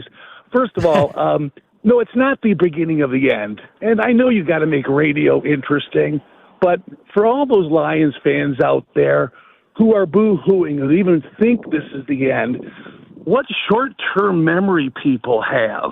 You remember not so many years ago when we would look at our roster, we say, could any of our players even play for another team as a starter? And now you've got talented to get 5 All-Pros this year. But Kevin, real quick, I'll let you finish, I swear. But I feel expectations have changed. It used to be if you had All-Pro players or Pro Bowl players, you were happy. It used to be if you made the playoffs or at least contended for the playoffs, you were ecstatic. Now, the expectations, the barometer is way up. You got to go to a Super Bowl. So when you say they're going to be fine, how are you going to compete for Super Bowls with a team that looks like this? Okay, let me give you one thing first. Please. Overarching. Anybody who's achieved anything in life knows that success does not come in a straight line. I think what I hear from the Lions fans is like, well, we're good, really good now. We should be in the Super Bowl. You know, life doesn't work that way. There are setbacks as you progress upward. This season has shown a lot of things. Everything starts and ends with the offensive line. And Ragnow's retirement, and not re-signing Zeitler because you let him go. If we have the offensive line intact, everything radically different. Also, Dan Campbell calling the plays and not having an OC, that's part of the equation here. But what I'm saying is this. Say that it's the beginning of the end with all those talented players on your roster, I think it's disingenuous. Yeah, but Kevin, you just stated it. That offensive line and defensive line are in shambles. So you rebuild it. You rebuild it in the Can off you? season. In one off season Yes, to the you can. point where you're back to what it was? See, I just don't know that you can. Nope. See, I look at and the bad mouthing of both Holmes and Campbell because the season didn't turn out the way we wanted. Very bad. Holmes has done a great job bringing in talented players here, and now that he knows what he needs to do, let's give him a chance to do it. I'm just saying it's coming across. Is it bad mouthing or critique? But Kevin, critique or bad mouthing? Pardon me? Is it critique or bad mouthing? It's fair weather. If you say, is this the beginning of the end? Oh, my God, are we going to go back to being 4-13? Nobody said 4-13. No, Kevin. The beginning of the end means, hold on, Kevin. Beginning of the end means your Super Bowl window is closing. You can be a good team, but you're not going to be a team that's competing for a Super Bowl. The window's not closed. It's just not. There's too many. How long do I have to spend on the phone talking about the players who are all pros? But Kevin, the guys who aren't all pros, Jack Campbell, etc. Kevin, you win They're really games. great players. And we appreciate the call, brother. You win games with both trenches. And both are abomination right now. And he's sitting here saying, well, talking about, well, look what Brad Holmes has done, and he's going to fix it. It's like, he hasn't. This isn't his first year. If it was his first year, I'd be like, okay, give him some time. We've had time. They've regressed. I don't know how what his definition of regression is, but mine is going backwards. And that's what they've done. Well, you're a fair weather fan, according to Kevin. Yeah, you're right. I don't drink the Kool-Aid, okay? I don't. I'm not that gift of Costa drinking the blue Kool-Aid. That ain't me. What I see disco? is you have gone backwards, and now you're probably missing out on the playoffs, But hey, Kevin, it's all good. That's the thing. Kevin reminds me of that meme with the little dog sitting there in the cafe that's burning. This is fine. Or the little girl on the swing in the house that's burning. Yeah. No, but it is interesting, right? Because missing the playoffs, and I guess you choose for yourself how you interpret it, missing the second season is a massive disappointment. Now, to Kevin, he seems to think it's a blip on the radar. To a guy like you and me, when the Lions have told you Super Bowl expectations numerous times, it's a massive, massive disappointment. And when something's a massive disappointment, I think it's only fair to ponder if it will remain like this. Like, I want to read you this quick text, and you tell me what you think, okay? And it says the following: Rieger, you sound so dumb. They spelled my name wrong, so who's dumb, really? But anyway, Rieger, you sound so dumb. Acting like we can't improve the line as quickly as it degraded. It's one problem that can be fixed. It's the offense back putting up 40 a game, then a defense can be mediocre, and we can go to the Super Bowl. Rico, go ahead. Can you fix this offensive line in one offseason? And he's not even saying fix the defense. He's cool with giving up 40 points as long as you score 41. You know what? You can fix the offensive line if you realize that you have a problem on the offensive line and you go all in and you go and bring in some free agents and you bring in some of the best people that you can. And let's hope to God that you have money to do it because you've already spent all the money on your existing players. So can it be fixed? Yeah, but it's going to cost you some money to get done, because you probably can't do it in the draft because you traded away a lot of your picks already. Pop quiz time. Decker going to be here next year? I don't think so. I would say less than 50%. Glasgow going to be here next year. Do you need a new center? Yes. Okay, so 2 positions. So you move Panay to left. Ratledge, Mahogany are your guards. You need to go find yourself a center and a right tackle, and you need to have them gel in time to try to make a Super Bowl run. Now, that seems tough to me. That seems tough. Now, can this be done? Yeah. Now, this means that you got to go out and maybe you do it in the draft, but it means that you have to resist the temptation of getting a wide receiver or tight end or running back or any type of new toy. Just stick to the script, and you got to draft a tackle, and you got to go out there and draft a center, and you probably need to draft an extra tackle as well, or just a. So you need so you're to come, counting you on need to rookies come, to fix this, though. Yes. Or you got to go out and maybe try to find a free agent. Okay. Is it possible? Yeah. Can it be done just like that? If it was that easy, wouldn't everybody do it? Well, that's the thing, too. And the least that I'm worried about, you keep bringing up Brad Holmes, and he's got to change his philosophy. Maybe I'm dumb. I think he will. I think he'll understand how dire this is because he's watched it, too. And they have fallen flat. They've lost their grit. They've lost their identity. They get dominated in both sides of the football in the trenches. So the least of my worries is that Brad understands how important it is to fix it. My question is, can you really fix it all in one off season? A lot of people want to talk. 97.1.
97.1, getting closer to Santa time. 248-539-9797. Talking about the Lions, asking the very negative question, is this the beginning of the end? And with all the robbed billboards popping up around town, are you one of these fans that believe the Lions lost to Pittsburgh not because the Steelers outplayed them? No. They lost because they got robbed by the officiating. So that's out there if you want to hit on it. A lot of people want to talk. T on a cell, you're on 97.1. What's going on, T? T, hello. T. All right, we'll move on. All righty. T was upset that the defense had no identity. Can I give you something since T was not there? Yeah, go for it. I'm not saying, when I give this example, I'm not saying the Lions will go down to 4 wins. It's only in this example.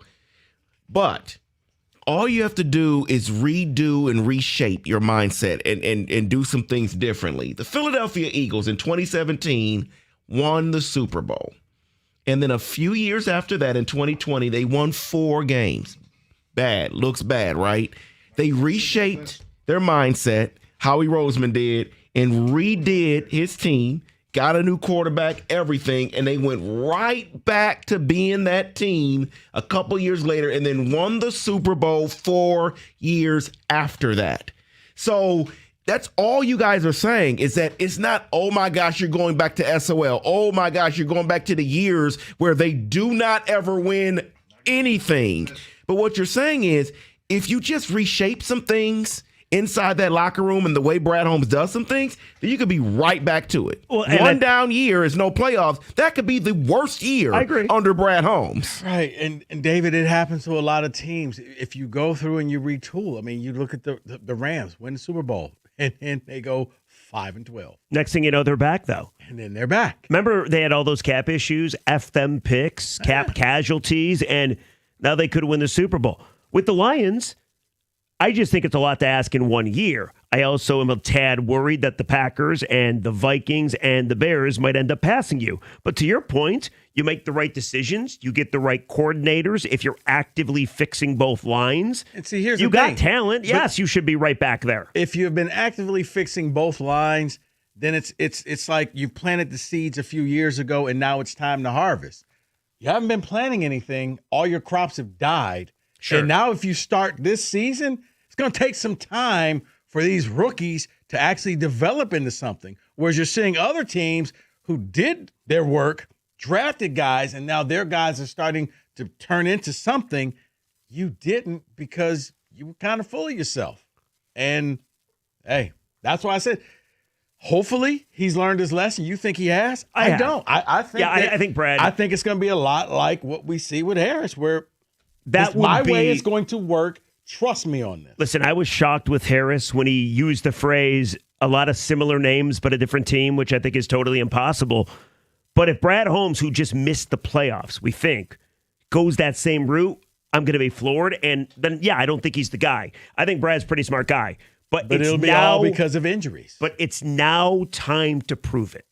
Brad, if you're this great executive, you've done a hell of a job up to this point to get us here. Now you got to make a good team even better and save yourself and save this team. Now, a lot of people are getting upset because you question him, but the last 2 drafts haven't been as good. And to your point, and you and Mike call this out all the time, the decisions in the draft going for either luxury picks or trading your 3rd-round picks for a receiver. Or projects. The Gio Manus of the world. Your projects are 6th, 7th round undrafted free agents. I'm all for that, okay? I am. Sure, but not in the 3rd or 4th round. 3rd, 4th round are starters. Don't believe me? One's going to the Pro Bowl. Another one you sorely miss because he's not there right now in Kirby. Let's go to Eugene hanging in beautiful Canton, Michigan. You're on 97.1. What's up, Gino? Gene. Eugene. Hello. Hey, what's going on? Hey, yeah, I'm sorry, I'm up here at Walmart. You're good. Hey, do you think Amon St. Brown's a good player? And he should know. Yeah, I think he's pretty good. Do you think so? Do you think that he would know the repercussion of pushing the player off? pushing off of a player, or did that player just flop? No. I think a football god say, "Look, Lions, I give y'all 2 years to get the job done." Now we couldn't do it, so the football god said, "Okay, I'm gonna start going back to the same old Lions." So I think it's the football god's fault. Wait. So was it the wrong Eugene, call? So you're saying that he didn't take two hands and shove the guy? No, that's unbecoming him. I think the football guys made him do it. Oh, so, okay. He wouldn't. I mean, the officials should have known that, though. They should have given him a pass if it was the football gods and not St. Brown. No. Well, you know what? You can't ever interfere with the football gods. They're all knowing. Hey, they gave us 2 good years. Did the Lions ever had a season like that, 15-2? No, because that was the football guys. Okay. So the football guy said, "Look, I gave y'all a chance.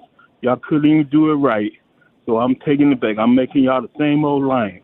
Gotcha. So it's the football guys' fault. Thank you, Eugene. All right, Eugene, I appreciate it. Enjoy your Christmas shopping. Hanging out at Walmart. Eugene. What do you think about that, Rico? Okay. All righty. I mean, listen, all Brad Holmes has to do then is convince the football gods to give him another chance. He legitimately thinks the football gods pushed St. Brown to push the defender. It's the greatest call we've ever got. Is that Elliot Friedman? Oh, my goodness. Boy, oh boy. Wow. What do you think of that call? Okay. That was good. Whoops. Wrong one.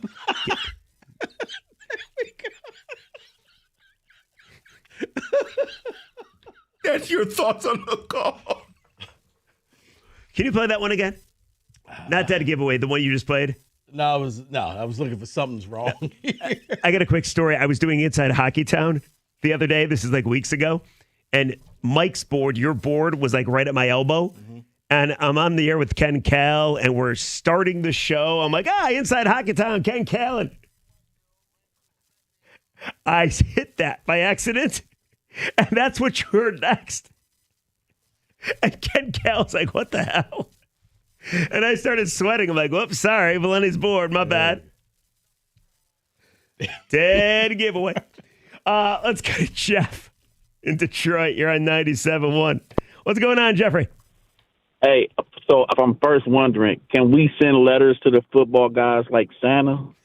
Dear football like a list. Guys. It's like the Izzo and Campy sweaters. There's a naughty and nice lift. You know what I'm saying? No, listen. I first of all, the Lions did not deserve to win that football game Sunday. Let's be clear.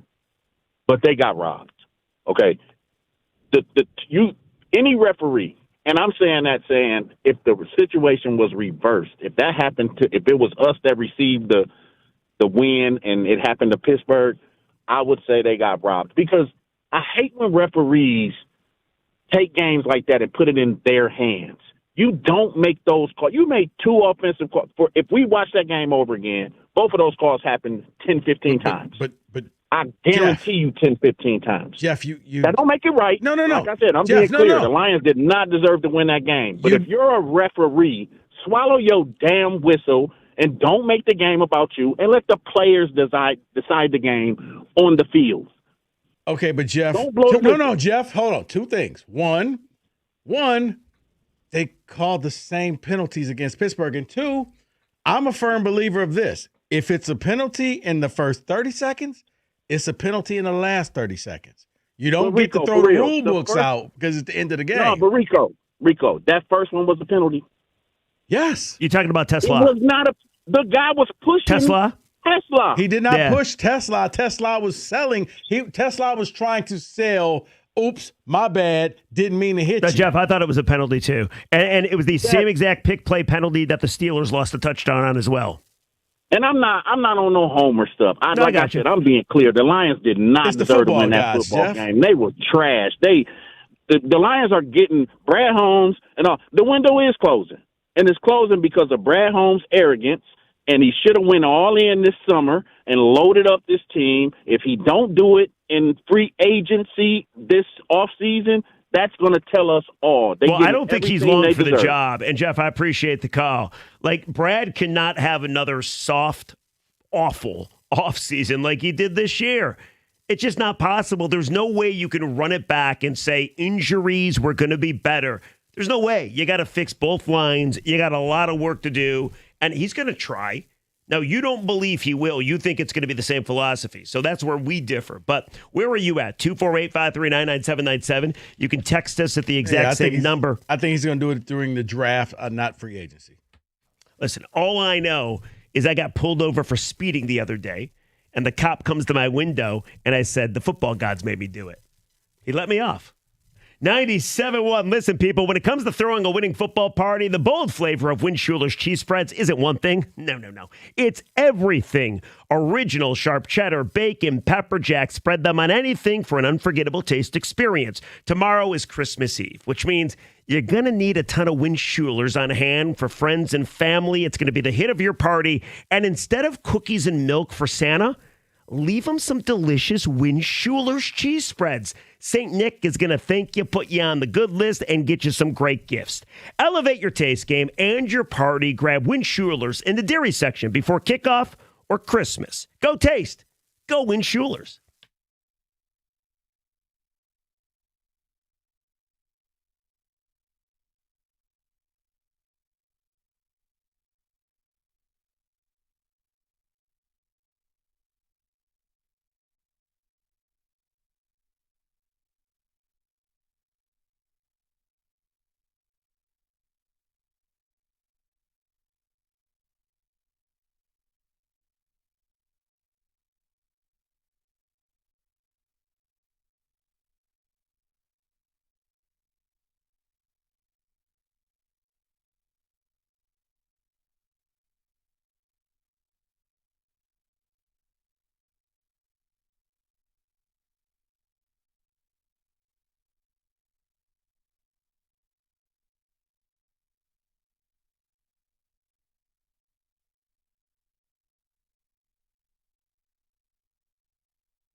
I got to tell you, this song's amazing.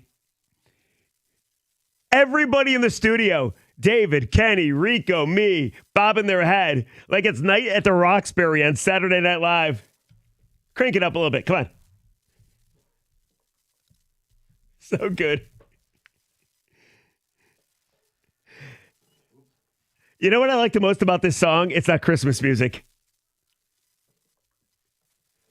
Anyway. Happy holidays, everybody. Talking about the Detroit Lions. Did Detroit get robbed like the billboards suggest around Metro Detroit on your nearest freeway? We're talking about that. And then also, is this the beginning of the end when it comes to the Lions' success? And we've had some very passionate, fired up callers. So where do you stand? 248-539-9797. You can text us at the exact same number. Do you want to just go back to the phones there, Rico? Yes, sir. Keith is hanging in Detroit. He's on 97.1. Happy holidays, Keith. Happy holidays to you two guys. The guy, whatever his name is, he mentioned that the Philadelphia Eagles came back. I just say this to you guys. You lose 2 all-pro safeties. You lose Laporta. You and Frank Ragnow. And that was the season right there. But then you lose all your starting defensive backs. To win 11 games or 10 games, I take my hat off to Detroit Lions. So, Keith, if they run it back then and they just simply say exactly what you just said, injuries to all these really important players, are you good? Yes, I'm good because listen, tell you this. When you take Fred Laporta out of your offense, that's numbers. Then you take the best center in football off your offensive line, you're going to have some disaster. But listen to this. The Lions have won since the losing when Dan Campbell first got there. They have had winning seasons. They went 9-8, 12-5, 15-2. Each team's in the National Football League, some going to fail and some going to win. But the next year, they got to get an offensive line. But look what they did. They got the guy from LSU. He got some playing time this year. They got Ratliff on the other side. He got some playing time this year. They go get a center. Decker, if he don't come back, they need a left tackle. Other than that, they need to fix the defensive line. They need to go get a kick-ass defensive end. They can go to the Super Bowl next year. Well, that's a lot of ifs, though, Keith, and we appreciate the call. Yeah, but, I mean, you're right, but are they? I mean, they needed a defensive end the last couple of years. Exactly. And they've passed. Said, we're good. We got Hutch. Dave Burkett. You don't need more than Hutch. Burkett had a great article in the Freep, and he goes back to 2011. And he kind of said, this feels the same. Do you remember 2011? Matthew Stafford was in his, third year? Lions finally make the playoffs. They went to New Orleans, lost in the first round. It's a good team. And they did nothing in the offseason. They pretty much just ran it back. And other teams caught them. And they didn't make the playoffs again until 2014, the Dallas game, and then 2016. And then we all know what happened after that. It was dead for a while. The point is, if you're not constantly getting better, teams will pass you. Yeah. So Holmes decided not to do that this offseason. He blamed the injuries. He said too many good guys got injured. Ran it back. You can't run it back again. Now, the last caller just said, all the guys you're missing. Rico, I'll ask you. You can be missing anybody on the football field as long as you're not missing your QB. And it's not an excuse. Because the Steelers were missing a fourth-string left tackle. They're missing T.J. Watt. They're missing a backup right guard. I'm sorry, they were playing with a backup right guard, and they still put up 231 rushing yards on you. Jeff, it's why I harp on the fact that I feel like a lot of your draft picks got wasted, whether it was trades, whether it was projects that didn't pan out. And you called it at the time. Because those are the people right now with all the injuries. it's their time to shine. And maybe you got a future all-pro player who's sitting on your bench. But right now, you don't have any of those pieces because you gave them away or you drafted poorly. That was your depth right there. So that's where you're like, oh, well, they could just make the changes. For the last few years, they haven't. For the last few years, they've been going out there playing experimental, going after different types of players and trying to turn them into something. Right, they said the like roster Giovanni is full. Manu. Right. No. How about no? How about you just go out and get somebody who actually has a profile and not learning the game of football? That is true. He did not. You could have. He would have been there as an undrafted free agent. Take him then. Let's go to Cora. You're on 97.1. What's going on, Cora? Hi, guys. Hello. I'm so glad to talk to you. I talked to you guys yesterday. Can you hear me? Yes. We got you. Okay, cool. I talked to you guys. I talked to Mike yesterday. I took my daughter her first game, and it was sad. It was destroying to see how massively our O-line failed, how massively our D-line failed. It just all failed. And it's just my question and my thing is, maybe I need to start praying to these football gods that he was talking about because It's all the gods. you know what? I'll build a church if that's what it takes to get us to win the Super Bowl. David could be the pastor. Not for the Lions. My grandpa used to build churches all down the South, so hey, let's do it. No, but seriously, the thing I have is what, like you guys keep saying, what is it going to take to get us to get Brad Holmes, to get whoever to realize that we need that defensive end? Cora, we could have picked Cora, one up, though. I don't mean And to you interrupt. know that. We're up against it, but I think, and I could be wrong about this, I think it takes this, and I appreciate the call. I'm going to be floored. Rico feels differently. If Holmes steps in front of that podium and says, we're good, if he says, we're going to run it back, if he said, we had injuries, didn't you see it? Because, Rieger, I think a lot of times we expect him to say the things we want to hear. Well, the things that make sense. Right. But what I've learned, think like them, because most people don't change. I know, but people have to change their mind when Do the they? situations change. Absolutely. You can't miss the playoffs and do nothing in the offseason and expect these fans to be happy. I am, yes. I am. I have confidence in Mr. Holmes. I do. Okay. I think he's going to step to that mic and say, listen, I haven't been good enough, and I'm going to change that and rectify that right now. That's what I believe. You believe differently. We're going to find out. I'll bet you on that. Okay. You want to make a little lunch bet? I'll take your money. Okay. All right. All right. Let's talk about the Chevy dealer in the area that's leading the way. Hamilton Chevrolet in Warren. Andrew Pavlik and his sales staff want to be your Chevy dealer. Get into Hamilton Chevrolet now for the year-end deals. They're going to find you every discount and every rebate possible to save you some money, including the December Rico deal.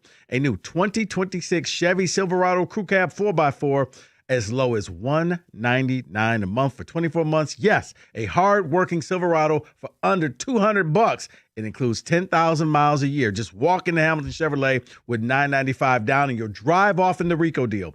Inventory is best right now. Guys, you know what I say. The best deals are found at 14 Mile and Mile. Stop in to see my guys at Hamilton Chevrolet for details. Visit HamiltonChevy.com. That's HamiltonChevy.com.